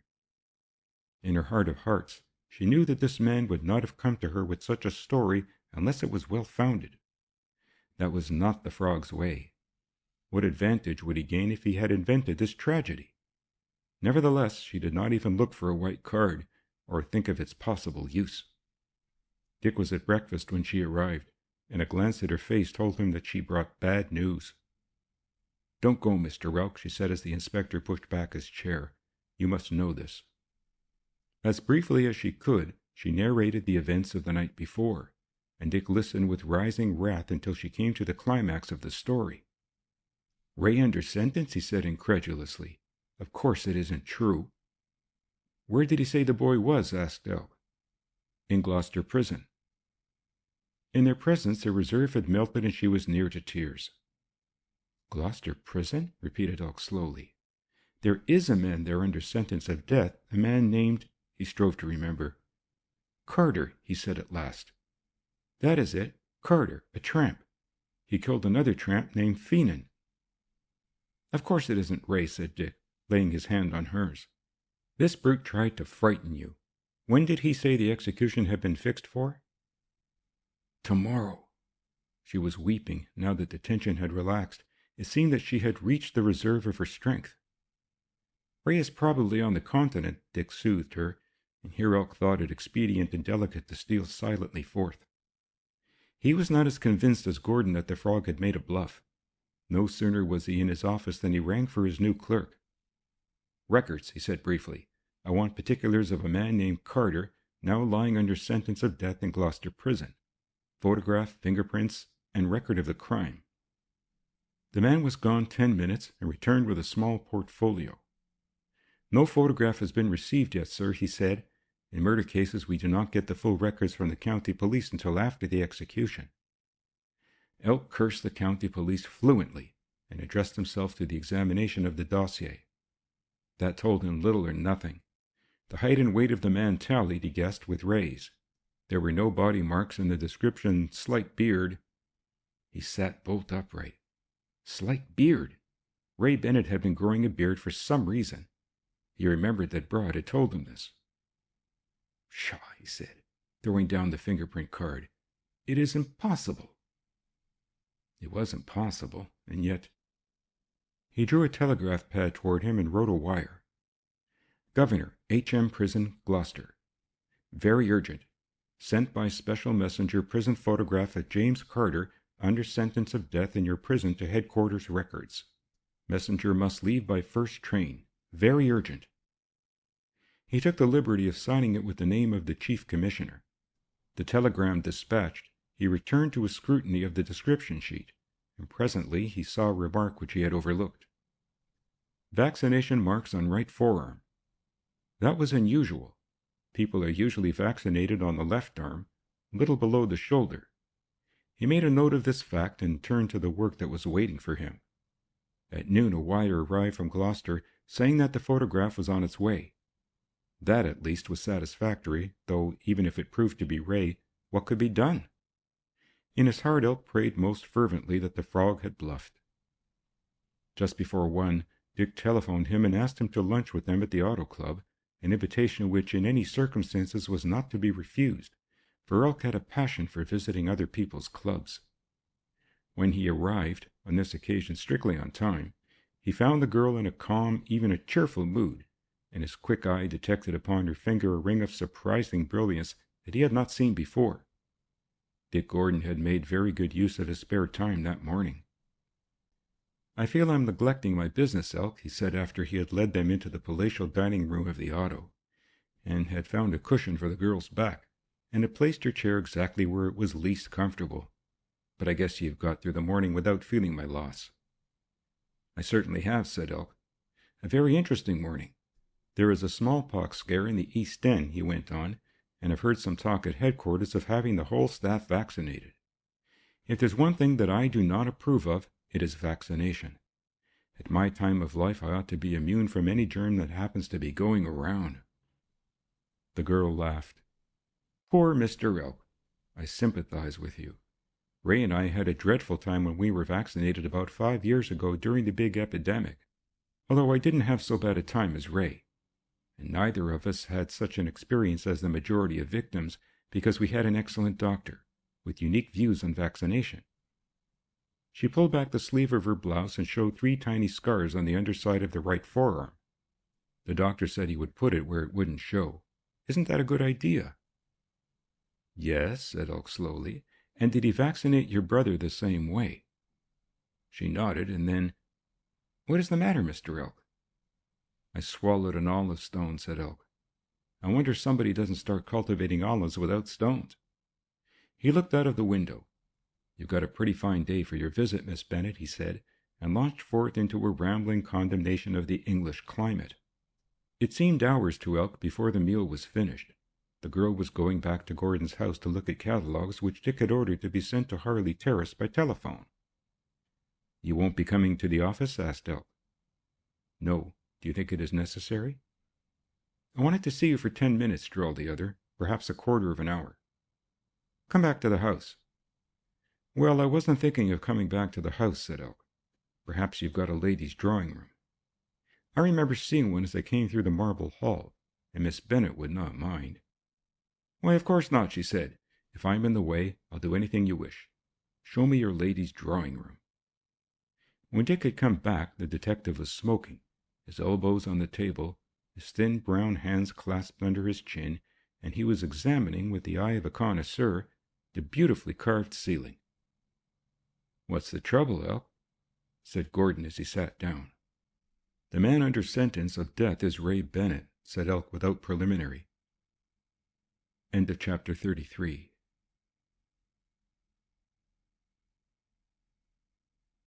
Chapter 34. The Photoplay. Dick's face went white. "How do you know this?" "Well, there's a photograph coming along. He will be in London this afternoon, but I needn't see that. This man under sentence has 3 vaccination marks on the right forearm." There was dead silence. "I wondered why you turned the talk to vaccination," said Dick quietly. "I ought to have known there was something in it. What can we do?" "I'll tell you what you can't do," said Elk. "You can't let that girl know. For good and sufficient reasons, Ray Bennet has decided not to reveal his identity, and he must pass out." "You're going to have a rotten afternoon, Captain Gordon," said Elk gently, "and I'd rather be me than you. But you've got to keep up your light-hearted chatter, or that young woman is going to guess that something is wrong." "My God, how dreadful," said Dick in a low voice. "Yes, it is," admitted Elk, "and we can do nothing. We've got to accept it as a fact that he's guilty.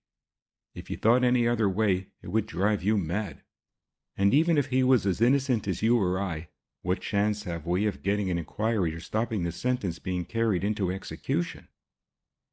"Poor John Bennet," said Dick in a hushed voice. "If you're starting to get sentimental," snarled Elk, blinking furiously, "I'm going into a more practical atmosphere. Good afternoon." "Wait, I can't face this girl for a moment. Come back to the house with me." Elk hesitated and then grudgingly agreed. Elk could not guess, from their demeanor, the horror that was in the minds of these men. Elk fell back upon history and dates, a prolific and favorite subject.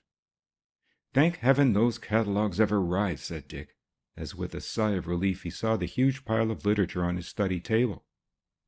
"Why, thank heaven?" she smiled. "Because his conscience is pricking him and he wants an excuse for working." Elk came to the rescue. The strain was one which even he found almost insupportable, and when after a pleading glance at the other Dick nodded, he got up with a sense of holiday. "I'll be going now, Miss Bennet," he said. "I expect you'll be busy all the afternoon furnishing your cottage. I must come down and see it," he went on, wilfully dense, "though it struck me that there wouldn't be much room for new furniture at Maytree." So far he got when he heard voices in the hall, the excited voice of a woman, shrill, insistent, hysterical. Before Dick could get to the door, it was flung open, and Lola rushed in. "Gordon! Gordon! Oh, my God!" she sobbed. "Do you know?" "Hush," said Dick, but the girl was beside herself. "They've got Ray! They're going to hang him! Lou's dead!" The mischief was done. Ella came slowly to her feet, rigid with fear. "My brother?" she asked, and then Lola saw her for the first time and nodded. "I found out," she sobbed. "I had a suspicion, and I wrote.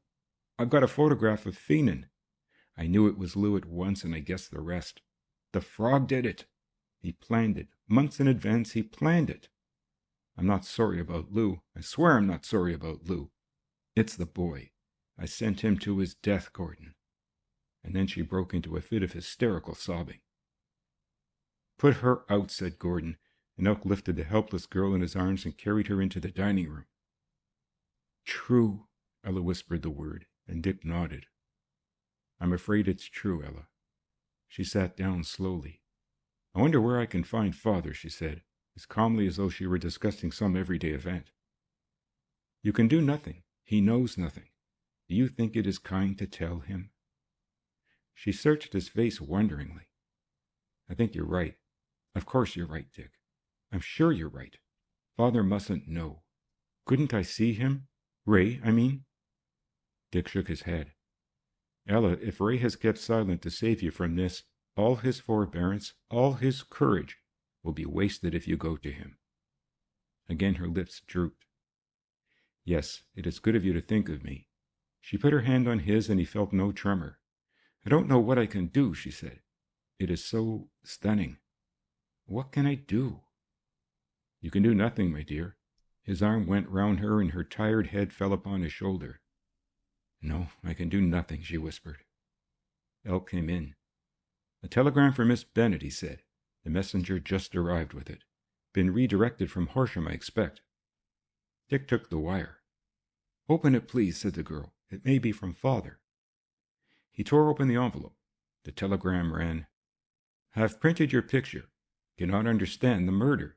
Were you trying to take photo play?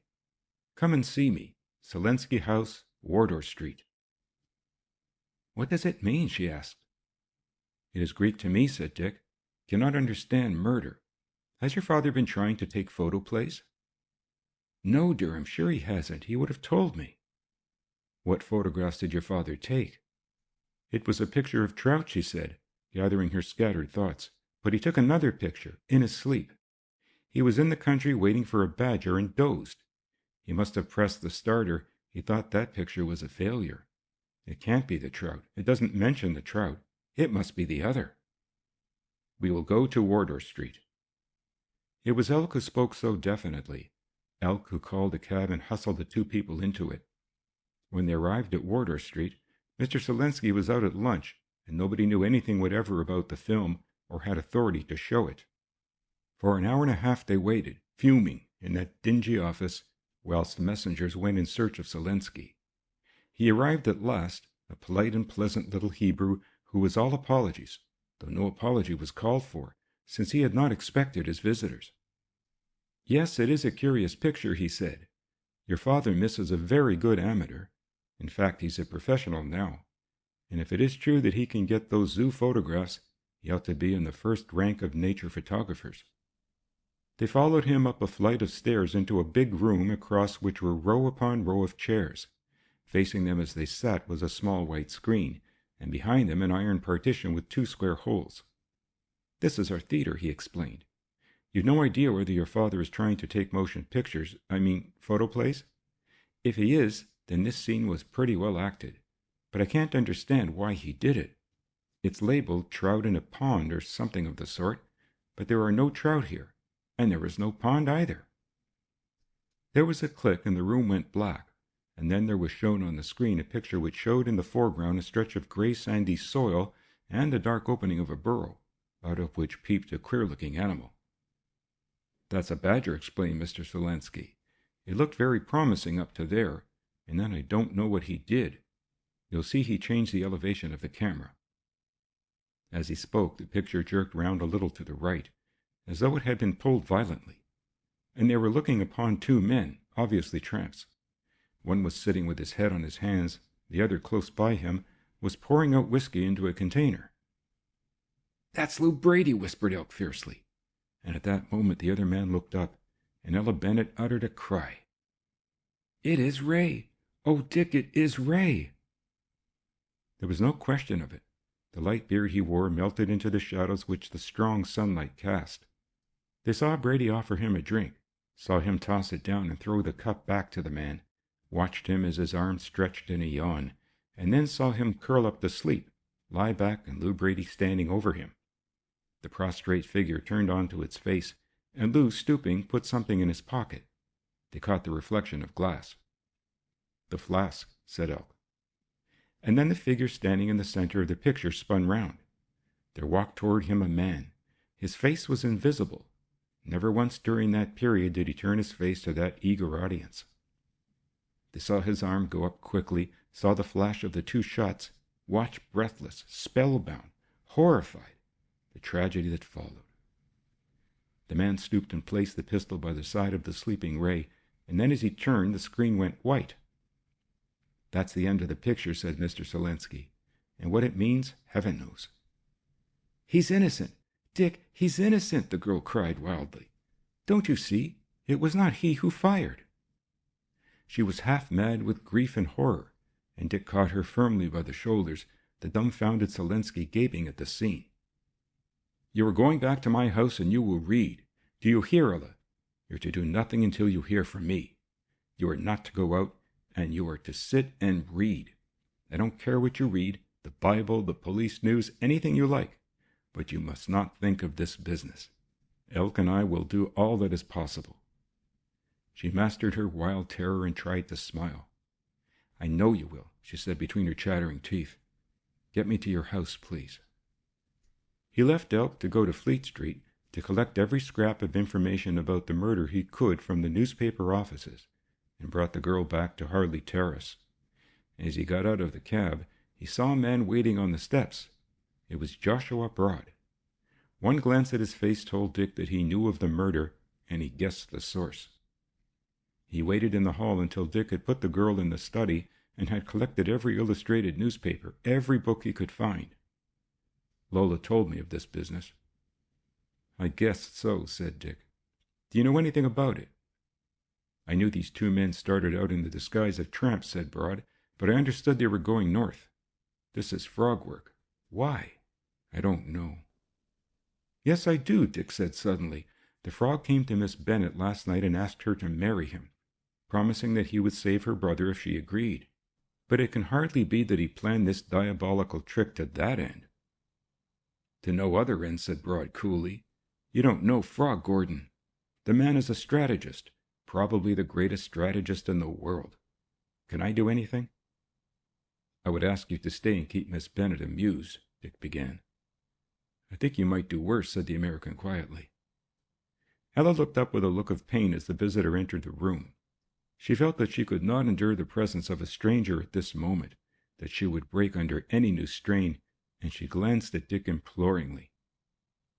"If you don't want me to stay," Miss Bennet smiled Broad, "well, I'll just go as soon as you tell me. But I have one piece of information to pass to you, and it is this, that your brother will not die." His eyes met Dick Gordon's, and the prosecutor bit his lip to restrain the cry that came involuntarily. "Why?" she asked eagerly, but neither of the men could tell her. Dick telephoned to the garage for his car, the very machine that Ray Bennett had driven the first day they had met. His first call was at the office of the public prosecutor, and to him he stated the facts. "It is a most remarkable story, and I can do nothing, of course. You'd better see the Secretary of State at once, Gordon." "Is the House of Commons sitting, sir?" "No, I've an idea that the Secretary, who is the only man that can do anything for you, is out of town. He may be on the continent. I'm not sure. There was a conference at San Remo last week, and I've a dim notion that he went there." Dick's heart almost stood still. "Is there nobody else at the Home Office who could help?" "There is the Undersecretary. You'd better see him." The public prosecutor's department was housed in the Home Office building, and Dick went straight away in search of the responsible official. The permanent secretary, to whom he explained the circumstances, shook his head. "I'm afraid we can do nothing now, Gordon," he said, "and the Secretary of State is in the country and very ill." "Where is the Undersecretary?" asked Dick desperately. "He's at San Remo." "How far out of town is Mr. Whitby's house?" The official considered. "About 30 miles, this side of Tunbridge Wells," and Dick wrote the address on a slip of paper.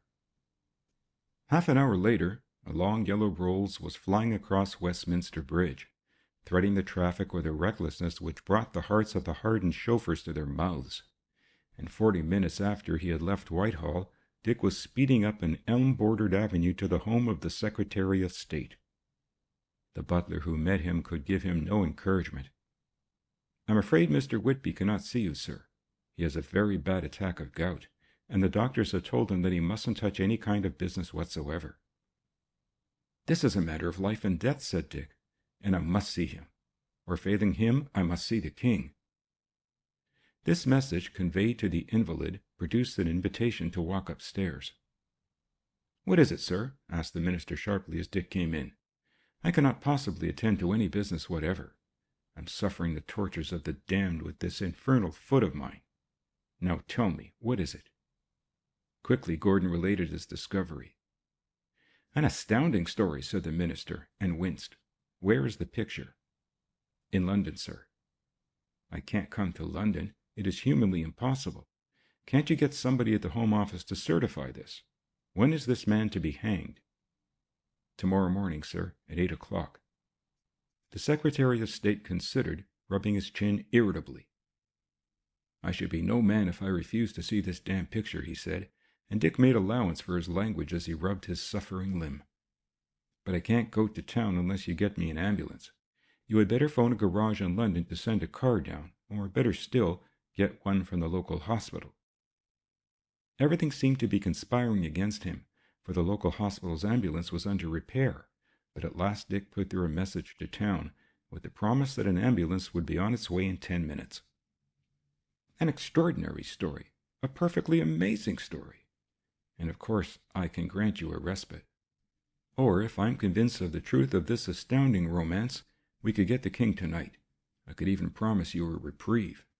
But my death will lie at your door if I catch cold. 2 hours passed before the ambulance came. The chauffeur had had to change his tires twice on the journey. Very gingerly, accompanied by furious imprecations from the cabinet minister, his stretcher was lifted into the ambulance. To Dick, the journey seemed interminable. He had telephoned through to Selensky, asking him to keep his office open until his arrival. It was 8 o'clock by the time the minister was assisted up to the theater and the picture was thrown upon the screen. Mr. Whitby watched the drama with the keenest interest, and when it was finished he drew a long breath. "That's all right so far as it goes," he said, "but how do I know this hasn't been play-acted in order to get this man a reprieve? And how am I to be sure that this wretched tramp is your man?" "I can assure you of that, sir," said Elk. "I got the photograph up from Gloucester this afternoon." He produced from his pocketbook 2 photographs, one in profile and one full face, and put them on the table before the minister. "Show the picture again," he ordered, and again they watched the presentation of the tragedy. "But how on earth did the man manage to take this picture?" "I've since discovered, sir, that he was in the neighborhood on that very day. He went out to get a photograph of a badger. I know this, sir, because Mr. Selensky has given me all the information in his power." Mr. Whitby looked up at Dick. "You're in the public prosecutor's department? I remember you very well, Captain Gordon. I must take your word. This is not a matter for respite, but for reprieve, until the whole of the circumstances are investigated." "Thank you, sir," said Dick, wiping his streaming forehead. "You'd better take me along to the Home Office," grumbled the great man. "Tomorrow I shall be cursing your name in memory, though I must confess that I'm feeling better for the drive. I want that picture." They had to wait until the picture was replaced in its box, and then Dick, Gordon, and Elk assisted the Secretary of State to the waiting ambulance. At 8:15, a reprieve, ready for the royal counter's signature, was in Dick's hand, and the miracle which Mr. Whitby had not dared expect had happened. He was able, with the aid of a stick, to hobble to a car. Before the great palace, streams of carriages and motor cars were passing. It was the night of the first ball of the season, and the hall of the palace was a brilliant sight. The glitter of women's jewels, the scarlet, blue, and green of diplomatic uniforms, the flash of innumerable orders, no less than the organization of this gorgeous gathering, interested Dick as he stood, a strangely contrasting figure, watching the pageant pass him. The minister had disappeared into an anteroom, and presently came back and crooked his finger. Dick followed him down a red-carpeted passage past a white-haired footman in scarlet and gold, until they came to a door before which another footman stood. A whispered word, the footman knocked, and a voice bade them to enter. The servant opened the door, and they went in. The man who was sitting at the table rose. He wore the scarlet uniform of a general. Across his breast was the blue ribbon of the Garter. There was in his eyes a kindliness and humanity which Dick had not imagined he would find. "Will you be seated? Now, please tell me the story as quickly as you can, because I have an appointment elsewhere, and punctuality is the politeness of princes," he smiled.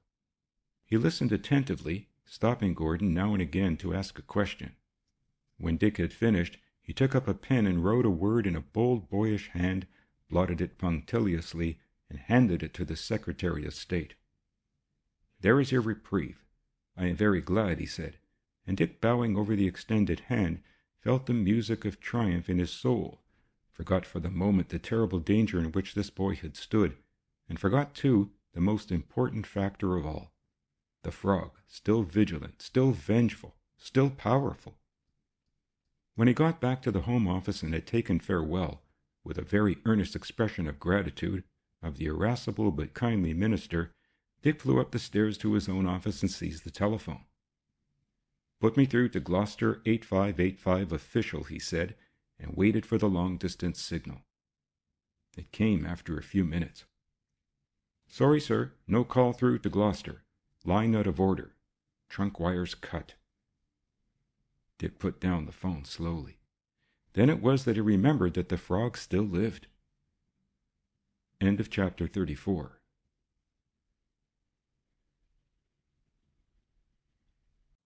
Chapter 35. Getting Through. When Elk came up to the prosecutor's room, Dick was sitting at the table, writing telegrams. They were each addressed to the governor of Gloucester Prison and contained a brief intimation that a reprieve for James Carter was on its way. Each was marked via a different route. "What's the idea?" said Elk. "The phone to Gloucester is out of order," said Dick, and Elk bit his lip thoughtfully. "Is that so?" he drawled. "Then if the phone's out of order—" "I don't want to think that," said Dick. Elk took up the instrument. "Give me the Central Telegraph Office, miss," he said. "I want to speak to the chief clerk." "Yes, Inspector Elk, CID. After a pause, he announced himself again. "We're putting some wires through to Gloucester. I suppose the lines are all right?" His face did not move a muscle while he listened. Then, "I see," he said. "Any roundabout route we can get? Where's the nearest town open?" A wait. "Is that so? Thank you." He put down the instrument. "All wires to Gloucester are cut. The trunk wire has been cut in 3 places. The connection with Birmingham, which runs in an earthenware pipe underground, has been blown up, also in 3 places. Dick's eyes narrowed. "Try the radio company," he said. "They've got a station at Devizes, and another one somewhere near Cheltenham, and they could send on a message." Again Elk applied himself to the telephone. "Is that the radio station? Inspector Elk, Headquarters Police speaking. I want to get a message through to Gloucester Prison via—" "Eh? But I thought you'd overcome that difficulty. How long has it been jammed?" "Thank you," he said, and put down the telephone for the second time. "There's a jam," he said. "No messages are getting through. The radio people say that somebody in this country has got a secret apparatus which was used by the Germans during the war, and that when the jam is on, it is impossible to get anything through." Dick looked at his watch. It was now 9:30.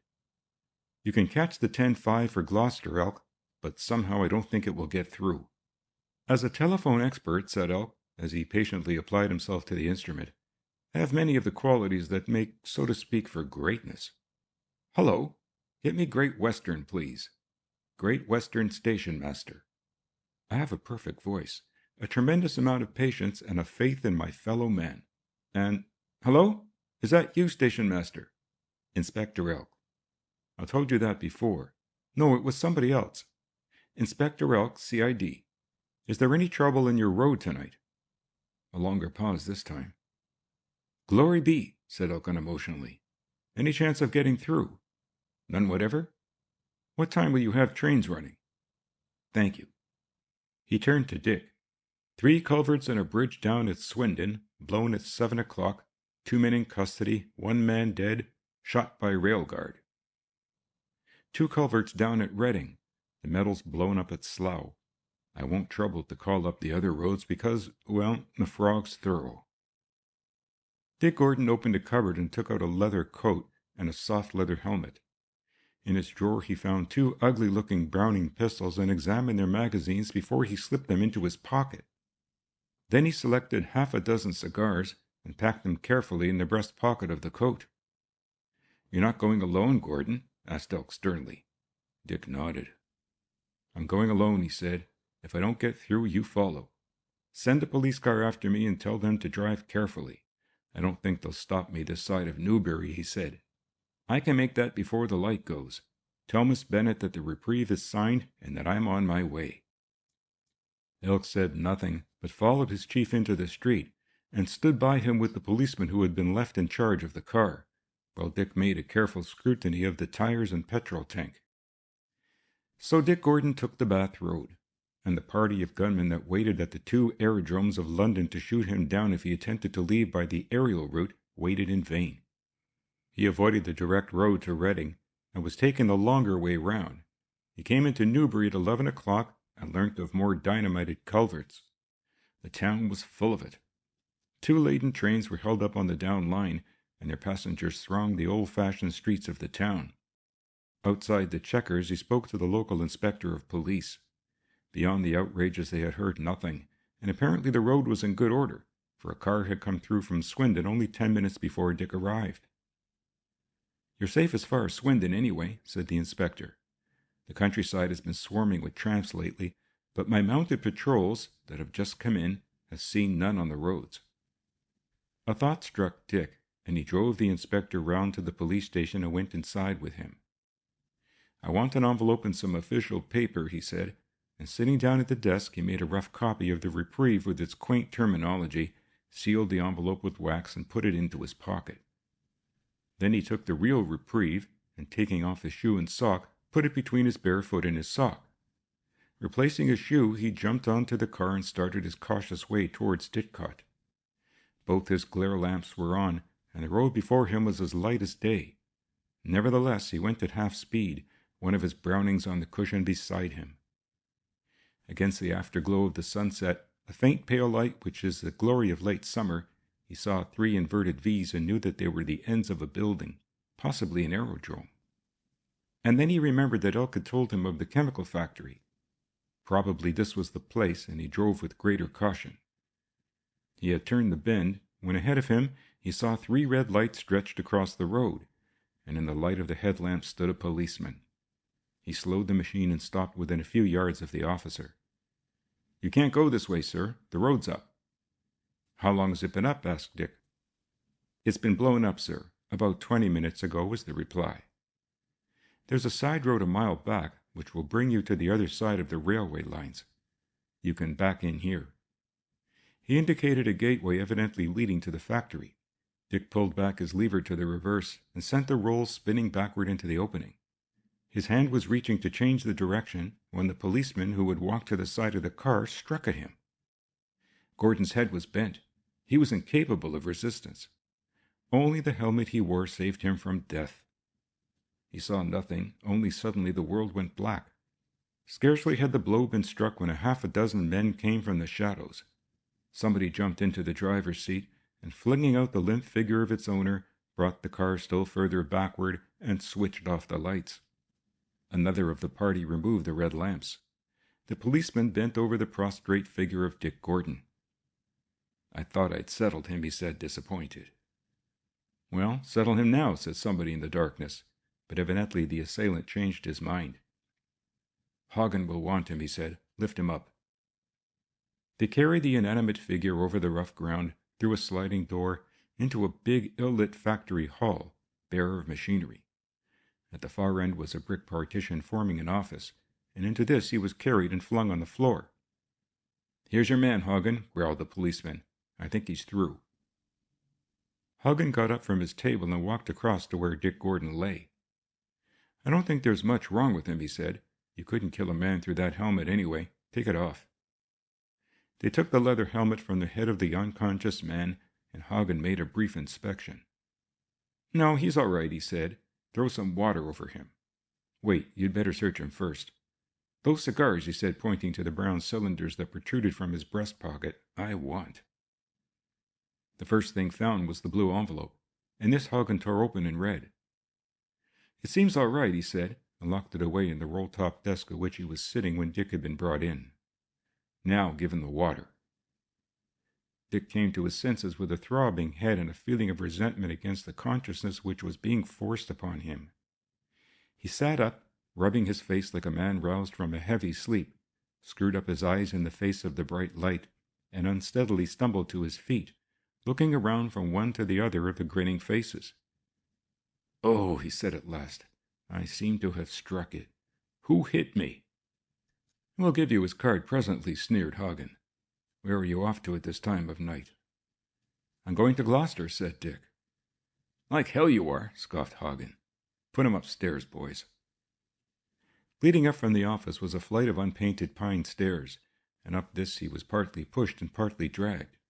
The room above had been used in wartime as an additional supervisor's office. It had a large window, commanding a view of the whole of the floor space. The window was now thick with grime, and the floor littered with rubbish which the present occupants had not thought it worth while to move. "Search him again, and make sure he hasn't any gun on him, and take away his boots," said Hagn. A small carbon filament lamp cast a sickly yellow light upon the sinister group that surrounded Dick Gordon. He had time to take his bearings. The window he had seen, and escape that way was impossible. The ceiling was covered with matchboards that had once been varnished. There was no other way out, save down the steps. "You got to stay here for a day or two, Gordon, but perhaps if the government will give us Balder, you'll get away with your life. If they don't, then it'll be a case of good night, nurse." End of chapter 35.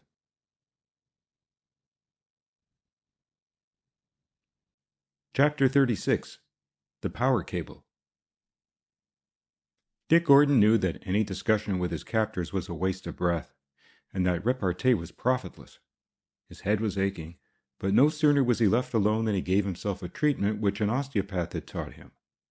He put his chin on his breast and his two open hands behind his neck, the fingertips pressing hard. Then he slowly raised his head.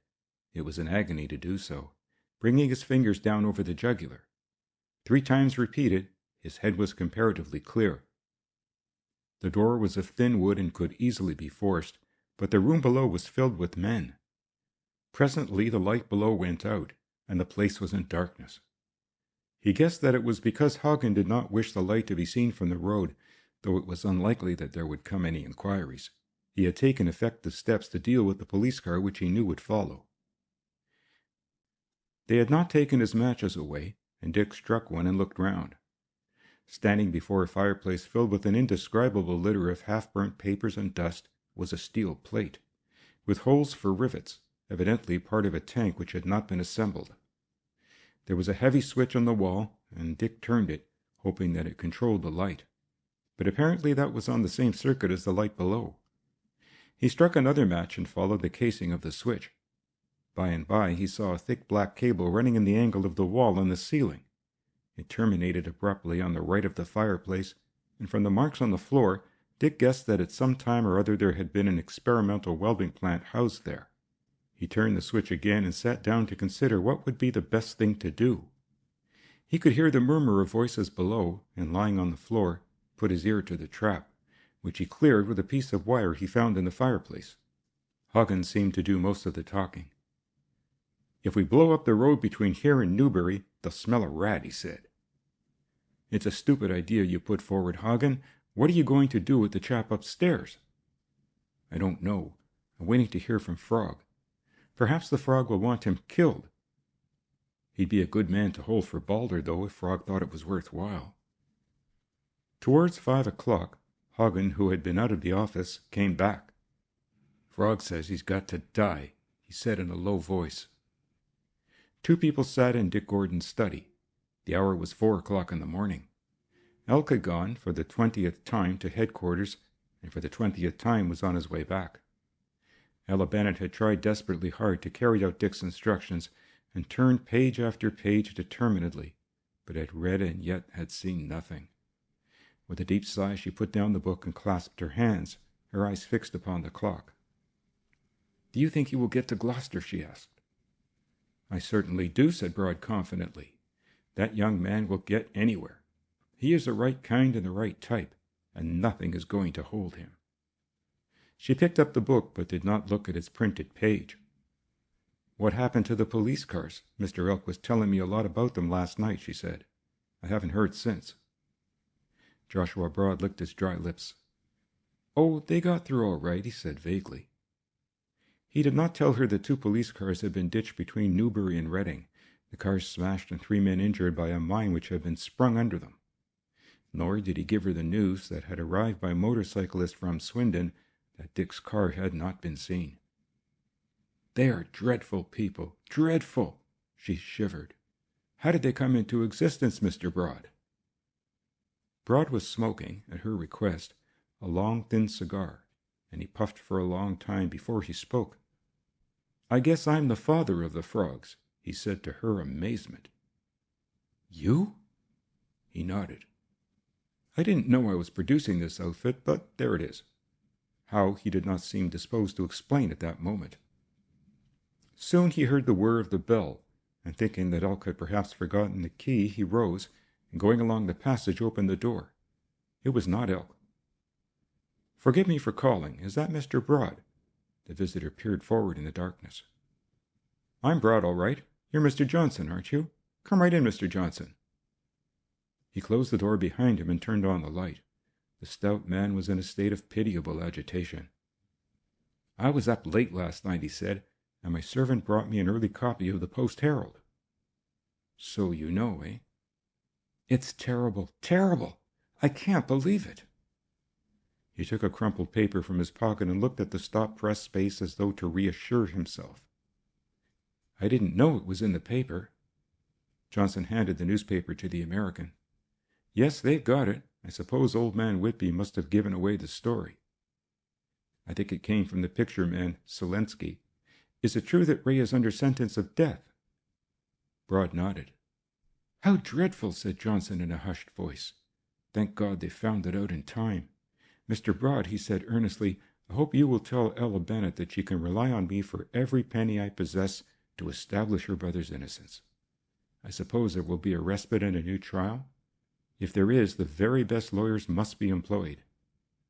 She's here. Won't you come in and see her? Here? Johnson's jaw dropped. I had no idea, he stammered. Come in. Broad returned to the girl. Here is a friend of yours who has turned up, Mr. Johnson. The philosopher crossed the room with quick, nervous strides and held out both his hands to the girl. I'm so sorry, Miss Bennet, he said. So very, very sorry. It must be dreadful for you, dreadful. Can I do anything? She shook her head, tears of gratitude in her eyes. It is very sweet of you, Mr. Johnson. You've done so much for Ray, and Inspector Elk was telling me that you had offered him a position in your office. Johnson shook his head. It is nothing. I'm very fond of Ray, and he really has splendid capabilities. Once we get him out of this mess, I'll put him on his feet again. Your father doesn't know? Thank God for that. I wish this news hadn't got into the paper, she said, when he told her how he had learnt of the happening. Selensky, of course, said Broad.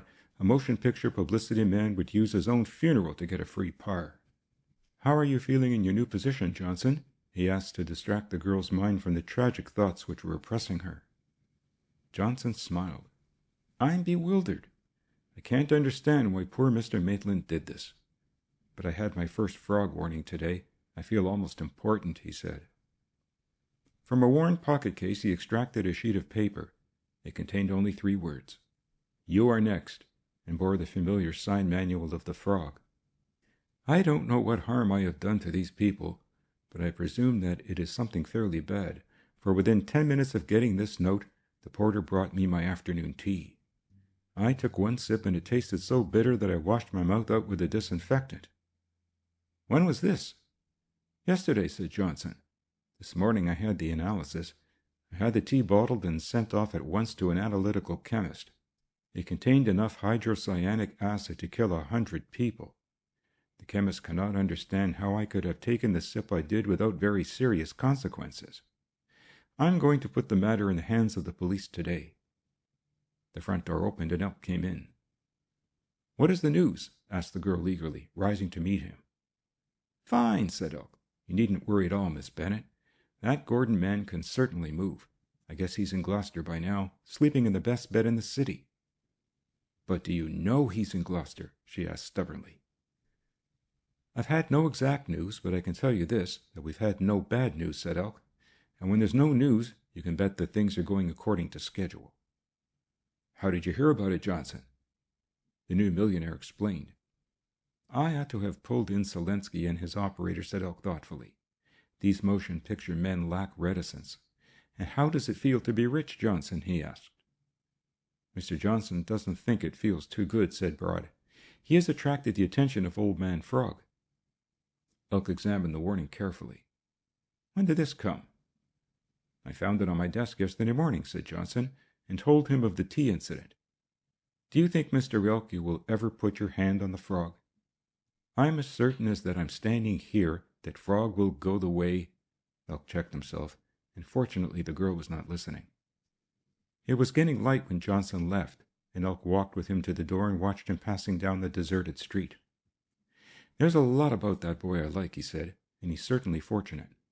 Why the old man didn't leave his money to that baby of his—" "Did you ever find the baby?" interrupted Broad. "No, sir, there was no sign of that innocent child in the house. That's another Frog mystery to be cleared up." Johnson had reached the corner, and they saw him crossing the road when a man came out of the shadow to meet him. There was a brief parley, and then Elk saw the flash of a pistol and heard a shot. Johnson staggered back, and his opponent, turning, fled. In a second, Elk was flying along the street. Apparently the philosopher was not hurt, though he seemed shaken. The inspector ran round the corner, but the assassin had disappeared. He returned to the philosopher to find him sitting on the edge of the pavement, and at first he thought he had been wounded. "No, I think I just had a shock," gasped Johnson. "I was quite unprepared for that method of attack." "What happened?" asked Elk. "I can hardly realize," said the other, who appeared dazed. "I was crossing the road when a man came up and asked me if my name was Johnson. Then, before I knew what had happened, he had fired. His coat was singed by the flame of the shot, but the bullet must have gone wide.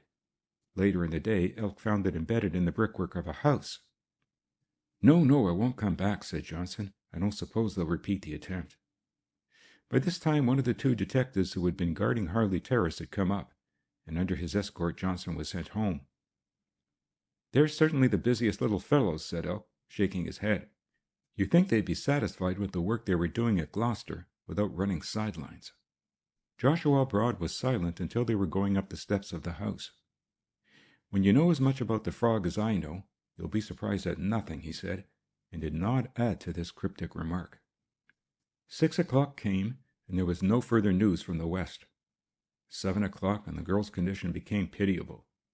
She had borne herself throughout the night with a courage that excited the admiration of the men, but now, as the hour was drawing close, she seemed on the verge of collapse. At 7:30 the telephone bell rang, and Elk answered. It was the chief of police at Newbury speaking. "Captain Gordon left Didcot an hour ago," was the message. "Didcot!" gasped Elk in consternation.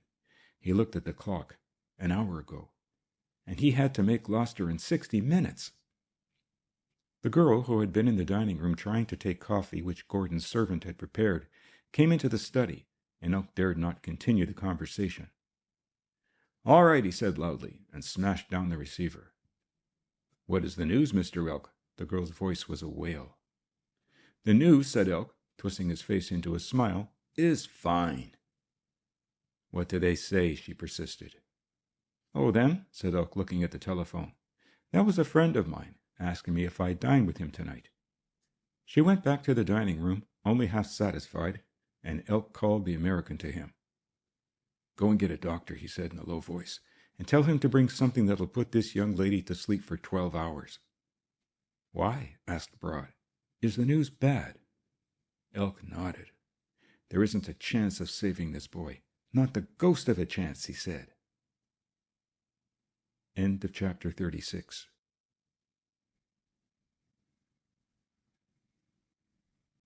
Chapter 37. The Getaway. Dick, with his ear to the floor, heard the words, "Frog says he's got to die," and his cracked lips parted in a grin. "Have you heard him moving about?" asked Hagn. "No, he's asleep, I expect," said another voice. "We shall have to wait for light. We can't do it in the dark." We shall be killing one another." This view commended itself to most of the men present. Dick counted 6 voices. He struck a match for another survey, and again his eye fell upon the cable. And then an inspiration came to him. Moving stealthily across the floor, he reached up and, gripping the cable, pulled on it steadily. Under his weight, the supporting insulator broke loose. By great good luck, it fell upon the heap of rubbish in the fireplace and made no sound. For the next half hour he worked feverishly, unwrapping the rubber insulation from the wires of the cable, pulling the copper strands free. His hands were bleeding, his nails broken, but after half an hour's hard work, he had the end of the cable frayed. The door opened outward, he remembered with satisfaction, and lifting the steel plate, he laid it tight against the door so that whoever entered must step on it. Then he began to fasten the frayed copper wires of the cable to the rivet holes, and he had hardly finished his work before he heard a stealthy sound on the stairs. Day had come now, and light was streaming through the glass roof of the factory. He heard a faint whisper, and even as faint a click, as the bolts of the door were pulled, and creeping to the switch, he turned it down. The door was jerked open, and a man stepped upon the plate. Before his scream could warn him who followed, the second of the party had been flung senseless to the floor. "What the devil's wrong?" It was Hagen's voice. He came running up the stairs, put one foot on the electric plate, and stood for the space of a second motionless. Then, with a gasping sob, he fell backward, and Dick heard the crash as he struck the stairs. He did not wait any longer. Jumping over the plate, he leapt down the stairs, treading underfoot the senseless figure of Hagen. The little office was empty. On the table lay one of his pistols. He gripped it and fled along the bare factory hall, through a door into the open. He heard a shout, and looking round, saw 2 of the party coming at him, and raising his pistol, he pressed the trigger. There was a click. Hagen had emptied the magazine. A Browning is an excellent weapon, even if it is not loaded, and Dick Gordon brought the barrel down with smashing force upon the head of the man who tried to grapple with him. Then he turned and ran. He had made a mistake when he thought that there were only 6 men in the building. There must have been 20, and most of them were in full cry. He tried to reach the road, and was separated only by a line of bushes. But here he blundered. The bushes concealed a barbed wire fence, and he had to run along uneven ground, and in his stocking feet the effort was painful. His slow progress enabled his pursuers to get ahead. Doubling back, Dick flew for the second of the 3 buildings, and as he ran, he took out the magazine of his pistol. As he feared, it was empty. Now they were on him. He could hear the leading man's breath, and he himself was nearly spent.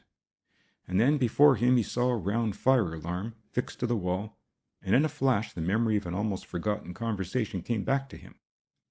With his bare hands he smashed the glass and tugged at the alarm, and at that minute they were on him. He fought desperately, but against their numbers resistance was almost useless. He must gain time. "Get up, you fellows," he shouted. "Hagen's dead." It was an unfortunate statement, for Hagen came out of the next building at that moment, very shaken but very alive. He was livid with rage, and babbled in some language which Dick did not know, but which he guessed was Swedish. "I'll fix you for that. You shall try electric shock yourself, you dog." He drove his fist at the prisoner's face, but Dick twisted his head, and the blow struck the brickwork of the building against which he stood. With a scream, the man leapt at him, clawing and tearing with open hands, and this was Dick's salvation. For the men who were gripping his arms released their hold, that their chief might have freer play. Dick struck out, hitting scientifically for the body, and with a yell, Hagen collapsed. Before they could stop him, Gordon was away like the wind, this time making for the gate. He had reached it when the hand of the nearest man fell on him. He flung him aside and staggered into the roadway, and then, from down the straight road, came the clang of bells, a glitter of brass and a touch of crimson. A motor fire engine was coming at full speed. For a moment the men grouped about the gate stared at this intervention. Then, without taking any further notice of their quarry, they turned and ran. A word to the fire chief explained the situation. Another engine was coming at breakneck speed, and firemen were men for whom frogs had no terror. Whilst Hagen was being carried to one of the waiting wagons, Dick looked at his watch. It was 6 o'clock. He went in search of his car, fearing the worst. Hagn, however, had made no attempt to put the car out of gear. Probably he had some plan for using it himself. 3 minutes later, Dick, disheveled, grimy, bearing the marks of Hagn's talons upon his face, swung out into the road and set the bonnet of the car for Gloucester. He could not have gone faster even had he known that his watch had stopped. Through Swindon at breakneck speed, and he was on the Gloucester road. He looked at his watch again. The hand still pointed to 6, and he gave a gasp. He was going all out now, but the road was bad, full of windings, and once he was nearly thrown out of the car when he struck a ridge on the road. The tire burst, and he almost swerved into the hedge, but he got her nose straight again and continued on a flat tire. It brought his speed down appreciably, and he grew hot and cold as mile after mile of the road flashed past without a sign of the town. And then, with Gloucester Cathedral showing its spires above the hill, a second tire exploded. He could not stop. He must go on, if he had to run into Gloucester on the rims. And now the pace was painfully slow in comparison with that frantic rush which had carried him through Berkshire and Wiltshire to the edge of Somerset. He was entering the straggling suburbs of the town. The roads were terrible. He was held up by a streetcar, but, disregarding a policeman's warning, flew past almost under the wheels of a great traction engine. And now he saw the time, 2 minutes to 8, and the jail was half a mile farther on. He set his teeth and prayed. As he turned into the main street, with the jail gates before him, the clocks of the cathedral struck 8, and to Dick Gordon they were the notes of doom. They would delay the carrying out of the death penalty for nothing short of the reprieve he carried. Punctually to the second, Ray Bennett would die. The agony of that moment was a memory that turned him gray. He brought the bumping car to a halt before the prison gates and staggered to the bell. Twice he pulled, but the gates remained closed. Dick pulled off his sock and found the soddened reprieve streaky with blood, for his feet were bleeding. Again he rang with the fury of despair. Then a little wicket opened, and the dark face of a warder appeared. "You're not allowed in," he said curtly. "You know what is happening here." "Home Office," said Dick thickly. "Home Office messenger. I have a reprieve." The wicket closed, and after an eternity, the lock turned and the heavy door opened. "I'm Captain Gordon," gasped Dick, "from the public prosecutor's office, and I carry a reprieve for James Carter." The warder shook his head. "The execution took place 5 minutes ago, sir," he said. "But the cathedral clock," gasped Dick. "The cathedral clock is 4 minutes slow," said the warder. "I am afraid Carter is dead." End of chapter 37.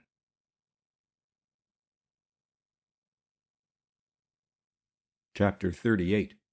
The Mystery Man. Ray Bennett woke from a refreshing sleep and sat up in bed.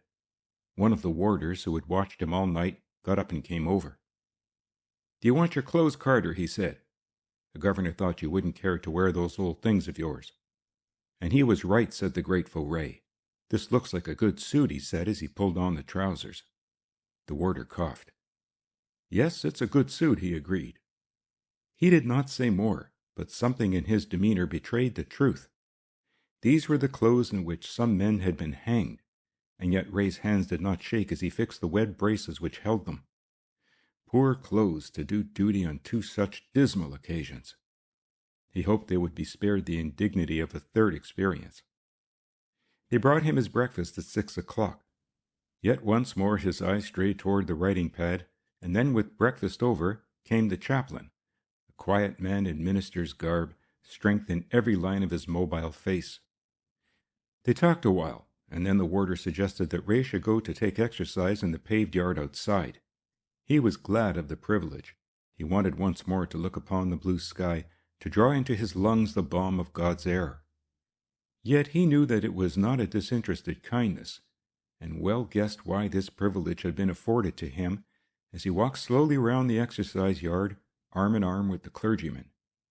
He knew now what lay behind the third door. They were going to try the trap in the death house, and they wished to spare his feelings. In half an hour he was back in the cell.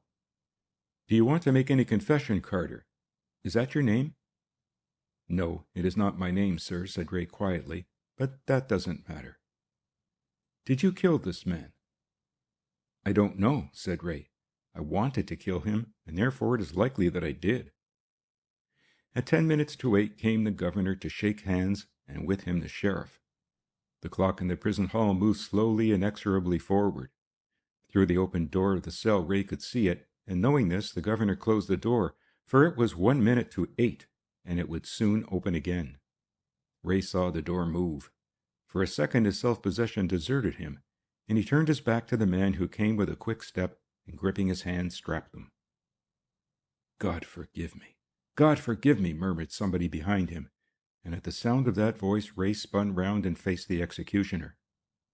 The hangman was John Bennet! Father and son, executioner and convicted murderer soon to be launched to death, they faced one another, and then, in a voice that was almost inaudible, John Bennet breathed the word. "Ray." Ray nodded. It was strange that, in that moment, his mind was going back over the mysterious errands of his father, his hatred of the job into which circumstances had forced him. "Ray," breathed the man again. "You know this man?" It was the governor, and his voice was shaking with emotion. John Bennet turned. "He is my son," he said, and with a quick pull loosed the strap. "You must go on with this, Bennet." The governor's voice was stern and terrible. "Go on with it," repeated John Bennet mechanically. "Go on with this? Kill my own son? Are you mad? Do you think I am mad?" He took the boy in his arms, his cheek against the hairy face. "My boy, oh my boy," he said, and smoothed his hair as he had done in the days when Ray was a child. Then, recovering himself instantly, he thrust the boy through the open door into the death chamber, followed him and slammed the door, bolting it. There was no other doorway except that to which he had the key, and this he thrust into the lock that it might not be opened from the other side. Ray looked at the bare chamber, the dangling yellow rope, the marks of the trap, and fell back against the wall, his eyes shut, shivering. Then, standing in the middle of the trap, John Bennet hacked the rope until it was severed, hacked it in pieces as it lay on the floor. Then, crack, crash! The two traps dropped, and into the yawning gap he flung the cut rope. "Father!" Ray was staring at him, oblivious to the thunderous blows which were being rained on the door. The old man came towards him, took the boy's face between his hands, and kissed him. "Will you forgive me, Ray?" he asked brokenly. "I had to do this. I was forced to do it. I starved before I did it. I came once, out of curiosity, to help the executioner, a broken-down doctor who had taken on the work. And he was ill.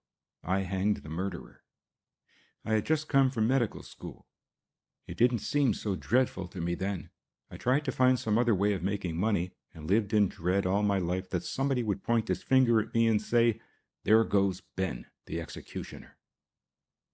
"Ben, the executioner," said Ray wonderingly. "Are you Ben?" The old man nodded. "Ben, come out. I give you my word of honor that I will postpone the execution until tomorrow. You can't stay there." John Bennet looked round at the grating, then up to the cut rope. The execution could not proceed. Such was the routine of death that the rope must be expressly issued from the headquarter jail. No other rope would serve. All the paraphernalia of execution, down to the piece of chalk that marks a T on the trap where a man must put his feet, must be punctiliously forwarded from prison headquarters, and as punctiliously returned. John shot back the bolts, opened the door, and stepped out. The faces of the men in the condemned cell were ghastly. The governor's was white and drawn, the prison doctor seemed to have shrunk, and the sheriff sat on the bed, his face hidden in his hands. "I will telegraph to London and tell them the circumstances," said the governor. "I am not condemning you for what you're doing, Ben. It would be monstrous to expect you to have done this thing." A warder came along the corridor and through the door of the cell, and behind him, entering the prison by virtue of his authority, a disheveled, dust-stained, limping figure, his face scratched, streaks of blood on his face, his eyes red with weariness. For a second John Bennet did not recognize him, and then, "A reprieve by the king's own hand," said Dick Gordon unsteadily, and handed the stained envelope to the governor. End of chapter 38.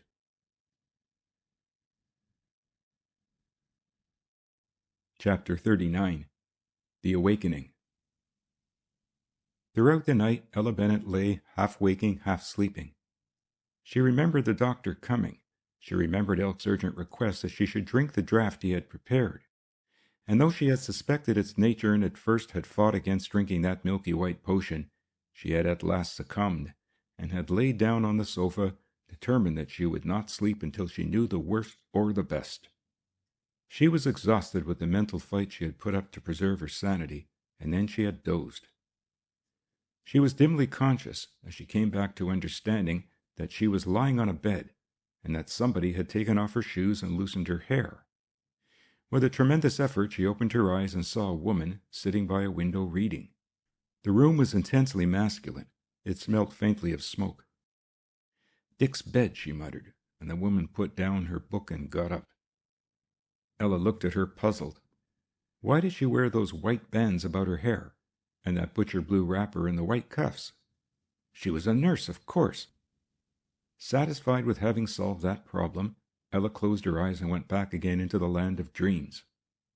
She woke again. The woman was still there, but this time the girl's mind was in order. "What time is it?" she asked. The nurse came over with a glass of water, and Ella drank greedily. "It is 7 o'clock," she said. 7! The girl shivered, and then with a cry tried to rise. "It is evening," she gasped. "Oh, what happened?" "Your father is downstairs, miss," said the nurse. "I'll call him." "Father? Here?" She frowned. "Is there any other news?" "Mr. Gordon is downstairs too, miss, and Mr. Johnson." The woman was faithfully carrying out the instructions which had been given to her. "Nobody else?" asked Ella in a whisper. "No, miss. The other gentleman is coming tomorrow or the next day. Your brother, I mean." With a sob, the girl buried her face in the pillow. "You are not telling the truth." "Oh, yes, I am," said the woman, and there was something in her laugh which made Ella look up. The nurse went out of the room and was gone a little while. Presently the door opened, and John Bennet came in. Instantly she was in his arms, sobbing her joy. It is true, Daddy?" "Yes, my love, it is true," said Bennet. "Ray will be here tomorrow. There are some formalities to be gone through. They can't secure a release immediately, as they do in storybooks. We are discussing his future." "Oh, my girl, my poor girl." "When did you know, Daddy?" "I knew this morning," said her father quietly. Were you dreadfully hurt?" she asked. He nodded. "Johnson wants to give Ray the management of Maitland's Consolidated," he said. "It would be a splendid thing for Ray. Ella, our boy has changed." "Have you seen him?" she asked in surprise. "Yes, I saw him this morning." She thought it was natural that her father should have seen him, and did not question him as to how he managed to get behind the jealously guarded doors of the prison. "I don't think Ray will accept Johnson's offer," he said. "If I know him as he is now, I am sure he will not accept. He will not take any ready-made position. He wants to work for himself. He is coming back to us, Ella." She wanted to ask him something, but feared to hurt him. "Daddy, when Ray comes back," she said after a long silence, "will it be possible for you to leave this work you hate so much?"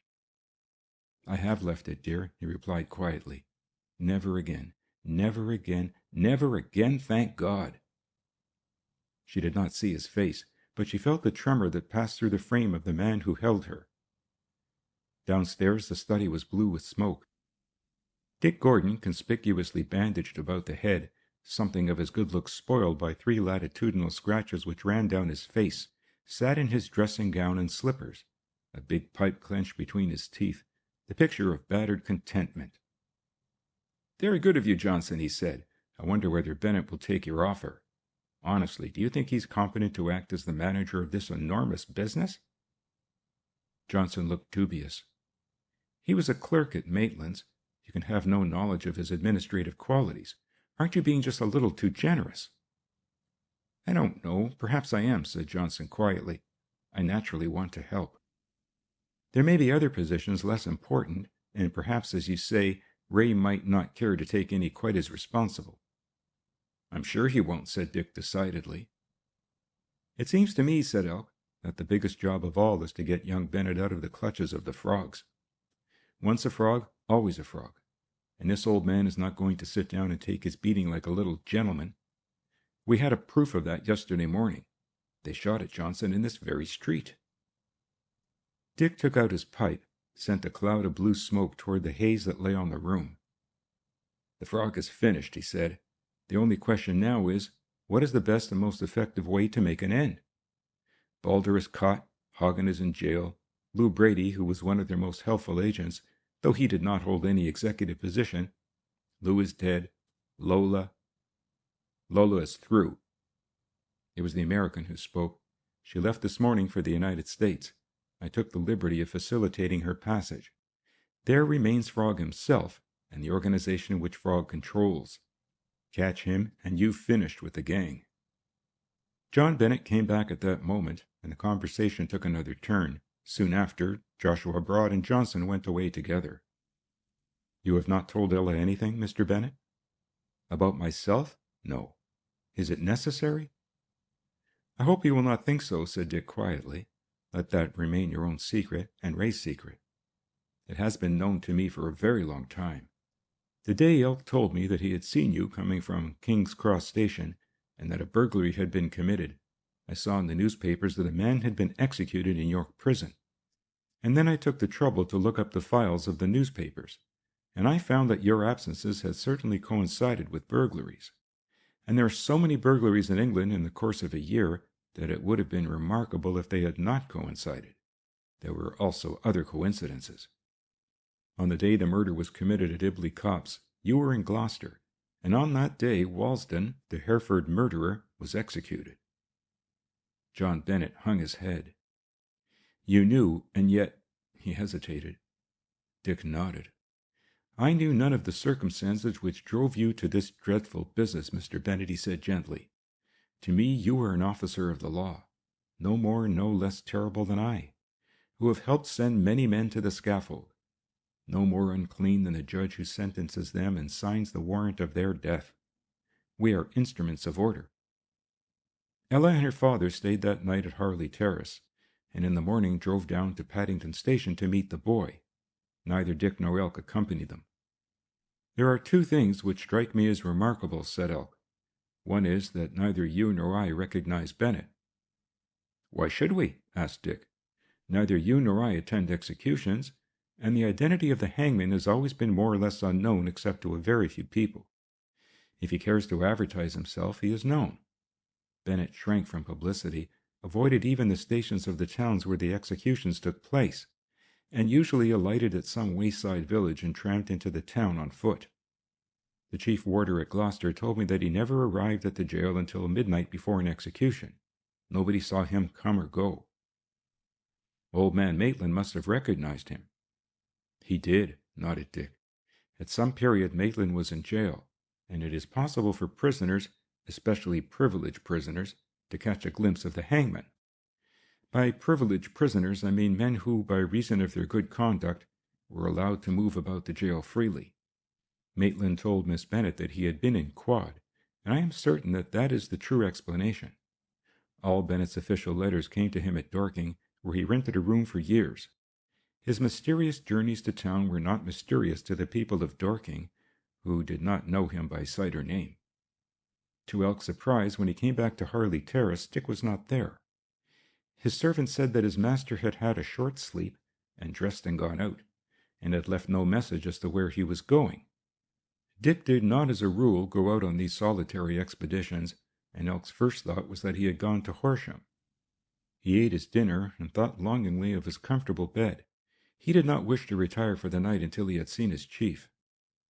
He made himself comfortable in the study, and was fast asleep, when somebody shook him gently by the shoulder. He looked up and saw Dick. "Hello," he said sleepily. "Are you staying up all night?" "I've got the car at the door," said Dick. "Get your topcoat. We're going to Horsham." Elk yawned at the clock. "She'll be thinking of bed," he protested. "I hope so," said Dick, "but I have my fears.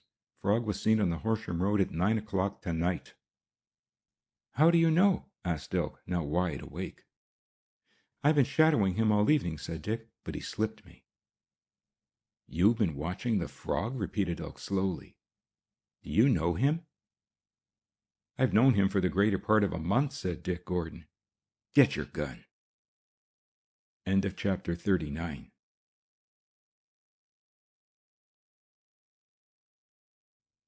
Chapter 40. Frog. There is a happiness which has no parallel in life, the happiness which comes when a dear one is restored.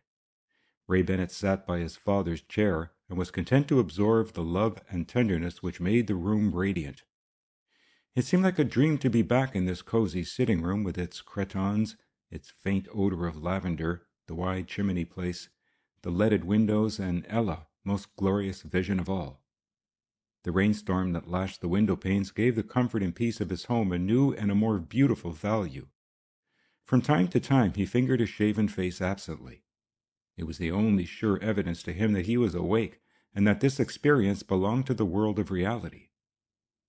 "Pull up your chair, boys," said John Bennett, as Ella carried in a steaming teapot and put it on the table. Ray rose obediently and placed the big Windsor chair where it had always been when he lived at home, on his father's right hand. John Bennett sat at the table, his head bent forward. It was the old grace that his father had said for years and years, and which secretly amused him in other days, but which was now invested with a beautiful significance that made him choke. "For all the blessings we have received this day, may the Lord make us truly thankful."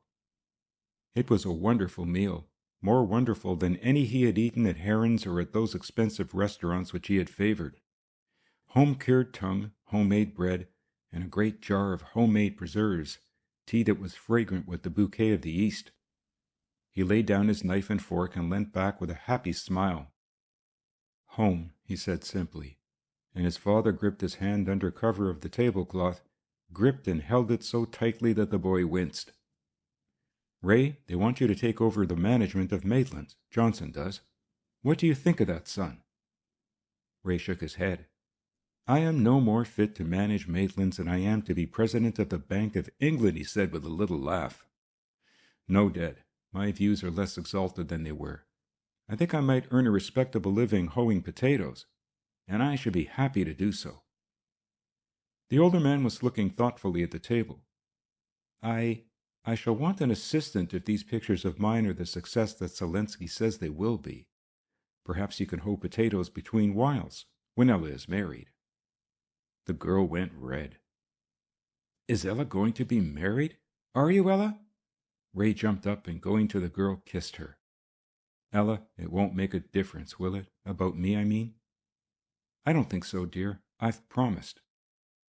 "What's the matter?" asked John Bennett, as he saw the cloud that came to the girl's face. "I was thinking of something unpleasant, Daddy," she said, and for the first time told of the hideous visitation. "The frog wanted to marry you?" said Ray with a frown. "It is incredible. Did you see his face?" She shook her head. "He was masked," she said. "Don't let us talk about it." She got up quickly and began to clear away the meal, and for the first time for many years Ray helped her. "A terrible night," she said, coming back from the kitchen. "The wind burst open the window and blew out the lamp, and the rain is coming down in torrents." "All nights are good nights to me," said Ray, and in his chuckle she detected a little sob. No word had been spoken since they met of his terrible ordeal. It was tacitly agreed that that nightmare should remain in the region of bad dreams, and only now and again did he betray the horror of those 3 weeks of waiting. "Bolt the back door, darling," said John Bennett, looking up as she went out. The two men sat smoking, each busy with his own thoughts. Then Ray spoke of Lola. "I do not think she was bad, Father," he said. "She could not have known what was going to happen. The thing was so diabolically planned that even to the very last, until I learned from Gordon the true story, I was under the impression that I had killed Brady. This man must have the brain of a general." Bennett nodded. "I always used to think," Ray went on, "that Maitland had something to do with the frogs. I suppose he had, really. I first guessed that much after he turned up at Heron's Club. What is the matter?" "Ella!" called the old man. There was no answer from the kitchen. "I don't want her to stay out there washing up. Ray, boy, call her in." Ray got up and opened the door of the kitchen. It was in darkness. "Bring the lamp, Father," he called. John Bennet came hurrying after him. The door of the kitchen was closed but not bolted. Something white lay on the floor, and Ray stooped to pick it up. It was a torn portion of the apron which Ella had been wearing. The two men looked at one another, and Ray, running up to his room, came down with a storm lantern which he lit. "She may be in the garden," he said in a strained voice, and throwing open the door went out into the storm. The rain beat down unmercifully. The men were wet through before they had gone a dozen yards. Ray held the light down to the ground. There were tracks of many feet in the soft mud, and presently he found one of Ella's. The tracks disappeared onto the edge of the lawn, but they were making straight for the side gate which opened into a narrow lane. This passageway connected the road with a meadow behind Maytree Cottage, and the roadway gate was usually kept chained and padlocked. Ray was the first to see the car tracks, and then he found that the gate was open and the broken chain lay in the muddy roadway. Running out into the road, he saw that the tracks turned to the right. "We had better search the garden first to make absolutely sure, Father," he said. "I will arouse some of the cottagers and get them to help." By the time he came back to the house, John Bennet had made a thorough search of the garden and the house, but the girl had disappeared. "Go down to the town and telephone Gordon," he said, and his voice was strangely calm. In a quarter of an hour, Ray Bennet jumped off his old bicycle at the door of Maytree Cottage to tell his grave news. "The phone line has been cut," he said tersely. "I've ordered a car to be sent up from the garage. We will try to follow the tracks." The machine had arrived when the blazing headlamps of Dick's car came into view. Gordon knew the worst before he had sprung to the ground. There was a brief unemotional consultation. Dick went rapidly through the kitchen and followed the tracks until they came back to their road, to find Elk going slowly along the opposite side, examining the ground with an electric lamp. "There's a small wheel track over here," he said. "Too heavy for a bicycle, too light for a car. Looks to me like a motorcycle." "It was a car," said Dick briefly, "and a very big one." He sent Ray and his father to the house to change, insisted on this being done before they moved a step. They came out, wrapped in mackintoshes, and leapt into the car as it was moving. For 5 miles the tracks were visible, and then they came to a village. A policeman had seen a car come through a little time ago, and a motorcyclist. "Where was the cyclist?" asked Elk. "He was behind about 100 yards," said the policeman. "I tried to pull him up because his lamp was out, but he took no notice." They went on for another mile, and then struck the hard surface of a newly tarred road, and here all trace of the tracks was lost. Going on for a mile farther, they reached a point where the road broke into 3.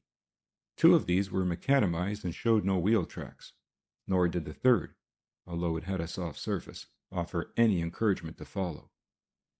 "It is one of these 2, said Dick. "We had better try the right-hand road first." The macadam lasted until they reached another village.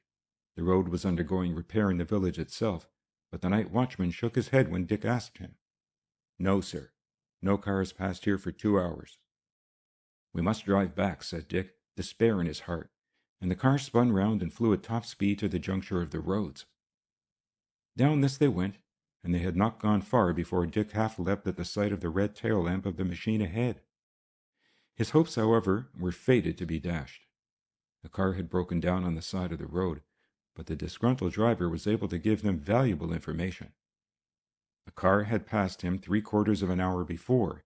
He described it minutely, had even been able to distinguish its make.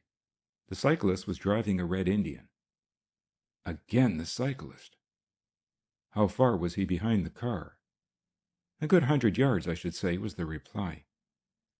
From now on they received frequent news of the car, but at the second village the motorcyclist had not been seen, nor at subsequent places where the machine had been identified was there any reference to a motorcyclist. It was past midnight when they came up with the machine they were chasing. It stood outside a garage on the Shoreham Road, and Elk was the first to reach it. It was empty and unattended. Inside the garage, the owner of that establishment was busy making room for the last comer. "Yes, sir, a quarter of an hour ago," he said, when Elk had produced his authority. The chauffeur said he was going to find lodgings in the town. With the aid of a powerful electric lamp, they made an examination of the car's interior. There was no doubt whatever that Ella had been an inmate. A little ivory pin which John Bennet had given her on her birthday was found, broken, in a corner of the floor. "It is not worth while looking for the chauffeur," said Elk. "Our only chance is that he'll come back to the garage." The local police were called into consultation. "Shoreham is a very big place," said the police chief. "If you had luck, you might find your man immediately. If he's with a gang of crooks, it is more likely you'll not find him at all, or that he'll never come back for the machine." One matter puzzled Elk more than any other. It was the disappearance of the motorcyclist. If the story was true, that he had been riding 100 yards behind and that he had fallen out between two villages, they must have passed him. There were a few cottages on the road, into which he might have turned, but Elk dismissed this possibility. "We had better go back," he said. "It is fairly certain that Miss Bennet has been taken out somewhere on the road. The motorcyclist is now the best clue, because she evidently went with him. This cyclist was either the frog or one of his men." "They disappeared somewhere between Shoreham and Morby," said Dick. "You know the country about here, Mr. Bennet. Is there any place where they'd be likely to go near Morby?" "I know the country," agreed Bennet, "and I've been trying to think. There is nothing but a very few houses outside of Morby. Of course, there is Morby Fields, but I can't imagine Ella being taken there." "What are Morby Fields?" asked Dick, as the car went slowly back the way it had come. "Morby Fields is a disused quarry. The company went into liquidation some years ago," replied Bennet. They passed through Morby at snail pace, stopping at the local policeman's house for any further news which might have been gleaned in their absence. There was, however, nothing fresh. "You are perfectly certain that you did not see the motorcyclist?" "I am quite certain, sir," said the man. "The car was as close to me as I am to you. In fact, I had to step to the pavement to prevent myself being splashed with mud, and there was no motorcyclist. In fact, the impression I had was that the car was empty." "Why did you think that?" asked Elk quickly. "It was riding light, for one thing, and the chauffeur was smoking for another. I always associate a smoking chauffeur with an empty car." "Son," said the admiring Elk, "there are possibilities about you," and a recruit to headquarters was noted. "I am inclined to agree with that village policeman," said Dick, when they walked back to their machine. "The car was empty when it came through here, and that accounts for the absence of the motorcyclist. It is between Morby and Welland that we've got to look." And now they moved at a walking pace. The brackets that held the headlamps were wrenched round to throw a light upon the ditch and hedge on either side of the road. They had not gone 500 yards when Elk roared, "Stop!" and jumped into the roadway. He was gone a few minutes, and then he called Dick, and the three men went back to where the detective was standing, looking at a big red motorcycle that stood under the shelter of a crumbling stone wall. They had passed it without observation, for its owner had chosen the other side of the wall, and it was only the gleam of the light on a handlebar which showed just above its screen that had led to its detection. Dick ran to the car and backed it so that the wall and the machine were visible. The cycle was almost new. It was splattered with mud, and its acetylene headlamps were cold to the touch. Elk had an inspiration. At the back of the seat was a heavy tool wallet, attached by a firm strap, and this he began to unfasten. "If this is a new machine, the maker will have put the name and address of the owner in his wallet," he said. Presently the tool bag was detached, and Elk unstrapped the last fastening and turned back the flap.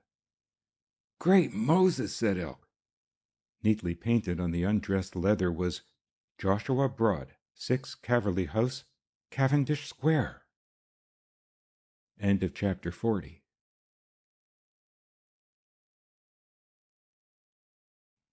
Chapter 41. In Quarry House.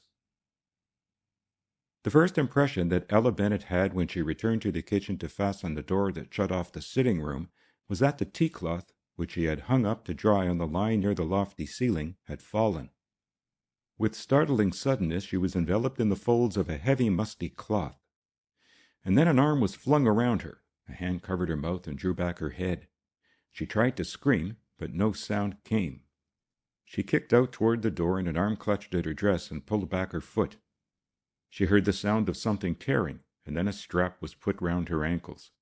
She felt the rush of the cold air as the door was opened, and in another second she was in the garden. "Walk!" hissed a voice, and she discovered her feet were loosened. She could see nothing. only she could feel the rain beating down upon the cloth that covered her head, and the strength of the wind against her face. It blew the cloth so tightly over her mouth and nose that she could hardly breathe. Where they were taking her she could only guess. It was not until she felt her feet squelch in liquid mud that she knew she was in the lane by the side of the house. She had hardly identified the place before she was lifted bodily into the waiting car. She heard somebody scrambling in by her side, and the car jerked forward. Then, with dexterous hand, one of the men sitting at her side whisked the cloth from her head. Ahead, in one of the two bucket seats, the only one occupied, was a dark figure, the face of which she could not see. "What are you doing? Who are you?" she asked. And no sooner did the voice of the man before her come to her ears than she knew she was in the power of the frog. "I'm going to give you your last chance," he said. "After tonight, that chance is gone." She composed the tremor in her voice with an effort, and then, "What do you mean by my last chance?" she asked. "You will undertake to marry me, and to leave the country with me in the morning." "I've such faith in you that I will take your word," he said. She shook her head until she realized that, in the darkness, he could not see her. "I will never do that," she answered quietly, and no other word was spoken through the journey. Once, at a whispered word from the man in the mask, she saw the reflection of his mica eyepieces even though the blinds were drawn. As the car went through some village street, one of the men looked back through the glass in the hood. "Nothing," he said. No violence was offered to her. She was not bound or restricted in any way, though she knew it was perfectly hopeless for her to dream of escape. They were running along a dark country road when the car slowed and stopped. The passengers turned out quickly. She was the last. A man caught her arm as she descended and led her through an opening of the hedge into what seemed to her to be a plowed field. The other came after her, bringing her an oilskin coat and helping her into it. The rain flogged across the waist, rattling against the oilcoat. She heard the man holding her arm mutter something under his breath. The frog walked ahead, only looking back once. She slipped and stumbled, and would have often fallen but for the hand which held her up. "Where are you taking me?" she asked at last. There was no reply. She wondered if she could wrench herself free and trust to the cover of darkness to hide her, but even as the thought occurred, she saw a gleam of water to the right, a round ghostly patch. "These are Morby Fields," she said suddenly, recognizing the place. "You're taking me to the quarry." Again no answer. They tramped on doggedly until she knew they were within measurable distance of the quarry itself. She wondered what would be her fate when she finally refused, as she would refuse. Did this terrible man intend to kill her? "Wait," said the frog suddenly, and disappeared into the gloom. Then she saw a light, which came from a small wooden house, 2 patches of light, one long, one square, a window and a door. The window disappeared as he closed the shutter. Then his figure stood silhouetted in the doorway. "Come," he said, and she went forward. At the door of the hut she drew back, but the hand on her arm tightened. She was pushed into the interior, and the door was slammed and bolted. She was alone with the frog! Curiosity overcame her fear. She looked round the little room. It was about 10 feet long by 6 feet broad. The furnishings were simple: a bed, a table, 2 chairs, and a fireplace. The wooden floor was covered by an old and grimy rug. Against one of the walls were piled 2 shallow wooden boxes, and the wood was new. The mask followed the direction of her eyes, and she heard his slow chuckle. "Money," he said tersely. "Your money and my money. There is $1 million there." She looked, fascinated. Near the boxes were 4 long glass cylinders, containing an opaque substance or liquid. She could not tell from where she stood. The nature of this the frog did not then trouble to explain. "Sit down," he said. His manner was brisk and businesslike. She expected him to take off his mask as he seated himself opposite her, but in this she was disappointed. He sat, and through the mica pieces she saw his hard eyes watching her. "Well, Ella Bennet, what do you say? Will you marry me, or will you go into a welcome oblivion? You leave this hut either as my wife, or we leave together, dead." He got up and went to where the glass cylinders lay and touched one. "I will smash one of these with my foot and take off my mask, and you shall have at least the satisfaction that you know who I am before you die, but only just before you die." She looked at him steadily. "I will never marry you," she said. "Never! If for no other reason, for your villainous plot against my brother." "Your brother is a fool," said the hollow voice. "He need never have gone through that agony. If you had only promised to marry me. I had a man ready to confess. I myself would have taken the risk of supporting his confession." "Why do you want to marry me?" she asked. It sounded banal, stupid, yet so grotesque was the suggestion that she could talk of the matter in cold blood and almost without emotion. "Because I love you," was the reply. "Whether I love you as Dick Gordon loves you, I do not know. It may well be that you are something which I cannot possess, and therefore are all the more precious to me. I have never been thwarted in any desire." "I would welcome death," she said quickly, and she heard the muffled chuckle. "There are worse things than death to a sensitive woman," he said significantly, "and you shall not die until the end." He did not attempt to speak again, but pulling a pack of cards from his pocket, played solitaire. After an hour's play, he swept the cards into the fireplace and rose. He looked at her, and there was something in his eyes that froze her blood. "Perhaps you will never see my face," he said, and reached out his hand to the oil lamp which stood on the table. Lower and lower sank the flame, and then came a gentle tap at the door. Tap, tap, tappity, tap. The frog stood still, his hand upon the lamp. Tap, tap, tappity, tap. It came again. He turned up the light a little and went to the door. "Who's that?" he asked. "Hagn," said a deep voice, and the frog took a startled step backward. "Quick, open!" The mask turned the heavy bar, and taking a key from his pocket, he drew back the lock. "Hagn, how did you get away?" The door was pushed open with such violence that he was flung back against the wall, and Ella uttered a scream of joy.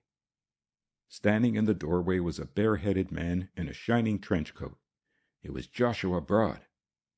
"Keep back!" He did not look round, but she knew the words were addressed to her and stood stock still. Both Braud's hands were in the deep pockets of his coat. His eyes did not leave the mask. "Harry," he said softly, "you know what I want." "Take yours!" screeched the frog. His hand moved so quickly that the girl could not follow it. Two shots rang out together, and the frog staggered back against the wall.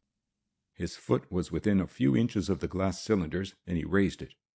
Again Braud fired, and the frog fell backward, his head in the fireplace. He came struggling to his feet, and then, with a little choking sob, fell backward, his arms outstretched. There was a sound of voices outside, a scraping of feet on the muddy path, and John Bennet came into the hut. In a moment the girl was in his arms. Braud looked round. Elk and Dick Gordon were standing in the doorway, taking in the scene. "Gentlemen," said Joshua Braud, "I call you to witness that I killed this man in self-defense." "Who is it?" said Dick. "It is the frog," said Joshua Braud calmly.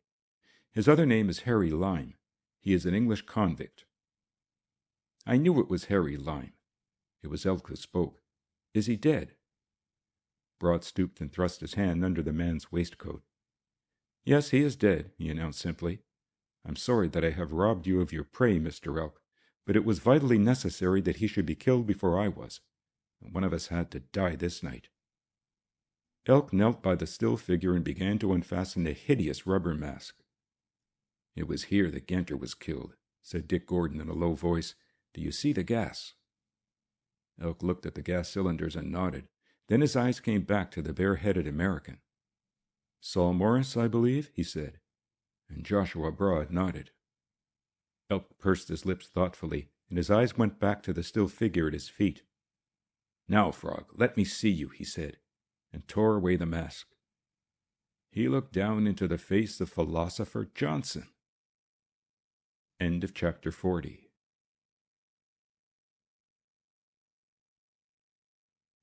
Chapter 42. Joshua Braud Explains. The sunlight was pouring through the windows of Maytree Cottage. The breakfast things still stood upon the table when the American began his story. "My name, as you rightly surmised, Mr. Elk, is Saul Morris. I am, by all moral standards, a criminal, though I have not been guilty of any criminal practice for the past 10 years. I was born at Hertford in Connecticut. I am not going to offer you an apology, conventional or unconventional, for my ultimate choice, nor will I insult your intelligence by inviting sympathy for my first fall. I guess I was born with light fingers and a desire for money that I had not earned. I was not corrupted, I was not tempted, I had no evil companions. In fact, the beginnings of my career were singularly unlike any of the careers of criminals which I have ever read. I studied bank robberies as a doctor might take up the study of anatomy. I understand perfectly every system of banking, and there are only two, one of which succeeds, the other produces a plentiful crop of fraudulent directors, and I have added to this a knowledge of lockcraft. A burglar who starts business without understanding the difficulties and obstacles he has to overcome is, to use the parallel I have already employed, like the doctor who starts off to operate without knowing what arteries, tissues, and nerves he will be severing. The difference between a surgeon and a butcher is that one doesn't know the name of the tissues he is cutting. When I decided upon my career, I served for 5 years in the factory of the greatest English safe maker in Wolverhampton. I studied locks, safes, the tensile qualities of steel, until I was proficient, and my spare time I gave up to as important a study, the transportation of negotiable currency. That in itself is a study which might well occupy a man's full time.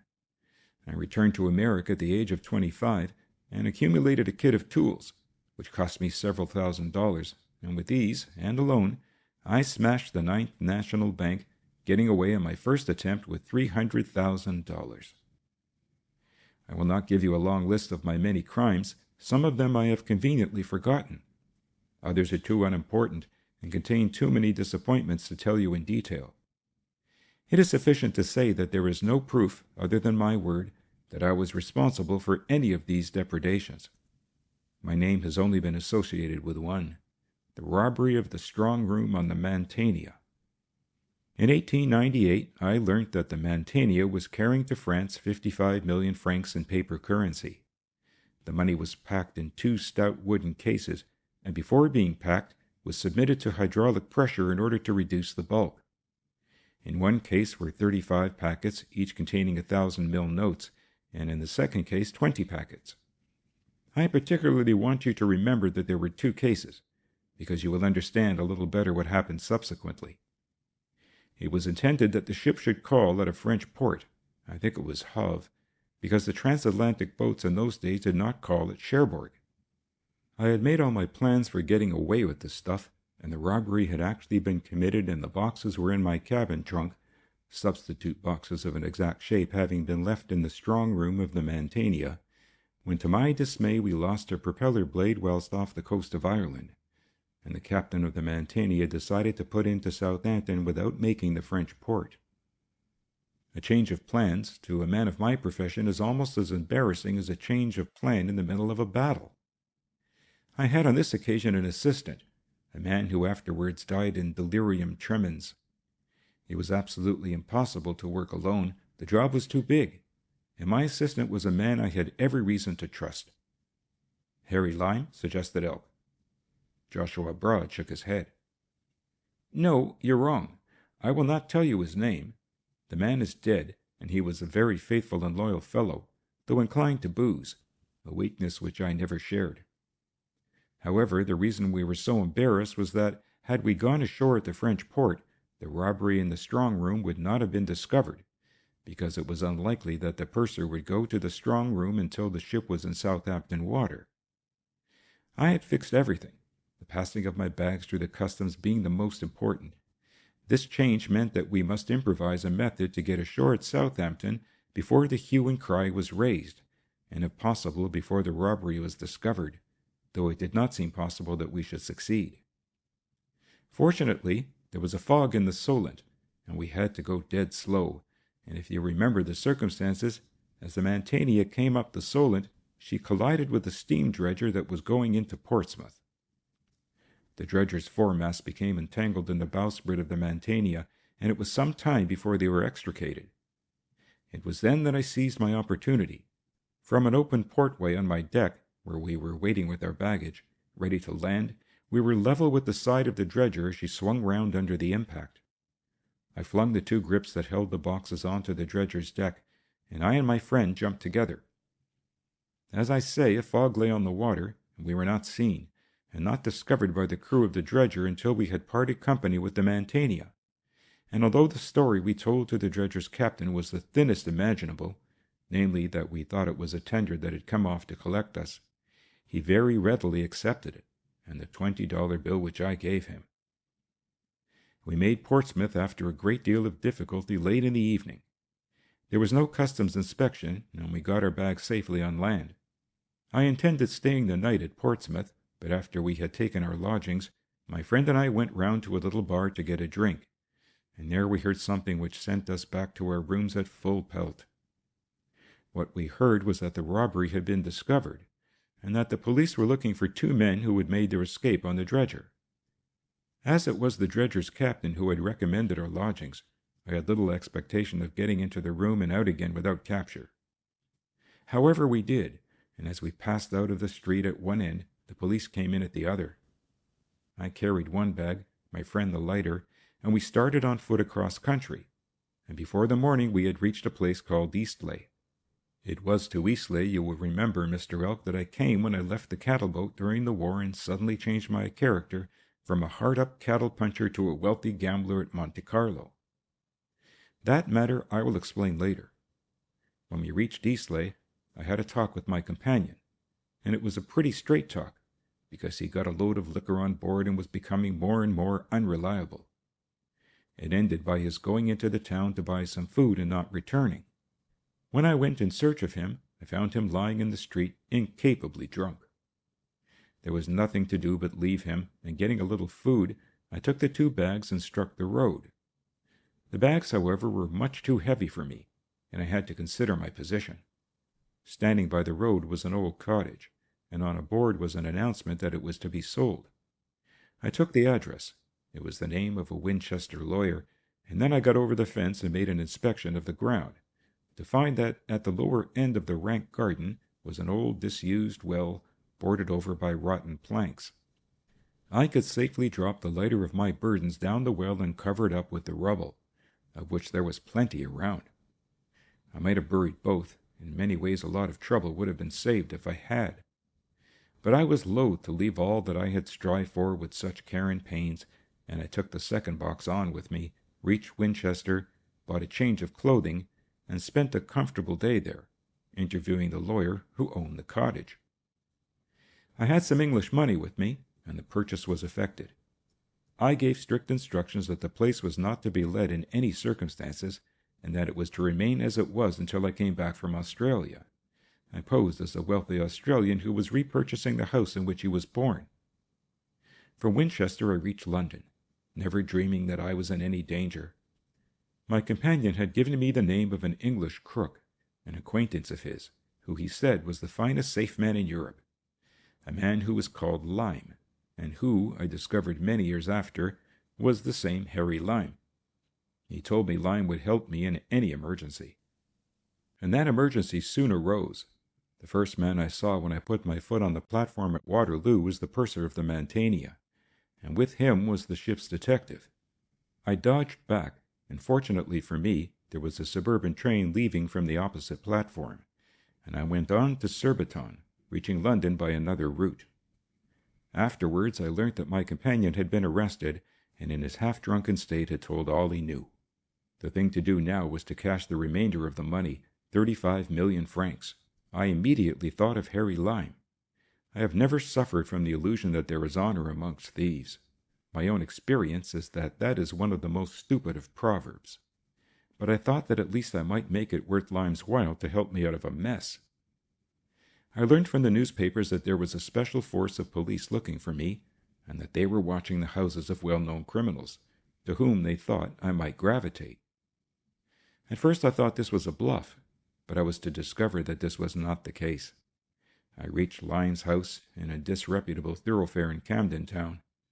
The fog was thick and yellow, and I had some difficulty in finding my way.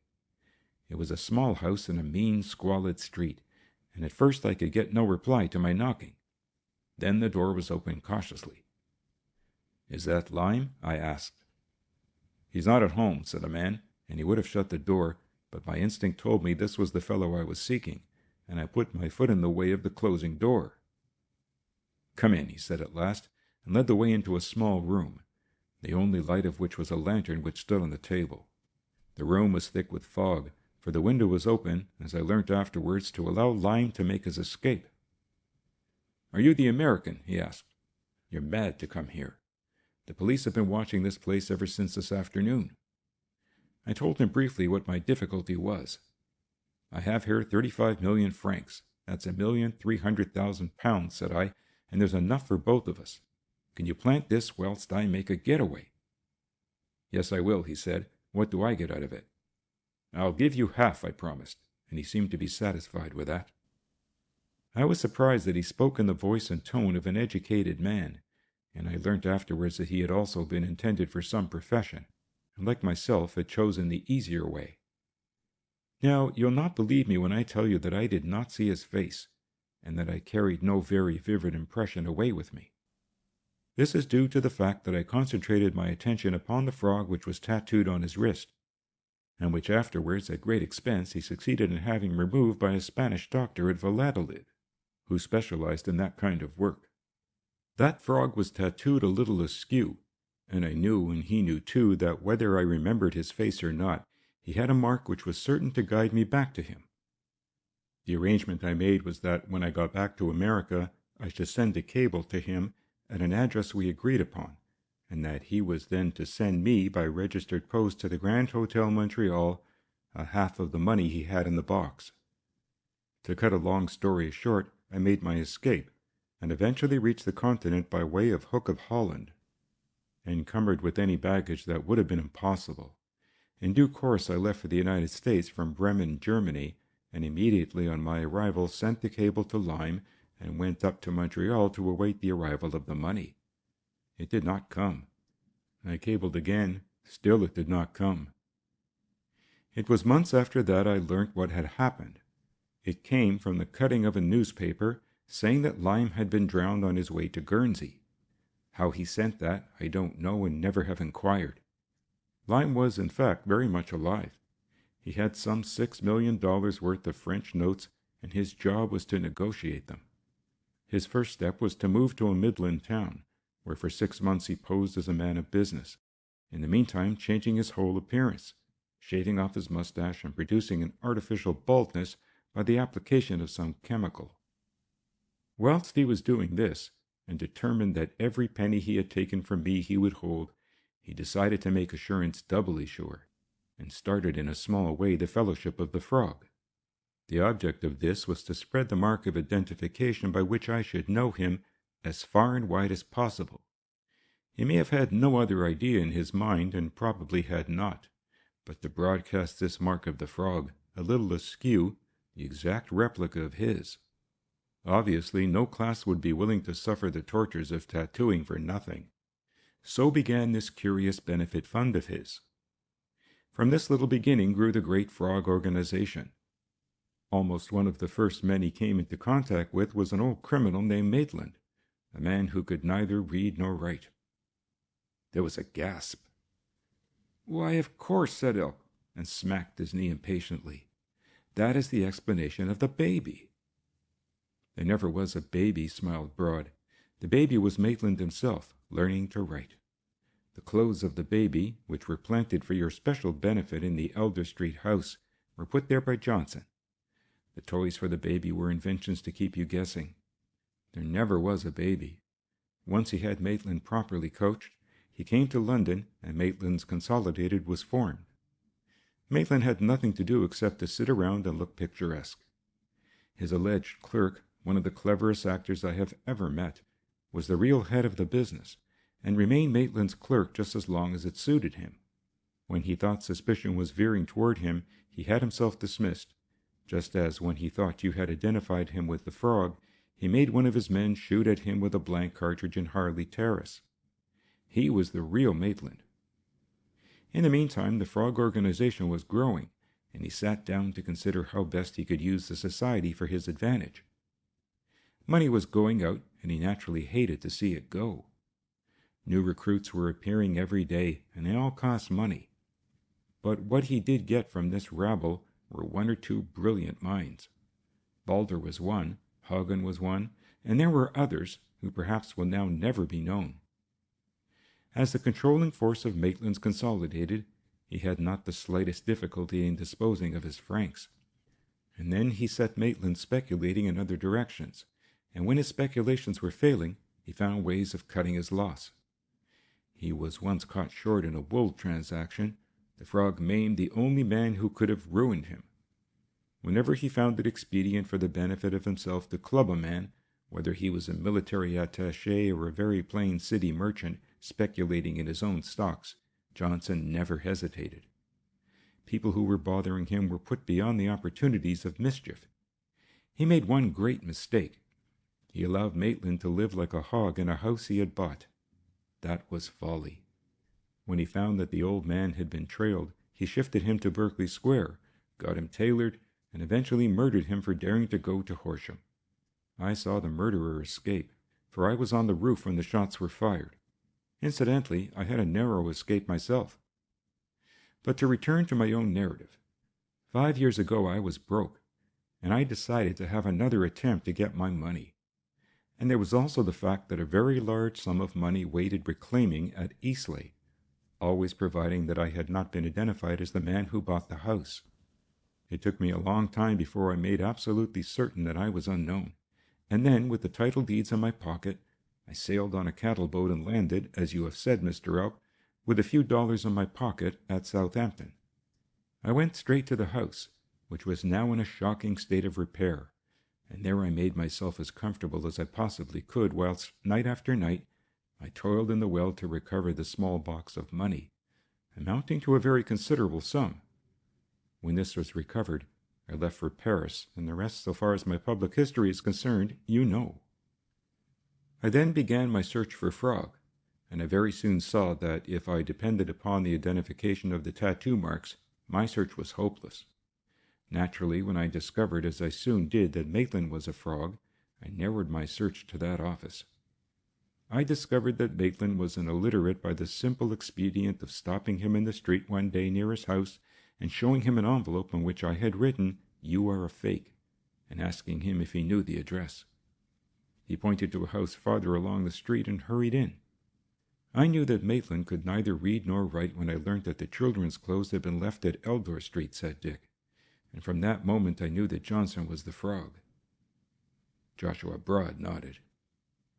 That, I think, is about all I have to say. Johnson was a genius. The way he handled that huge organization, which he ran practically in his spare time when he was away from the office, was a revelation. He drew everybody into his net, and yet nobody knew him. Balder was a godsend. He was perhaps the highest paid agent of the lot. You will find that his income ran into 6 figures. When Joshua Broad had gone back to London, Dick walked with Elk to the garden gate. "I shan't be coming up for a little while," he said. "I never expected you would," said Elk. "Say, Captain Gordon, what happened to those 2 wooden boxes that were in the quarry hut last night?" "I didn't see the boxes."